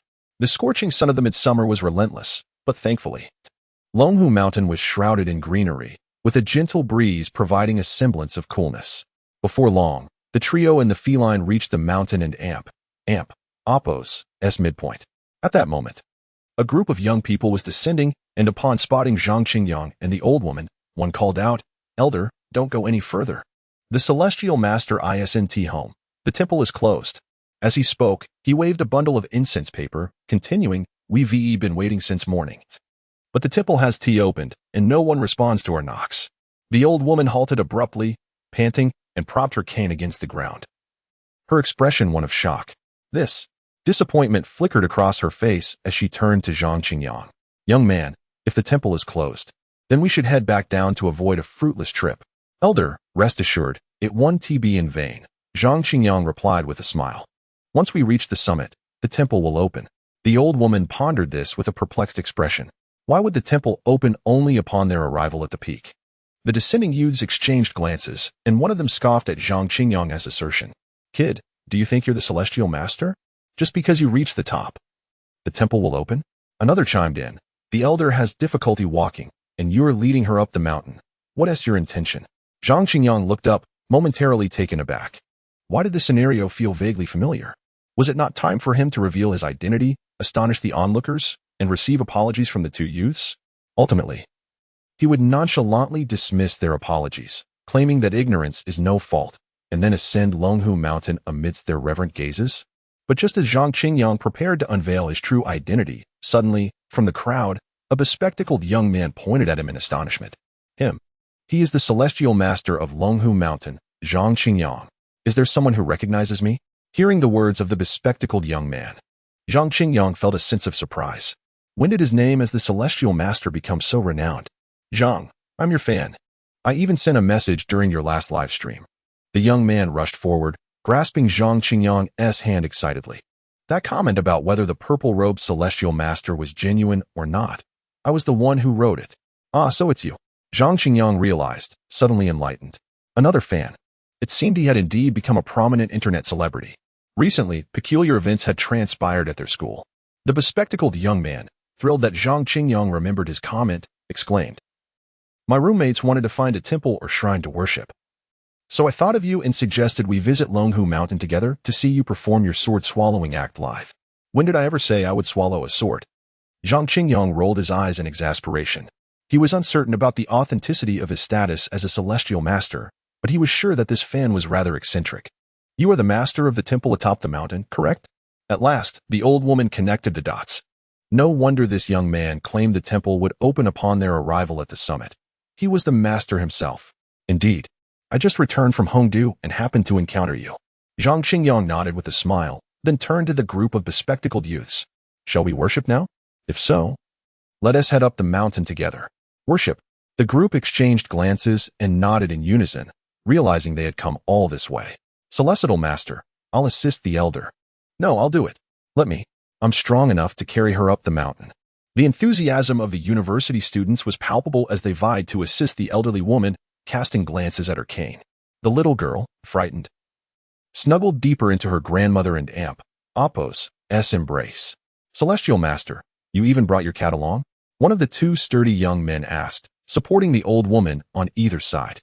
The slender bespectacled young man approached Zhang Qingyang, observing the cat circling around his feet with surprise. Whose good-hearted person carries a cat with them? You've got it wrong. This isn't a cat, it's a dog.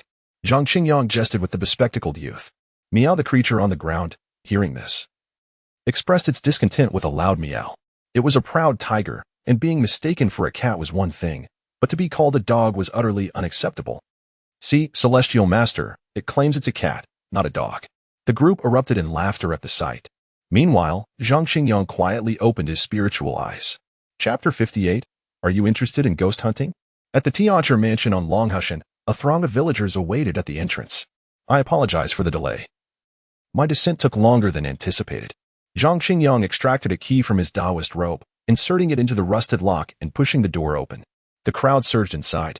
This Taoist priest, for many, it was their inaugural visit to the temple, leaving them somewhat at a loss. Consequently, they turned their gazes toward Zhang Qingyang, eager to know the proper way to pay their respects. Just to offer your incense freely, sincerity begets efficacy. There are no strict protocols. Zhang Qingyang waved dismissively. The deities have yet to return. Even if one were to relieve themselves upon their statues, they would remain oblivious. As for incense offerings, they are even less formal.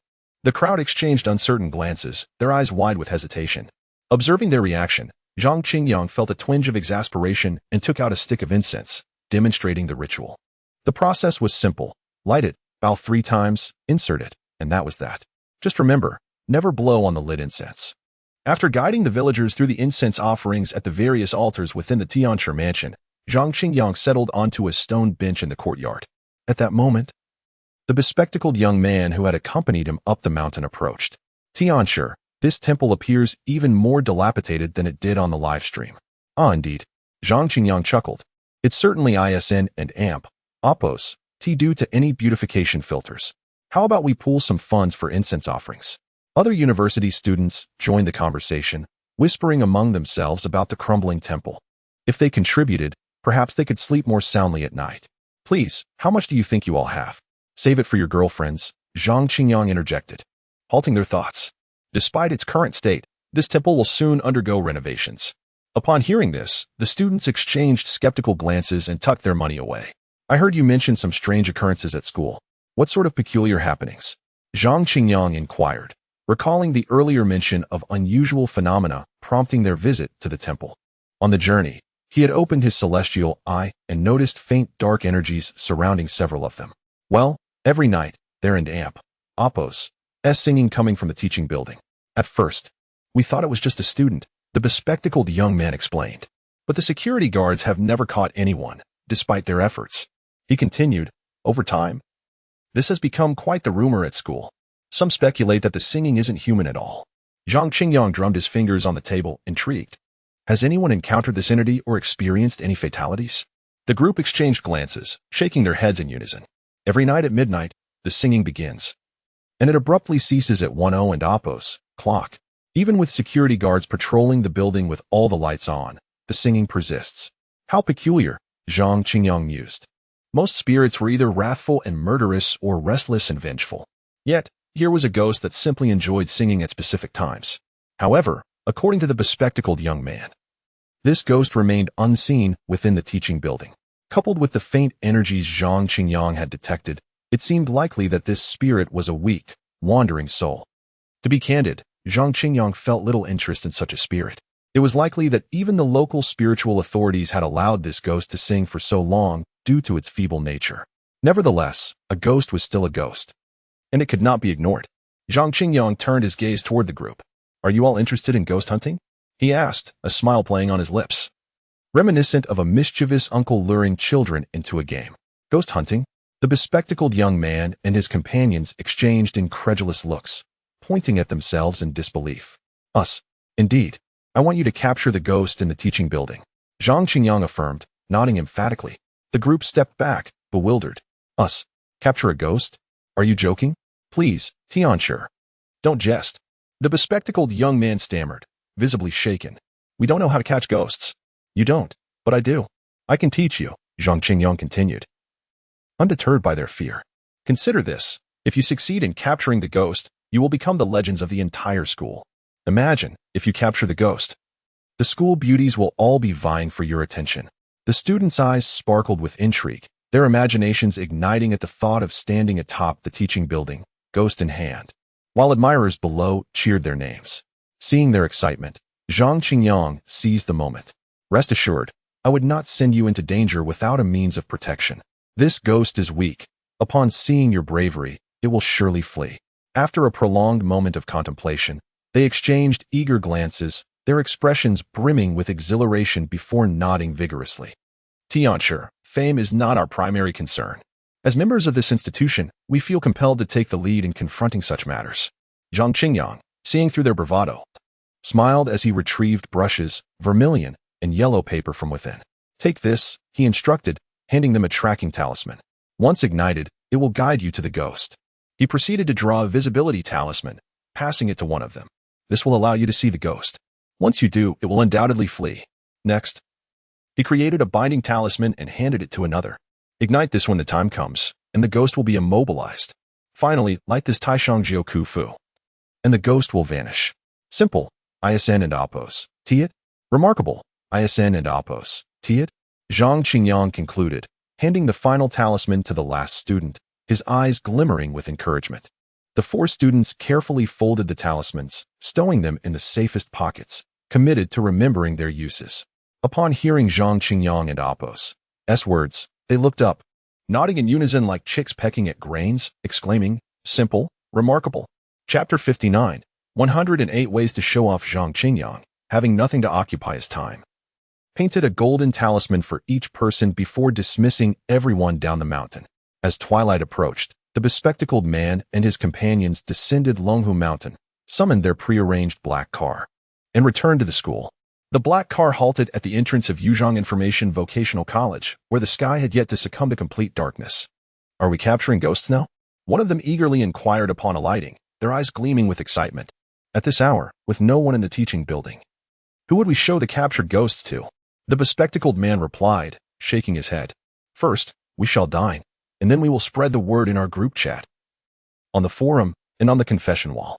We shall announce that tonight, the 4 swordsmen will not allow our classmates to live in fear and trepidation any longer. And we are determined to apprehend the singing ghost in the teaching building. Once the anticipation had built sufficiently and all had gathered beneath the teaching building, we will don our stylish attire and make a grand entrance. Upon hearing the bespectacled man and Oppos' plan, the other 3 raised their thumbs in approval. When it comes to showing off, you truly excel. The bespectacled man smiled with a hint of mischief. Having consumed a plethora of novels, he had mastered the 108 methods of ostentation. As night gradually enveloped the surroundings, a message surfaced in various class groups, forums, and confession walls, igniting a flurry of discussions. What? Someone is capturing ghosts? Where did these ghosts come from? The singing ghost in the teaching building, of course. Is that true? Ever since that singing ghost appeared, I've been too afraid to attend classes in the teaching building. Wow, there are indeed brave souls. What kind of warriors are they? Where are these ghosts? The security guards are stationed by the teaching building every day and haven't seen a trace of a ghost. Come on, we are university students. Can't we believe in science and not succumb to superstitions? I suspect the singing in the teaching building is merely a prank. Those who engage in such pranks should be reported to the authorities. Catching ghosts? What a spectacle! The news spread rapidly, and within a little over an hour, nearly every student and faculty member was aware of it. Although there were mixed opinions regarding the authenticity of the news, the crowd gathered beneath the teaching building continued to swell. This compelled the school to summon security and teachers who had been granted leave to maintain order. It is our time to shine. As the crowd thickened, the bespectacled man and his three companions, all clad in black and donning sunglasses, dramatically pushed through the throng to make their way inside. Why are you crowding? If you wanted to watch the spectacle, you should have arrived earlier to secure a good spot. Where are the four swordsmen? Could this be a hoax? It's already 10:00 and Oppo's clock. If we wait much longer, the dorms will be locked. The dorms locking? The dormitory staff are here watching the show. Who is locking the doors? Ghosts? After much effort, the four finally squeezed through the crowd, adjusting their disheveled hairstyles before striding confidently toward the teaching building. There, they were to confront the singing ghost. Were they indeed the four swordsmen? Wait, this ISNTA prank? These four actually dare to come? Humph. If they fail to capture the ghost, I will make sure they regret it. Wow, the four swordsmen are so cool. Hearing the cheers from the crowd, the four swordsmen could not suppress their smiles, already envisioning names for their future children with their ideal partners. Students, please return to your dorms. At that moment, the voice of a security guard jolted them back to reality. Cough. The four exchanged glances, and finally, the bespectacled man cleared his throat and removed his sunglasses. Sir, we are here to capture ghosts. Upon hearing his voice, the guards and teachers turned their attention to them. One of the guards, their counselor, stepped forward, reprimanding. Is this chaos you're doing? Counselor, this is our duty. No need to thank us. The bespectacled man seemed oblivious to the reprimanding tone of his counselor, smiling as he spoke. Rest assured, with the four swordsmen on the case, that singing ghost will surely be apprehended tonight. Ghost? Where did this nonsense come from? The counselor exclaimed, their voice rising in anger. You are promoting superstition and inciting a collective incident. I fear you will face consequences tonight. Now, immediately accompany me to the principal's office for a reflection. The four stood before their counselor, being scolded like children. However, they were unfazed, their minds occupied with thoughts of how to capture the ghost and make their grand performance flawless. What? We're going to the principal and Oppo's office now? But the counselor and Oppo's last remark left them momentarily stunned. No, we've worked so hard to create this momentum. Going to the principal's office now would ruin everything. They exchanged glances, then nodded resolutely. Counselor, trust us. Suddenly, they spoke in unison, and before the counselor and the other teachers or security could react, they bolted up the staircase. Have you lost your minds? The counselor shouted, eyes wide with panic. Quick, chase them. Don't let them create more chaos. The counselor had no faith in their ghost-catching abilities, only knowing that if the principal demanded accountability, it would fall upon her shoulders as their instructor. Hurry. Take out the tracking talisman given to you by the celestial master. As the four raced up the stairs, hearing the clatter of footsteps behind them, they shouted in urgency. The bespectacled man wasted no time, retrieving the tracking talisman and a lighter from his pocket, igniting it. The talisman quickly turned to ash, and before long, a series of black footprints appeared on the corridor floor. These must be the footprints of the singing ghost. Following these prints will lead us to it. Without hesitation, the four followed the black trail. Moments later, the pursuing group arrived at the same floor, staring at the mysterious footprints in bewilderment. What is going on? What are these four up to? The counselor followed closely, examining the inky prints on the ground, rubbing her foot against them, only to find they wouldn't budge. This heightened her anxiety, and she continued to stomp and grit her teeth as she pursued the trail. The others, witnessing her urgency, quickly followed suit. The vocal music classroom? The footprints vanish here? The four had reached the end of the corridor, standing before a dark and vocal music classroom. The singing ghost must be inside. Young minds are resourceful. Swiftly, they discerned the reason. The stoutest among them kicked the classroom door open with a swift motion. The door swung wide, revealing the darkened interior, and a wave of trepidation washed over them. Yet, as the footsteps drew nearer, they steeled themselves, gritting their teeth, and stepped into the classroom, flipping on the lights. Chapter 60. Can you see me? As the lights flickered on, the darkness receded, leaving only shadows lurking in the corners, poised for movement. The four bespectacled boys entered the vocal classroom, surveying their surroundings. The interior of the vocal classroom bore resemblance to an ordinary classroom, albeit filled with numerous musical instruments. However, what captured their attention the most were the myriad of black footprints that marred the floor, scattered throughout the room. What are you four little rascals up to? At that moment, a group of teachers and security personnel, led by the counselor, arrived. Before she even stepped inside, the air was thick with reprimands. Upon entering the classroom, she was rendered speechless by the chaotic scene before her. The entire space was covered with stubborn ink footprints, and even the instruments bore inky handprints. These little rascals had caused such a ruckus. Were they intent on getting her fired? As they realized the entrance was blocked, the bespectacled boys exchanged glances. One of them pulled out a lighter and a piece of yellow talisman paper. What do you intend to do? The counselor, though confused by their actions, instinctively reached out to intervene. Unfortunately, the dry talisman was quickly consumed by the flames, turning to ash in an instant. Counselor, behind you. The counselor had halted her steps when she suddenly noticed the terrified expressions on the boys' faces, all pointing at her back. What new trick are you playing? Planning to run away? You fooled me once. Do you think you can deceive me a second time? The counselor, panting with frustration, placed her hands on her hips and declared, the door is blocked. After causing such a scene today, disciplinary action is inevitable. Counselor, there's a ghost behind you. The boys retreated in unison, their voices quivering. A ghost? You must be out of your minds. The counselor, incredulous, turned around. Come on, tell me where the ghost is. Ah, a ghost. In that instant, she came face to face with a bloodied visage, one eye sunken, a gaping wound, while the other eye bulged grotesquely, contorted in a fearsome expression. Upon encountering this horrifying apparition, the counselor felt the world spin and her heart race. Soon, her legs buckled, and she collapsed onto the floor. Can you see me? The singing ghost stared in disbelief, her bulging eye wide with shock. She turned to flee but found herself confronted by a throng of teachers and security blocking the doorway. Ah, a ghost. The teachers and security, having sensed something amiss at the ghost and Apos' sudden appearance, initially remained still, thinking it was merely a trick of the light. However, upon seeing the bloodied face, panic ensued. Some crumpled to the ground in fear, while others fainted on the spot, and the bolder ones turned to flee. Can everyone see me? The singing ghost was further astounded by the chaos unfolding before her. All she wanted was to escape, not wishing her ghastly appearance to be witnessed by more individuals. She dashed toward the exit, but to the teachers and security on the ground, it appeared as though the ghost was menacingly lunging toward them. Counselor, are you all right? We warned you about the ghost. Realizing the ghost was rushing out, the bespectacled boys quickly rushed to assist the counselor. You said you could catch ghosts?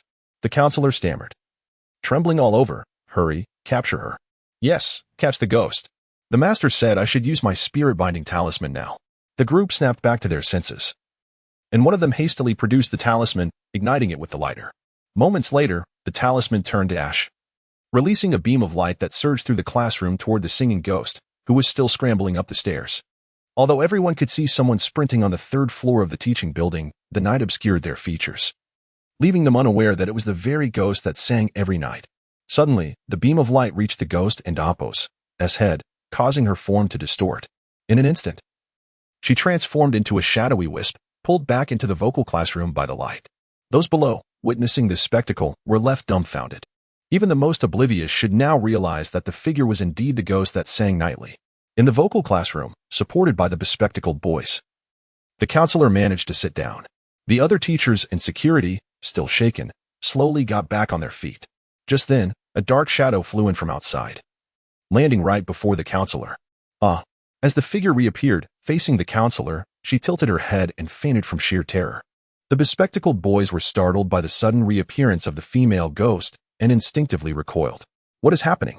Why can't Apos' move? The ghost, realizing she was back in the classroom, wore an expression of sheer panic, struggling but unable to budge. Moments later, She ceased her struggles and gazed at the bespectacled boys. Ken and Appos, T-move? The Master-S talisman is truly effective. Hearing the ghost and Appos' words, the boys finally regained their composure, the fear in their eyes lessening somewhat. One of them, gathering courage, stepped forward to see the ghost was unresponsive, and he took another step closer. In his hand, he clutched the golden talisman given by Qingyang. He recalled the Master-S words, "With this talisman, no demon can harm you." Indeed, the singing ghost merely stared wide-eyed at the approaching boy, unable to act. "Brothers, it's safe. Wake the counselor." Once beside the ghost, he called out to his 3 roommates. The roommates exchanged confused glances. "How do we wake her? I've seen it on TV. They always throw cold water." The boy was momentarily taken aback, but quickly had a stroke of inspiration. In dramas, a basin of cold water is often employed to revive the unconscious. The 3 roommates then began searching the vocal classroom, swiftly locating the water jug atop the drinking fountain. One sturdy roommate hurried forward and removed the jug from the fountain. Chapter 61. The absence of apparitions does not equate to their non-existence. Chilled water cascaded down the counselor's head, sending an invigorating shiver through him. As he groggily opened his eyes, he was once again confronted by the haunting figure of the song spirit. A scream erupted, yet this time he did not succumb to unconsciousness so easily. "Counselor, the song spirit has already been captured by us and cannot move," exclaimed the bespectacled boy upon hearing the counselor's piercing wail. After an extended period of screaming, the counselor finally regained his composure. What? They had truly captured the song spirit? Was it possible they possessed such capability? Feeling the counselor and Appos' incredulous gaze, the bespectacled boy waved in front of the song spirit once more, who stood there, bewildered and at a loss. "Counselor, let us take this song spirit outside for all to see." At this moment, the 4 boys, still reveling in their bravado, envisioned themselves parading the captured spirit down the corridor, basking in the attention of the entire school. No. The moment those words escaped, 2 vehement protests arose in unison from the counselor and the song spirit. The 4 boys exchanged puzzled glances between the song spirit and the counselor. "Please, don't let others see me like this," the song spirit pleaded, her voice trembling and her head bowed low as she desperately implored. At that moment, the counselor finally stood up from his seat. Although fear lingered, he cautiously approached the song spirit. "Is it you, Teacher Xiaoxue?" He halted before her, yearning to reach out yet hesitating. The song spirit sobbed even more, burying her face deeper, refusing to speak. Just then, a bold old security guard stepped inside. Upon witnessing the weeping song spirit, he nodded affirmatively. "Indeed, it is Teacher Xiaoxue. I was present during the retrieval. I remember it clearly." Please don't say any more." The old guard's words were abruptly cut off by the song spirit. Gritting her teeth, she lifted her gaze towards the 4 boys. "I have never harmed anyone nor wished to. I am merely trapped here, unable to leave. I know you must have a way to help me escape. I implore you, do not expose me to the public. Just help me leave." Upon hearing her words, the 4 boys fell into a deep silence. However, soon after, the boy holding the talisman nodded. He produced a lighter, ignited the talisman, and a gentle breeze swept through the room. In the ethereal realm, a passageway opened, and the sound of chanting resonated faintly within the music classroom. This sound was familiar to the 4 boys, as it was the same incantation Zhang Qingyang had recited while drawing the talisman that afternoon. "Thank you." The song spirit felt the tug from the passage and expressed her gratitude to the 4 boys. Her form gradually faded until she completely vanished. At that moment, an enveloping silence engulfed everyone. "Counselor, was this song spirit once a teacher at our school?" After a lengthy pause, the bespectacled boy broke the silence. However, before he could finish, the counselor interrupted. "Remember, there is no such thing as a song spirit in the teaching building. It was merely a malfunction of the speaker in the music classroom." The 4 boys paused, contemplating. They had agreed to assist Zhang Qingyang in capturing spirits to gain fame throughout the school, to capture the spotlight, and secure preferential dating rights. Yet, if the counselor's assertion held true, it would merely be a farce. Consequently, not only would they forfeit their preferential dating rights, but they might also lose the opportunity to date throughout their 4 years of college. Nevertheless, recalling the song spirit and Appos' final utterance of thanks, they nodded in unison. While publicly denying the existence of spirits, who could say for certain whether they truly did exist? The counselor appeared to perceive the boys' despondency and offered a gentle reminder. "Ultimately, we cannot control the perceptions of others. The school will not penalize you for this incident." At that moment, A middle-aged man clad in an administrative jacket entered. But neither will there be any grand rewards for you. Director Wang. Upon seeing the newcomer, the four boys and the counselor greeted him in unison. The middle-aged man nodded. Rest assured, the rewards you are due shall not be diminished by a single cent. Now, everyone disperse. With that, Director Wang turned, leading a group of security personnel and teachers, carrying the fainted instructors down the stairs. The counselor cast a meaningful glance at the four boys before following suit. Engaging with these teachers was quite taxing. Once everyone had departed, the four boys began to voice their grievances. They had engaged in an extensive discussion, yet had comprehended not a word of it. All they knew was that their chance to show off had evaporated. Who says we can't show off? Just then, the previously silent bespectacled boy finally grasped the underlying meaning of the counselor's words, and a subtle smile crept upon his lips. After a brief exchange of whispers, smiles lit up each face. Exiting the classroom, the four boys meticulously arranged their hair and attire, donned sunglasses, and strutted down the corridor with an air of superiority, waving at the students below like celebrities. This aura of confidence was not mere pretense. They had indeed captured the song spirit. Yet, when they proclaimed that there were no spirits, merely a malfunction in the music classroom and Oppo's speaker, they would always wear a knowing smile, accompanied by the phrase, "You should understand, right?" In response, any inquisitive student would eagerly nod. "I understand. I want to speak a word of it." Thus, both the bespectacled boys and the school declared that there were no spirits in the teaching building, just a malfunction of the music classroom speaker. Yet, no one truly believed it. Simultaneously, at Longhu Mountain, within the Tianchi mansion, Zhang Qingyang, lying contentedly in bed, felt a subtle connection emerge, prompting him to sit up and glance in the direction of Yuzhong Information Vocational College. These college students were not as naive and simple-minded as the internet suggested. Zhang Qingyang mused to himself, gently rousing the now-awake Miaowa before returning to bed, flipping over to continue his tranquil reverie. The following morning, as dawn broke, Zhang Qingyang remained in a drowsy state when he heard a knock at the door. Really? This early in the morning, did they not allow anyone to sleep? He reluctantly climbed out of bed, leisurely dressed, and yawned as he approached the door. Upon opening it, he was met by a throng of eager visitors who had been waiting outside for quite some time.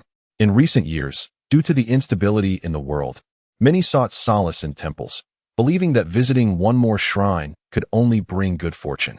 This led to the once secluded Tianchi mansion, nestled deep within the mountains, being sought out by many. Chapter 62, the new divine position of Miaowu allowing the eager visitors to roam freely, Zhang Qingyang began his morning routine. Despite sporting a pair of pronounced dark circles under his eyes, this situation was untenable. As the revival of spiritual energy progressed, the occurrences of supernatural phenomena would only multiply. The myriad deities would inevitably manifest their divine signs. At that juncture, the nationwide fervor for seeking immortals and venerating deities would be unstoppable. Coupled with the reconstruction and repairs of the Celestial Master's residence, it would attract even more pilgrims. How could he possibly manage it all alone? Clearly, his aspirations of sleeping until 11 or 12 each day were unrealistic. It appeared that it was time to bolster the ranks of the Celestial Master's residence. However, Zhang Qingyang had no experience in recruiting disciples or acolytes, and the Taoist tradition emphasized the importance of fate and connection. Thus, he could not rush this process. After completing his morning routine, he symbolically offered a stick of incense to each deity statue, following the stream of visitors. He then began to munch on the bread he had purchased upon returning from Hongdu. The number of pilgrims was sparse, with only one or two appearing at a time. Yet they came in waves, leaving Zhang Qingyang unable to find a moment of quietude to enjoy himself. It seemed imperative to include a provision for a backyard in the plans for the reconstruction of the Celestial Master's residence when he collaborated with Longhu. As if summoned by his thoughts, Longhu, with his portly figure, squeezed through the entrance of the temple. It was evident that the entrance needed to be widened. Following him were several individuals, refined in demeanor, who did not appear to be bodyguards. Each carried a bulging briefcase, presumably filled with various materials. Celestial Master Longhu huffed as he took a seat before Zhang Qingyang and gestured to the individuals behind him. These are our group's most exceptional designers. They will be residing in the mountains for the next few days, and you may express any requests to them. Upon hearing Longhu's words, Zhang Qingyang paused momentarily, not scrutinizing the designers, but rather surveying the Celestial Master's residence. With the designers staying on the mountain, he would need to clear out some space. Yet, Given the current circumstances of the residence, there was scarcely any room available. After some contemplation, he decided to vacate the Sanqing Hall. It would be demolished in a few days anyway. Whether it was done sooner or later, it was bound to happen. Mr. Lang, I believe it would be prudent to send over a chef as well. After determining the accommodations, Zhang Qingyang refrained from immediately presenting requests to the designers and redirected his gaze to Long Ronghua. He was hardly a culinary expert, typically relying on instant noodles for sustenance. Moreover, the 2 acres of land he had painstakingly cultivated had been rendered useless after the recent torrential rains. There was almost nothing edible on Longhu Mountain. Long Ronghua was momentarily taken aback, then smacked his forehead. I did not consider that. I will have the chef bring ingredients up the mountain shortly. Seeing this, Zhang Qingyang nodded in satisfaction. At last, his gaze fell upon the group of designers. Well, they appear rather trustworthy with their bald heads. I do not have many demands. Please design the reconstruction and repairs according to the current layout of the Celestial Master's residence. Zhang Qingyang pointed at the stone table, contemplating. Oh, and the rear courtyard must be distinct from the front temple. The entrance could be widened as well. Otherwise, it would be quite cumbersome for Mr. Long to enter. Upon hearing this, Long Ronghua was momentarily taken aback but quickly realized Zhang Qingyang was jesting, prompting a smile to grace his lips. Celestial Master, if I may suggest. Why not simply expand according to the original layout of the Celestial Master's residence? In fact, he had already conducted calculations before arriving. According to Zhang Qingyang's reconstruction and repair methods, it would be impossible to exhaust the budget of 20 million. If he did not utilize the promised minimum of 20 million, it would reflect poorly on his integrity. Whatever you deem fit, just do not alter the original layout. I am too lazy to adjust the direction for this group of elderly gentlemen. Zhang Qingyang nodded in agreement. Suddenly, he recalled something pivotal.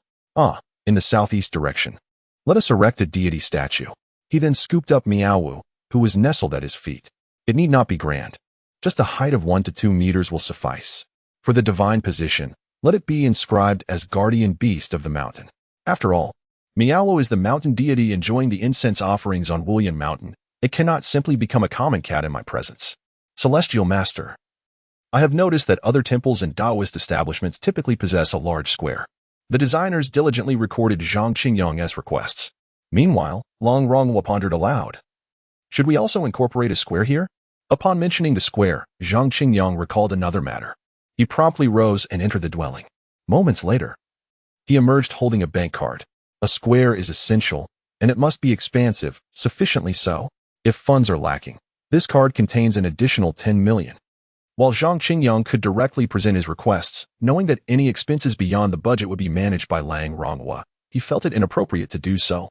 The 20 million budget for the reconstruction and repairs of the Celestial Master's residence already exceeded the original remuneration. To then press for additional funds would be rather ungracious.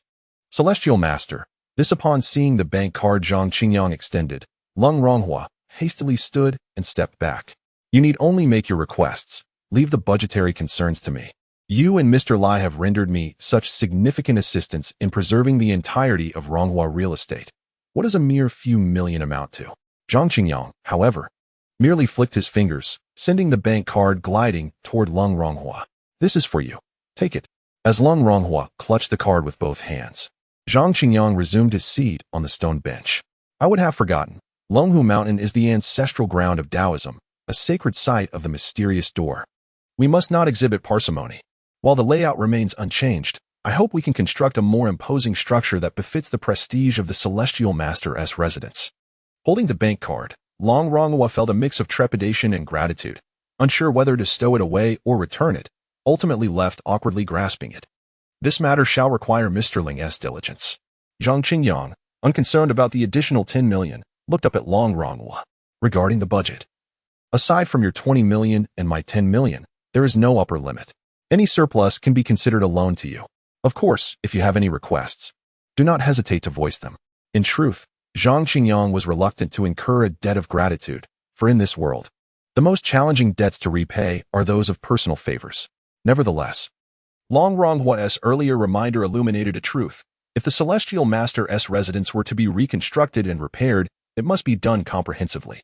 The prior life's obsession was to achieve the status of Celestial Master and restore the glory of the Celestial Master lineage. Unfortunately, the previous incarnation had failed to witness the revival of spiritual energy, allowing Zhang Qingyang to assume that mantle and live anew. Thus, he could not act irresponsibly. Celestial Master. You jest. What is this about loans? Longhu, upon hearing this, felt the tension in his expression dissipate, tucking the bank card into his pocket. Any additional funds will simply be considered a donation to the Celestial Master's residence as offerings. What could be the issue? In these chaotic times, securing a favor and promise from you is invaluable. Longhu believes that no amount of money is too great to spend. Indeed, compared to this, a matter that has long been contemplated in his heart can finally be revealed. Chapter 63. What? Do you wish to become my father-in-law? The Celestial Master. Longhu composed himself and displayed a sincere demeanor. To speak frankly, there is indeed a matter I would like to trouble the Celestial Master with. Zhang Qingyang paused his fingers upon the table, lifting his gaze to Longhu. Was this person eager to utilize such a significant favor worth millions so soon? Please. Speak freely, Mr. Long. However, the sooner the favor is repaid, the lighter the burden will be. Thus, Zhang Qingyang revealed a smile, encouraging the other to express himself without reservation. Celestial Master. Longhu fervently organized his thoughts in his mind, and after a considerable time, he cautiously articulated, I have a daughter, aged 23, endowed with remarkable talent and beauty. I wish for her to study under you. Upon hearing Longhu's words, Zhang Qingyang's eyes widened in astonishment. What? Do you wish to become my father-in-law? After a prolonged moment, Zhang Qingyang regained his composure, regarding Longhu with a hint of wariness. Old fellow, do not be mistaken. Though you possess a modicum of wealth, I, the Celestial Master, do not relish the idea of living off others. Of course, he added, if you are insistent, and your daughter possesses some charm, I might be compelled to consider it. Given the weight of the favor owed. Celestial Master, you misunderstand. Longhu hastily clarified. I merely wish for my daughter to learn the ways of the Tao from you. Upon uttering this, he regretted it and quickly added, naturally, if you hold any interest in my daughter, I would not oppose. At this moment, Longhu realized Zhang Qingyang was of a similar age to his daughter. If they could become a couple or even spouses, it would indeed be a more favorable arrangement. Mr. Ling, you jest. I would not presume to reach such heights. Observing the regretful expression on Longhu and Appo's face, Zhang Qingyang felt a pang of alarm. This old fellow was evidently eager to marry off his daughter, but one could never know how she might turn out. He mused that one should not sacrifice their future happiness and fulfillment merely to repay a favor. Yet, favors must be repaid. Coincidentally, Zhang Qingyang had been contemplating that if he could recruit some disciples to assist with the Celestial Master's estate, it would undoubtedly lighten his workload. Hence, he spoke gently to Longhu. If you wish for her to become my disciple and learn at my side, that could be arranged. However, Mr. Long should be aware that the path of Tao ultimately depends on fate and enlightenment. Whether your esteemed daughter and the Celestial Master's estate are fated to be intertwined, and whether she can grasp the profound truths of the Tao remains uncertain. Of course, Zhang Qingyang did not wish to oversell the matter. Although the Celestial Master's estate was in need of personnel, he still had to honor the favor owed. Yet it did not mean that just anyone could enter the estate and be granted duties. After all, no one had yet seen the eldest daughter of the Lung family, and her character remained a mystery. That is only natural. Longhu responded with a smile, quickly agreeing, once the Celestial Master's estate is completed, I shall bring my daughter to pay you a visit. Zhang Qingyang nodded, then rose to guide several designers around the Celestial Master's estate. This is the Ancestor Hall, dedicated to the first Celestial Master of Longhu Mountain, Zhang Daoling, my beloved and charming ancestor. Zhang Qingyang led the designers to the Ancestor Hall, pointing to the statue of the ancestor at its center. This is the foundation of our Celestial Master's estate. Of utmost importance, it must be constructed with grandeur. Additionally, there is no need to recreate the tablets and the ancestor's statue, as these have been passed down from our forebears. They are old relics and can simply be relocated. The designers, upon hearing this, diligently began to jot down notes. Both the pre-departure meeting and Longhua's earlier demeanor towards Zhang Qingyang made it clear that this matter could not be taken lightly. This is the Three Pure Ones Hall, dedicated to the Three Pure Ones, equally of great significance. It too must be built with a sense of grandeur. As they arrived at the Three Pure Ones Hall, Zhang Qingyang indicated within, in a moment, you all assist in moving the Three Pure Ones sculptures to the storage room. They are not antiques and can simply be burned for firewood. The current Celestial Master's estate was not the same as that of the first Celestial Master. 200 years prior, A war had reduced the original estate to ruins. The contemporary celestial master had rebuilt the estate from the remnants. Due to financial constraints, the scale of the estate had been diminished to its present size. Apart from the Ancestor S statue and the tablets of past celestial masters, which had been relocated before the war, all other divine statues were damaged during the conflict. Consequently, to save costs, the contemporary celestial master enlisted carpenters to crudely carve new forms from wood, draping them in red cloth as new divine statues. Now that the celestial master's estate was to be rebuilt, he certainly could not approach this task with the same casualness as his ancestor. Celestial master. One designer raised his head upon hearing Zhang Qingyang's words. What divine statues require remaking? Please inform us of the styles and specific appearances in advance, so we may place orders with the manufacturer. Zhang Qingyang hesitated slightly. To order divine statues from a manufacturer was indeed a rather niche concept. There were quite a number of statues to be remade. Within the Celestial Master's estate, every statue aside from the Ancestor S required remaking. As for the style and appearance, there was no need for such complexity. Simply find a Taoist temple and replicate their designs. Zhang Qingyang counted on his fingers, unable to recall precisely how many divine statues adorned the estate. Furthermore, crafting divine statues followed a certain process. They should not be produced en masse by machines. Just ask any old Taoist. They should know whom to approach for the creation. Never mind. I'll inquire myself and provide you with an answer later. As Zhang Qingyang spoke, he recalled the true Xianren who Longhu had previously invited, and suddenly felt uncertain about the reliability of the Taoists they might consult. Thus, he intended to seek advice from Xian Fengzi, and perhaps see if he could recruit a few Taoists from his temple. After all, Qingyang Palace was a grand establishment, home to numerous Taoists and practitioners who could directly manage daily affairs of the temple. As for the new disciples or acolytes he planned to recruit, they would require training. The more pressing issue was that the original Celestial Master's estate had been a singular entity, leading Zhang Qingyang to be rather unfamiliar with the daily operations of a temple. What kind of students could an instructor of mediocre skill produce? Naturally, only those of similar caliber. Therefore, external assistance was essential. With these thoughts in mind, Zhang Qingyang completed his tour of the Celestial Master's estate with the designers before sitting back down in the courtyard. He retrieved his phone, scrolling through the limited contacts, and found Xian Fengzi's name. Hello? Celestial Master? After a prolonged ring, a breathless elderly voice finally responded. You wretched creature, why do you not surrender at once? Upon hearing the voice from the phone, Zhang Qingyang deduced that Xian Fengzi was currently engaged in a battle with a frog spirit. Xian Feng Taoist? Are you busy? Bang bang bang. Shall I call you back later? Hearing the sound of thunderous spells, Zhang Qingyang fell into silence, raising his hand as if to terminate the call. Once you finish dealing with that 300-year-old frog spirit. Just then, Xian Fengzi's voice rang out again. Celestial Master. Is there something you wish to discuss by calling me? Chapter 64. Allow me to demonstrate my power. Upon hearing that Zhang Qingyang intended to rebuild the Celestial Master's residence, Zhuan Fengzi appeared exceedingly delighted. He not only agreed to send a few experienced Taoists to assist, but also introduced Zhang Qingyang to the largest deity statue production team in Shudi. Once matters were settled, Zhang Qingyang resumed his leisurely lifestyle. To prevent any pilgrims from making a fruitless journey due to the distant mountains, he specifically called Longhu to arrange for a notice to be placed at the foot of the mountain, announcing that the temple would be under construction and would not be receiving visitors for the time being. The next day, Longhu ascended the mountain with a grand construction team. Zhang Qingyang prepared the offering altar and drafted the necessary documents. Although the myriad deities had yet to return, it was prudent to formally notify and record the undertaking of demolishing the statues and rebuilding the temple. After all, those who have once been deities understand that the act of requesting permission is a concept entirely distinct from proceeding without it. The Celestial Master's work was about to commence. The modest residence was now bustling with activity as workers donned safety helmets, curiously surveying their surroundings. Zhang Qingyang, resplendently attired in a purple Celestial Master robe, arranged 3 offerings of meat and 5 types of fruit on the altar before him. Incense sticks burned feebly in the incense burner, wisps of smoke curling into the air.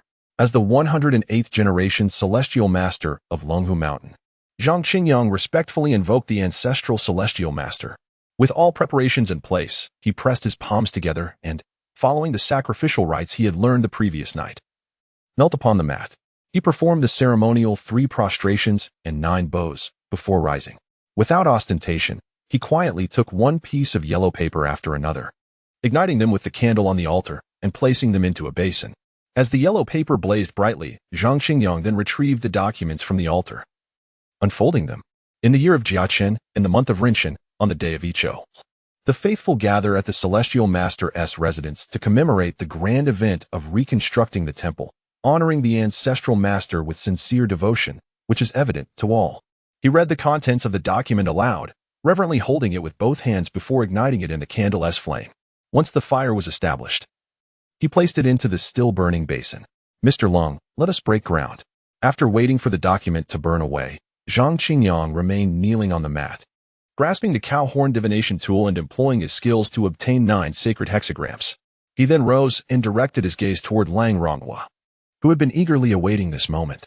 Without delay, Lang Ronghua handed Zhang Qingyang a spade bound with red string. Zhang Qingyang placed the spade into a crack in the blue stone floor and, with a forceful kick, pried it up effortlessly. Lang Ronghua quickly followed with a second dig, followed suit by the project managers responsible for the construction. Moments later, a shallow pit emerged, marking the successful breaking of ground. Zhang Qingyang transferred the incense from the burner to the statue of the ancestral master, then inserted a stick of incense before each deity statue. Subsequently, he began to tidy up his belongings in preparation to depart temporarily. After all, the Celestial Master's residence was about to be dismantled, and only after its demolition could reconstruction begin. Celestial Master.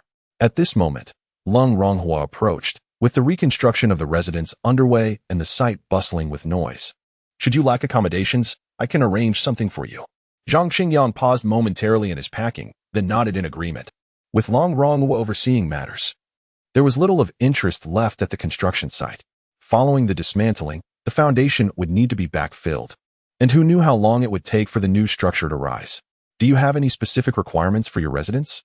Seeing Zhang Qingyang acquiesce, Lang Ronghua was elated, contemplating which vacant villa could serve as a temporary lodging for him. "No need for trouble. I can stay at the Ronghua Grand Hotel." Zhang Qingyang replied pensively. Having stayed there previously, he found it quite pleasant. More importantly, he wouldn't have to worry about cooking his own meals at Ronghua Grand Hotel. His 3 daily meals were effortlessly provided. "Very well, I shall make the arrangements immediately, just like last time." Lang Ronghua swiftly took out his phone, stepping aside to coordinate. Moments later, he returned, smiling as he informed Zhang Qingyang, "Celestial Master, everything is arranged. A car will come to pick you up shortly." Zhang Qingyang remained silent, continuing to pack his belongings. After gathering all the essentials, it was already afternoon. Not far from the Celestial Master's residence, a simple prefabricated house had also been erected. Workers were instructed to move most of Zhang Qingyang's belongings into the temporary shelter, with a large bag slung over his shoulder and 2 swords at his side. Carrying his feline companion, he began his descent down the mountain. At the foot of the mountain, a familiar business vehicle awaited, along with a well-known driver. "Celestial Master, I'm here," the driver exclaimed upon spotting Zhang Qingyang emerging from Longhu Mountain, promptly taking his luggage to place in the trunk. Zhang Qingyang, along with his feline companion, settled into the back seat as the vehicle started, gliding smoothly along the national highway toward the urban expanse of Hongdu City. "Celestial Master, we meet again."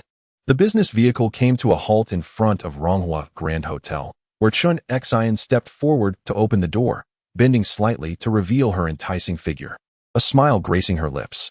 "Indeed, it seems we have reunited swiftly," Zhang Qingyang acknowledged, stepping out of the vehicle with his feline companion while a staff member assisted him in retrieving his bag from the trunk.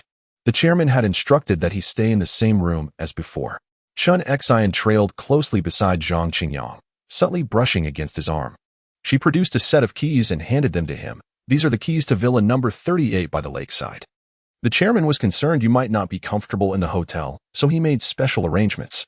Zhang Qingyang accepted the keys casually, pocketing them. Upon reaching the elevator, they ascended together. "If you wish to dine, the 8th floor has a restaurant where you can either call for service or I can bring it to you personally," Chun Xian remarked. The rooftop tea restaurant offered afternoon tea, while Ronghua Grand Hotel boasted a variety of amenities, including a game room, billiard hall, gym, swimming pool, and karaoke. In the elevator, Chun Xian and Zhang Qingyang stood close together, generating an atmosphere of flirtation. With an insinuating tone, she remarked, "If you have any desires, feel free to let me know. I can fulfill all your needs." Zhang Qingyang glanced at Chun Xian, his brow furrowing slightly, yet he chose to remain silent. As a dignified celestial master of Longhu Mountain, he could not be so easily seduced. Was she not insulting his integrity with such advances? Faced with this affront, he could endure no longer. As the elevator doors opened, Zhang Qingyang took his backpack from the attendant, saying, "I can manage. You may go down first." The attendant, not daring to object, handed over the bag and exited the elevator. Only Chen Xian remained, gazing at Zhang Qingyang with sultry eyes, biting her lip. Her body pressing against his, whispering, "Celestial Master, I want you." Zhang Qingyang did not push Chen Xian away. Instead, he wrapped his arm around her waist. "Very well. Once we reach the room, I shall let you witness my prowess." Chapter 65. The Celestial Master, cherish me well with a swift kick. He pushed open the door and unceremoniously tossed Chen Xian and her backpack onto the large, soft sofa. "Celestial Master," Chen Xian, with a flirtatious glimmer in her eyes, reached into her collar, her body writhing enticingly. "Please, cherish me well." "Rest assured, I shall," Zhang Qingyang replied with a smile, approaching her leisurely. One hand resting on the sofa and Oppo's edge. Chen Xian shyly closed her beautiful eyes, her neck flushed a delicate pink, caught in a dance of resistance and allure. At that moment, Zhang Qingyang extended his other hand, gripping the celestial sword attached to her backpack, and with a swift motion, he drew it out, pressing the blade against her chest. "Celestial Master, you are wicked." Chen Xian felt the cold steel pressing against her, causing her body to tremble slightly. Yet, the anticipation of Zhang Qingyang and Oppo's next move left her curious enough to open her eyes. In that instant, she was taken aback. "Celestial Master, what are you doing?" Panic flickered in her eyes as she saw the sword pointed at her, but she quickly regained her composure, biting her lip and casting a seductive glance. Could it be that the Celestial Master seeks something different? "Very well, then you shall play the role of the fox demon." Zhang Qingyang, sword in hand, regarded her with a playful expression. "And I shall embody the Celestial Master of Longhu Mountain, tasked with ridding the world of evil." Upon hearing this, Chen Xian and Oppo's body quivered slightly, her face betraying a hint of fear. She raised her hand, attempting to grasp the celestial sword. "I must say, as a demon, you ought to be more professional and ascertain precisely what the Celestial Master does." With a flick of his wrist, the sword blazed a brilliant red. As Chen Xian and Oppo's hand made contact with the blade, a searing heat coursed through her, followed by the acrid scent of smoke. Her hand transformed into a charred fox paw. Witnessing this, fear was unmistakably etched across Chen Xian and Oppo's face. She rolled on the sofa, attempting to escape. Yet, Zhang Qingyang was swift, maneuvering the sword with extraordinary precision, positioning it before her neck. The fox spirit seduces the Celestial Master of Longhu Mountain. This is more absurd than a rat becoming a bride for a cat. Feeling the sword and Oppo's intense heat, Chen Xian dared not move, arching her neck back, trembling uncontrollably. Zhang Qingyang stepped closer, facing her directly. "Celestial Master, spare me. Celestial Master, please." At that moment, even Chen Xian, in her naivety, realized she had encountered a formidable foe. She quickly adopted a pitiful expression, tears welling in her eyes, and pleaded earnestly. "Since I entered the world, I have never harmed a soul. I beseech the Celestial Master to show mercy." As she spoke, tears streamed down her delicate neck, landing on the celestial sword, instantly evaporating in the searing heat of the blade. "I understand." Zhang Qingyang retracted the sword, his wrist flicking as it flew back, firmly embedding itself in the scabbard attached to her backpack. His gaze then turned to Chen Xian. "Had you harmed others, you would not have lived to see this day." During their previous encounter, despite the heavy perfume she wore, Zhang Qingyang had sensed the aura of a demon surrounding her. Much like human essence, the essence of demons is a fundamental aspect that is nearly impossible to conceal. This is why many tales feature demons. "I could tell at a glance that you were not human." However, when Zhang Qingyang had sensed her demonic aura before, he did not detect any trace of bloodshed. This indicated that she had not committed any grievous acts against humanity. As a celestial master, it is indeed my duty to eliminate evil. Yet I am not a rigid crusader of justice who believes that all beings outside my kind must harbor ill intent. The world nurtures all spirits, allowing them to evolve into demons and spirits. Therefore, whether they are demons, spirits, or monsters, there exists a reason for their existence, and it would be unwise to judge them all with a single stroke. In fact, Zhang Qingyang believed that preserving a benevolent demon who has never wrought harm is far more crucial than exterminating countless malevolent beings. However, you have siphoned my essence. With that, he settled onto the sofa, cradling the mewling cat at his feet, his gaze steady upon Chen Xan. As a fox spirit, her repeated attempts to seduce him were all too clear. He understood her intentions well. The cultivation of demons does not solely rely on the essence drawn from the heavens and the earth. There are other methods, such as consuming human blood or siphoning their life force. Those from whom essence is drawn do not perish outright, but they may suffer misfortune, weaken health, and the likelihood of severe illness. Celestial Master, there has been a misunderstanding. Chen Xian seemed momentarily taken aback, then hastily clarified. I have only awakened my intelligence for a little over 20 years, and it was only through a fortunate encounter with the resurgence of spiritual energy that I became a demon, having only stepped into the world a little over half a month ago. During this time, I have remained docile and have never fed on human essence. Zhang Qingyang, however, was not convinced. Given her various behaviors, who would believe she had abstained from such actions? As a young fox, I often listened to tales of love recounted by the elders in my family. The stories of the romance between a fox spirit and a human scholar filled me with longing. I had envisioned that if I could transform into a demon, I too would seek a passionate love affair. Seeing Zhang Qingyang's skeptical expression, Chen Xian hurriedly added, upon entering the world, I was captivated by the Celestial Master's heroic demeanor, which sparked feelings of admiration within me. Thus, I could not help but express my affection toward you. Zhang Qingyang paused, his eyes widening. Is this truly how you express your admiration? Chen Xian cocked her head, puzzled. Isn't this the way it is done? She pondered for a moment, hesitating as she said, but I've seen many films that portray it like this. Surely, on the movie website, there are countless advertisements featuring alluring dealers dealing cards online. Realization dawned on Zhang Qingyang. It was not that Chen Xian was inappropriate, but rather that her sources of learning were rather dubious. Celestial Master, how do you know this?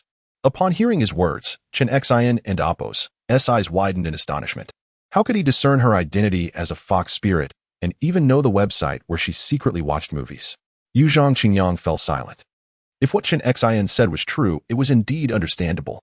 After all, although she was a demon, her intellect was only that of a 20-something-year-old. And she had spent those years in remote mountains, akin to a blank slate. Upon entering the world, she may have fortuitously encountered films that depicted romance, which she then took as a model for her behavior, leading to her seemingly reckless persona. Nevertheless, Zhang Qingyang did not take her words at face value. After all, one cannot believe the tales spun by spirits, nor the stories told by demons. Celestial Master, if you do not believe me. Chen Xian seemed to sense Zhang Qingyang's skepticism and bit her lips shyly, saying, I am still a maiden. The Celestial Master may inspect me personally to discern the truth. Chapter 66. I told you, you didn't, and Appo's listened the following day. As the sun reached its zenith, Zhang Qingyang finally arose from his slumber. After adorning himself appropriately, he opened the door to his room and made his way to the 8th floor for breakfast. The dining hall of the Longhu Grand Hotel was quite opulent. Zhang Qingyang opted not to reserve a private room, instead choosing a seat by the window where he casually perused the menu and ordered a selection of dishes. Additionally, please send some food for my cats and fox back to my room, he casually mentioned to the waiter as he returned the menu. The waiter paused momentarily. Though not in surprise, it was quite ordinary for affluent individuals to bring pets along while staying in hotels. With a gentle smile, the waiter responded, Sir, may I inquire if your pets have any dietary restrictions? Normal human food will suffice. Just send a portion of what I ordered to my room and place it on the table, Zhang Qingyang replied, shaking his head slightly. He was uncertain of Chen Xian and Appo's preferences, but he knew that Meow would eat anything. Very well, sir. Please hold on a moment. I shall arrange it forthwith. The waiter smiled lightly and departed. Zhang Qingyang waited quietly, gazing out the window. The weather in Hongdu was overcast, casting a shadow over the city. Yet this did not impede the bustling activity on the streets below. At that moment, a girl with an air of elegance, striking features, and a graceful figure hastily settled into the seat at the table adjacent to Zhang Qingyang, beckoning the waiter with urgency. This girl appeared to be a regular patron of the restaurant. The waiter, without hesitation, inclined slightly and acknowledged her request. Certainly, miss. The girl, upon hearing this, fell silent, her gaze sweeping over Zhang Qingyang before drifting back to the busy thoroughfare visible through the floor-to-ceiling windows. Sir, please enjoy your meal. Soon enough, The waiter returned with dishes in hand, prompting Zhang Qingyang to retract his gaze. Noticing that the girl beside him continued to stare out the window, he furrowed his brow slightly. As he picked up his chopsticks, he kindly advised, "If you wish to dine later, I would recommend you refrain from looking outside." Upon hearing his voice, Lang Ningyin turned her gaze towards him. Seeing the unfamiliar man seated nearby, casually enjoying his meal, she let out a scoff. What a novel approach to flirtation. Is he employing the art of playing hard to get? Unfortunately, suitors for her attention stretched from Hongdu to Gotham City. She had encountered every tactic imaginable. This level of flirtation was laughably elementary. Thus, Lang Ningyin chose to ignore Zhang Qingyang and resumed her observation of the outside world. Suddenly, a cacophonous screech of brakes pierced the air, akin to a sharp whistle that set her heart racing. Following this, the harsh sound of metal scraping against the pavement erupted, deafening in its intensity. Outside the Longhu Grand Hotel, a runaway dump truck careened into oncoming traffic, colliding with a speeding sedan. The impact sent the smaller vehicle hurtling into the barrier. Its body contorted grotesquely as if it had been crushed. Flames erupted, engulfing the car in an instant. The explosive sound that followed was jarring, and dismembered limbs could be seen soaring through the sky, blood and flesh scattered mercilessly, a horrific scene. Ah! Lang Ningyin screamed upon witnessing the gruesome spectacle, her stomach churning as nausea overcame her. Without a second thought, she dashed towards the restroom, hand over her mouth. Meanwhile, Zhang Qingyang remained unfazed, quietly eating at his leisure. After a considerable amount of time, as Zhang Qingyang finished his meal and prepared to leave, he noticed Lang Ningyin approaching, her complexion ashen and her demeanor weak. "Why didn't you tell me sooner?" She did not return to her seat but instead sat directly across from him. At that moment, she grasped the meaning behind his seemingly absurd remark about not looking outside if she wished to eat again. "I said it, but you didn't listen," Zhang Qingyang replied, wiping his mouth with a napkin without raising his gaze. With such a vague statement, who would pay attention? Lang Ningyin retorted, annoyance flickering in her eyes. "Could you not provide an explanation?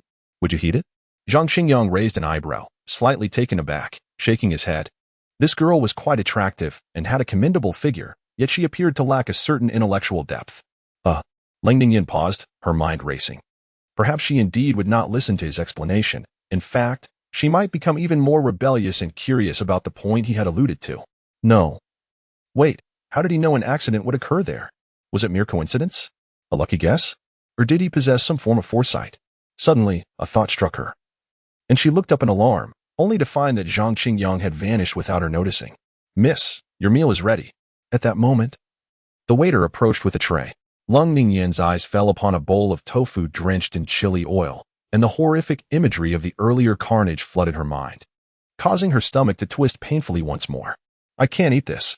Take it away," she exclaimed, covering her mouth as she sprinted back to the restroom, leaving the bewildered waiter in her wake. In the restroom, Lang Ningyin lost track of time as she retched, feeling as though her very bile was being expelled. Only after she felt completely depleted did the nausea finally subside. Just as Zhang Qingyang had said, she found it difficult to even walk, let alone consume any food. "Hey, come help me. Take me to school." She retrieved her phone and dialed the front desk. Moments later, two female attendants entered the restroom. Observing Lang Ningyin, weak and hunched over the vanity, they exchanged puzzled glances. What on earth has this young lady experienced? "Hurry, or I'll be late." Lang Ningyin beckoned weakly, her expression pleading as she waved her hand. The attendant snapped back to reality and rushed to support her, almost dragging her out of the restroom like a lifeless doll. "Miss, given your condition, perhaps you should take a leave of absence from class?" they suggested softly, their hearts aching at the sight of her frail state as they assisted her toward the elevator. "Absolutely not," Lang Ningyin replied suddenly, her spirits lifting as she declared, "I love learning. Education brings me joy." Upon hearing her words, the two attendants fell into a contemplative silence. When they were in school, if only they had exhibited half the determination she did, they wouldn't find themselves in their current positions. "By the way, where's Chen Xian? I haven't seen her today. Is she on leave?" As they exited the elevator and stepped outside the hotel, a driver awaited them. At that moment, Lang Ningyin seemed to recall something and turned to the attendants. "Not sure. It seems she was absent last night," they replied, exchanging glances of confusion. Chapter 67. A portable mirror. Upon returning to the room, Zhang Qingyang found that the waiter had already delivered the meal. On the tea table, a fox and a cat were voraciously devouring the food. As soon as they noticed Zhang Qingyang's entrance, Both paused their actions, and the cat emitted a soft meow. The fox swayed its body and transformed into Qingyang, who sweetly bowed and addressed him, "Master." Zhang Qingyang glanced at her and sat down on the sofa, saying, "Do not transform into a human unless instructed by me." Last night, he had been amused by Qingyang and Apos' innocence when she had asked him to verify her virginity. Was he really that kind of person? Qingyang pondered for a moment, contemplating whether the master had a particular preference. She then transformed back into the adorable white fox, reasoning that staying by his side was far more promising than navigating this chaotic world alone. Zhang Qingyang reached out and embraced the white fox. Such a naive creature was becoming increasingly rare, especially with the intensifying resurgence of spiritual energy. With Qingyang and Apos' innocent nature, survival in this tumultuous era would be nearly impossible. After all, not every practitioner of the mystical arts possessed his level of kindness. The white fox in his arms let out a soft whimper, wriggling in a playful manner. Meanwhile, at Longhu University, a Rolls-Royce pulled up at the entrance. Lung Ningyan exited the vehicle and hurried inside. "Ningyan, over here." At the gate stood a tall girl dressed in a striking outfit, waving at her. Upon seeing her friend, Lang Ningyan paused, her weary face finally breaking into a smile. "Lan, what brings you here? Isn't today our anniversary of becoming best friends?" Lan smiled warmly as she pulled out a delicate ancient-style portable mirror from her bag. "This is your anniversary gift. What a beautiful bronze mirror!" Lang Ningyan exclaimed, taking the gift and admiring it. Just as she was about to open it when Lan stopped her. Suddenly, Lang Ningyan seemed to recall something, furrowing her brow. "But I thought our 3-year anniversary was still a few days away." At her words, Lan trembled slightly, lowering her head sheepishly. "Well, today, I need to take a leave and go home. I might miss the anniversary." As she spoke, Lan regained her confidence, looking into Lang Ningyan's eyes as she continued. "That's why I wanted to give you your gift early. Is something happening at home?" Lang Ningyan asked, her concern evident. She took out her phone and, after a few taps, said, "I just transferred 100,000 through Green Bubble. If that and Apos, that's not enough, just let me know." "And no, it's nothing." Lan waved her hands frantically, her voice tinged with guilt. "I just miss home a bit. Keep it. Since you want to be here on the anniversary, think of this as my gift." Lang Ningyan, however, was not one to mince words. Snatching Lan's phone, she confirmed the transfer. "Oh no, class is starting soon." Returning the phone, she glanced at the time, urgency creeping into her voice. "I have to go. Are you heading to the lecture hall? Shall we go together?" Lan quickly shook her head. Seeing this, Lang Ningyan bid her farewell and hurried off. Watching her friend and Apos' retreating figure, Lan bit her lip, torn between hesitation and resolve. "Ningyan?" Yet soon, she steeled herself, calling out to Lang Ningyan. Hearing her name, Lang Ningyan turned back, a puzzled look on her face. "Make sure to wait until tonight to open the mirror. There's a surprise I prepared for you," Lan exclaimed, her face radiant with a smile. Lang Ningyan, understanding the seriousness of the moment, nodded solemnly before dashing toward the lecture hall again. Once Lang Ningyan departed, Lan turned and walked to a secluded corner, producing an identical ancient-style portable mirror from her pocket. Is everything that person said true? Lan did not open the mirror, simply holding it close, her eyes shimmering with hopeful anticipation, completely unaware that a pair of eyes in the shadows were watching her intently. For some, class time could drag on interminably. But for a scholar like Lang Ningyan, it was fleeting. Reluctantly leaving the classroom, she replayed the knowledge she had just absorbed in her mind. Before she knew it, she was standing at the school gate, spotting the Rolls-Royce with its hazard lights flashing. "Uncle Lou, let us go," she called, approaching the car and opening the door to take a seat. "Miss, where to?" the driver inquired cautiously. The master mentioned he would be overseeing a project at Longhu Mountain and might not return home. He added, "Since such a busy person is not at home." "Where can I go?" Lang Ningyan replied, rolling her eyes slightly. "Back to the Ronghua Hotel." The driver hesitated, wanting to mention that the madam was home. But considering the tension between the madam and the miss, he wisely held his tongue and started the vehicle. Inside the car, Lang Ningyan rummaged through her handbag, her gaze falling upon the exquisite portable mirror. She reached out to open it but recalled Lan's warning. Must I truly wait until tonight? What surprise had Lan prepared? With her hand hovering over the mirror, despite her eagerness, she restrained herself from opening it. Instead, she took out her phone and sent a green bubble message to Lan, inquiring about her whereabouts. However, after a long wait with no reply, she merely assumed that Lan was on a plane without signal. "Miss, we have arrived." Before long, the Rongwa Hotel came into view. Pushing the door open, Lung Mingyan stepped out, her gaze falling on the expressway across from her, her expression suddenly paling as memories of that morning flooded back. Reflecting on the morning and Apos' encounter, she felt a twinge of curiosity about the man she had met. "Miss, are you all right?" At that moment, a hostess at the entrance noticed Lang Ningyan's pallor and rushed over to support her. "I'm fine." Lang Ningyan waved her hand dismissively. "Where's Chen Xian? I need to find her." The hostess froze for a moment at her words. It had been a while since they last saw Chen Xian.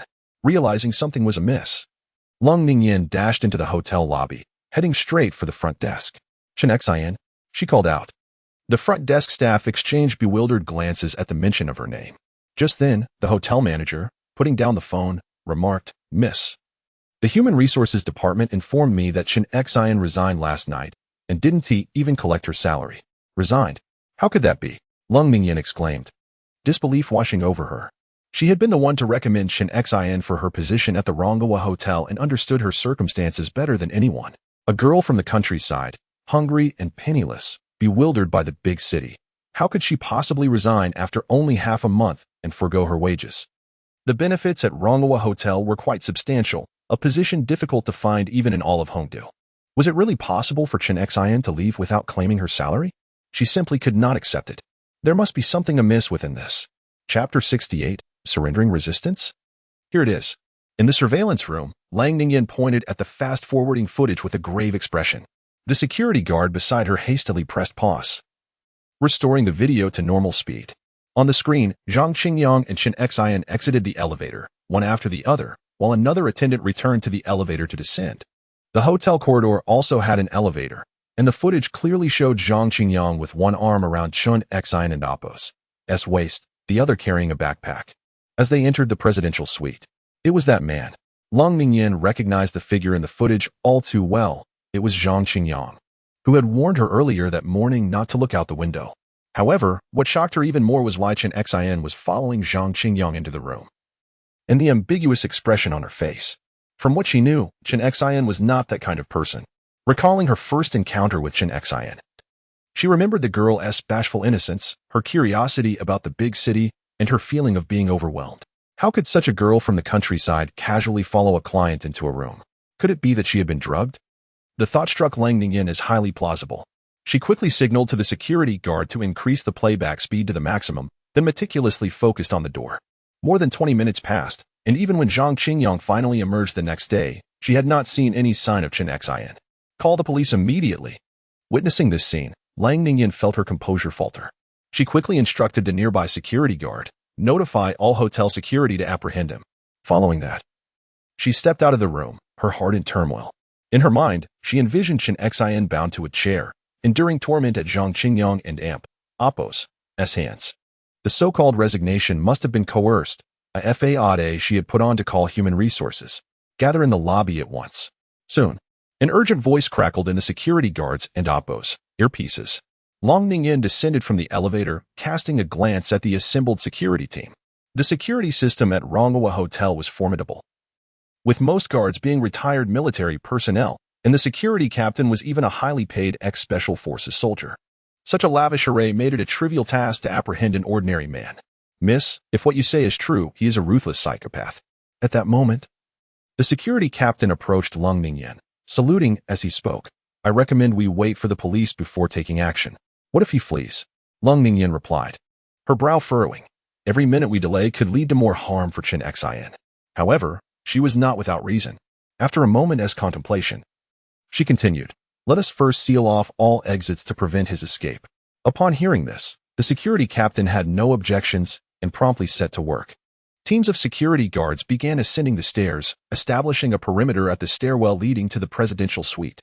Others secured the elevator and various ventilation shafts. Meanwhile, within the room, Zhang Qingyang set down his phone and stretched languidly. Observing that it was already evening, he pushed aside the white fox in his arms and stood to head outside. It was that time again, the thrice-daily meal time.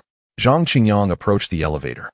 Pausing at the entrance, his brow slightly furrowed as he noticed two security guards standing at the end of the corridor. Yet, he thought nothing of it, as he had not been staying at Rongwa Hotel for long and assumed it was standard procedure. Therefore, he continued toward the elevator without a second thought. The target is moving toward the elevator. At that moment, the voice of the security captain crackled through the earpieces of all guards. He was in the surveillance room, meticulously monitoring the footage. Behind him, Lang Ningyan gritted her teeth as she scrutinized Zhang Qingyang on the screen, coldly stating, "He must not be allowed to escape." After adjusting the clarity to the highest level and confirming that he was not carrying any lethal weapons, she finally felt a slight relief. Speaking into the microphone at her collar, she instructed, "All guards on the 20th floor, there are currently no signs of him carrying lethal weapons. But do not let your guard down. We must subdue him at the earliest opportunity and render him immobile. Now, let us proceed."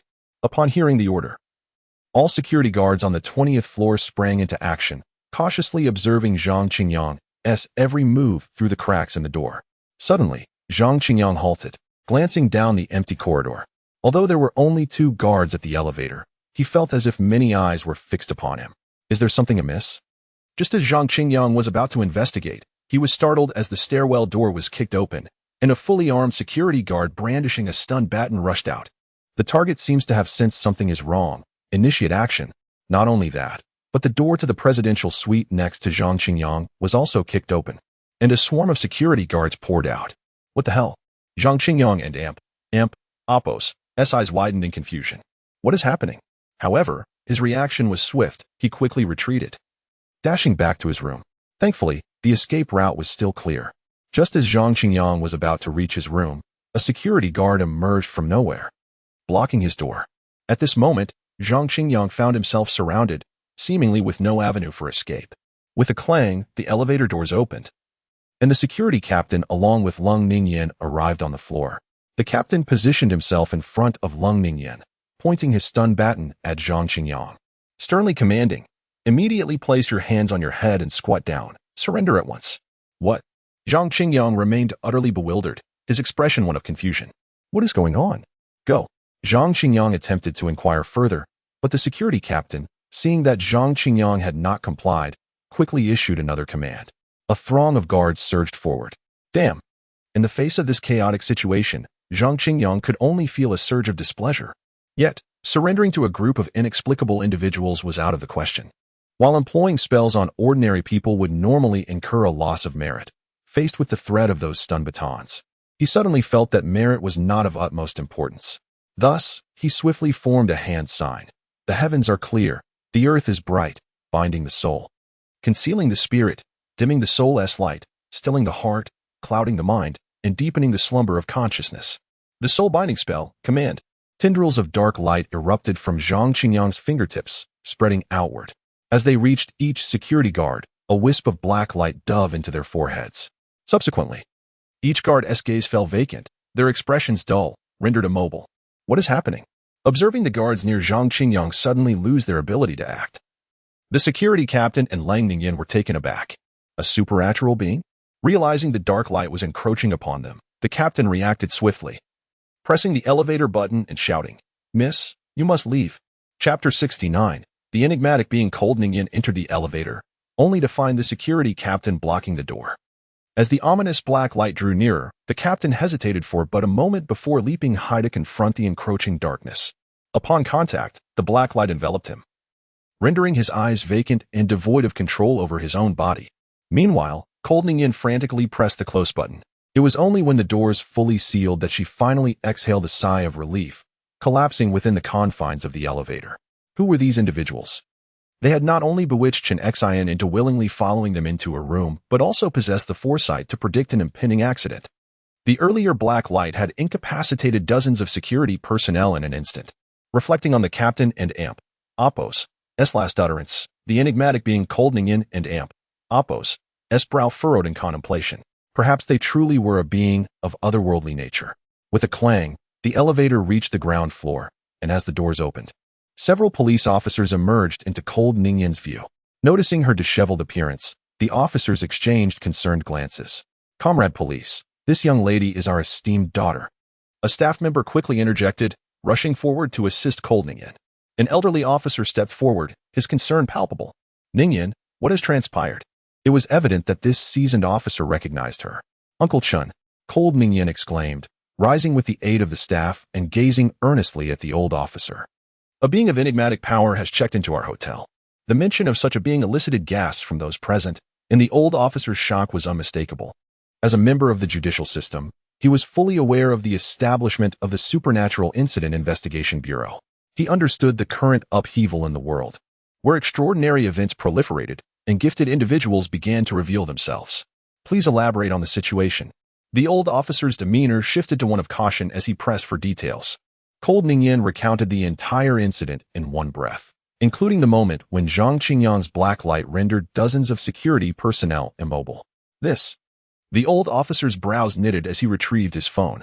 The emergence of such extraordinary powers was beyond his capacity to handle. He needed to seek assistance from the bureau.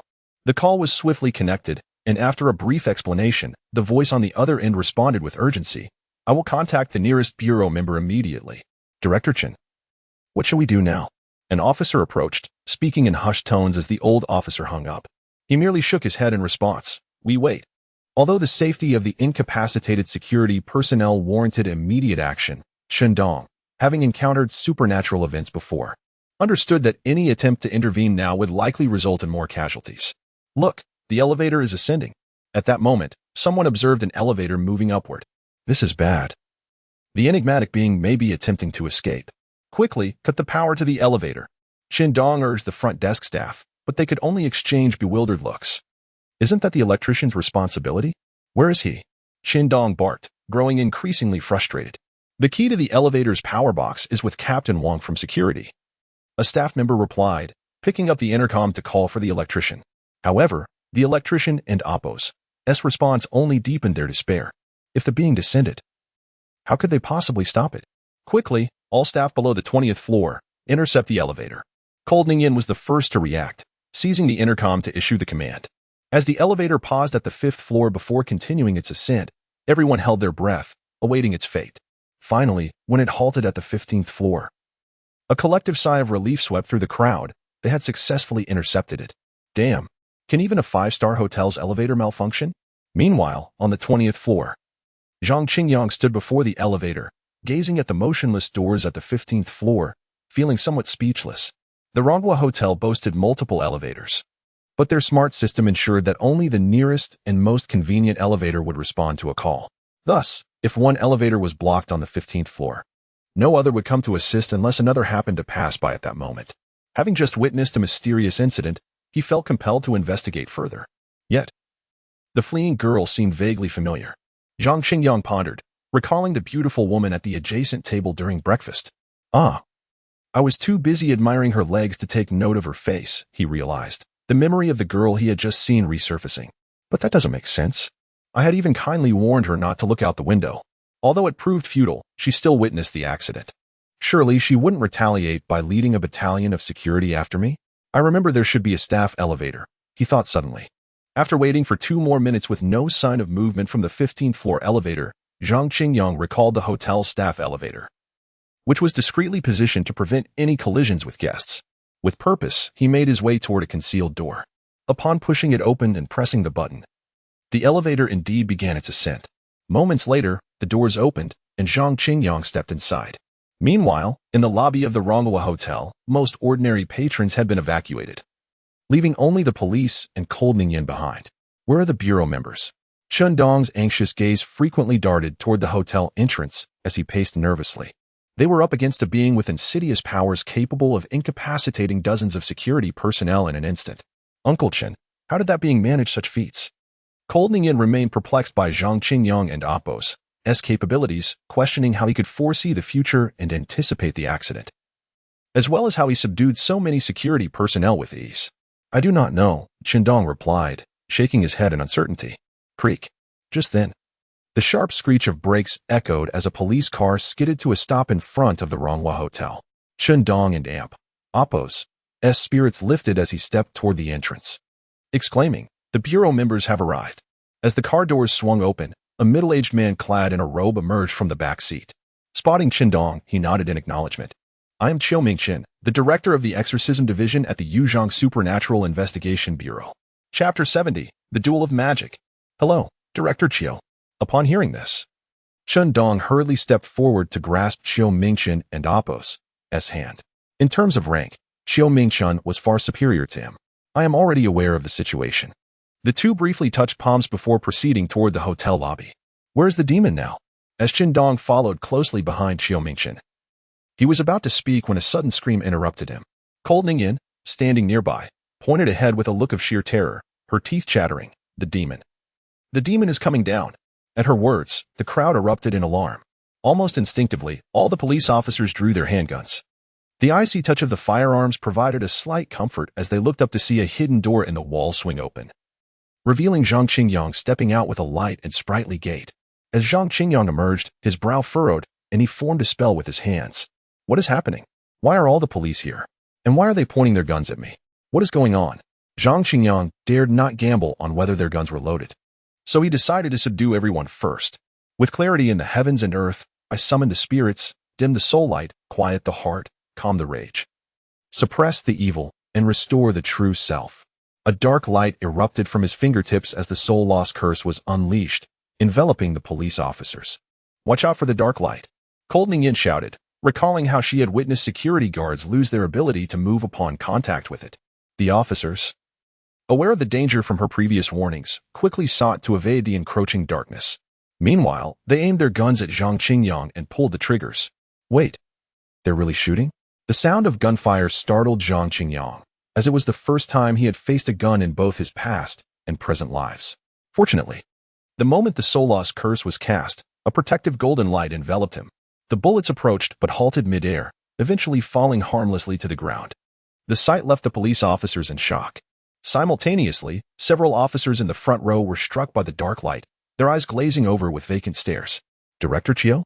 Qingyang quickly sought assistance from Qiu Mingchen at his side. With clarity in the heavens and earth, I summon the spirits to calm the heart and suppress the evil. Qiu Mingchen recognized the soul-lost curse the moment the dark light appeared and swiftly began to form a counterspell. He stepped forward to confront Zhang Qingyang, confidently pointing his hand. Soul calming spell, command. A beam of pure light shot from Qiu Mingchen and Appo's fingertips, swiftly crossing over the police officers and colliding with the dark light. A faint sound echoed as the pure light vanished, leaving the dark light only slightly dimmed. What? The confident smile on Qiu Mingchen's face transformed into one of horror. How could this be? The opponent was so young, yet possessed such profound skills. His soul calming spell and the enemy and Appo's soul-lost curse collided, failing to endure even a single breath. With a splutter, the backlash from the spell caused Qiu Mingchen to cough up a mouthful of blood, his figure seeming to wither slightly. Director Qiu! Qingyang exclaimed in alarm upon witnessing Qiu Mingchen and Appo's distress. As the head of the Demon Subjugation Division at the Yuzhang Spiritual Regulation Bureau, his strength ranked among the top 10 within the Yuzhang mystical sect. It was shocking to see him so easily defeated. Could this demon truly be that formidable? Would they all perish here today? Seize him. Seeing Qiu Mingchen take action, Zhang Qingyang snapped his fingers, retracting the soul-lost curse, and stepped forward. The unaffected police officers instinctively retreated, no longer daring to fire their weapons, having just witnessed the bullet stop before Zhang Qingyang. Are you a practitioner of the Tao? Zhang Qingyang asked, his gaze steady as he stood before Qiu Mingchen. The soul-calming spell was a fundamental incantation within the Taoist tradition. Moreover, he had sensed the aura of the celestial talismans upon the opponent and Appo's initial attack, indicating that Qiu Mingchen was indeed a Taoist practitioner. I am Qiu Mingchen, a disciple of the Sanqing Palace. May I inquire about your esteemed title? Qiu Mingchen replied, recalling the moment of their duel. His defeat was not due to a lack of skill in the art, but rather a suppression by the Taoist authority wielded by Zhang Qingyang. This indicated that Zhang Qingyang's celestial talismans and Taoist rank were undoubtedly superior to his own. Therefore, despite his youth, it was not inappropriate to address him as senior. Yet, Qiu Mingchen was puzzled, having never heard of anyone so young wielding the 3 caverns and 5 thunder talismans. Zhang Qingyang, Tianshi of Longhu. Zhang Qingyang answered after a brief contemplation. He was well aware of the Sanqing Palace, a renowned Taoist temple in the Yuzhang region.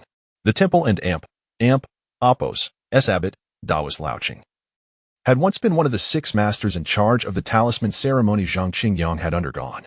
Longhu Tianshi? Upon hearing this name, Qiu Mingchen's brow furrowed, as he searched his memory and finally recalled an event. 2 years ago, his master, Taoist Laoqing, had traveled to the Baiyun Temple in the capital to oversee the talisman ceremony for the newly appointed Tianshi.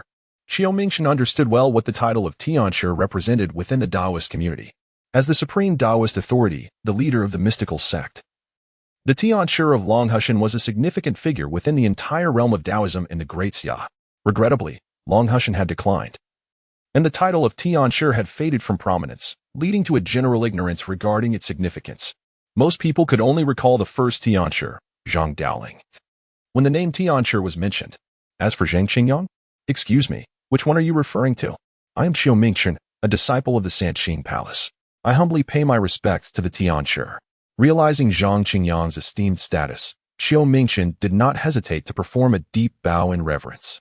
Hearing the exchange between Xiao Mingchen and Zhang Qingyang, Cold Ningyan was left astounded.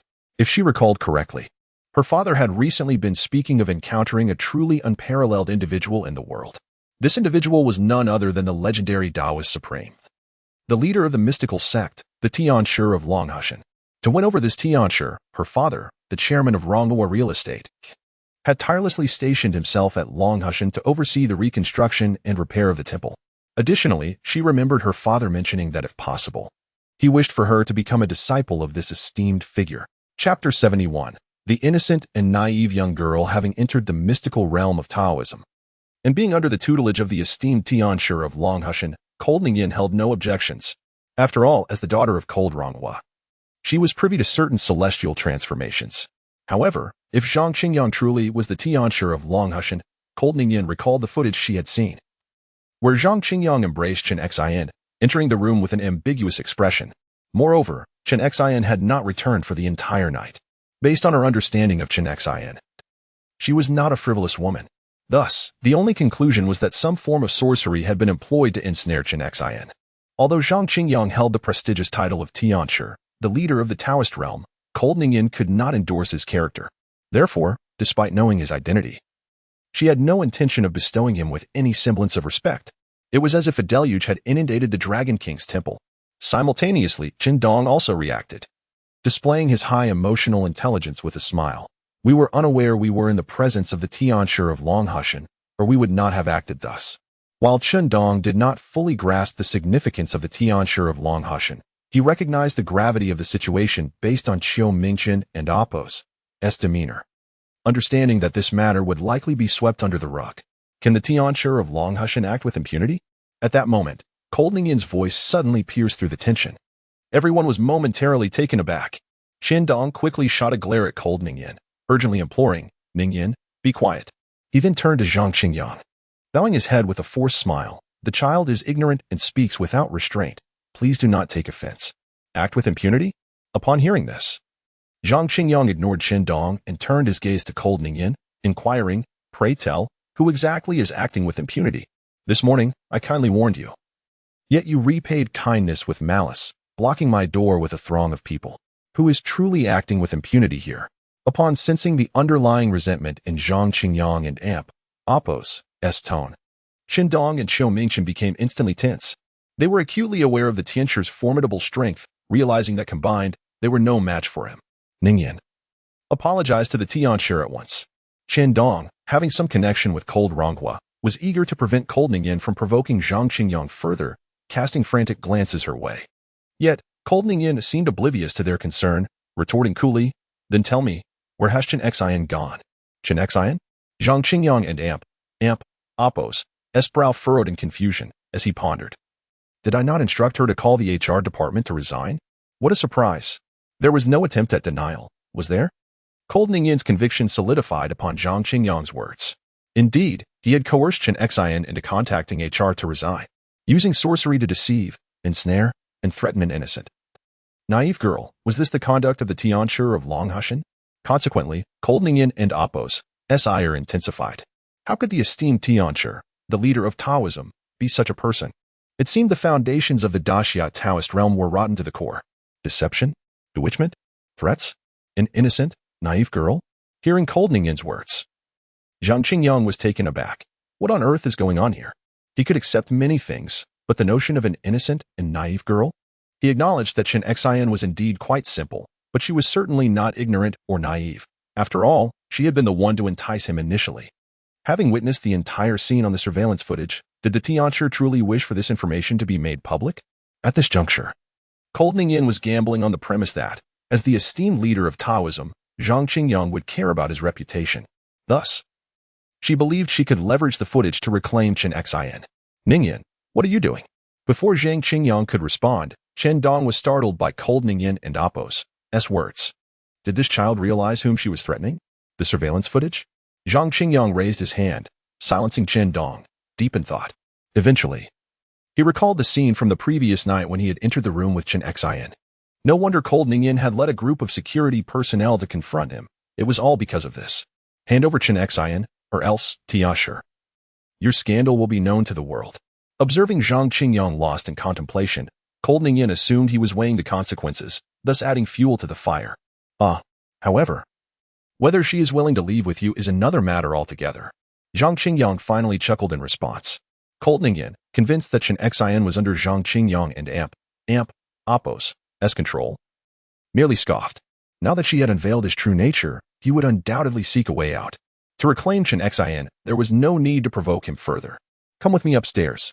With a smile playing on his lips, Zhang Qingyang turned away. Upstairs? What do you intend to do there? Cold Ningyan and Appo's tone sharpened with wariness. Aren't you going to retrieve Chen Xin? Zhang Qingyang glanced back at her, puzzled. How else do you propose to retrieve her without going upstairs? At that moment, cold Ningyan hesitated, casting a pleading glance at Chen Dong. If she ascended alone, there was no telling what methods would be employed against her, just as they had been against Chen Xin.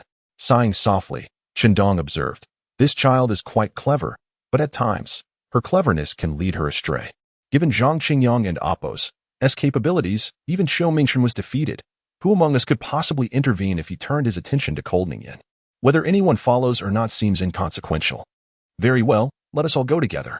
Zhang Qingyang dismissed the matter with a wave of his hand and proceeded toward the elevator. As they passed a few police officers affected by the soul confusion spell, he paused, performing a calming incantation. Subsequently, a gentle light emanated from his fingertips, restoring clarity to the officers' minds. The Tianshi is not that kind of person. There must be some misunderstanding here. Hearing Zhang Qingyang and Appo's words, Chen Dong and cold Ningyan remained hesitant, yet Xiao Mingchen was the first to speak up, following in Zhang Qingyang and Appo's footsteps. He had heard his master, Taoist Qin, speak of the newly appointed Tianshi, praising him as exceptionally talented, steadfast in character, and reverent towards the Tao. While he may not know Zhang Qingyang well, he was well acquainted with his own master. Could someone who received such praise from him truly be the sort to deceive, ensnare, threaten, or abduct an innocent girl? Seeing someone accompany him, cold Ningyan quickly followed suit. After much deliberation, Chen Dong ultimately decided to join them as well. Upon pressing the elevator button, the doors slid open, and Zhang Qingyang stepped inside, with cold Ningyan and the others trailing closely behind. Inside the elevator, silence prevailed, with no one daring to speak.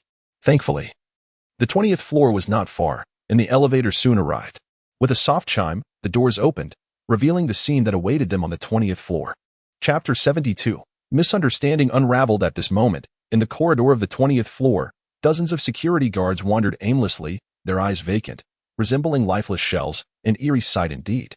Fortunately, there were no other individuals present on this floor. Otherwise, they would surely be terrified by the scene. Zhang Qingyang navigated through the throng of guards, making his way to his room.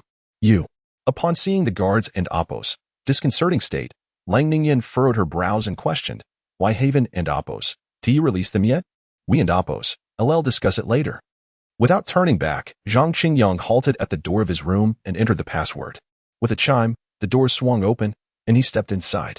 Although Lang Ningyan felt a twinge of dissatisfaction, she refrained from further comment and followed him in. Upon entering, her gaze immediately began to search the room. Unfortunately, she found no trace of Chen Xin.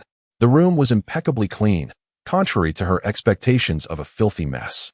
I told you, it was merely a misunderstanding. Chen Dong entered the room, his instincts as a police officer prompting him to scan the area swiftly. Seeing nothing amiss, he let out a sigh of relief and chuckled. Ningyan, you must have misjudged. Perhaps Chen Xin left right after bringing the master in. How could that be? Although the living room showed no signs of irregularity, it did not imply that the other rooms were the same. Lang Ningyan quickly opened the doors to the bedroom and study, even inspecting the bathroom meticulously, but still found no sign of Chen Xin. Returning to the living room, she confronted Zhang Qingyang, who was leisurely playing with a fox on the sofa, demanding, Where is Chen Xin? What sorcery have you employed? She had clearly witnessed on the surveillance footage that Chen Xian entered the room with someone, only to never emerge again. Sorcery? Zhang Qingyang chuckled at her words, extending the fox towards her. What do you mean by that? Seeing his gesture, Lang Ningyin felt a surge of frustration. She admitted that the white fox was indeed adorable, but what was he implying? While she questioned him about Chen Xian and Apos' whereabouts, he merely presented her with a fox. Was he suggesting that this fox could be Chen Xian? Thus, Lang Ningyin had already determined that Zhang Qingyang was diverting the subject. Chen Xian, transform into your human form. Zhang Qingyang, however, was not angered. He gently patted the white fox and tossed it into the air. The fox twirled, enveloped in a sudden cloud of white mist. Moments later, Chen Xian emerged from the fog, gazing at Lang Ningyin. Her lips slightly biting, she hesitantly explained, Miss Ningyin, you have misunderstood the master. I willingly followed him for training. Witnessing the fox transform into Chen Xian, Lang Ningyin and Apos' eyes widened in disbelief. What was happening? Why did her mind feel somewhat overwhelmed? Miss Ningyin, as you can see, I am a white fox that has transformed into a spirit. Following the master for training is indeed the best choice. Noticing Lang Ningyin's confusion, Chen Xian gently pressed her lips together and explained calmly. A fox spirit? Lang Ningyin was still grappling with the influx of information. Nearby, Qin Dong exclaimed in surprise. He had thought fox spirits only existed in television. He never anticipated encountering one in reality. Xiao Mingchen, on the other hand, remained remarkably composed. Upon entering the room, he had already taken note of the cat and fox near the sofa. The cat appeared entirely ordinary, devoid of any supernatural aura, even radiating a faint holy light. In contrast, the fox emanated a strong spirit energy. So you and I. Lang Ningyin's thoughts were a chaotic tangle, akin to a ball of yarn stuffed into her mind. Indeed, Miss Ningyin, when you first met me, I had just transformed into my human form. Having sneaked out of the mountains, feeling utterly lost amidst the city's unfamiliarity, seeing that Lang Ningyin was still struggling to process the situation, Chen Xian decided to elaborate from the beginning. I also want to thank you for your care over the past half-month. However, the master has advised that beings of different realms should not coexist. If I persist in staying in the mortal realm, it will yield no good outcome. Thus, I must either return to the mountains or follow the master for training. I have chosen the latter, since Chen Xian had just transformed. It was evident that she had eagerly escaped from the mountains, unable to tolerate the monotony of her former life. Hence, persuading her to return would be akin to chasing a dream. Ah, I see. Upon hearing Chen Xian and Apos' explanation, Lang Ningyin finally untangled her thoughts. Indeed, as Qin Dong had said, it was merely a misunderstanding. However, wait, what about the footage captured on the surveillance? Please clarify what transpired before you entered the room last night. The surveillance footage had recorded their actions. Upon seeing the skepticism in Lang Ningyin and Apos' eyes, Zhang Qingyang, unsure of how to explain, walked to the window, gazing out at the bustling streets of Hongdu City. Chen Xian and Apos' face flushed crimson. After Zhang Qingyang's detailed explanation the previous night, she had come to understand that the film was not about teaching love. Thus, upon hearing his words, a deep blush spread across her cheeks, leaving her at a loss on how to explain it to Lang Ningyin. Seeing Zhang Qingyang by the window, Chen Xian and Apos' cheeks reddened again, and a flicker of suspicion returned to Lang Ningyin and Apos' eyes. Something was amiss, very much so. Miss Ningyin, noticing that Lang Ningyin was about to question Zhang Qingyang again, Chen Xian quickly whispered, then shifted her gaze toward Xiao Mingchen and Qin Dong. Xiao Mingchen remained oblivious, fixated on the cat twirling around Zhang Qingyang's feet. The more he observed, the more he felt that the cat was somewhat peculiar, indeed, quite peculiar. However, Qin Dong, noticing Chen Xian's flushed cheeks, sensed something amiss. Feeling the intensity of her gaze, he hurriedly excused himself and stepped outside. As Xiao Mingchen remained unperturbed, Qin Dong even tugged at him to get moving. Don and Apos' linger. Xiao Mingchen, startled by the sudden pull, frowned slightly, ready to protest, only to meet 3 sets of eyes. It was then that he finally understood, trailing behind Qin Dong as they exited the room. Once the two had left, Chen Xian and Lang Ningyin began to whisper among themselves. Is that so? How did you come across that website? Lang Ningyin asked incredulously upon hearing Chen Xian and Apos' words. Chen Xian and Apos' phone was one she had purchased for her. It was written on the bathroom door. Out of curiosity, I typed in the URL. Seeing the men and women inside, I thought, this must be the love the elders spoke of in our clan. Chen Xian explained. Her cheeks flushed. She had fled from the mountains in search of the legendary love stories. The website was indeed a serendipitous find. Listening to Chen Xian's words, Long Ningyin felt her own face grow warm, unable to resist glancing towards Zhang Qingyang by the window, unable to suppress her curiosity. So, did you too? Last night? Chapter 73, should it not be like this? As the misunderstandings were finally resolved, Lang Ningyin found herself feeling somewhat embarrassed while gazing at Zhang Qingyang, who stood by the window. He had indeed offered her a kind reminder that morning. Yet, she had repaid his kindness with hostility. Surrounding his door with a group of security personnel, Heavenly Master, Lang Ningyin was not one to shy away from admitting her faults. With graceful steps, she approached Zhang Qingyang. Is Leng Ronghua your father? Zhang Qingyang turned his gaze from the bustling traffic to face her. Given the authority to command all security forces at the Ronghua Grand Hotel, his identity was not difficult to deduce. If his memory served him correctly, Leng Ronghua had once mentioned wanting his daughter to learn under him. Indeed, he is my father. Upon hearing this, Lang Ningyin halted, her expression serious. I was reckless earlier. I asked for your forgiveness, Heavenly Master. With the misunderstanding cleared, and Zhang Qingyang not being as detestable as she had imagined, it was only right for her to apologize. Not at all. Zhang Qingyang waved his hand dismissively. Ignorance absolves one of guilt. Concern often leads to confusion. To be candid, had he been in Lang Ningyin and Appo's shoes, witnessing the scene through the surveillance, he would not have acted any better. Then, may I invite you to dinner as an apology? Seeing Zhang Qingyang forgive her so easily, Lang Ningyin felt a deeper sense of shame. She truly could not think of a better way to atone. How so? Am I to be charged for dining here? Zhang Qingyang chuckled at her suggestion. Long Ronghua had assured him that all expenses at the Ronghua Grand Hotel were complimentary. Thus, what significance did her invitation hold? Lang Ningyin felt a wave of embarrassment wash over her. Let us go and lift the spell from those security guards. Noticing her discomfort, Zhang Qingyang said no more and proceeded to walk outside. Chen Xian, witnessing this, transformed back into a white fox and lay quietly on the sofa. Goodbye, Chen Xian. Lang Ningyin called out, jogging to catch up with Zhang Qingyang while waving at the now fox Chen Xian. Having realized Chen Xian and Appo's true identity as a fox spirit, Lang Ningyin understood that following Zhang Qingyang was indeed the wisest choice. Moreover, if her father's words were true, she and Chen Xian would surely meet again. In the clarity of heaven and earth, devoid of intention, in the vastness of emptiness, all things return to unity, with souls in silence. I command the soothing of hearts, pacifying resentment, restraining malevolence, and restoring the true self.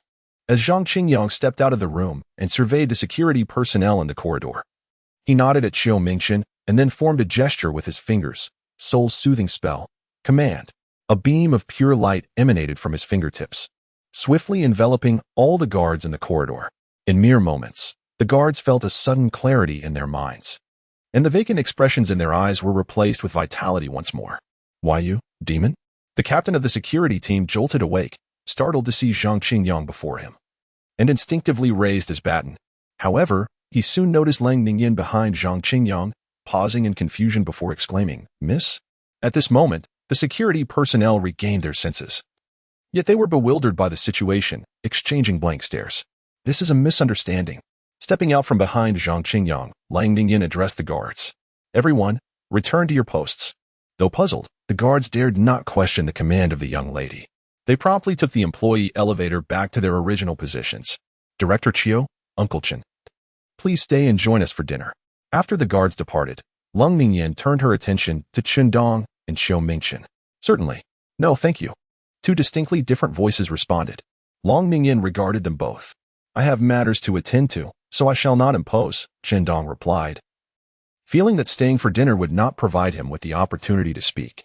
Understanding Chen Dong's reservations, Lang Ningyin did not press further and escorted him to the elevator. Thank you for your help this time, Uncle Chen. Chen Dong smiled but said nothing as he pressed the elevator button. Heavenly Master, that cat inside. As Lang Ningyin saw Chen Dong off, Xiao Mingchen struck up a conversation with Zhang Qingyang. His desire to stay was not driven by a craving for food, but rather curiosity about the seemingly ordinary cat, as well as a wish to inquire about some Taoist practices. Just an ordinary cat. Zhang Qingyang chuckled in response. However, It is now the guardian spirit of Longhu Mountain. He had no intention of revealing that Miaowu had once been the mountain deity of Wuyan Mountain. Oh, I see. Xiao Mingchen exclaimed, suddenly enlightened, giving a thumbs up. Heavenly Master is quite skilled. No wonder he had noticed the cat radiating golden light, faintly imbued with the essence of incense. It was indeed the guardian spirit of Longhu Mountain as conferred by Zhang Qingyang. This revelation made everything clear. Seeing his reaction, Zhang Qingyang merely smiled, choosing not to mention that Miaowu and Appo's statue had yet to be sculpted and its position had not yet been formally established. Heavenly Master, Taoist Chiu, please. As the elevator arrived, Lang Ningyan held the door open and called out to them. Zhang Qingyang entered without hesitation, followed closely by Qiu Mingchen. Heavenly Master, I still have a question regarding the soul-soothing spell, specifically how you dispersed it among the crowd as you did just now. Inside the elevator, Qiu Mingchen seized the opportunity to inquire further.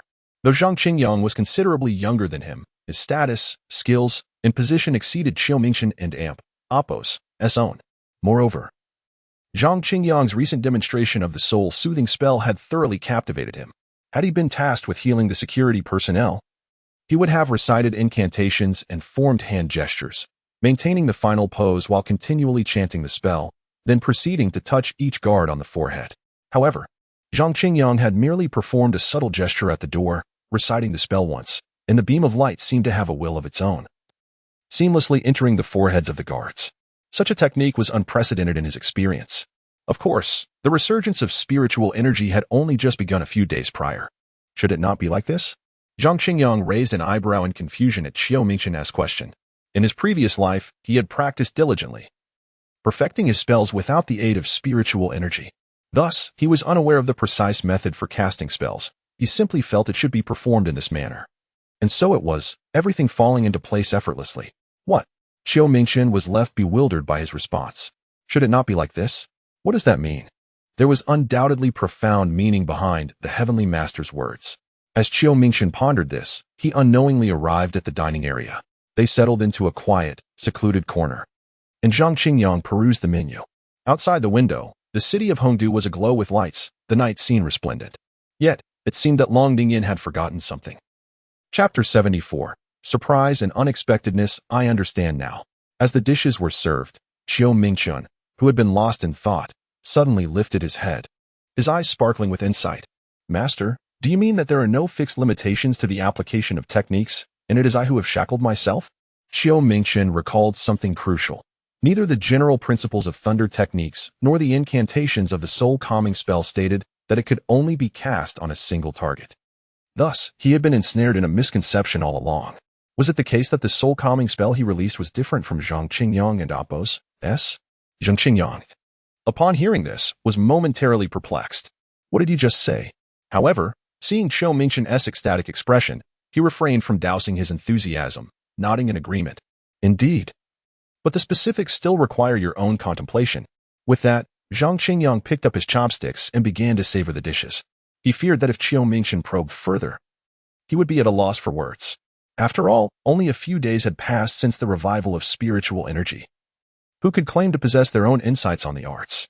And regarding the time before the revival, everyone had been practicing in thin air, with no one truly knowing how to cast spells or who was better than whom.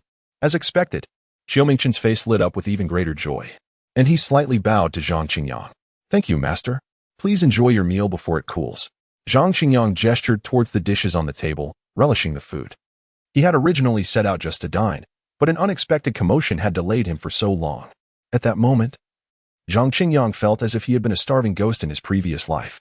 Ding ding ding. While Zhang Qingyang and Qiu Mingchen discussed the techniques, Lang Ningyan, unable to interject, quietly picked at her food. Just then, her phone rang unexpectedly. Frowning slightly, she instinctively reached for her phone to hang up. But upon seeing the name Qian Lanlan on the caller ID, she hesitated. Master, Taoist Qiu, Lang Ningyan said, looking apologetically at Zhang Qingyang and Qiu Mingchen. Please excuse me while I take this call. If memory served her right, Qian Lanlan should have already returned to her hometown. Although Qian Lanlan vehemently denied that anything had happened at home and insisted she simply missed it, Lang Ningyan felt that there was something she was concealing. With the call coming in, it might be a plea for help, and she couldn't just hang up and call back later. Hello? Lanlan, have you made it home? Stepping into the corridor outside the dining area, Lang Ningyan answered the call, her voice resonating. Yes, Ningyan, I've arrived home safely, came Qian Lanlan's voice, slightly trembling. Lang Ningyan frowned and asked, Lan Lan, is there something you need? Are you facing any difficulties? After her inquiry, a prolonged silence enveloped the line. Moments later, Qian Lanlan and Appo's voice returned. No, I just wanted to let you know that I and Appo's am safe. By the way, did you open the portable mirror I sent you? Inside, there is a surprise I prepared for you. Upon hearing this, Lang Ningyan finally recalled the portable mirror and quickly retrieved it from her pocket. Not yet. After returning to the Longhu Grand Hotel this evening, I was occupied with tracking down Chen Xin, and later I had a misunderstanding with Zhang Qingyang, causing me to forget about the mirror. Then please open it now. Qian Lanlan and Appo's trembling voice continued, pausing before hesitantly asking, You aren't with anyone else, are you? Upon hearing this, Lang Ningyan thought that Qian Lanlan must have prepared something inappropriate to unveil in public. So she glanced around and walked to a more secluded corner of the corridor. There is no one here. Reaching the corner, she tilted her head, wedging the phone between her shoulder and ear, and slowly opened the portable mirror. Let me see what surprise you have prepared for me. As she spoke, her body suddenly froze for a moment. Then, her head snapped back, and the phone slipped from her shoulder, crashing heavily to the floor. How is it? Ningyan, are you surprised? Is it unexpected? Holding the now open portable mirror, Lang Ningyan gazed at her own delicate face, a strange smile creeping across her lips. Oddly, despite it being merely a mirror, the reflections of Lang Ningyan inside and outside were acting differently. The Lang Ningyan in the mirror appeared utterly terrified, frantically pounding against the glass surface. Now, I am the young lady of Ronghua Real Estate, Lang Ningyan, with a bizarre smile curling at the corners of her mouth. She raised her hand, letting the portable mirror slip from her grasp, plummeting toward the ground. Watching the mirror descend closer to the floor, Lang Ningyan's smile grew ever more radiant. What a splendid mirror! Why would I let it break? Just then, an unexpected foot appeared from nowhere, striking the mirror.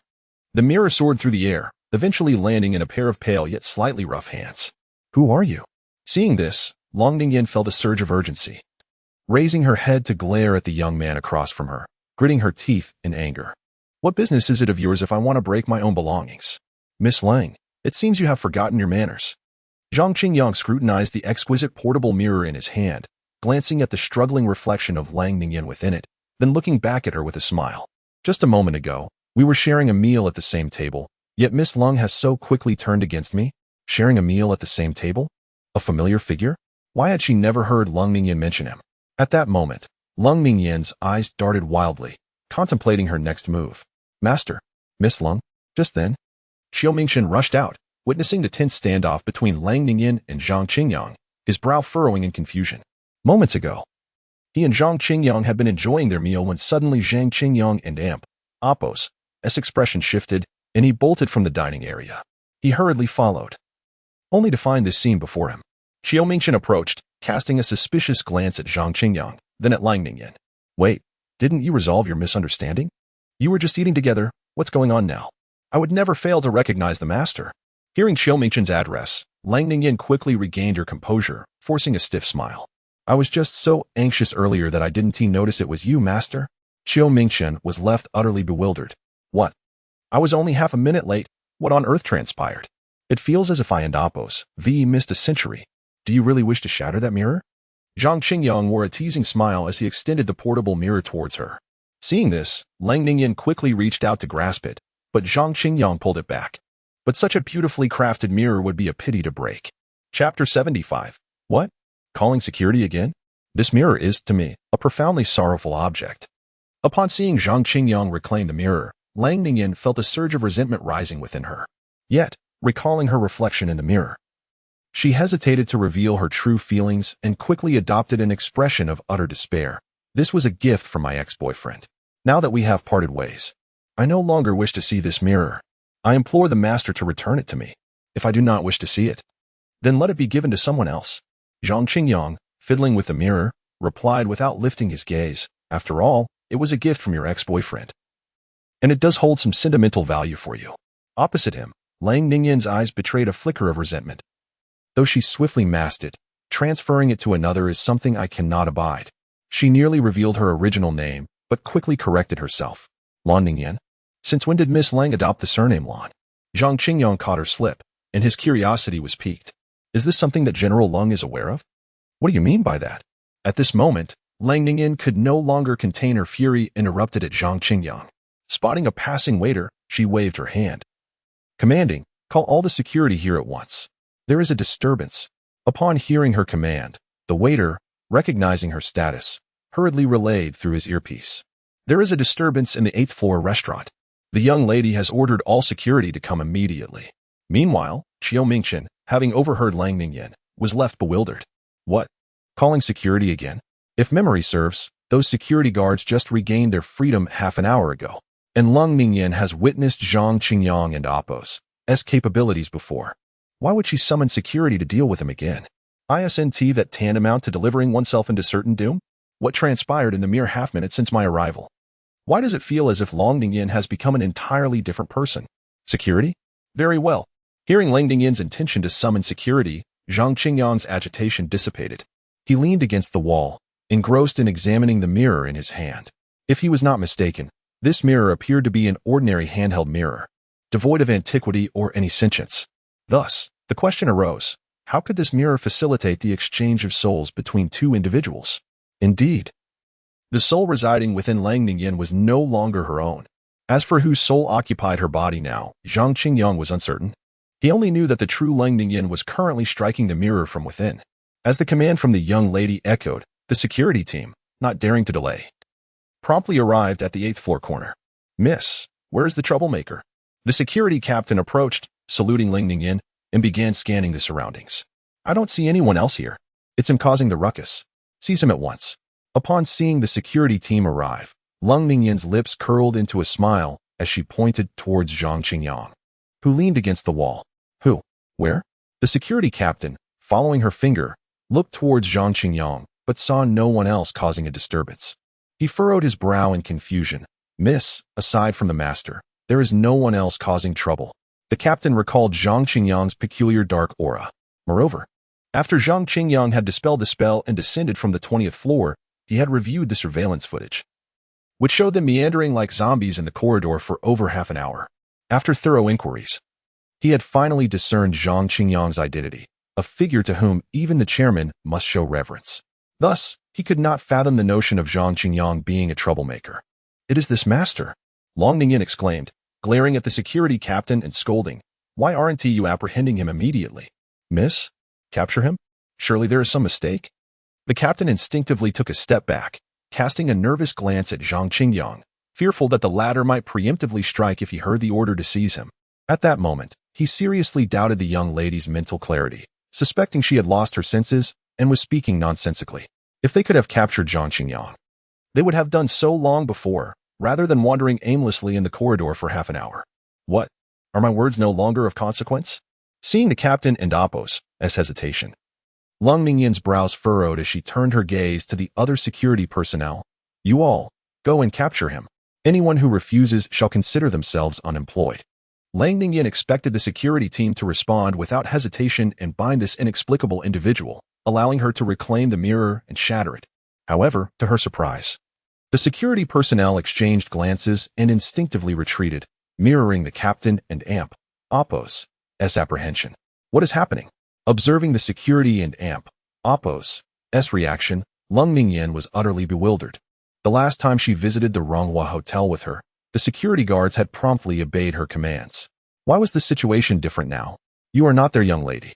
Just as Lang Ningyan pondered this, Zhang Qingyang, having pieced together the situation, stood upright, holding the mirror while addressing the security guards.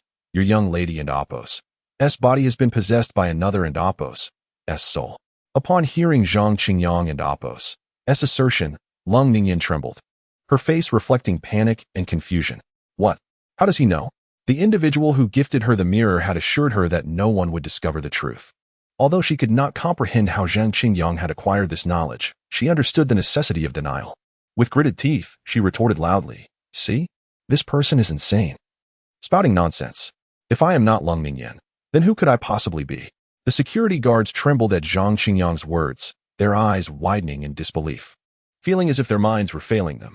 Then, upon hearing Lang Ningyan and Appo's response, they found themselves in a state of utter confusion. What is happening?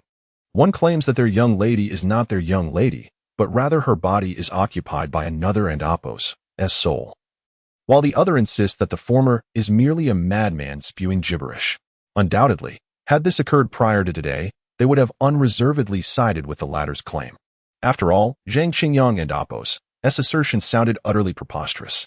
Yet, having experienced the state of disorientation in the evening, their conviction was no longer as steadfast. Chapter 76, Regulations on Supernatural Incident Management. It was evident that Zhang Qingyang's tactics had thoroughly subdued them. They now understood that ghosts and deities truly existed, along with extraordinary powers. Given this, could it be possible that what their opponent claimed was indeed true? The security guards lifted their gaze and involuntarily directed their attention toward Lang Ningyan, their eyes filled with conflict. This was indeed a challenging predicament. Useless fools. What are you staring at? Capture him. Upon noticing the guard's gaze fixated on her, Lang Ningyan erupted in fury. Is my father paying you merely to loaf about? Clap, clap, clap. Hearing her words, Zhang Qingyang immediately responded with applause. My dear lady, your talent for recognizing your father's contributions is truly exceptional. But have you ever considered whether Lang Rongwa would acknowledge you as his daughter? It was a jest. Yet some individuals fancied that seizing another and Apos' body would allow them to live on under a borrowed identity. Only Zhang Qingyang, having traversed realms, understood the complexities involved. His previous incarnation had resided in Longhu Mountain, surrounded by unfamiliarity, and upon his arrival, he had felt exceedingly out of place, his actions clumsy. How much more challenging, then, would it be for Lang Ningyan, who was enveloped by countless acquaintances? It could be said that even if Zhang Qingyang chose not to expose her today, it would take no more than a day for someone to discern her discrepancies. You, Lang Ningyan, upon hearing his words, pointed an accusing finger at Zhang Qingyang, her eyes blazing with anger. Yet, feeling cornered, she redirected her frustration at the guards. Whoever captures him will receive a bonus of 200,000. The guards present were momentarily taken aback by her proclamation. While money could indeed sway hearts, one must have a life to spend it. Capturing Zhang Qingyang? Even with 10 times their number, they would scarcely stand a chance. After all, they vividly recalled the afternoon's nonchalant wave that had plunged them into a state of bewilderment. She is not the true young lady. Just as the guards were at a loss, the head of security suddenly pointed at Lang Ningyan with unwavering resolve. Although he had little interaction with her, he recognized her kind-hearted nature and consideration for her employees. Otherwise, she would not have provided Shen Xin with a mobile phone and other necessities shortly after her employment. Yet now, the Lang Ningyan before them was aggressive, resorting to threats of dismissal or monetary enticements to incite action against Zhang Qingyang. This was a stark contrast to the Lang Ningyan they remembered. Even though her demeanor was typically aloof, she had always been courteous and would never utter derogatory remarks, such as calling them useless fools or implying they were merely being paid to do nothing. Moreover, they had confronted Zhang Qingyang earlier that afternoon, yet Lang Ningyan feigned ignorance of the incident. This solidified the head of security and Apos' conviction that the individual before them was certainly not the Lang Ningyan they once knew. What nonsense are you spouting? If I am not Lang Ningyan, then who else could I be?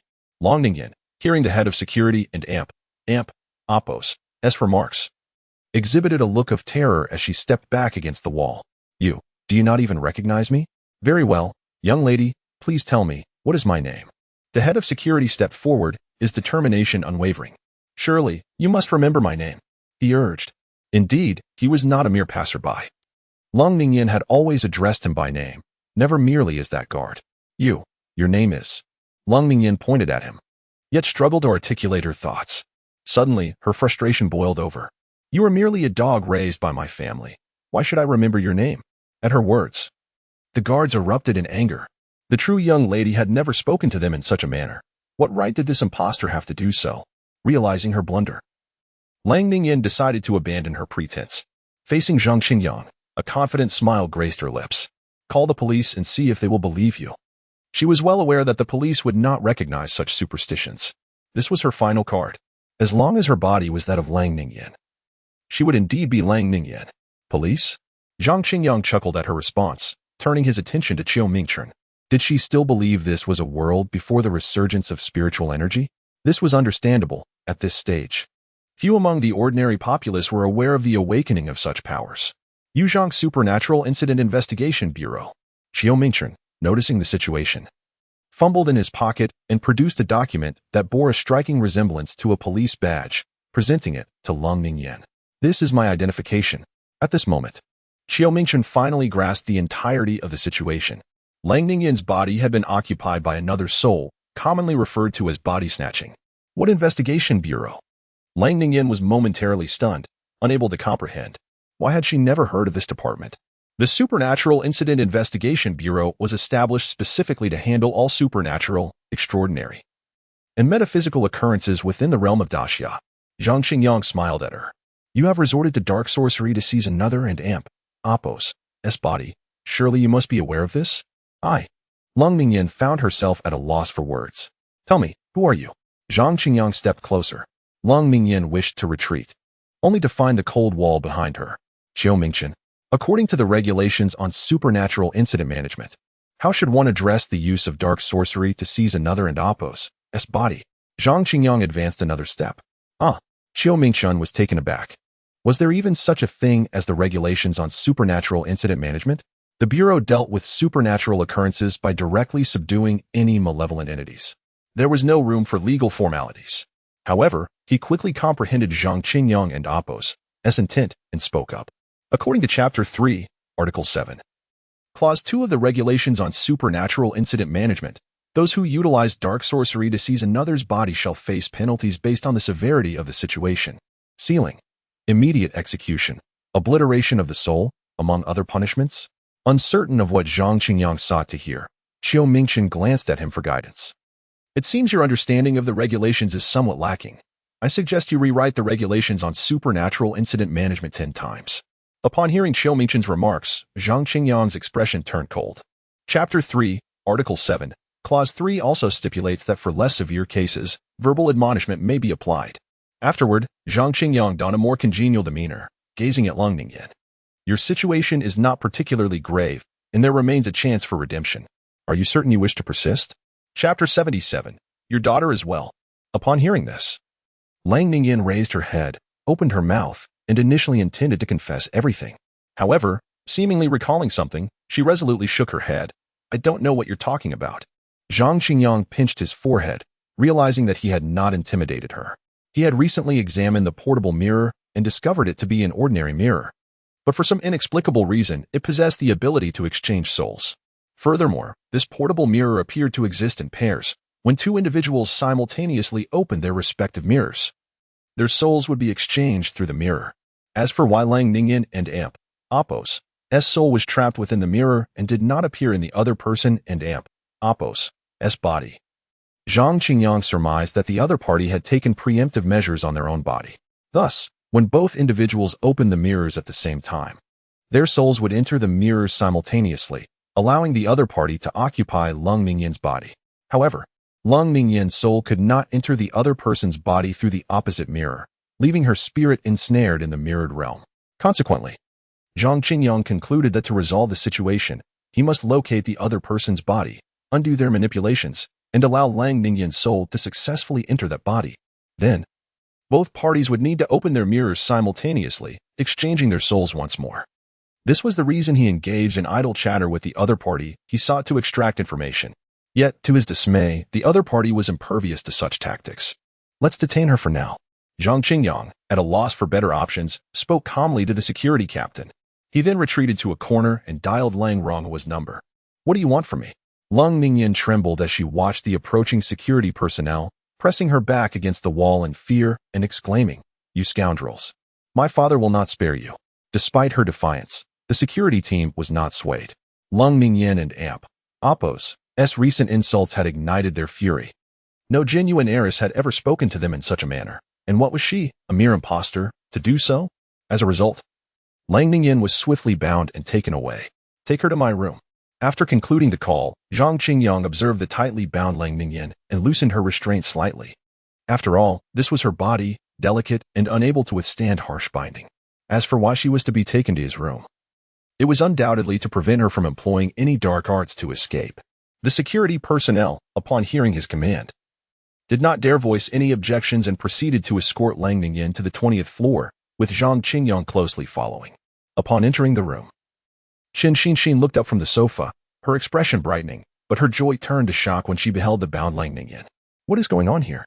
At that moment, Chen Xinxin wished to transform into human form to inquire further, but upon seeing Zhang Qingyang behind her, she restrained herself. Instead, she approached Lang Ningyan in her fox form, emitting a series of whimpers. Get away, you filthy fox. At that moment, Lang Ningyan was filled with fury towards Zhang Qingyang, along with everything associated with him. Seeing Chen Xinxin approach, she kicked her away in frustration. Whimper? Chen Xinxin landed, momentarily bewildered, staring incredulously at Lang Ningyan. What? What is happening? Why does it feel as though Lang Ningyan has transformed into another person? Miss Ningyan? It's me. Don't you recognize me? Finally, once all the security personnel had exited the room, Chen Xinxin chose to ignore Qiao Mingchen at the door and eagerly transformed into her human form. Her face a mask of confusion as she looked between the bound Lang Ningyan and Zhang Qingyang. Master Zhang, what has transpired? Chen Xinxin? Lang Ningyan was momentarily taken aback upon seeing Chen Xinxin in human form. She had visited the Longhu hotel and knew Chen Xinxin. Yet she could not fathom why the latter had been a fox just moments ago. She is not Lang Ningyan. The real Lang Ningyan has been possessed. Zhang Qingyang approached and took a seat on the sofa. We still have not ascertained who she is. I have told you, I am Lang Ningyan. Lang Ningyan raised her head, gritting her teeth as she glared at Zhang Qingyang, then turned to Chen Xinxin with a gentle expression. Chen Xinxin, please help me. It was evident she was not the true Miss Ningyan. Chen Xinxin, upon hearing this, exchanged glances with Lang Ningyan for a long moment before finally nodding. The eyes do not deceive. The way the other party looked at her was drastically different from how the true Miss Ningyan regarded her. Lang Ningyan remained uncertain how she had been exposed, lowering her head in silence. It appears she knows you. Zhang Qingyang, realizing that Lang Ningyan recognized Chen Xinxin, seized the opportunity to ask. Her name should contain the character and amp, Apos, Lon, and amp, Apos. Do you know who that might be? Upon hearing Zhang Qingyang's inquiry, Lang Ningyan quickly raised her head. Her gaze filled with anxiety as she looked at Chen Xinxin. I interact with numerous individuals at the Longhu Hotel daily. I cannot recall so many names, Chen Xinxin replied. Pouting. Lang Ningyan and amp, Apos' expression brightened momentarily, but soon Chen Xinxin recalled something. But I think I remember Miss Ningyan having a close friend named Lon Lon. Upon hearing Chen Xinxin's words, Lang Ningyan and Apos' face fell. Dingling at that moment, Zhang Qingyang and Apos' phone rang. It was Lang Ronghua calling. Master Zhang. We have traced the last call Lang Ningyan received, and it was from Qian Lon Lon. Indeed, Lang Ningyan and amp, Apos' phone had been broken. And Zhang Qingyang had called Lang Ronghua to utilize his connections to ascertain who had been in contact with Lang Ningyan. Master Zhang, how is my daughter faring? Lang Ronghua's voice was tinged with urgency. I have just descended the mountain and am on my way back. Your daughter is well. After hanging up, Zhang Qingyang turned his attention back to Lang Ningyan. I said. Confronted by Zhang Qingyang and amp, Apos' gaze, Qian Lon Lon could no longer find a reason to maintain her defiance. Zhang Qingyang gestured for her to speak freely. He could scarcely believe that an ordinary person like Qian Lon Lon could transform a regular portable mirror into a soul-exchanging artifact. Thus, he surmised that there must be a significant force behind her. 3 days ago, Qian Lon Lon began, recalling the details, but as she spoke, her voice gradually diminished until it became a mere whisper. In the clarity of heaven and earth, free from intent, embracing the void, all things return to unity. All souls silent, calming the restless heart, suppressing malevolence, restoring the true self. As Zhang Qingyang listened, he suddenly noticed something amiss with Qian Lanlan's voice. He hastily opened his heavenly eye, only to witness her soul dissipating at a terrifying rate. Instinctively, Zhang Qingyang attempted to cast a soul-stabilizing spell to aid her. But it was too late. In mere moments, Qian Lanlan's soul had completely vanished into nothingness. Witnessing this scene, Zhang Qingyang stood up, and after a prolonged silence, he finally uttered a single word. Damn. Chapter 78. Is faith still important? Before him, the obliteration of Qian Lanlan's soul was no longer merely a matter of virtue. It was an overt provocation. As the esteemed supreme leader of Taoism and the head of the Xianmin, how could he fail to protect even a single soul? Should word of this incident circulate, where would his dignity reside? Thus, after muttering a few curses under his breath, Zhang Qingyang abruptly rose, swiftly catching the collapsing form of Lang Ningyan and carrying her to the bed in the bedroom. He then retrieved yellow paper and a vermilion brush from his backpack, murmuring incantations as he drew. Moments later, a corpse-fixing talisman took shape, which Zhang affixed to Lang Ningyin and Amp, Apos, S forehead. Having completed this, he exited the bedroom and directed his gaze toward Qiao Mingchen, immediately investigate the whereabouts of Qian Lanlan. As the director of the Demon Elimination Department in the Yuzhong Spirit Regulation Bureau, Qiao Mingchen wielded powers beyond imagination during this era of spiritual resurgence. Thus, entrusting the search for Qian Lanlan and Amp, Apos, S body to him was the most expedient course of action. Understood. When Lang Ningyin collapsed, Qiao Mingchen had already activated his celestial eye. Witnessing the dissolution of Qian Lanlan's soul and grasping the severity of the situation, he too was consumed with fury. Though he did not know who had erased Qian Lanlan's soul, the act of doing so in front of him and Zhang Qingyang signified a deep-seated contempt for the nation and Amp, Apos, S Supernatural Incident Investigation Bureau and for the greater Xianmen of Daxia. If they failed to identify the perpetrator, their dignity, Zhang Qingyang and Amp, Apos, S dignity as a celestial master of Longhushan, and that of the entire Daxia Xianmen would be forever trampled upon. Therefore, after responding, Qiao Mingchen promptly stated, "I will arrange it immediately." With that, he pulled out his phone and dialed a number. Zhang Qingyang, uninterested in the conversation, quietly donned his purple Taoist robe and picked up both the Celestial Master's sword and the Millennium Thunderstruck Jujubwood sword. Soon, Qiao Mingchen ended the call and approached. "I have already informed the director. We should receive news within 10 minutes at the latest." "Who is your director?" Zhang Qingyang inquired, lifting his gaze and securing the swords behind him. He truly did not know who held that position in the Yuzhong Spirit Regulation Bureau, as there were many qualified individuals within the Xianmen in the region. Taoist Kanglin from Yushu Temple, Qiao Mingchen replied candidly. "Good Kanglin." Zhang Qingyang and Apos S brows furrowed at the mention. He had never met this individual, as they had not attended his ordination ceremony, yet he was aware of them. Yushu Temple, also known as Guxian Shrine, is nestled atop Guxian Mountain, a place where Guxian, the celestial master of Taoism, attained immortality. As a figure of equal standing with Zhang Daoling, Guxian and Amp, Apos, S descendants had long harbored grievances over being overshadowed by the celestial master residents of Longhushan, and relations were far from amicable. 300 years prior, during an era of abundant spiritual energy, the celestial master residents indeed flourished with talent, and Guxian Shrine recognized its orthodox status. However, as spiritual energy dwindled and the celestial master residents faltered, the discord between the two institutions resurfaced. This was also the reason none from Guxian Shrine attended Zhang Qingyang's ordination ceremony. "You didn't mention my presence, did you?" Zhang Qingyang looked at Qiao Mingchen, concerned that Gu Kanglin might take offense and obstruct matters. "Absolutely not." Qiao Mingchen hastily shook his head.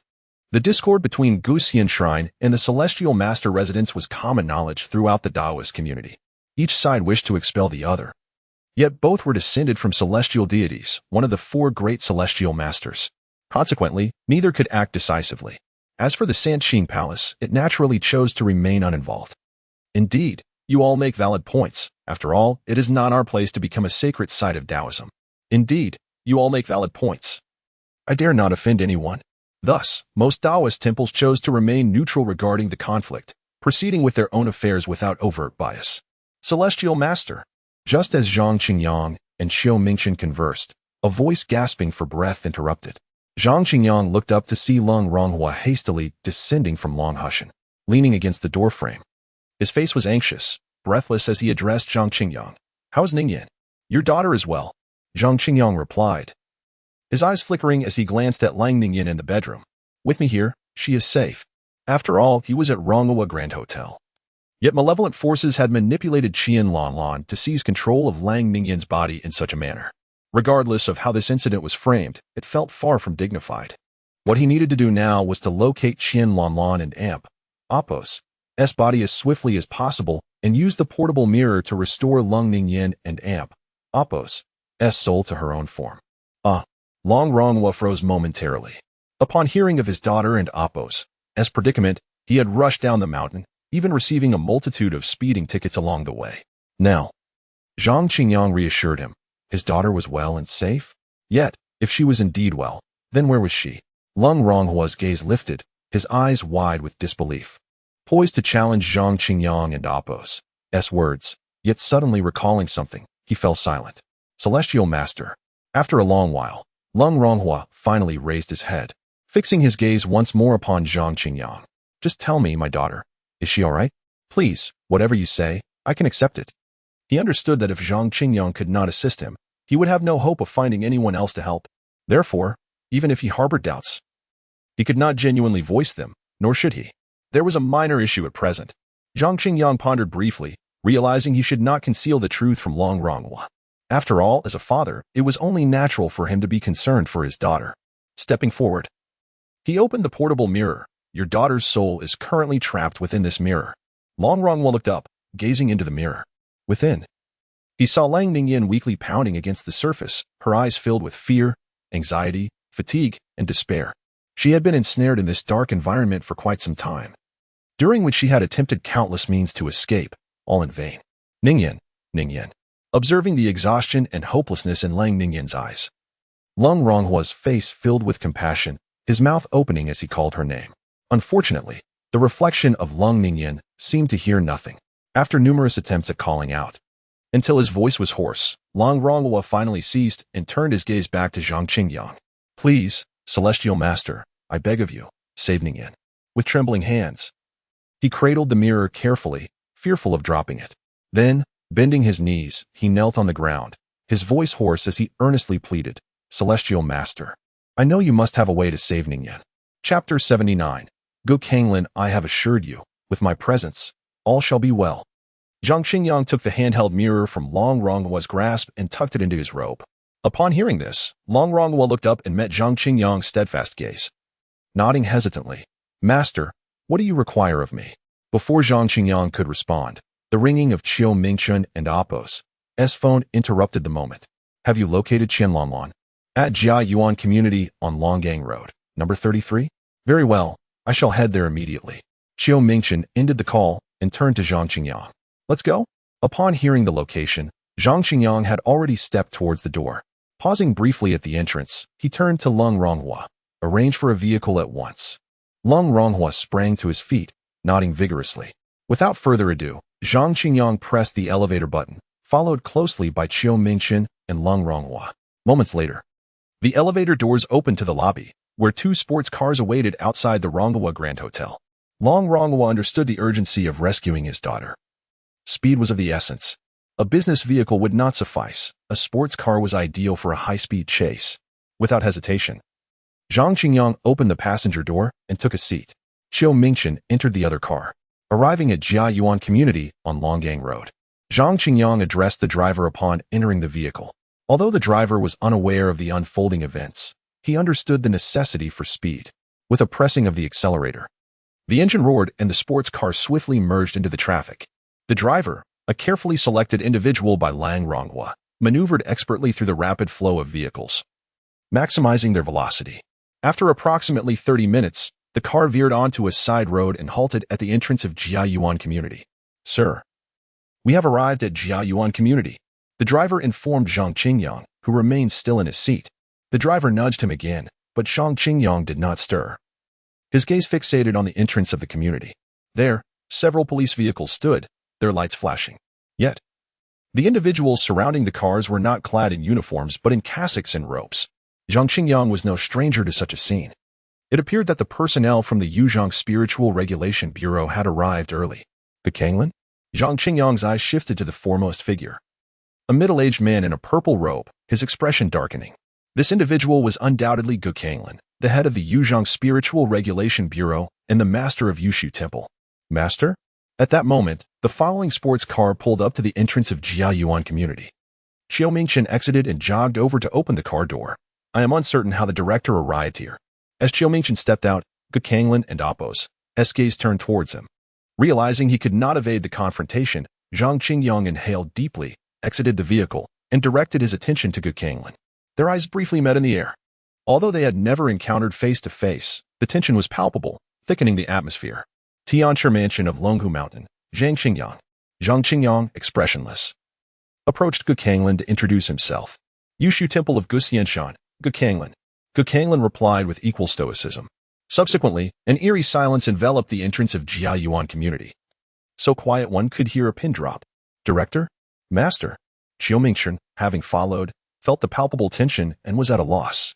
After a moment, and Apos, as contemplation. He mustered his courage. Shall we attend to the matter at hand? Upon hearing the term matter at hand, the atmosphere relaxed slightly. Zhang Qingyang understood the urgency of locating the other handheld mirror to restore Lang Ningyan and Apos' soul to her body. Long Rongwa had treated him well. He could not allow Gukanglin's presence to overshadow this critical issue. Gukanglin's eyes flickered, as if recalling something, yet he remained silent and turned towards Jiayuan community. Zhang Qingyang followed closely, with Qiu Mingchen trailing behind, anxiously glancing at both men, fearing an altercation might erupt. Bringing up the rear were other members of the Spiritual Regulation Bureau, initially puzzled by the underlying tension. However, upon hearing Zhang Qingyang's introduction, they quickly grasped the gravity of the situation. Although Longhu Mountain and Guxianshan were not far apart, the simultaneous presence of the Tianshi and the master of Yushu Temple was a rare occurrence that had not happened in many years. Thus, the others kept their distance, wary of inciting conflict. As practitioners of the mystical arts, they moved swiftly and soon arrived at the door of the room where Qian Lanlan was believed to be located. Bang! Gukanglin, a man of few words but fierce action, kicked the door open. Zhang Qingyang merely smirked, drawing the Tianshi sword from his back and gripping it firmly. Although he was unaware of the forces behind Qian Lanlan, the ability to eradicate her soul before his very eyes indicated that the adversary was formidable. Gukanglin kicked the door open without fear of falling into a trap. With a thud, the door swung open to reveal a stark rental room, furnished only with essential appliances and furniture. Gukanglin stepped inside, surveying the space before heading towards the bedroom. As the three entered the bedroom, they finally beheld Qian Lanlan, who sat motionless before the vanity, her back against the chair. The handheld mirror lay open before her. With a swift motion, Gukanglin approached the vanity, seized the handheld mirror, and tossed it backward. Zhang Qingyang quickly reached out to catch it. Although he felt a twinge of annoyance at Gukanglin's careless handling, he refrained from voicing it. The fact that the other man had not obstructed him in obtaining the mirror was already a blessing. Taking the mirror, Zhang Qingyang opened it, gazing into its depths. There, the figure of Lang Ningyan appeared, no longer banging against the surface but instead curled up in despair in a corner, silently weeping with her arms wrapped around her knees. Seeing this, Zhang Qingyang recognized that this was the other handheld mirror he sought. He closed it and tucked it back into his robe.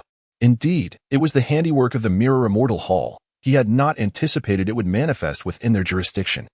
As Zhang Qingyang examined the mirror, Gukanglin stood before Qian Lanlan, observing her closely. Her face bore traces of anxiety and excitement, a faint smile tugging at her lips. Yet, upon her forehead, Gukanglin discerned thin black lines intricately forming a talisman. This talisman bore an uncanny resemblance to the information transmitted from headquarters. Mirror Immortal Hall? Upon hearing this, Zhang Qingyang paused, furrowing his brow. Clearly, this name was unfamiliar to him. TSK, TSK, TSK. Hearing Zhang Qingyang and Apos' voice, Gukanglin turned, a mocking tone lacing his words. Is not the Tianshi mansion revered as a sacred ground of the Tao? Is not the Tianshi considered the supreme of Taoism? How is it that you have never heard of the Mirror Immortal Hall? Chapter 80. Mirror Immortal Hall. The texts of the Celestial Master's manor were largely consumed by flames during the war 200 years ago. Upon hearing this, Zhang Qingyang lifted his gaze to Gukanglin and inquired, "What? Did the scriptures of the Gu Immortal Temple escape the ravages of war? 2 centuries prior, the Great Xiao was engulfed in chaos, with warlords vying for control amidst the widespread conflagration. Warfare necessitated funds, and where did these funds originate? Naturally, they were extorted from various sources. Consequently, the venerable Taoist temples and Buddhist monasteries, with their centuries-old legacies, became prime targets for the warlords.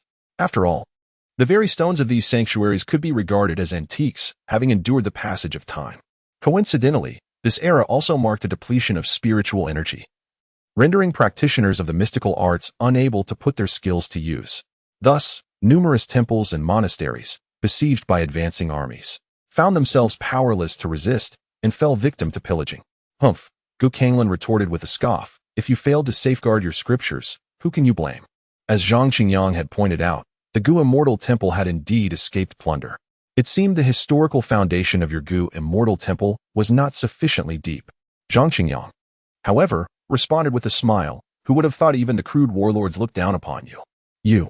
Gukanglin was thoroughly incensed by Zhang Qingyang's words, turning to glare, a hint of anger in his eyes. Our Gu Immortal Temple possesses the capability to be esteemed guest of the Yuzhong warlords. which is why we were spared from looting. What about your celestial master's manor? You claim to be a sacred ground of the Tao, yet you lack even this basic competency? In the epic of warlord fragmentation, the Gu Immortal Temple had indeed been a revered guest among the various warlords of Yuzhong, contributing to its fortunate preservation. Oh. Zhang Qingyang replied with a tone dripping with sarcasm. So you were merely complicit in aiding the tyrants. He was unaware that the Mirror Immortal Hall was a veritable reality. Had it been someone else, he might have conceded his ignorance. But with Gu Kanglin, the situation was different. Regardless, he felt the need to maintain a facade of defiance. After all, once spiritual energy revived and immortals returned, the ancestors of the Celestial Master's manor would not easily forgive him for such insolence. Humph! Gu Kanglin found Zhang Qingyang's remarks laughable. His years of temperance seemingly wasted. At that moment, he genuinely yearned to unleash a thunderous curse upon Zhang Qingyang, to silence his incessant prattling. Yet, after a moment and as contemplation, Gu Kanglin ultimately refrained, opting instead for a pointed mockery. I did not expect the newly appointed Celestial Master of Longhu Mountain to be so silver-tongued. Zhang Qingyang smiled in response, choosing not to further engage in retorts. What a jest! In his previous life, he had navigated the trials of society.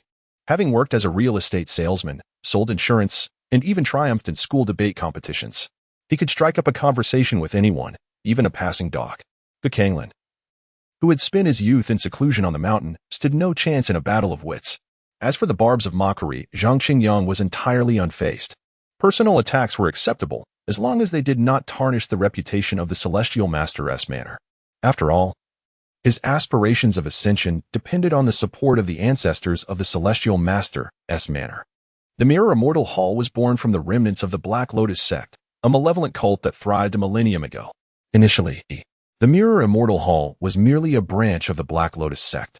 However, following the sect's demise, the Mirror Immortal Hall managed to survive, thereby establishing itself as an independent organization of dark magic.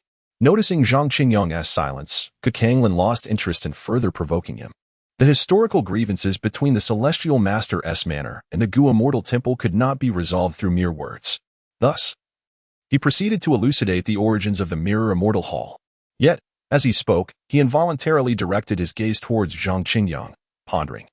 The Celestial Master of Longhu Mountain must surely be unaware of the Black Lotus sect? Indeed, Zhang Qingyang affirmed, a malevolent cult that once flourished a millennium ago. He nodded. Its history surpasses that of Yushu Temple by a margin. Gu Kanglin's frustration flared anew upon hearing Zhang Qingyang's words. He understood that in a contest of verbal prowess, he could never hope to match this silver-tongued young celestial master. Consequently, he abandoned any thoughts of putting Zhang Qingyang in a difficult position, adopting a more serious demeanor. After the fall of the Black Lotus sect, the Mirror Immortal Hall fled to Jiangdong, remaining in the shadows while secretly developing, never revealing itself.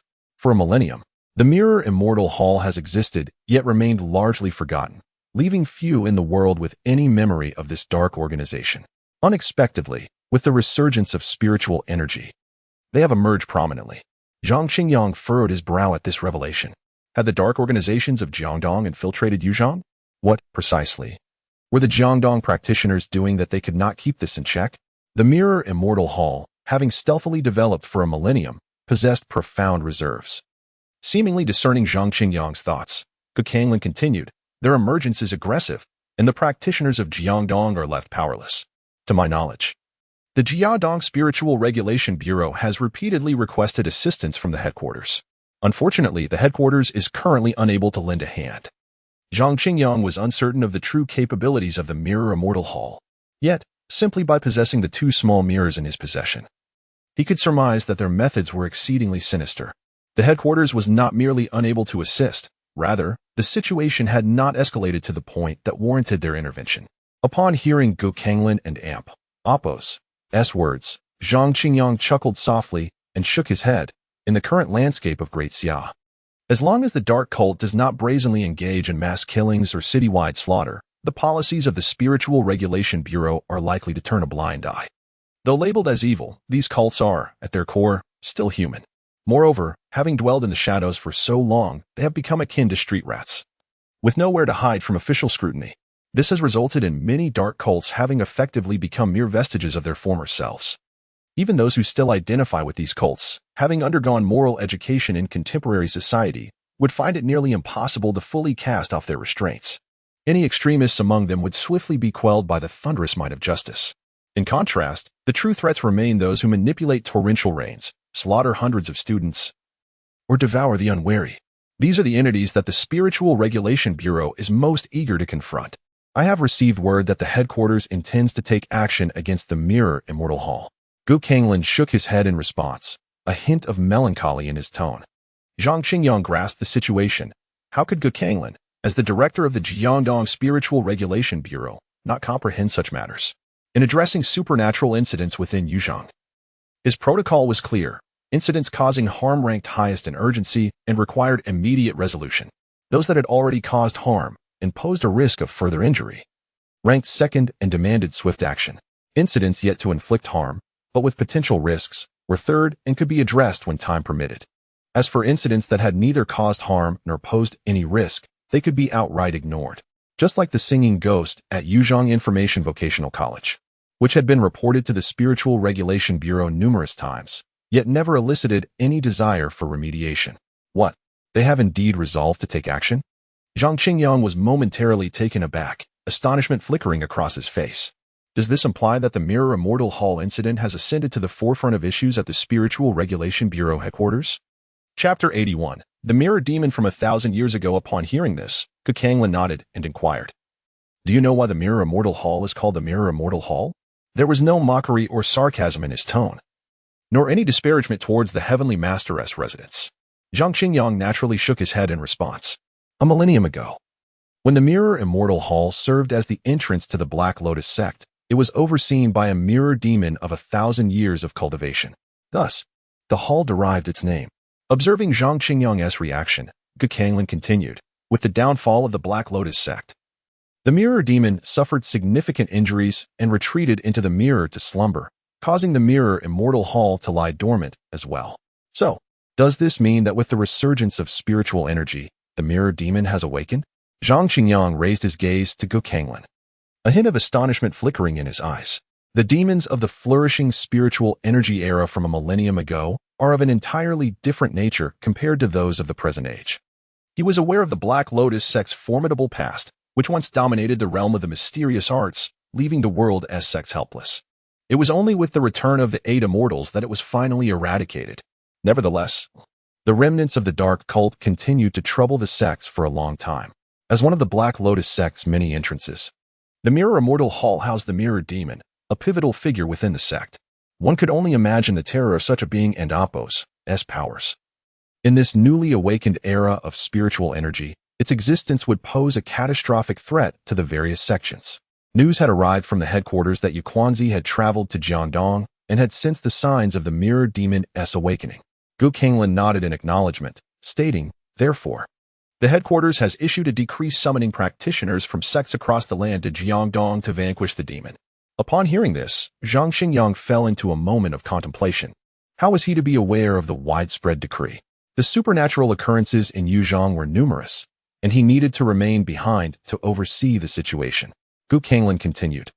However, your master, Brother Lu Ken, will be going, along with Brother Mingfeng from the Yusheng Palace and Brother Jingwu from the West Mountain Wanzhou Palace.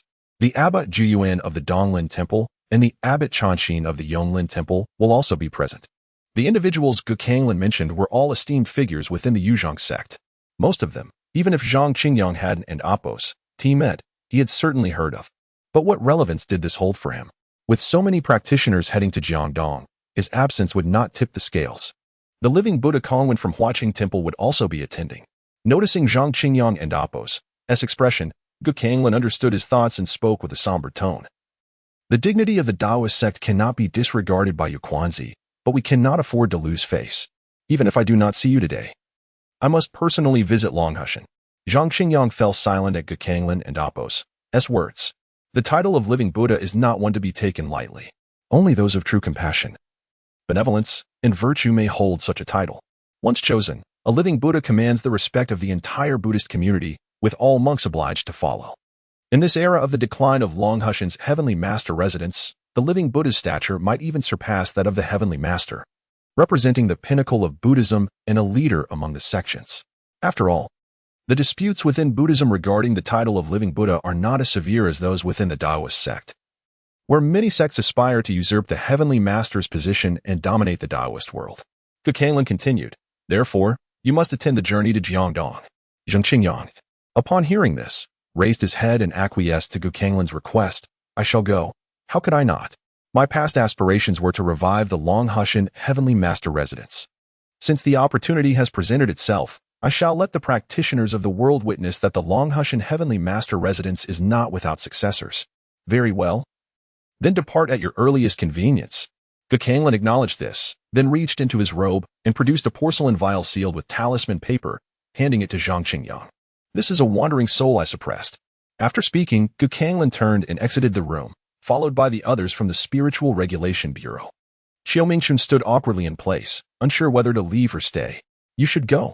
Zhang Qingyang glanced at Xiaomingchen, who, being the director of the Demon Eradication Department in Yuzhong and Amp, Appos, Spiritual Regulation Bureau, had his own duties. "Take care, Heavenly Master." Hearing this, Xiaomingchen felt a wave of relief, performed a slight bow, and joined the group from the Spiritual Regulation Bureau. Soon, silence enveloped the room once more, leaving Zhang Qingyang alone. Observing Qian Lanlan slumped in the chair, he extended his hand, forming a spell to conceal her presence with a glimmer of light. Subsequently, her form vanished. After completing his task, Zhang Qingyang meticulously inspected the room to ensure no details were overlooked before turning to leave. After Zhang Qingyang and the others departed, a long while passed before a vague shadow appeared in the bathroom mirror. Within the shadow, a pair of crimson eyes silently observed the room for a while before fading away. At the entrance of Jiyuan Community, 2 sports cars idled in the night. Zhang Qingyang approached and opened one of the car doors, saying, "Let us return to the Ronghua Hotel." The driver, without hesitation, pressed the accelerator, and the engine roared to life, swiftly departing the scene. On the desolate expressway in the deep of night, the sports car was able to fully utilize its performance advantages, darting through several speed cameras like a flash of lightning, arriving at the Ronghua Hotel in just over 10 minutes. Inside the lobby of the Ronghua Hotel, Lung Ronghua paced nervously, glancing toward the entrance intermittently. Suddenly, the sound of a roaring engine caught his ear, prompting him to rush toward the door. "Heavenly Master." The sports car skidded to a stop at the entrance, and Lang Ronghua hurriedly opened the passenger door, asking what happened. Although he was unaware of Zhang Qingyang's exact activities, he knew they were certainly related to saving his daughter. "I told you, with me around, there is nothing to fear." Zhang Qingyang stepped out of the car, looked at the anxious Long Ronghua, and nodded with a smile. He then proceeded toward the elevator. Long Ronghua jogged ahead and pressed the elevator button. The elevator ascended and stopped at the 20th floor. Zhang Qingyang exited the elevator, entered the passcode, and opened the door to the room. Chun Xian and Niao were curled up on the sofa, resting. Upon hearing the door open, they simultaneously opened their eyes, seeing Zhang Qingyang. Both the cat and fox lit up with joy. Zhang Qingyang approached and affectionately stroked each of them before entering the bedroom. Lang Ronghua followed closely behind with several female attendants. "Move aside." Upon seeing Lang Ningyan bound and lying in the center of the bed, Zhang Qingyang felt a bit embarrassed to take matters into his own hands in front of Lang Ronghua, so he instructed the female attendants, "Please move her to the side." The attendants promptly complied and shifted Lang Ningyan aside.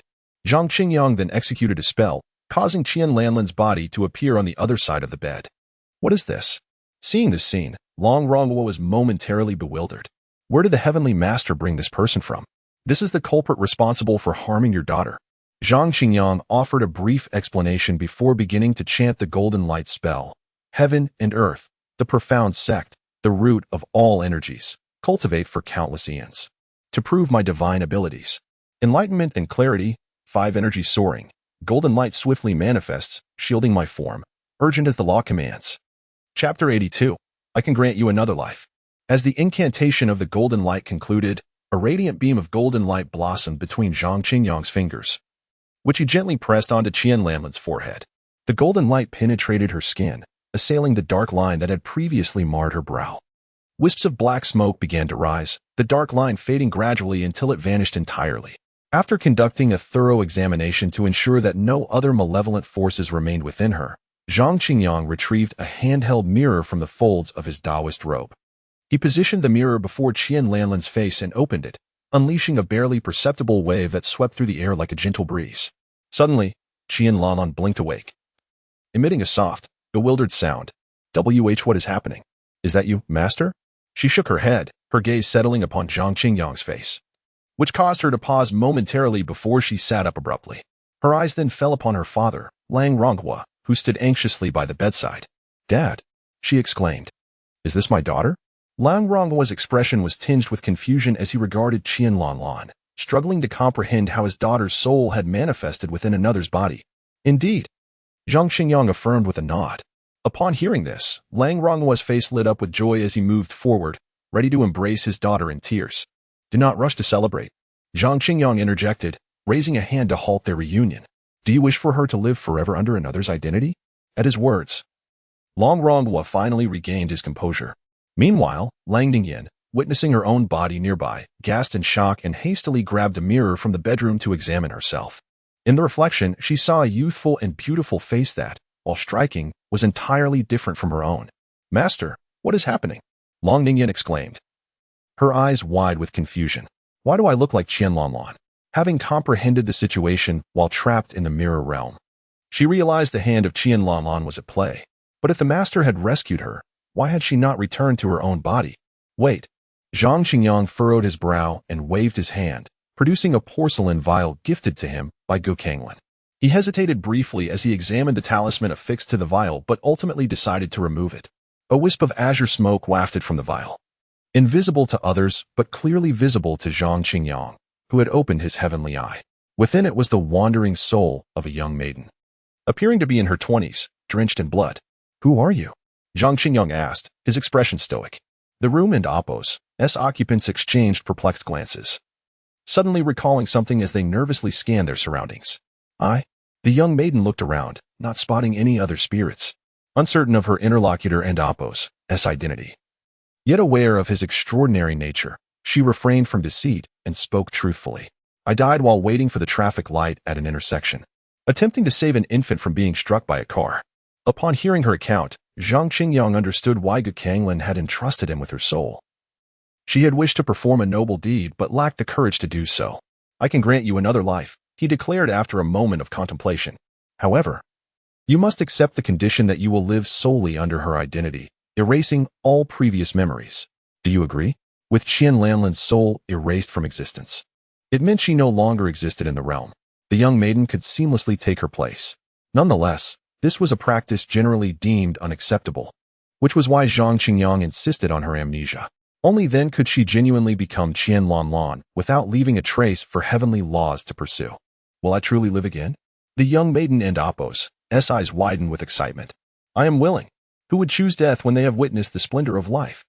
At such a tender age, her life had only just begun. Very well. Zhang Qingyang nodded. From this moment forth, you shall be known as Qian Lanlan. Your own karmic debts will be absolved, while you shall inherit Qian Lanlan's burdens. With that, he stepped forward, a glimmer of pure light radiating from his fingertips, which he directed towards the young maiden's forehead.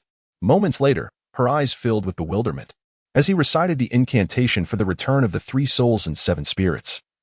A golden light enveloped the young maiden's essence, guiding her spirit into Lang Ningyan's body. In an instant, Lang Ningyan opened her eyes, her expression clouded with confusion.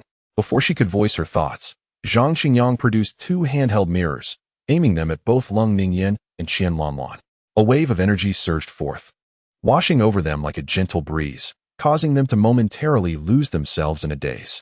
This is me? I am back. After the haze dissipated, Lang Ningyan extended her arm, gazing at her familiar fair skin, her eyes sparkling with joy. She quickly grasped the mirror, inspecting her reflection from every angle until, satisfied, she exhaled a sigh of relief. At last, she had returned to her own body. Ningyan, is that you? Ningyan? Lang Ronghua, overwhelmed with joy, rushed forward to embrace his daughter, both of them weeping with relief. After a moment, Lang Ronghua collected himself and, without hesitation, fell to his knees before Zhang Qingyang. Master, your boundless grace will never be forgotten by my family. Zhang Qingyang had saved his life once, and now he had rescued his daughter. To him, the master was a benefactor of their family. Bowing and kneeling were not enough. He would even consider Zhang Qingyang as a father figure if necessary. Ningyan, I am eternally grateful for your salvation. Lang Ningyan followed suit, kneeling before Zhang Qingyang, her heart filled with nothing but gratitude.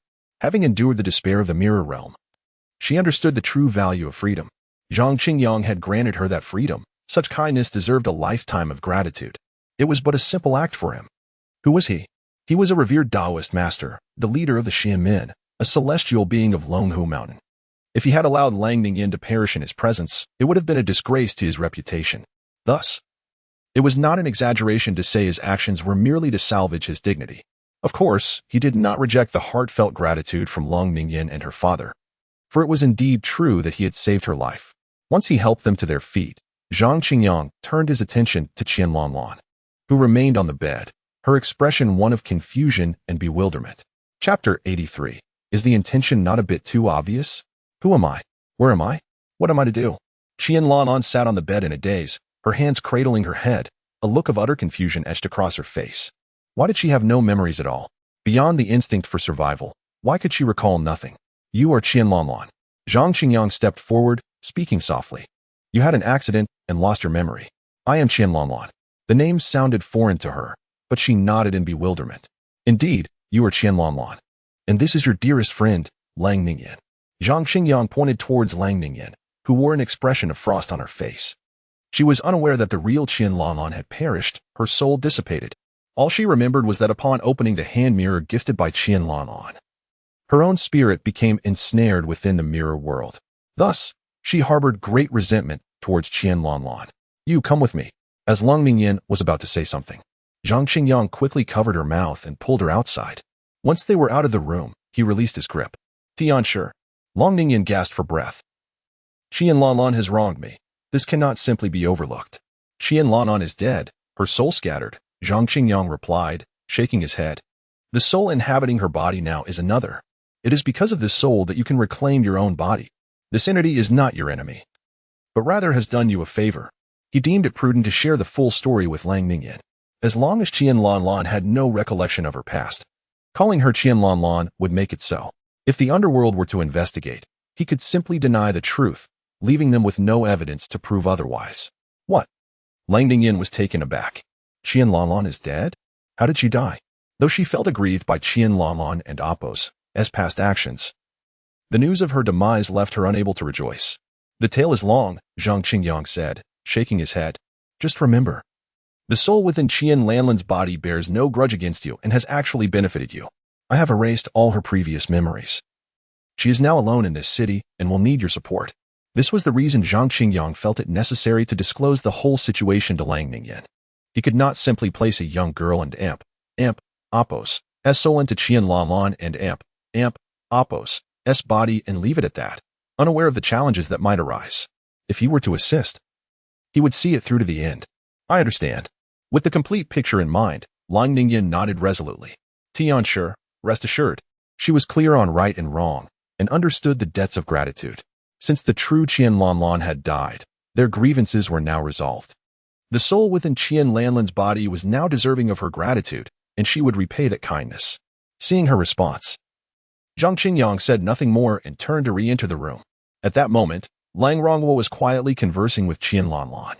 Unlike Lang Ningyin, who was oblivious to the full circumstances, Lang Rongwo had pieced together some of the puzzle. He recognized that Qian Lanlan had played a role in bringing his daughter back, and thus his demeanor towards her remained cordial as he explained their surroundings. Elon. Upon returning to the room, Lang Ningyin hesitated, but recalling Zhang Qingyang's words, a relaxed smile spread across her face as she sat comfortably by the bedside. Emulating their previous camaraderie, she took Qian Lanlan's arm and softly reminisced about the past, as if everything that had transpired was merely a fleeting dream. Observing Lang Ningyin's change in demeanor, Zhang Qingyang felt a sense of relief. It is getting late. You should continue your conversation downstairs. Seeing the two women occupying his bed, he yawned. This is my bed. I need to rest. The others finally registered his words. Glancing at the clock, which indicated it was 3 in the morning, they promptly ceased their chatter and exited the room. Once everyone had departed, Zhang Qingyang closed the door and settled onto the sofa. Chun Xian transformed from a white fox back to her human form and helped him remove his violet robe. Jiang Dong, the mirror spirit, sitting on the sofa, Zhang Qingyang rubbed his temples. Chun Xian discreetly remained silent, moving behind him to massage his shoulders. From what Gu Kanglin had indicated, Zhang Qingyang was uncertain of the reasons behind the events, but it seemed to involve Yu Quanzi. He recalled Gu Kanglin's words, "The Taoist sects may forego the face of Yuquanzi, but we cannot afford to lose our own." Zhang Qingyang was aware that the relationship between the Guxian temple and the Baiyun temple was far from amicable. What was the cause? Both aimed to usurp the Longhu Mountain Tianshi mansion and establish themselves as the new sanctum of Taoism. The enemy of my enemy is my friend. Shared interests could forge alliances. Yet, only one sanctum could reign supreme. When interests collided, allies would quickly become adversaries, especially since these two temples were hardly friends to begin with. With this in mind, Zhang Qingyang retrieved his phone and dialed a number. Perhaps due to the late hour, the call rang for some time before being answered. "Hello, Tianshi. You're still awake at this hour?" came Fang Zhenghua's voice from the other end. "Are you busy?" Zhang Qingyang inquired. "And no, not busy." After a brief silence, Fang Zhenghua hurriedly replied, "I heard the sounds of fighting on your end." "You say you're not busy?" The call fell silent again. "Tianshi, a mere minor demon, is of no concern. My team dealt with it." Fang Zhenghua's voice returned. "A minor demon, you say?" Zhang Qingyang chuckled lightly. "The Mirror Fairy Hall deals with major demons. Be wary of inciting their wrath." With a heavy sigh, Fang Zhenghua lamented, "I knew the moment you called, Tianshi, that you were aware of the situation. Yuquanzi has suppressed the information, has he? Tianshi, the director perhaps wishes to." Fang Zhenghua stumbled over his words. The Lingdiao Bureau had disseminated the order across the Taoist world, yet they had conspicuously withheld it from the Longhu Mountain Tianshi mansion. Not only that, but they also prohibited others from informing Zhang Qingyang. Fang Zhenghua held reservations about this matter. After all, Zhang Qingyang was a Tianshi of Longhu Mountain, a supreme figure in Taoism, and a leader within the realm of the mystical. To orchestrate such a widespread demon-slaying campaign without informing him seemed to betray a blatant bias. However, as merely a small team leader within the Lingdiao Bureau, he lacked the authority to challenge Yuquanzi, one of the leading figures in the Taoist world. Chapter 84. Journey to Jiangdong. Upon ending the call, Zhang Qingyang comprehended the entirety of the situation. Yuquanzi, now esteemed as the director of the National Bureau for the Investigation of Supernatural Events, had naturally begun to translate his thoughts into action. The intention was to solidify his position as the foremost figure of the Taoist sect by rallying the practitioners from across the realm to confront the mirror demon. Simultaneously, this would serve to further diminish the standing of the Longhu Mountain Tianshi mansion within the Taoist hierarchy. Over time, the realm would solely recognize Yuquanzi of Baiyun Temple. As for Zhang Qingyang of Longhu Mountain, regrettably, who is he? Therefore, this journey to Jiangdong was imperative both for public and personal reasons. On a public level, the current acknowledgement of Longhu Mountain Tianshi mansion and Apos' status within the Taoist community necessitated his presence, especially following the visit of living Buddha Kongwen. On a personal level, his predecessor's ambition to restore the prestige of Longhu Mountain Tianshi mansion meant that should he allow its status as a sacred ground of the Tao to wane and the Tianshi position to fall into disrepute, he would have no face to present to his predecessor. Moreover, the Tianshi rank and its corresponding Taoist position considerably enhanced Zhang Qingyang and Apos' capabilities. Should he lose the Tianshi rank and its associated status, relying solely on the skills he had honed over the past 2 decades in this tumultuous era might prove insufficient. Furthermore, the prospect of confronting the millennium-old mirror demon was an unimaginable opportunity for merit. Sleep. With this thought in mind, Zhang Qingyang gently removed Chen Xian and Apos' hands from his shoulders, stood, and made his way toward the bedroom. "We shall depart for Jiangdong tomorrow." As the door closed, Chen Xian remained momentarily bewildered. "Jiangdong? Where's Jiangdong? What is the purpose of going there?" The following morning, at 11 o'clock, Zhang Qingyang rose punctually, completed his morning routine, and opened the door to head to the dining room. While dining, he was approached by Lang Ronghua. "Tianshi." Lang Ronghua respectfully clasped his hands before Zhang Qingyang, who nodded before he took a seat. "My daughter has taken Lanlan back to school." Upon hearing this, Zhang Qingyang nodded. It seemed that Lung Ningyan had indeed heeded his words. To assist the amnesiac Qian Lanlan in adapting to her new life, it was essential to reintegrate her into her former routine. "I intend to adopt Lanlan as my goddaughter." Seeing Zhang Qingyang's expression of satisfaction, Lang Ronghua spoke again. From Lung Ningyan, he had learned of Qian Lanlan and Apos' contribution to his daughter and Apos' newfound freedom. However, he believed the primary reason was Zhang Qingyang and Apos' exceptional care for Qian Lanlan. Possibly for other reasons as well. "As you wish." Zhang Qingyang furrowed his brow upon hearing this, perceiving the ingratiating undertones in Lang Ronghua's words. Whether it was to have Lung Ningyan take him as her master or to adopt Qian Lanlan, it was evident that he sought to firmly tether himself to Zhang Qingyang's formidable vessel, preparing for the impending chaos. Zhang Qingyang, however, did not object. In times of turmoil, being alone afforded little advantage. Could anyone genuinely confront a multitude single-handedly like in the novels? The world is never short of extraordinary talents. Who could truly outshine the others? By the way, arrange a flight to Jiangdong for me. As Zhang Qingyang savored his meal, he was suddenly reminded of his journey to Jiangdong. Traveling with Miaowu, Chen Xian, and the Tianshi sword posed certain inconveniences. Previously, when returning from Qian, it was only through Fang Zhenghua's intervention that he boarded the high-speed train. Now, with Lung Ronghua facilitating arrangements, he no longer needed to devise a plan himself. The Tianshi is heading to Jiangdong? Lung Ronghua, surprised, was unaware of the events in Jiangdong that warranted Zhang Qingyang and Amp Oppos as personal attendants. Zhang Qingyang nodded in acknowledgement, offering no further explanation. Very well, I shall make arrangements immediately.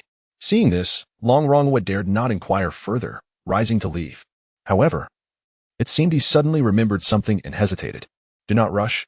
Zhang Qingyang, aware of Lang Ronghua's thoughts, waved his hand, interrupting his spell. First, ensure that Qian Lanlan is settled. We can discuss the apprenticeship upon my return from Jiangdong. Upon hearing Zhang Qingyang's words, Lung Ronghua's face brightened with joy, and he quickly exited. Shortly thereafter, Zhang Qingyang finished his meal and returned to his room. Upon opening the door, he found Chen Xian and Miaowu each enjoying their meal. Take your time, no need to hurry. Zhang Qingyang signaled to the cat and fox to disregard him, turning to pack his belongings. His possessions were minimal, fitting entirely into a single backpack. The Tianshi sword and the Thunderstrike Zhao Mu sword were secured to the sides of the bag. By this time, Chen Xian and Miaowu had also finished eating. He scooped them both into his arms and exited, naturally assisted by a staff member eager to help with his belongings. After politely declining the staff and Oppos' offer, Zhang Qingyang entered the elevator to descend. Lung Ronghua awaited him in the lobby on the first floor. Tianshi, everything is arranged. The flight departs from Yuzhong International Airport and lands at Gusum-Meiyu Airport. Lung Ronghua walked half a step behind Zhang Qingyang, guiding him toward the business vehicle parked at the entrance, personally opening the door for him. Good. Zhang Qingyang nodded, settling into the car. As I embark, I am uncertain how long it may take. I will require your assistance regarding the reconstruction of the Tianshi mansion. If there are any issues, feel free to call me directly. Upon hearing this, Lung Ronghua nodded repeatedly, closing the car door behind Zhang Qingyang. The driver pressed the accelerator, heading toward Yuzhong International Airport. The comfort of the business vehicle was exceptional, and Zhang Qingyang barely registered the journey as they arrived at the terminal. Subsequently, a dedicated shuttle and airport personnel escorted Zhang Qingyang to a waiting aircraft. This plane belonged to the Ronghua Group, and Zhang Qingyang was the sole passenger on board. Where is that flight headed? Just before boarding, Zhang Qingyang spotted an acquaintance and summoned a staff member for inquiries. Following Zhang Qingyang's indication, the staff member glanced toward a nearby passenger plane and, bending slightly, responded, Sir, that is also a flight to Jiangdong, landing at Jiandu International Airport. Go and ask that old man in the Taoist robe to join me on this flight. Zhang Qingyang thoughtfully nodded, gesturing toward a figure ascending the boarding stairs. That might not be appropriate. The staff member hesitated at this request, concerned about potential complaints stemming from such an unusual arrangement. An acquaintance, Zhang Qingyang clarified. Just inform him that Zhang Qingyang of Longhu Mountain Tianshi Mansion invites him to accompany me. Upon hearing this, the staff member finally nodded, albeit skeptically, and took the shuttle to extend the invitation. At that moment, another staff member arrived to guide Zhang Qingyang into the aircraft and Oppos' interior. Before long, the previous staff member returned, accompanied by a venerable elder clad in a Taoist robe, his hair white and face lined with age. Despite his advanced years, he moved with the grace and vigor of youth, exuding an impressive presence. Senior Lu Chun, it has been far too long. Upon sighting the elder, Zhang Qingyang rose and offered a respectful bow. The elder, recognizing Zhang Qingyang, smiled warmly and returned the gesture. You flatter me, Tianshi. Chapter 85. The Jianghu is not merely about fighting and killing. The airplane glided along the runway before gradually ascending, distancing itself from the horizon and soaring above the cityscape. Inside the cabin, Zhang Qingyang and Liao Chen sat facing each other, a pot of preaching Ming West Lake Longjing tea steeping on the table. Liao Chen Taoist. May I inquire about your purpose for traveling to Jiangdong? Zhang Qingyang asked. The staff had prepared the tea, and Zhang Qingyang extended a cup to Liao Chen. Why does the heavenly master feign ignorance? Liao Chen accepted the cup and took a delicate sip. I do not believe you ventured to Jiangdong simply for leisure. Indeed. You are correct. It is indeed for leisure. Zhang Qingyang replied, also taking a sip from his cup. In the stillness, one yearns for movement. And I sought to take a stroll, not anticipating encountering you here. Upon hearing this, Liao Chen could not help but let out a wry smile. Old as I am, my mobility is limited. I cannot use a mobile phone, and I have no means to contact you, Heavenly Master. How could I have notified you? He then took the teapot from the staff and poured a cup for Zhang Qingyang. The actions of Yu Quanzi were indeed inappropriate. However, what can an old man like me, who is already half buried in the earth, do? The era of the great Xia Xianmin will ultimately belong to the younger generation. He poured himself another cup, taking a gentle sip. Both Yu Quanzi and Gu Kanglin are in their prime. You, Heavenly Master, within Ruoshi Wei from Sanqing Cave and Xiaoming Wei from Maoshan, are also in your youthful vigor, just beginning to emerge. I, as an old Taoist, have spent my entire life stagnating at the second-grade Tao position, unable to advance further. To witness the revival of spiritual energy in my lifetime is already a remarkable feat. How could I wish to be embroiled in this dispute and tarnish my legacy? Hearing this, Zhang Qingyang drank the tea in his cup in one gulp. Is it true that you, old as you are, can still manage?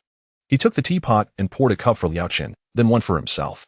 Liao Chen, have you truly resigned yourself to age? What else can I do but accept my age? Liao Chen drank the tea poured by Zhang Qingyang. If I were 10 years younger, with agile limbs, I would have long since ascended Longhushan.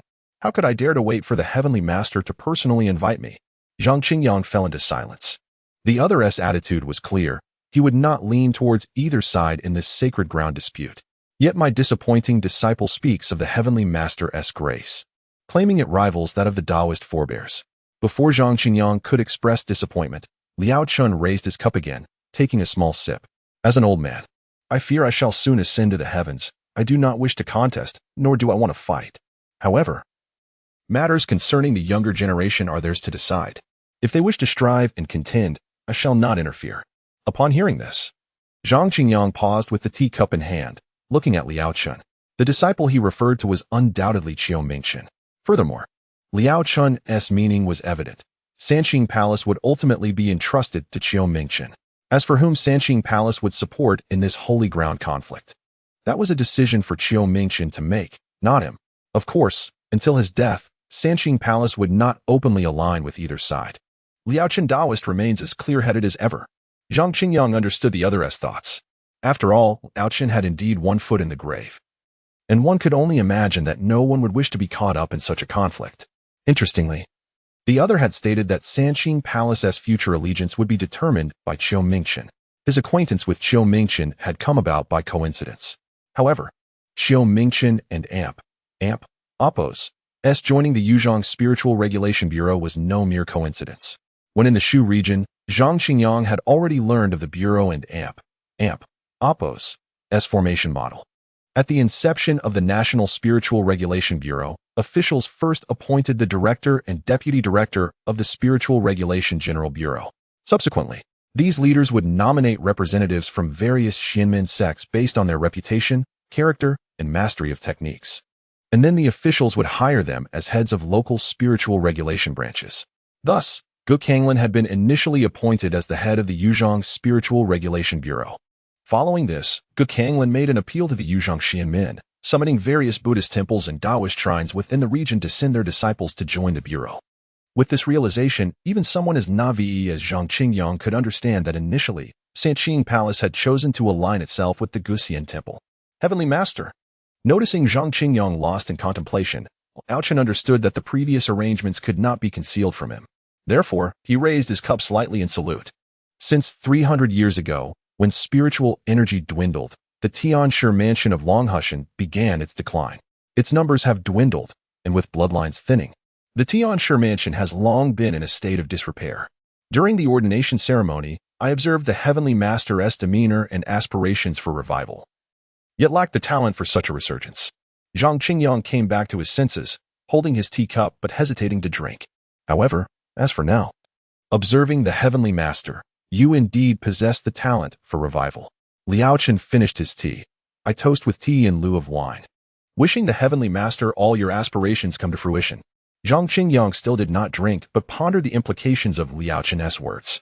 The aspiration for revival represents the lingering obsession of the past, a singular desire to rejuvenate the Tianshi mansion and restore the glory of his ancestors. The potential for revival is more easily understood. The previous incarnation, at the tender age of 22, had received the Shanqing talisman and held a first-grade Dao position, attaining the status of a heavenly master. While this was certainly tied to his surname Zhang, it also indicated extraordinary talent and exceptional aptitude. But what then does the talent for revival refer to? The previous incarnation lacked it, yet it is now fully possessed. Zhang Qingyang strained to recall the past experiences of his former self, eventually realizing the truth. The previous incarnation indeed possessed exceptional talent and aptitude. However, he had spent over 20 years at Longhu buried in dead texts. This reminded Zhang Qingyang of a saying. The Jianghu is not merely about fighting and killing, but rather about human relationships and worldly affairs. May I borrow the auspicious words of my esteemed predecessor? With this thought, Zhang Qingyang promptly drank the tea in his cup, and the two exchanged a knowing smile. Afterward, silence fell over the cabin, as Liao Chen closed his eyes in meditation, while Zhang Qingyang absent-mindedly played with a cat. Gazing out of the window, the airplane flew over the skies of Suzhou and landed at Meiyu Airport. The upcoming conference would be held 3 days later at the Jiangdu International Convention Center. Will you accompany me now, Heavenly Master? Upon exiting the airport, Liao Chen called for a taxi and turned to Zhang Qingyang. Please, go ahead. Zhang Qingyang shook his head. I have long envied the beauty of Jiangnan, but have never had the chance to visit. This serendipitous opportunity is rare. I wish to explore a bit more. His words were sincere. In both his past and present lives, he had yearned to experience the picturesque landscapes of Jiangnan. Unfortunately, he had never realized that desire. Now, with the revival of spiritual energy and the great changes in the world, if he did not take the chance to admire Jiangnan's beauty now, he could not be certain he would have another opportunity in the future. Very well.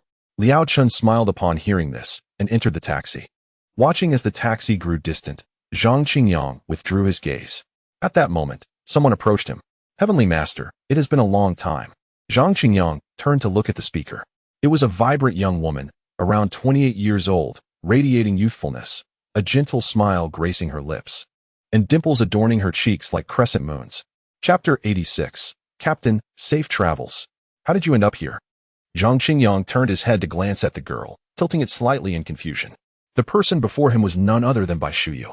Not far away, Fang Zhenghua was also waving at him. He did not recall informing her about his trip to Gusu. Naturally, this lovely maiden had calculated it. Upon hearing his words, Bai Shuyu's face instantly brightened with a lively smile, her pearly white canines sparkling in the sunlight. Zhang Qingyang chose to ignore her and directed his gaze toward Fang Zhenghua. All right, it was our department head who predicted it. Noting Zhang Qingyang's actions, Bai Shuyu immediately pouted her lips in discontent, helplessly shrugging her shoulders as if resigned to her fate. Hearing her words, Zhang Qingyang furrowed his brow slightly, a trace of contemplation flickering in his eyes. Bai Shuyu and Fang Zhenghua belonged to the third team of the Demon Slayer Division of the Spiritual Adjustment Bureau. This meant that the department head she mentioned was indeed the head of the Demon Slayer Division. However, he was unaware of who that was. Celestial Master. At this moment, Fang Zhenghua approached, noticing the confusion on Zhang Qingyang's face and clarifying, our department head is Taoist Qingyang from the Purple Cloud Palace of Wudong Mountain. So it is that old fellow. Indeed, Taoist Qingyang was also one of the 6 masters who protected Zhang Qingyang during his talisman ceremony. And he held the second-grade Taoist position, being the most senior among them. Having assumed this position at the age of 47, he was now 83. Having served for 36 years. Where's Elder Qingyang? Why hasn't he come? Zhang Qingyang glanced around, failing to spot Taoist Qingyang, feeling somewhat perplexed. The relationship between the Purple Cloud Palace of Wudong Mountain and the Celestial Master's mansion of Longhu Mountain was quite amicable during his youth. Taoist Qingyang had often guided him in his techniques. The department head has gone to Jiangdu first and instructed us to meet up with the Celestial Master before proceeding together. Bai Shuyu replied eagerly. Zhang Qingyang nodded slightly and then turned his gaze back to Fang Zhenghua. The department head suggested that we wait for the Celestial Master for 3 days until the Xianmen Academic Exchange Conference commences before we set out. Fang Zhenghua quickly added. The Xianmen Academic Exchange Conference? Zhang Qingyang inquired, his curiosity piqued. Isn't the Spiritual Adjustment Bureau issuing a decree to the world to collectively deal with the mirror demon? Currently, the official stance of the Daxiao government still preferred to keep this matter hidden from the general populace. Fang Zhenghua responded, thus, we are publicly promoting it as an exchange conference. Upon hearing Fang Zhenghua's explanation, Zhang Qingyang quickly understood. Although the Daxiao authorities were aware that they could not keep the fire contained indefinitely, the longer they could delay the chaos, the better, especially for those in power. None wished for such disorder to erupt during their tenure. Does Yuquanzi not know I have arrived? However, what intrigued him was the suggestion from Taoist Qingyan to wait for 3 days until the Xianmen conference before proceeding.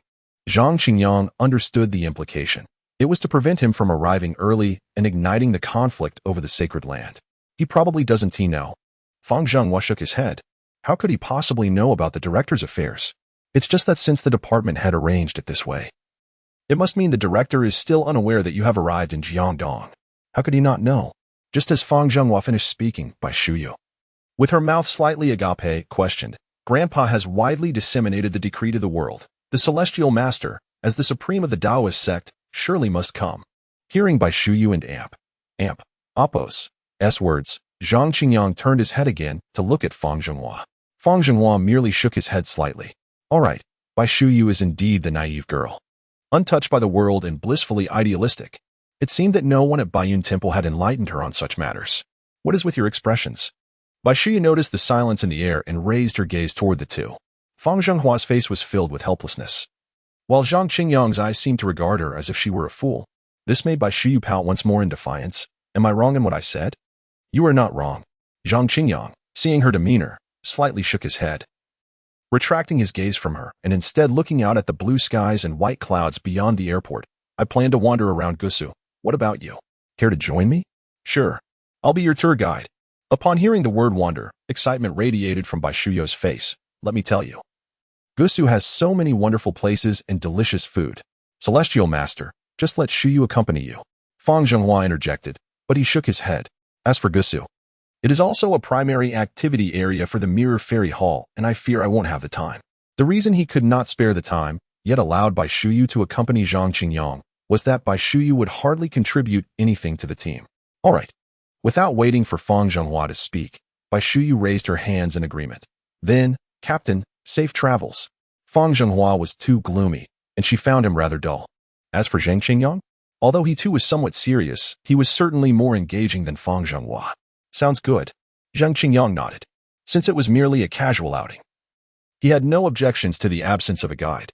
However, it seemed Fang Zhenghua was quite eager to shed the burden of Bai Shuyu. I shall take my leave then. Fang Zhenghua, not attempting to decipher the meaning behind Bai Shuyu and Appo's farewell, turned and boarded a police vehicle. Meow? After Fang Zhenghua departed, Bai Shuyu's nature seemed to be unleashed once more, as she playfully teased the creature in Zhang Qingyang's arms. Hello there. Meow, the little creature, a mountain spirit, displayed an adorably fierce demeanor, baring its claws. Have you forgotten me after such a short time apart? Bai Shuyu recoiled her hand, recalling that it was indeed a mountain spirit and refrained from petting it. Instead, she shifted her gaze to the other creature nestled in Zhang Qingyang's other arm. Shen Xian, wow, what a beautiful fox. Celestial Master, where did you acquire so many lovely pets? Bai Shuyu looked up at Zhang Qingyang, filled with curiosity. Though he appeared aloof, how could his pets be so endearing? Even the fearsome mountain spirit seemed no different from an ordinary cat in his embrace. I picked them up by the roadside. Zhang Qingyang regretted having retained Bai Shuyu. Due to the temperament of his previous self, he had inherited a somewhat quiet and reserved nature. Yet, Bai Shuyu was the type to chatter incessantly, which was somewhat exhausting to endure. Let us go. Noticing that she was about to speak again, Zhang Qingyang quickly hailed a taxi and entered. The upcoming itinerary is now in your hands. All right, Bai Shuyu exclaimed, promptly following suit into the taxi and addressing the driver. Master, let us head to Pingyang Road first. Celestial Master, let me tell you about Pingyang Road. Bai Shi began, turning her attention back to Zhang Qingyang, eager to explain. Fortunately, Zhang Qingyang, possessing foresight, had already closed his eyes. Chapter 87. Mung bean soup on Pingyang Road. Amidst the endless throng of people, Zhang Qingyang pressed his palm against his forehead. While Pingjiang Road fulfilled his fantasies of the Jiangnan water town, the crowd was rather overwhelming, to say the least. Nevertheless, seeing Bai Shuyu hopping ahead, Zhang Qingyang decided to follow suit. After all, isn't tourism essentially about the hustle and bustle of humanity? Tianshi, you must try this. Before long, Bai Shuyu had vanished into the crowd, only to reappear before Zhang Qingyang, this time holding a packet of pastries, which she offered to him. Delicious. Zhang Qingyang nodded, taking a piece and savoring its melt-in-the-mouth texture. The delicacies of Jiangnan always delighted the palate. Let us get 2 cups of mung bean soup. The early autumn weather still bore a hint of summer's warmth, and after wandering under the sun for a while, Zhang Qingyang felt parched. At that moment, he spotted a quaint little shop with a sign announcing mung bean soup and promptly approached it to scan the code. Bai Shuyu, who was bouncing ahead, suddenly caught Zhang Qingyang's voice and turned back. Upon seeing him at the entrance of the mung bean soup shop, she opened her mouth to speak, but then swallowed her words as he finished scanning. What's the matter? Zhang Qingyang queried, noticing her hesitation. This was not typical of her demeanor. Nothing. Bai Shuyu shook her head, then with a mysterious air, pulled Zhang Qingyang aside. Tianshi, I must warn you. The mung bean soup in Suzhou is a bit different from elsewhere. What is different? Zhang Qingyang paused, intrigued.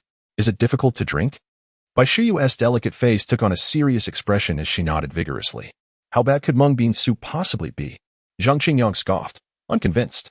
He found it hard to believe anyone could ruin such a simple dish. However, 10 yuan for a cup did seem rather steep.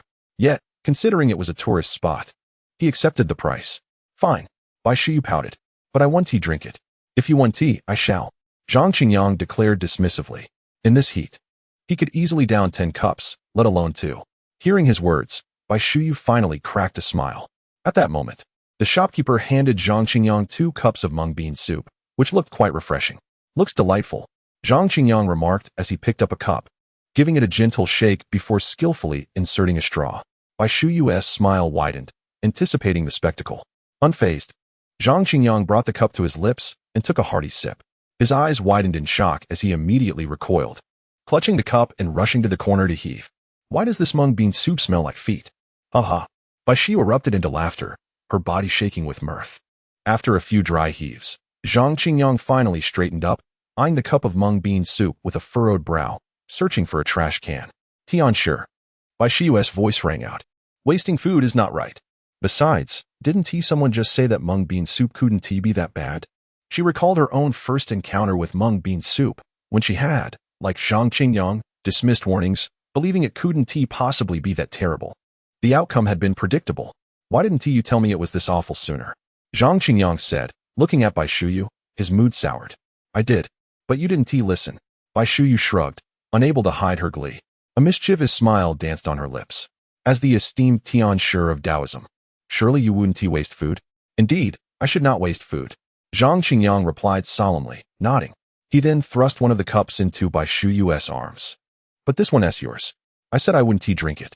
Bai Shuyu exclaimed, her eyes wide with indignation. You said I should drink it. Zhang Qingyang countered, perplexed.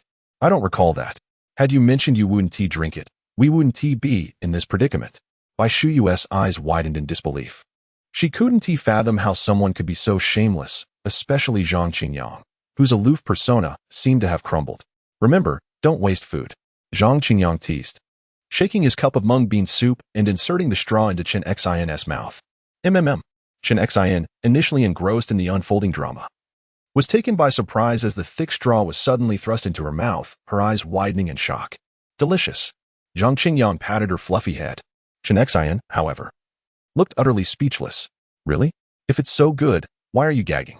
In retaliation, Chen Xin naturally expelled the straw from her mouth and directed it towards the sleeping Miaowu, forcefully squeezing it, causing the mung bean soup to flow into Miaowu's mouth. Unaware of what was happening, Miaowu felt a sweet, cool liquid fill her mouth and instinctively swallowed. Before long, the entire cup of mung bean soup was consumed. Miaowu jolted awake, leaping from Zhang Qingyang's arms to the side, gagging in distress. Witnessing Miaowu's plight, Chen Xin felt a twinge of guilt. However, upon glancing at Zhang Qingyang's chin, she felt reassured. Miaowu, if you must blame someone, blame your owner for being negligent. Don't hold it against me. I'm not human to begin with. Look, my cup of mung bean soup is empty.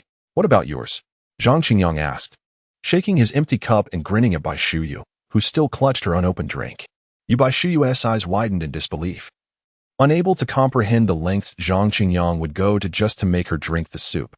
Miao, don't follow him. He is a bad person. From now on, you should stick with me. Bai Shuyu shot Zhang Qingyang a glare before rushing to pat Miao's back, then tearing open the seal of the mung bean soup. Quick, have a sip to rinse your mouth. As Miao gagged, she instinctively extended her tongue to lick, only to catch a whiff of the unpleasant aroma. Stopping in disbelief to stare at Bai Shuyu. Are you really treating me like a foolish cat? Yet, confronted with Bai Shuyu's innocent gaze, Miao found herself at a loss for words. Perhaps it was best not to be too fierce with Bai Shuyu in the future. After all, while this time she was served mung bean soup, albeit distasteful, who knew what might arrive next time? Chapter 88. How can one speak of eternal rest when I am not destined to perish? After a day filled with laughter and merriment along Pingjiang Road, Zhang Qingyang realized that it had been quite some time since he had felt such joy. Since his arrival in this world, he had been preoccupied with the struggles of survival, followed by the daunting tasks of descending into Shu to slay dragons, and later attending Jingshui Middle School and traversing the Misty Mountains. His nerves had been taut throughout, coupled with the reserved nature of his previous self. He had become rather taciturn. Aside from the occasional leisure spent scrolling through a certain app for amusement, he had little else to entertain him. Now, with the exuberant Bai Xiao by his side, he finally felt a semblance of relaxation. As twilight approached, Bai Xiao exclaimed, "Let an Appos. Let's head to Shantang Street." Without waiting for Zhang Qingyang to respond, she summoned a taxi. Are we going again? Zhang Qingyang inquired, rubbing his sore ankles, his eyes widening slightly in surprise. Didn't you want to explore? Bai Xiao, already seated in the cab, waved at him. We only have 3 days. We must make the most of it. Zhang Qingyang contemplated explaining that his idea of exploring differed from hers, but then he thought, since they were already here, he might as well join her. He climbed into the taxi. Silver bridles lead proud steeds, flower boats carry lovely maidens. Lotus blooms wish to spread, while peach and plum trees remain ever new. How pleasant it is to dwell by the lakeside, where spring lingers eternally. As for the beauty of Shantang Street, Zhang Qingyang found it quite lacking. Many tourist destinations across the country suffer from excessive commercialization. All he encountered were throngs of people and endless dining options. Occasionally, they passed by cultural shops, but the prices were shockingly steep. Only a few historical buildings hinted at the cultural depth of the area. All right, that's a wrap for today. After winding through the labyrinthine alleys, Bai Xiao finally managed to hail another taxi. Zhang Qingyang felt compelled to mention that they had yet to, but glancing at his belly, now round from Bai Xiao's generous offerings, he swallowed his words. Driver, to Zhui Hotel. Once inside, Bai Xiao informed the driver of their destination, then turned to Zhang Qingyang and quietly explained, "We've been staying here since our arrival in Suzhou." Zhang Qingyang held no particular expectations regarding their accommodation. He could endure the simplicity of Longhu Mountain as easily as he could relish a presidential suite at a luxury hotel. Moments later, the taxi pulled up to the Zhui Hotel, and Zhang Qingyang looked up, astonished. The hotel was predominantly designed in the Suzhou garden style, complete with pavilions, corridors, and lotus ponds teeming with goldfish. ISN and Appos. This a bit too extravagant for a business trip? He mused, recalling that the team leader and others had likely not returned yet. Leading him to a secluded garden, Bai Xiao arranged for him to have a room before glancing around and returning. Forget about them. We still have several attractions to visit. We must make the most of our time tomorrow. Zhang Qingyang fell silent upon hearing this. Your team leader is out working tirelessly, and all you can think of is leisure? Accompanying you is merely the director's mandate. Bai Xiao seemed to sense his thoughts and pouted, explaining with slight irritation. This is my mission as well. What makes you think I'm being careless? It and Appos. It's just that my tasks are indeed lighter and safer than theirs. Since joining the Spirit Regulation Bureau, her life had been a relentless pursuit of vanquishing demons, traveling from Shu to Yuzhong and back, with scarcely any time to rest, let alone enjoy a weekend getaway. As a youthful soul, yet untainted by the harsh realities of life, Bai Xiao naturally relished the opportunity to indulge in some fun. All right. Zhang Qingyang, understanding the reasoning behind the assignment given to Bai Xiao by Qinjianzi, nodded affirmatively. Get some rest. We shall continue tomorrow. With that, he turned and entered his room, while Bai Xiao's pout finally softened as she retreated. After a day of travel and 2 exhausting sightseeing stops, Zhang Qingyang felt fatigued. Upon returning to his room, he changed, washed up, and fell into a deep slumber. In the depths of night, he was stirred by the sound of footsteps echoing in the garden. It must be Fang Zhenghua and his party returning. Overwhelmed by fatigue, he chose not to rise and investigate. The next morning dawned, truly a morning, as the first light broke. Zhang Qingyang was abruptly awakened by a series of knocks on the door. Tianshi, the sun is already high. Why are you still sleeping? Get up, get up. Today's itinerary is quite packed. Bai Xiao's voice rang out from the other side. With bleary eyes, Zhang Qingyang rose, groping for his clothes before opening the door. There stood Bai Xiao, now adorned in a delicate white dress, waving a piece of cardstock. This is the guide I prepared overnight. We cannot afford to be lazy if we are to explore all the sites of Suzhou in 3 days. Upon examining the card, Zhang Qingyang noted it was densely filled with writing and illustrations, including maps of routes. Surely, it was too early for such meticulous planning? He glanced at his phone. Before 7 o'clock. He swore that throughout his life, the number of times he had risen at such an hour could be counted on one hand. Bai Xiao, he murmured, have you not heard the saying, the early bird catches the worm? The worm, however, is often devoured by the bird. Despite his internal grumbling, he refrained from further protest and proceeded to the bathroom to wash up. Within 5 minutes, he emerged, freshened and ready. So where to first? He inquired, gazing at Bai Xiao. We shall start at Shiyuan Temple for some vegetarian noodles, then visit Zhuajing Garden, and finally, Lu Garden. Since we are in Suzhou, a visit to Taihu is a must. By the time we finish this circuit, it will likely be evening, and then we can head to Tiger Hill. Bai Xiao's voice flowed with enthusiasm, but Zhang Qingyang found it all rather overwhelming and simply gestured. All right, I shall follow your lead. With that, he stepped outside. After a day spent carrying Chen Xian and Miao Wu, his shoulders felt sore. Today, having consulted with the two, he decided to leave them in the room for now. Upon exiting the hotel, they found a business vehicle waiting at the entrance. This was part of the hotel's shuttle service, sparing them the need to hail a cab. As they settled into the vehicle, Zhang Qingyang closed his eyes, drifting into a sweet slumber amidst Bai Xiao and Appo's incessant chatter. Tianshi, just as he was immersed in a delightful dream, Bai Xiao and Appo's sharp voice pierced through, shattering the serene imagery. Zhang Qingyang opened his eyes to meet her discontented gaze. Tianshi, how is it possible for someone of your age to sleep so soundly? She challenged him, her tone imbued with incredulity. Have you not heard? Why slumber long in life? For eternal rest shall come after death. I am not destined to perish. Thus how can one speak of eternal rest? Zhang Qingyang yawned as he leapt from the vehicle, declaring, this Tianshi is fated to ascend in broad daylight, destined to join the ranks of the immortals. Chapter 89, The Living Buddha Kong. And upon descending from the taxi, I stepped into the serene confines of Shiyuan Temple. It was still early in the morning, yet the temple was already bustling with a throng of visitors. At the entrance of the temple and Appo's vegetarian noodle shop, a lengthy queue had formed. 2 bowls of guanyin noodles. Bai Xiao stood at the front, raising 2 fingers to the staff and receiving 2 meal tickets. She then pulled Zhang Qingyang toward the cooking window. After redeeming the tickets, both Zhang Qingyang and Bai Xiao soon found themselves each holding a bowl of noodles, searching for a place to sit. They settled at a long table outside. Zhang Qingyang picked up his chopsticks and lifted a strand of noodles to his mouth, curious to discover the renowned flavor of the temple's vegetarian noodles. However, upon tasting, he furrowed his brow. To his astonishment, the noodles were sweet. Living in Yuzhong, Zhang Qingyang had never encountered sweet noodles before. Yet, compared to the green bean soup from the previous day, it was not entirely intolerable. He lowered his head and began to eat gradually. Bah! Just as Zhang Qingyang was frowning in concentration over his bowl of noodles, a voice resonated beside him. Benefactor, may I inquire if this seat is taken? Zhang Qingyang was momentarily taken aback, then raised his gaze. Before him stood an elderly monk with a benevolent expression, clad in a kasaya, holding a bowl of vegetarian noodles as well. Upon seeing this, Zhang Qingyang remained silent, his brow furrowing deeper. For the individual who had just sat across from him, Bai Xiao, had inexplicably vanished, as if she had never existed. There was no trace of her in sight. An illusion?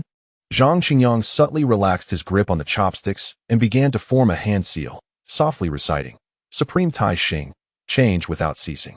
Exorcise evil, bind spirits. Protect life and body. Benefactor. Before Zhang Qingyang could complete his incantation, the monk had already taken a seat opposite him with his bowl. Then, he looked up at Zhang Qingyang, a warm smile gracing his face. I am Kongwen. Kongwen. Zhang Qingyang paused in disbelief, raising his head. The name Kongwen was known far and wide among those of the Xianmen. The living Buddha Kongwen of Huacheng Temple on Jiuhua Mountain. Amipa. Kongwen, noticing Zhang Qingyang and Apos' astonishment, murmured a Buddhist chant, then lowered his head to consume his vegetarian noodles. After a moment, he raised his gaze again. It is a great fortune to meet the Heavenly Master today.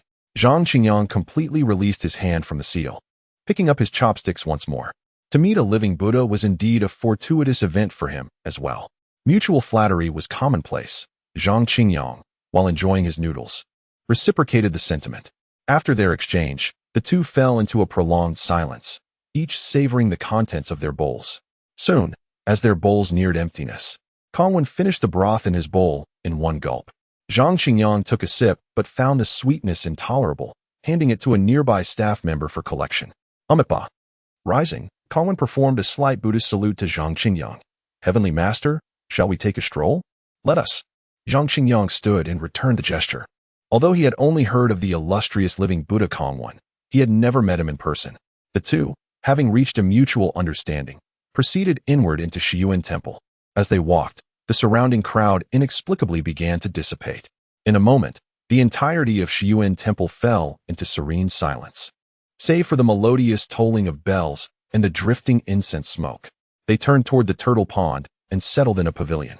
Is the Heavenly Master here to vanquish the demon within the mirror? Seated in the pavilion, Kongwen produced a tea set from seemingly nowhere, and with a gentle gesture, flames sprang forth from the stove. Zhang Qingyang, however, shook his head. I have come to seek fame. He did not wish to deceive, nor did he believe that Kongwen was unaware of the chaotic state of the Taoist world. Kongwen paused, momentarily taken aback, then poured tea for Zhang Qingyang. Observing the nearly overflowing cup, Zhang Qingyang couldn't help but frown. To fill a cup to the brim is to insult the guest. Did Kongwen not grasp this principle? Or was there a deeper meaning behind his actions? Though Buddhism and Taoism were not on amicable terms, Zhang Qingyang did not think that such a virtuous monk would display superficial hostility. A light drink does not convey respect. Kongwen seemed oblivious to such nuances, lifting his cup and downing its contents. A light drink? Zhang Qingyang was momentarily stunned. He then raised the cup to his nose for a sniff. To his surprise, it truly was wine. Zhang Qingyang looked at Kongwen with incredulity. Was this esteemed monk, the revered leader of the Buddhist community, brazenly breaking his vows by drinking alcohol? Brewed by my own hand. Do you not wish to taste it, Heavenly Master? Kongwen inquired, holding the teapot. No, the wine jug, toward Zhang Qingyang. Zhang Qingyang hesitated, then ultimately took a sip. The liquid was smooth as it slid down his throat, devoid of the anticipated sharpness, instead leaving a unique aroma lingering on his palate. In Zhang Qingyang's estimation, this wine surpassed the 1985 five-star Matai he had been treated to at the Longhu Hotel. Seeing the cup empty, Kongwen poured another for both himself and Zhang Qingyang. Then, he produced a pack of cigarettes from his robe. Heavenly Master, would you care for a smoke? Zhang Qingyang was momentarily speechless at the sight of the cigarettes. Was this truly the illustrious living Buddha Kongwen, the revered leader of Buddhism and Daxia? He felt as though the situation was spiraling into absurdity. What happened to the strictures of Buddhist discipline? Why not? Despite not comprehending Kongwen's behavior, Zhang Qingyang showed respect and nodded in acceptance. Kongwen handed him a cigarette, then lit one for himself. Taking a deep drag and exhaling rings of smoke, the precepts bind the actions, thus cultivating self-restraint and clarity of mind. If the heart is clear, why be confined to mere actions? In a tranquil and pure space, there is no dust, all is an illusion. Only by following one's heart can one discover the true self. Zhang Qingyang ignited his cigarette, acknowledging Kongwen's words with a nod. The living Buddha speaks wisely. Food and drink pass through the body, yet the Buddha remains in the heart. Zhang Qingyang was not of the Buddhist faith and did not fully understand how practitioners reconciled such matters. However, he recognized that everyone has their own way of life. And while he might not comprehend it, he respected it. Since Kongwen had ascended to the leadership of the Buddhist community, revered as a living Buddha, he could not possibly be just a gluttonous monk disregarding the precepts. The title of living Buddha undeniably held greater weight than Zhang Qingyang's inherited status as a heavenly master. Does the living Buddha believe we can vanquish the demon within the mirror? Seated together in the temple, with the bells ringing and incense curling, the scene appeared almost ethereal. It was a picture of harmony. Of course, if one could overlook the wine in their cups and the cigarettes in their hands, it would be even more harmonious. Do you understand, Heavenly Master, that the demon within the mirror is a 1,000-year-old beast? Kongwen inhaled deeply, discarding the remnants of his cigarette to the ground and extinguishing it with his sizable foot. A millennium ago, it managed to escape the hands of the 8 immortals of the Taoist sect. Today, do you and I, the Shaman of Daxia, have anyone who can rival the 8 immortals? Chapter 90. The divergence of cultivation methods regardless of the formidable strength of the mirror demon. It ultimately suffered devastating blows from the 8 immortals and has since slumbered for a millennium. Today, its remaining power is a mystery. Zhang Qingyang raised his wine cup, took a delicate sip, and smiled at Kongwen, stating, in my opinion, a living Buddha alone could suppress it. In truth, his thoughts aligned with those of Kongwen. However, this was not the moment to unveil such contemplations. The Buddhist and Taoist paths are both adversaries and allies. As a celestial master of the Taoist sect, he must grasp Kongwen's strength to navigate the impending chaos and secure a place for the Taoist order. Otherwise, with the Tao already in decline, how could it hope to partake in the forthcoming turmoil? Amipa. Upon hearing this, Kongwen lifted his cup and drained it in one swift motion. The celestial master exaggerates. Yet, from my humble perspective, it should indeed be the celestial master who beheads the mirror demon with a single strike. Kongwen was acutely aware of Zhang Qingyang's probing intent. Nevertheless, he held no particular thoughts regarding the rivalry between Buddhism and Taoism. Does the living Buddha truly believe that I could sever the mirror demon's head with a single swing? Seeing his probing go unreciprocated, Zhang Qingyang remained undeterred. His prowess was not a secret. Although his past self had diligently cultivated for over 20 years, it merely amounted to that, 20 years of arduous training. How could he possibly compare to those venerable practitioners who have dedicated their entire lives to the arts? After all, the mastery of techniques is a binary state. One either possesses the skill or does not. Yet, mere possession is insufficient. The proficiency of a technique serves as the true measure of strength. No matter how gifted Zhang Qingyang might be, he has only lived for just over 20 years. This implies that, apart from holding the title of Celestial Master in the first-grade Taoist office, the means he could present were few and far between. Amitabha, Kongwen interjected. Reciting a Buddhist phrase, a monk does not speak falsehoods. The precepts and regulations govern actions, thereby cultivating self-restraint and clarity of mind. If the heart is already clear, why must one be bound by actions? Zhang Qingyang, however, did not believe a single word of Kongwen's statement. A drinking monk proclaiming that a man of the cloth does not speak untruths is hardly credible. Thus, Zhang Qingyang mirrored Kongwen's original words. The living Buddha has long attained tranquility and purity, free from worldly dust. He refrained from continuing. But the implication was clear. You do not adhere to actions or regulations. How can anyone discern whether you speak the truth or not? Ha! Upon hearing Zhang Qingyang turn his own words against him, Kongwen erupted into laughter. The celestial master is truly a person of character. Zhang Qingyang smiled in silence. Are you aware of the disparities in the cultivation methods between Buddhism and Taoism? Kongwen produced a pack of cigarettes from his robe, lit one, and tossed the remaining half-box to Zhang Qingyang. Zhang Qingyang deftly retrieved one and tucked the rest into his Taoist robe, shaking his head. My knowledge is limited. I do not possess detailed understanding. In the era of his former self, where spiritual energy was depleted, practicing techniques was merely a means to gain the talisman and hold an office, hence he had not paid heed to the paths of cultivation. After all, with spiritual energy waning, both Buddhism and Taoism were in a similar plight. No one could wield magic or exhibit extraordinary powers. The Taoist order studies the Taoist canon, practices techniques, seeks talismans from the heavens, and receives titles to mobilize spiritual energy for spellcasting and vanquishing demons. Kongwen, upon witnessing this, was not surprised. In this day and age, few practitioners of the mystical arts comprehend the distinctions in cultivation between Buddhism and Taoism. However, he was keenly aware the Buddhist path emphasizes clarity of heart and tranquility of mind, engaging in meditation and benevolent deeds, making vows to achieve enlightenment, thereby harnessing spiritual energy for spellcasting and demon slaying. Essentially, both are reliant on external forces. Taoist titles and talismans derive from the heavenly realm, while grand aspirations and enlightenment stem from the spiritual mountains. When Taoist titles and scriptures exist, practitioners can wield their techniques. When aspirations and enlightenment are present, Monks can manifest supernatural abilities. As he reached this point, Kongwen paused, inhaled deeply, exhaled a plume of smoke, and gazed towards the horizon. At this juncture, Zhang Qingyang had already surmised Kongwen's intended message, and he spoke softly. If Taoist titles and scriptures do not exist, no matter how skilled one is in techniques, they cannot be executed. Likewise, if aspirations and enlightenment are absent, no matter how profound one's realm, they possess no supernatural powers. This elucidated why his technique proficiency, though lacking compared to seasoned Taoists, could still thwart the demons that challenged him. It was due to the superior rank of his talismans and titles. Now, hearing Kongwen's words, it seemed the Buddhist order operated under a similar paradigm? Indeed, Kongwen replied, brushing off the ash from his cigarette. The methods of cultivation in both Buddhism and Taoism have their limitations, and that limit is us. The two stood as the supreme figures of their respective traditions, the leaders of the mystical arts. Their strengths largely represented the pinnacle of the Taoist order in the Great Xia. Of course, while Zhang Qingyang's skills may not yet be fully refined, he was nonetheless among the elite.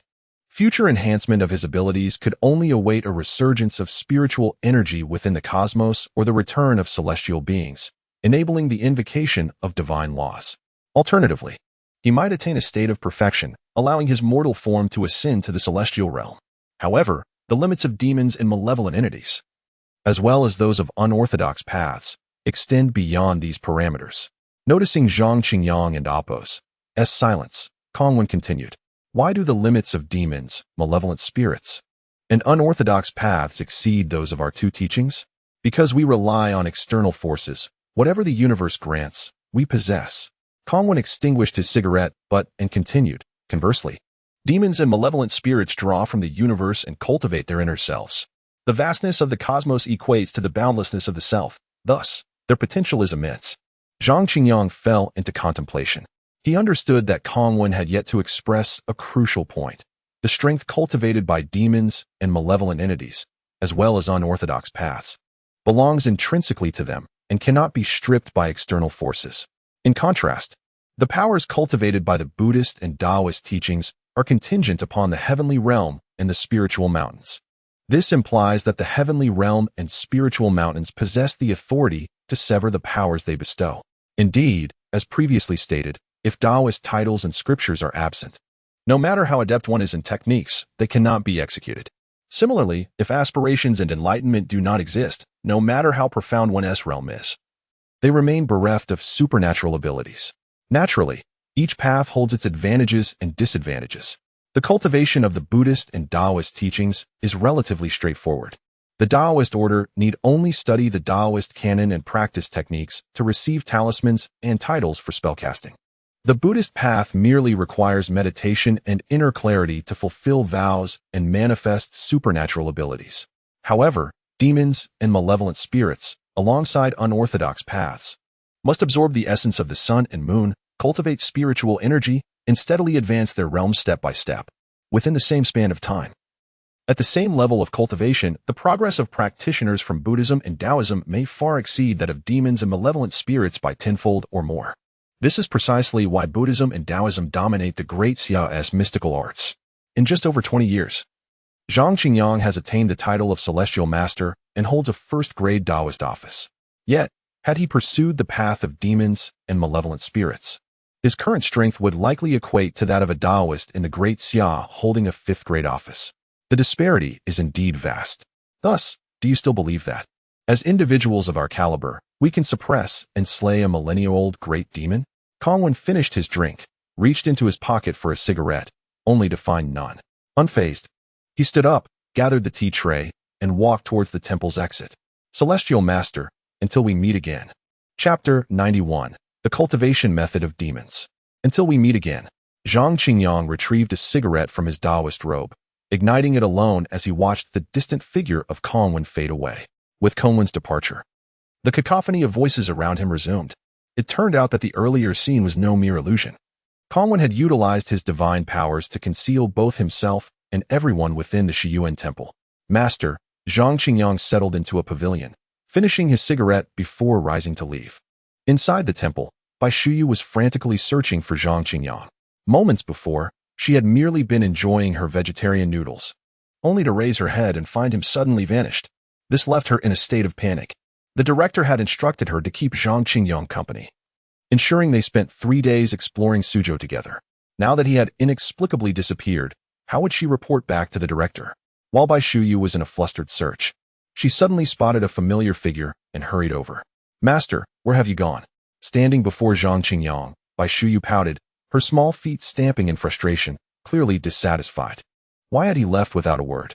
"I had a sudden urge and went to the restroom," Zhang Qingyang explained upon noticing her distress.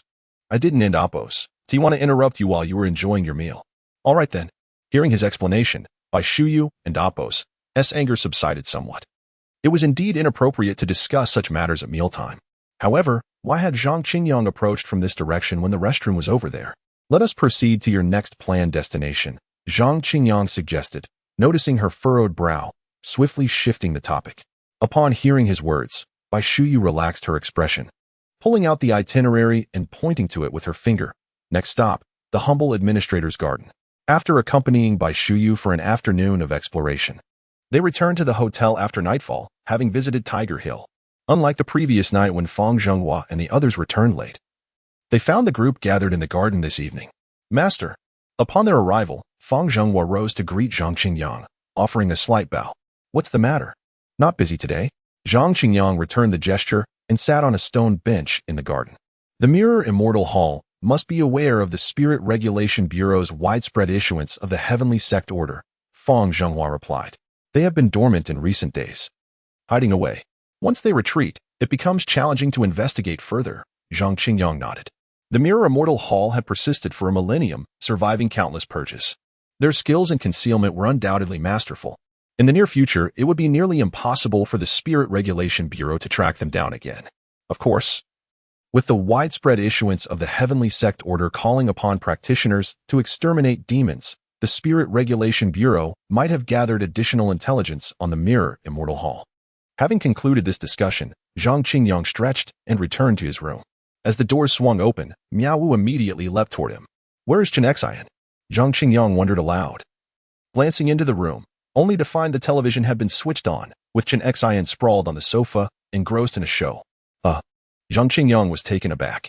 However, he soon realized that as a transformed fox demon, it was entirely plausible for Chen Xian to operate a television. "Master."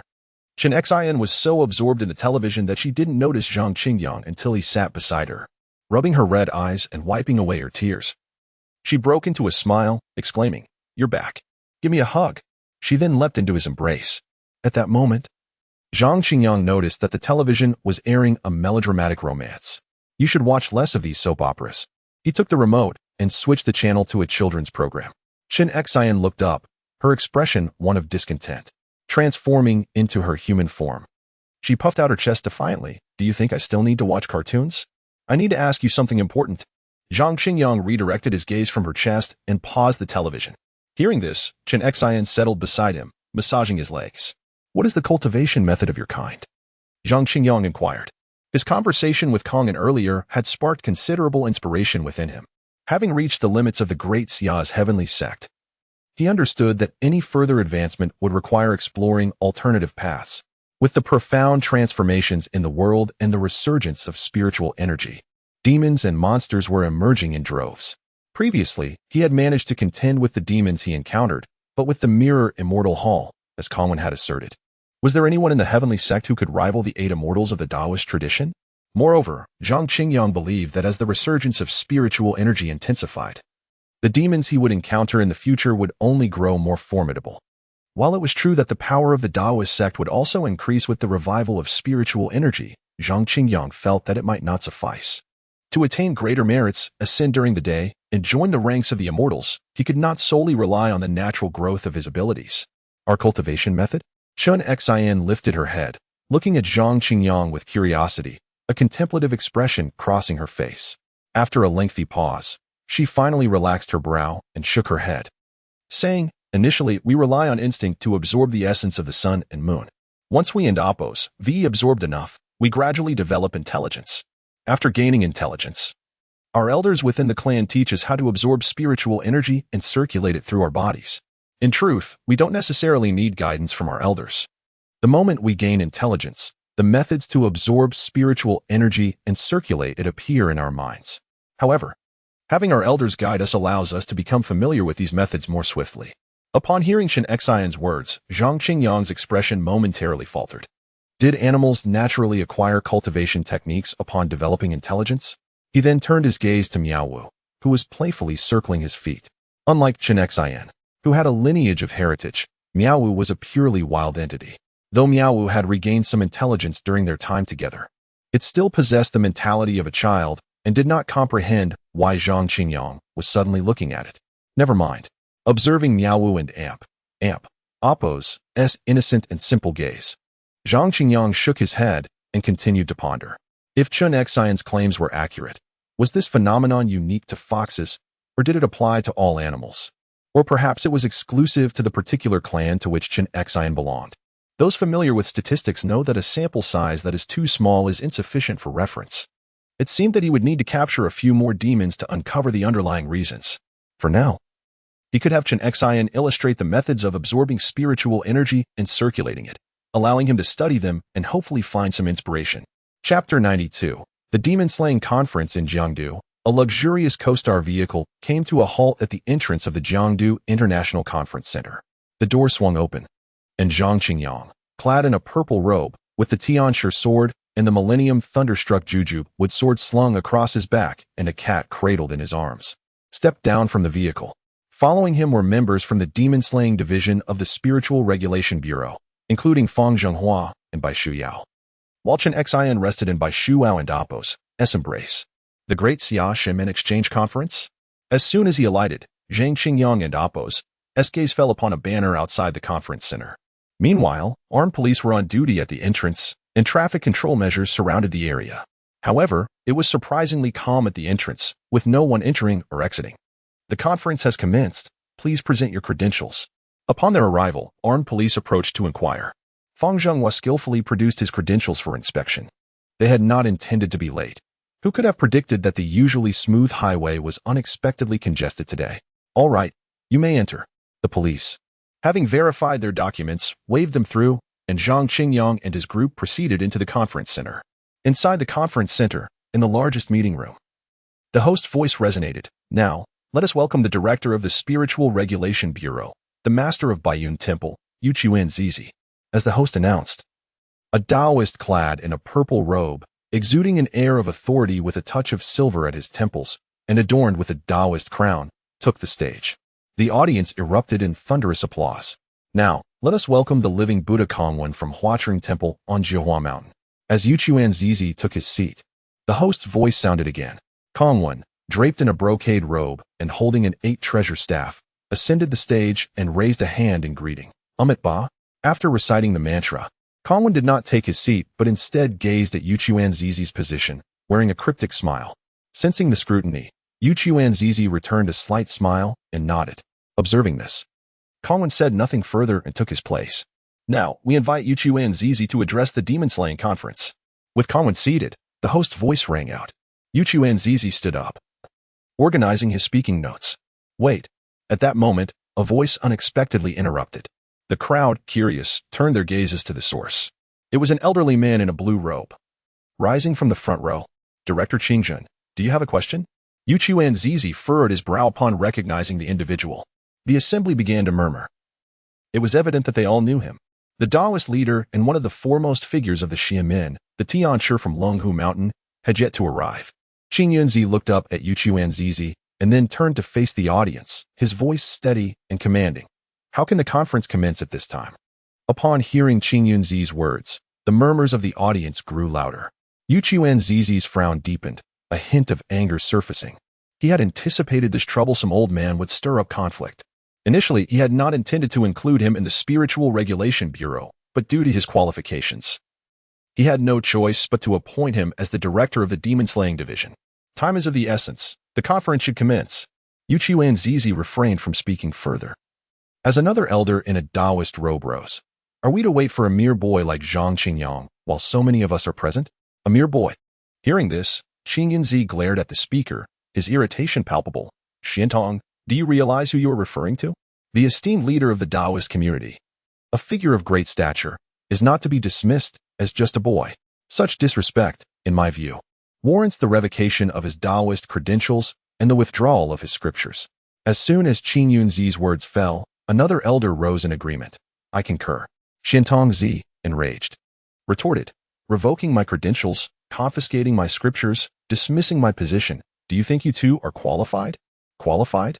Qin Yunzi and the other elder exchanged glances, responding in unison. There are indeed those who are qualified. Xintongzi, taken aback, seemed to realize something and fell silent. If it were the Tianshi from Longhu Mountain, he indeed possessed the authority to revoke his Taoist credentials, confiscate his scriptures, and dismiss his position. Seeing Xintongzi return to his seat, a glimmer of triumph flashed in Qin Yunzi's eyes.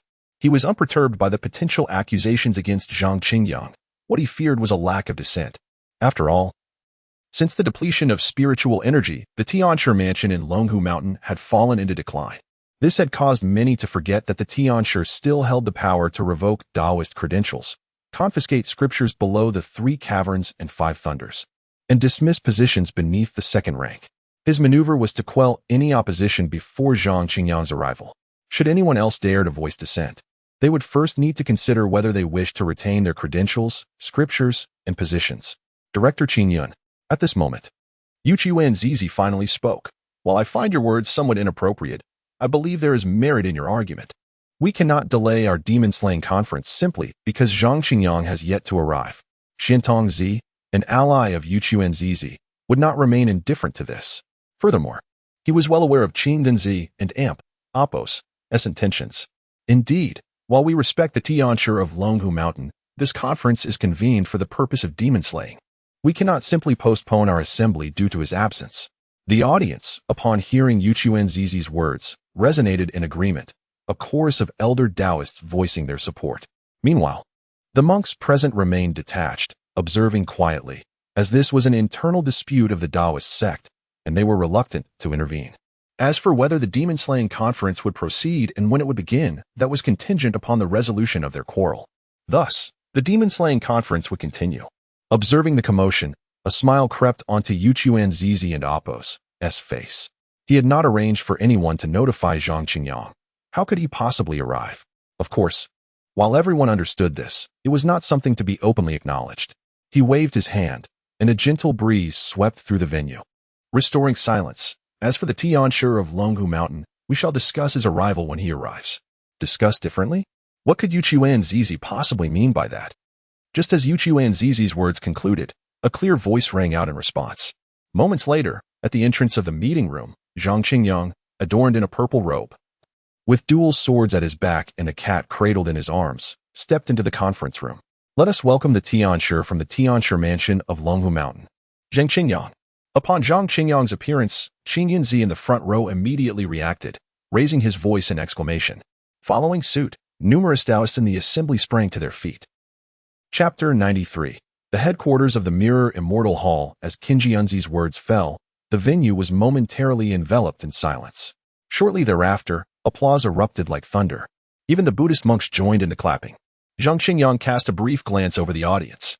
While he was unaware of who was applauding, he was acutely aware of those who remained silent. He noted the names of the unenthusiastic Taoists, then stepped forward to the stage, approaching Yukiuzi and nodding at Kongwen. He then dragged over a chair from beside him and placed it between Yukiuzi and Kongwen. In an instant, Zhang Qingyang naturally assumed the position of prominence.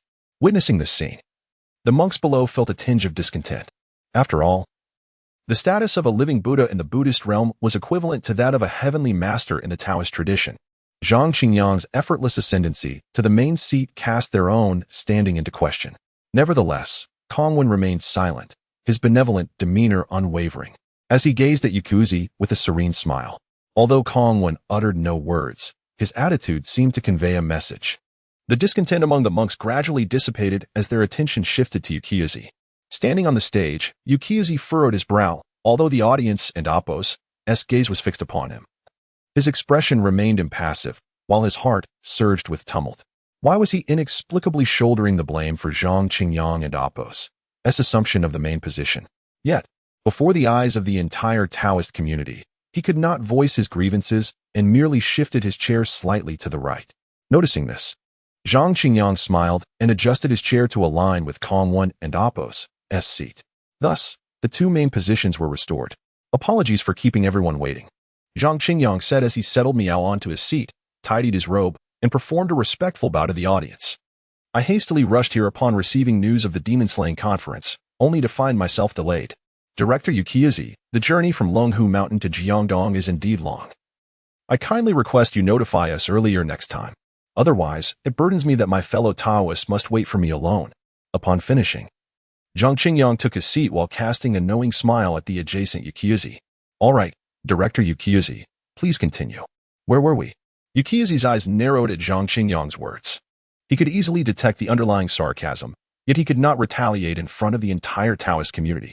To oppose a heavenly master while being a true immortal would be utterly irreverent. However, he could not concede to Zhang Qingyang, a mere youth. He refrained from responding and instead picked up his speech notes, casting a glance at the host. Now, I invite the director of the National Bureau of Paranormal Affairs, Yuchio Jinren, to deliver a speech at the demon-slaying conference. The host, astute to the situation, promptly took the microphone. Esteemed Taoist friends and Buddhist monks. As the host's voice faded, Yukiizi, expressionless and holding his speech notes, began to speak softly. The audience again fell into silence. Zhang Qingyang remained silent, gently stroking the cat in his lap, listening with a smile. After a considerable time, Yukiizi concluded his speech, and applause resounded throughout the hall, with Zhang Qingyang joining in the clapping. I believe many of you have heard of the Mirror Immortal Hall to varying extents. Once Yukiizi sat down, adjusting the microphone, he said, "Next, I invite the Heavenly Master to elucidate the origins of the Mirror Immortal Hall for us." With that, Yukiizi smiled at Zhang Qingyang. The fact that the majority of the texts from the Longhu Mountain Heavenly Master's residence had been destroyed in the fires of war 200 years prior was no secret to the Taoist community. Yukiizi was confident that Zhang Qingyang was unaware of the Mirror Immortal Hall's origins, having rushed here upon hearing of the demon-slaying conference without an invitation. The Mirror Immortal Hall? Zhang Qingyang fiddled with the microphone before him. I must confess, I am indeed unaware. However, it was unfortunate that, although he did not know, he had been enlightened by Ge Kanglin during his time in Yuzhong. He had not anticipated that this knowledge would come in handy now. Whether Ge Kanglin had acted with intent or not remained uncertain. The Mirror Immortal Hall is derived from the dark cult, the Black Lotus sect, which emerged a millennium ago. Thus, Zhang Qingyang opened the microphone and recounted all that Ge Kanglin had imparted to him. Director Yukiizi has summoned us here to spread the word across the Taoist community. Has he considered methods to confront the demon in the mirror? After narrating the origins of the Mirror Immortal Hall, Zhang Qingyang turned his gaze toward Yukiizi, smiling as he spoke. To embarrass him publicly seemed a fanciful notion. Even if Ge Kanglin had not informed him of the origins of the Mirror Immortal Hall, what led Yukiizi to assume he would arrive unprepared and recklessly attend the conference? Did they still regard him as the Na'vi youth of his previous incarnation? The purpose of the demon-slaying conference was to gather collective wisdom in search of methods to vanquish demons. Upon hearing Zhang Qingyang and Appo's words, Yukiizi narrowed his eyes, realizing that his counterpart had not revealed any significant insight. However, I do possess a somewhat immature idea regarding the methods to slay demons. Yukiizi's choice of words, saying he had an immature idea rather than outright declaring his method, stemmed from his desire to avoid blame. While Yukiizi held confidence, he was not so presumptuous as to believe his approach would be infallible. After all, they were dealing with a millennium-old demon with profound cultivation. Not only was its strength formidable, but its cunning intellect was also exceptionally difficult to contend with. Scanning the silent audience, Yukiizi continued in a soft voice, "Through my investigations, I have discerned that while the demon in the mirror has shown signs of awakening, it has not yet fully revived. Our task is to locate the demon's true form. It is said that the true form of the demon in the mirror is a bronze mirror, housed at the headquarters of the Mirror Immortal Hall." After speaking, Yukiizi fell silent, awaiting reactions. "Pray tell, Yuchio Jinren, the Mirror Immortal Hall has remained hidden in the Suzhou region for a millennium, eluding eradication through the ages. How might we ascertain the location of its headquarters?" As expected, no sooner had Yukiizi's words left his lips than an elderly monk rose from the audience. The existence of a slumbering millennium-old demon within the Mirror Immortal Hall was no secret. However, the reason it had persisted for a millennium without being extinguished was due to its exceptionally intricate concealment methods, rendering the location of its headquarters unknown. "I know." Upon hearing this, Yukiizi's lips curled into a smirk as he surveyed the audience, proudly declaring, The headquarters of the Mirror Immortal Hall lies on Pingjiang Road in Suzhou. How can that be? The audience quivered in disbelief. Pingjiang Road, a renowned attraction in Suzhou, teems with crowds and is exceedingly vibrant. The headquarters of the Mirror Immortal Hall could not possibly be located here. As the saying goes, the greatest retreat is often found in the busiest of places. The most dangerous locations are frequently the safest. By situating its headquarters in the bustling Pingjiang Road, the Mirror Immortal Hall, despite the heightened risk of exposure, also became the least suspected place. The audience buzzed with astonishment at Yukiya's assertion. Yet, upon further contemplation, it did not seem entirely implausible.